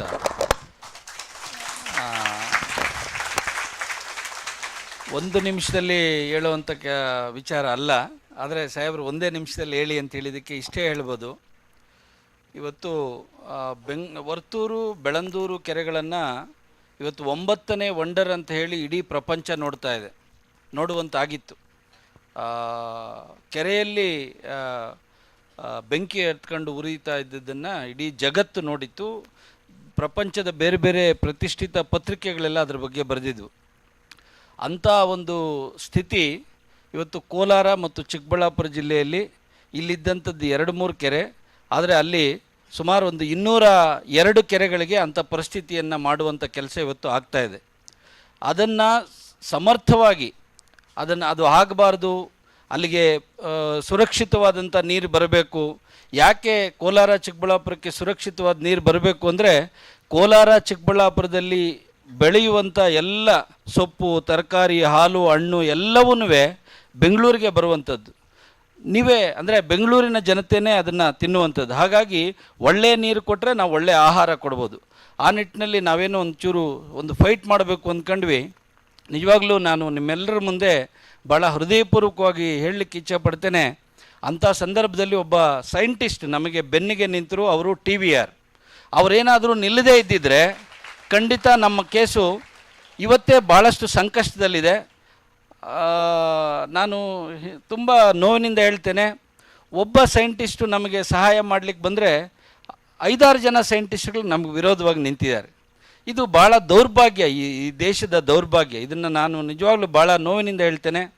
ಹಾಗಾಗಿ ಇವತ್ತಿಗೂ ಆ ಕೋಲಾರ ಚಿಕ್ಕಬಳ್ಳಾಪುರ ಜಿಲ್ಲೆಗಳಿಗೆ ಒಳ್ಳೆಯ ನೀರನ್ನು ಕೊಡಿ. ಯಾಕೆಂದರೆ ಇವತ್ತು ನಮ್ಮಲ್ಲಿ ಹಣಕ್ಕೇನು ಕೊರತೆ ಇಲ್ಲ, ಟೆಕ್ನಾಲಜಿಗೆ ಕೊರತೆ ಇಲ್ಲ, ಇಂಥ ಮಹಾನ್ ವಿಜ್ಞಾನಿಗಳಿಗೇನು ಕೊರತೆ ಇಲ್ಲ. ಆದರೆ ನಮ್ಮಲ್ಲಿ ಲೋಪ ಇರೋದೆಲ್ಲಿ ಅಂದರೆ ಪ್ರಾಮಾಣಿಕತೆಯಲ್ಲಿ ಲೋಪ ಇದೆ. ಆ ಪ್ರಾಮಾಣಿಕತೆಯನ್ನು ಸರಿ ಮಾಡ್ಕೊಂಡ್ರೆ ನಿಜವಾಗ್ಲೂ ಮುಂದಿನ ದಿನಗಳಲ್ಲಿ ಬೆಳಂದೂರು ವರ್ತೂರು ಕೆರೆಗಳು ನಮ್ಮ ಜಿಲ್ಲೆಗಳಲ್ಲಿ ಸೃಷ್ಟಿಯಾಗೋದನ್ನು ತಪ್ಪಿಸ್ಬೋದು.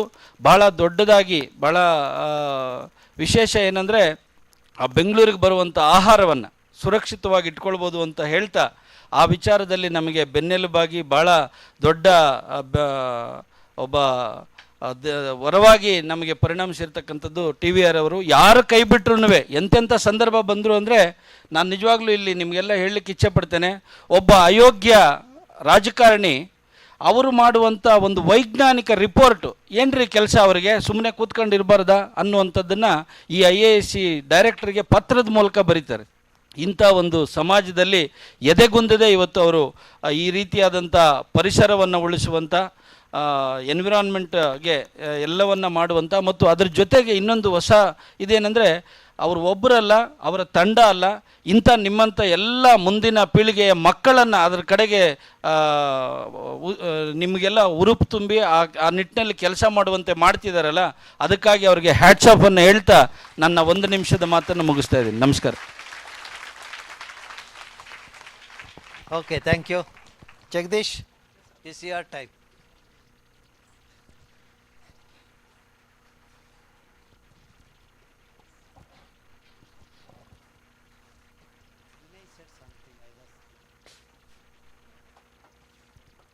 Jagdish?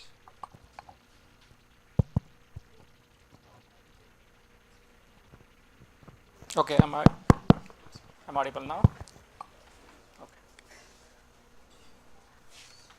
Presentation.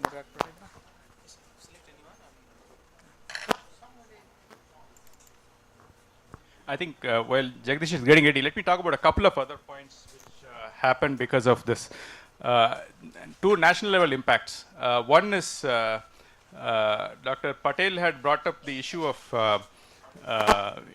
the phosphates in detergents, and also there's one more chemical in cleaning agents. Basically, at least phosphates, I think Professor could push it through the committee and NGT basically to limit the amount of phosphate in detergents. I think that is one. Second is, I think NGT also passed a national guideline on STP. What kind of STP capability should be there. I think those are national impact because of this lake, I think. Yeah. Ilan, you can leave me something to talk. Sorry. Okay. Thanks everyone. Thanks for inviting for Lake Symposium. Thanks to Ramachandra sir for guiding us through. So I'm born brought up in Vartur Lake. I can speak in both Kannada and English if that doesn't bother anyone. Okay. So ನಾನು ಹುಟ್ಟಿದ್ದು ಬೆಳೆದಿದ್ದೆಲ್ಲ ವರ್ತೂರಿನಲ್ಲೇನೆ. Guidance ಮೊದಲನೇದಾಗಿ ನಮ್ಮ ಫ್ಯಾಮಿಲಿಯಿಂದನೇ ಬಂತು. ನಾನು agriculture ಫ್ಯಾಮಿಲಿಯಿಂದ ಬಂದವನು. So ಈಗಲೂ ನಮ್ಮದು agriculture ಇದೆ ಆ ಭಾಗದಲ್ಲಿ. So my primary guidance was started from my family itself. So my grandfather was a noted environmentalist and an organic farmer. So he's been guiding us through all along, and before we met Ramachandra sir and our Khan sir, who've been again environmentally guided us through getting this Vartur Lake get the focus all across. So Vartur Lake is situated in Madhepura constituency of eastern Bangalore. So ನೀವು ಮ್ಯಾಪಲ್ಲಿ ನೋಡ್ಬೋದು. So that entire 440 acres umbilical card ಏನು ಆ ಕಡೆ ತೋರಿಸ್ತಾ ಇದೆ, ಅದು Bellandur lake connect ಆಗಿದೆ. ಈ ಪಿಕ್ಚರ್ಲಿಲ್ಲ, ಬಟ್ ಮುಂದಕ್ಕೆ ಕೆಲವೊಂದು ಪಿಕ್ಚರ್ಸಲ್ಲಿ ನಾನು ತೋರಿಸ್ಲಿಕ್ಕೆ ಪ್ರಯತ್ನ ಮಾಡ್ತೀನಿ. ಸೊ ಇದು ನಮ್ಮ ಲೇಕ್ ಸೀರೀಸು. ನಮ್ಮ ವರ್ತೂರ್ ಲೇಕ್ಗೆ so we have around 96 lakes connected from the upstream. So major ones are both Bellandur and Varthur lake. So ಇವೆಲ್ಲನೂ ರಿಜಿನ್ವೇಟ್ ಆಗದೆ ನಮ್ಮ ವರ್ತೂರ್ ಲೇಕ್ ರಿಜಿನ್ವೇಟ್ ಆಗಲ್ಲ. So we are at the end of the series, ಕೊನೆ ಭಾಗದಲ್ಲಿದ್ದೀವಿ. So ಅಲ್ಲಿ entire ಇಷ್ಟು reason ಎಕಾಲಜಿಕಲಿ sensitive area. ತುಂಬ ಇದು ಆಲ್ಮೋಸ್ಟ್ 1996 ನನಗೆ ನೆನಪಿರೋ ಹಂಗೆ 80,000 ಮೈಗ್ರೇಟರಿ ಬರ್ಡ್ಸು ಬೆಳ್ಳಂಡೂರು ಲೇಕಲ್ಲಿದ್ವು, 46,000 ಬರ್ಡ್ಸು ವರ್ತೂರ್ ಲೇಕಲ್ಲಿದ್ವು. This was in 1994, 95, 96. ಆ ಟೈಮಲ್ಲಿ ಆರ್ನಥಾಲಜಿಸ್ಟು ಮತ್ತು ಈಗ ನೋಟೆಡ್ ಎನ್ವಿರಾನ್ಮೆಂಟಲಿಸ್ಟ್ ಲಿಯೋ ಸಾಲ್ಡಾನ ಯಾರಿದ್ದಾರೆ ಅವ್ರ ಬುಕ್ಕಲ್ಲಿ ನೋಟ್ ಮಾಡ್ಕೊಂಡು ಹೋಗಿದ್ರು, ಅವ್ರು ನಮ್ಮ ಮನೇಲಿ ಉಳ್ಕೊಂಡಿದ್ರು. ಸೊ ಹಾಗಾಗಿ ಆ ಮಾಹಿತಿ ನಮ್ಗೆ ಕೊಟ್ಟಿದ್ದು. ನಾನು ಸಣ್ಣ ಹುಡುಗ ಆಗಿನ್ನೂ, ಬಟ್ ಆ ಇನ್ಫಾರ್ಮೇಷನ್ ನಮ್ಮ ಹತ್ರ ಇತ್ತು. ಸೊ ಅದಾದಮೇಲೆ ಮೈಗ್ರೇಟರಿ ಬರ್ಡ್ಸ್ ಲಾಸ್ ಆಯಿತು. 2003ರಲ್ಲಿ ನಾನು ಡಿಗ್ರಿ ಮುಗಿಸಿದ್ದೆ ಆಗ್ತಾನೆ. So I was still farming, paddy fields ಇತ್ತು ನಮ್ಮದು. ದಿನ ಎತ್ತುಗಳನ್ನ ಎಮ್ಮೆಗಳನ್ನ ಗ್ರೇಸಿಂಗ್ ಮಾಡೋದಕ್ಕೆ ಕರ್ಕೊಂಡು ಹೋಗ್ತಾ ಇದ್ವಿ. ಅಲ್ಲೇ ಮೀನು ಹಿಡಿತಾ ಇದ್ವಿ, ಅಲ್ಲೇ ಸ್ವಿಮ್ಮಿಂಗ್ ಮಾಡ್ತಾ ಇದ್ವಿ, ಅಲ್ಲೇ ನಮ್ಮ ಜೀವನ ಕಟ್ಕೊತಾ ಇದ್ವಿ, ಕಲ್ತ್ಕೊತಾ ಇದ್ವಿ ಜೀವನ. ನೀನು ಆ ಟೈಮಲ್ಲಿ ತುರ್ಕೆ ಶುರುವಾಯ್ತು ನಮಗೆ. ಏನಿದು ತುರ್ಕೆ ಈಗ ಈ ಥರ ಆಗ್ತಿದೆ, ಅದೇ ನೀರನ್ನ ಅಲ್ಲವರೆಗೂ ಕುಡಿತಾ ಇದ್ವಿ. ಇಮ್ಯಾಜಿನ್ 2003ವರೆಗೂ ವರ್ತೂರ್ ಲೇಕು ಕುಡಿಯೋಂಥ ನೀರಿತ್ತು. ಅಂದರೆ ನಮ್ಗೆ ಗೊತ್ತಿರಲಿಲ್ಲ, ಕಂಟಾಮಿನೆಂಟ್ಸ್ ಇತ್ತು ಅನಿಸುತ್ತೆ ಆವಾಗೇ, ಬಟ್ ನಾವು ಇನ್ನೂ ಕುಡಿತಾನೆ ಇದ್ವಿ ಆ ನೀರನ್ನ. Until we realise that there is a bigger issue. ತುಂಬ ಕಂಟಾಮಿನೇಟ್ ಆಗಿದೆ ನಮ್ಮ ಲೇಕು ಅಂತ ನಮ್ಗೆ ಅರಿವೇ ಇಲ್ಲ. ನಮ್ಗೆ ಯಾವಾಗ ಅರಿವಾಯಿತು ಅಂದರೆ ನಮ್ಮ ತುರ್ಕೆ ಶುರುವಾಯಿತು, ಹೊಟ್ಟೆ ಗ್ಯಾಸ್ಟ್ರೋಇಂಟೆಸ್ಟೈನಲ್ ಇಶ್ಯೂಸ್ ಶುರುವಾಯಿತು. ನಮ್ಮ ಹಸುಗಳಿಗೆ, ನಮ್ಮ ಜಾನುವಾರುಗಳಿಗೆ ಕಾಯಿಲೆಗಳು ಬರೋ ಶುರುವಾಯಿತು. ಅಲ್ಲವರೆಗೂ ನಾವು ಫಿಶಿಂಗ್ ಮಾಡ್ತಾಯಿದ್ವಿ, ಇರಿಗೇಷನ್ ಮಾಡ್ತಾಯಿದ್ವಿ, ಸ್ವಿಮ್ಮಿಂಗ್ ಮಾಡ್ತಾಯಿದ್ವಿ, ಎಲ್ಲ ಬೆಳೆಗಳು ಬೆಳ್ಕೊತಾ ಇದ್ವಿ, ಎಲ್ಲ ಮಾಡ್ತಾಯಿದ್ವಿ ಆ ನೀರಲ್ಲಿ. ಈಗಲೂ ಮಾಡ್ತಾಯಿದ್ದೀವಿ. ಕೆಲವೊಂದು ಲೈವ್ಲಿಹುಡ್ಸ್ ನಾವು ಚೇಂಜ್ ಮಾಡಲಿಕ್ಕೆ ಆಗಲಿಲ್ಲ. We still continuing to do farming, still we irrigate, still we get fodder from the lake, still we take the same water for for all purposes except for drinking.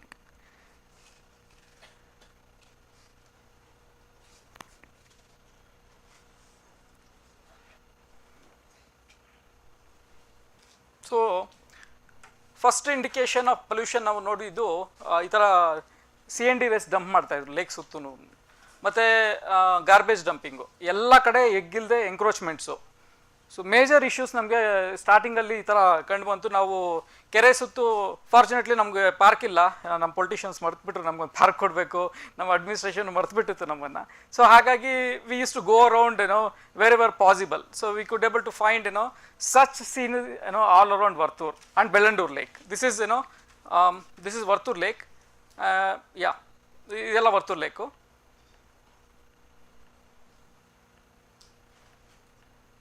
So minor irrigation department ಇಲಾನವ್ರು ಹೇಳ್ತಿದ್ದಂಗೆ, so this pipeline was constructed or put up by minor irrigation department.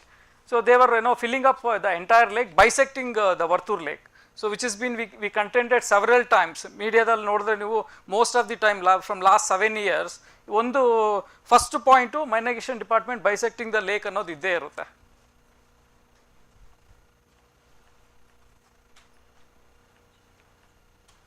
So ಕೆಲವೊಂದು measures ತೊಗೊಂಡಿದ್ದು ಗ್ರೇಸಿಂಗು, ನಮ್ಮದೇ ಹಸುಗಳು grace ಮಾಡ್ತಿದೆ. So pollution ಇದು waste wire, ಇಲ್ಲಿಂದ ನೀರು ಹೊಸೂರು ಕಡೆಗೆ ಹೋಗುತ್ತೆ. ಸೊ ಇದು ಫ್ರಾತಿಂಗ್ ಇಶ್ಯೂ ಏನು ನಾವು ನೋಡ್ತಾ ಇದ್ವಿ, ಇದು ಎಲ್ಲ ಕಡೆ ನಮ್ಮ ವಿಲೇಜ್, ಇದು ವರ್ತೂರ್ ವಿಲೇಜು, ಇದು ಎಂಟ್ರೆನ್ಸು. ವರ್ತೂರ್ ವಿಲೇಜ್ಗೆ ಎಂಟ್ರ್ ಆಗ್ತಿದ್ದಂಗೆ ಫ್ರಾತ್ ಎಲ್ಲ ಕಡೆ ಹರಿದಾಡೋದು. ಆಲ್ಮೋಸ್ಟ್ ಒಂದು 1 kilometer 1.5 kilometer ರೇಡಿಯಸ್ ಪೂರ್ತಿ ಇದೇ ಥರ ಫ್ರಾತಿಂಗು ಗಾಳಿಯಲ್ಲಿ ಹರಡ್ಕೊಂಡು ಎಲ್ಲ ಥರದ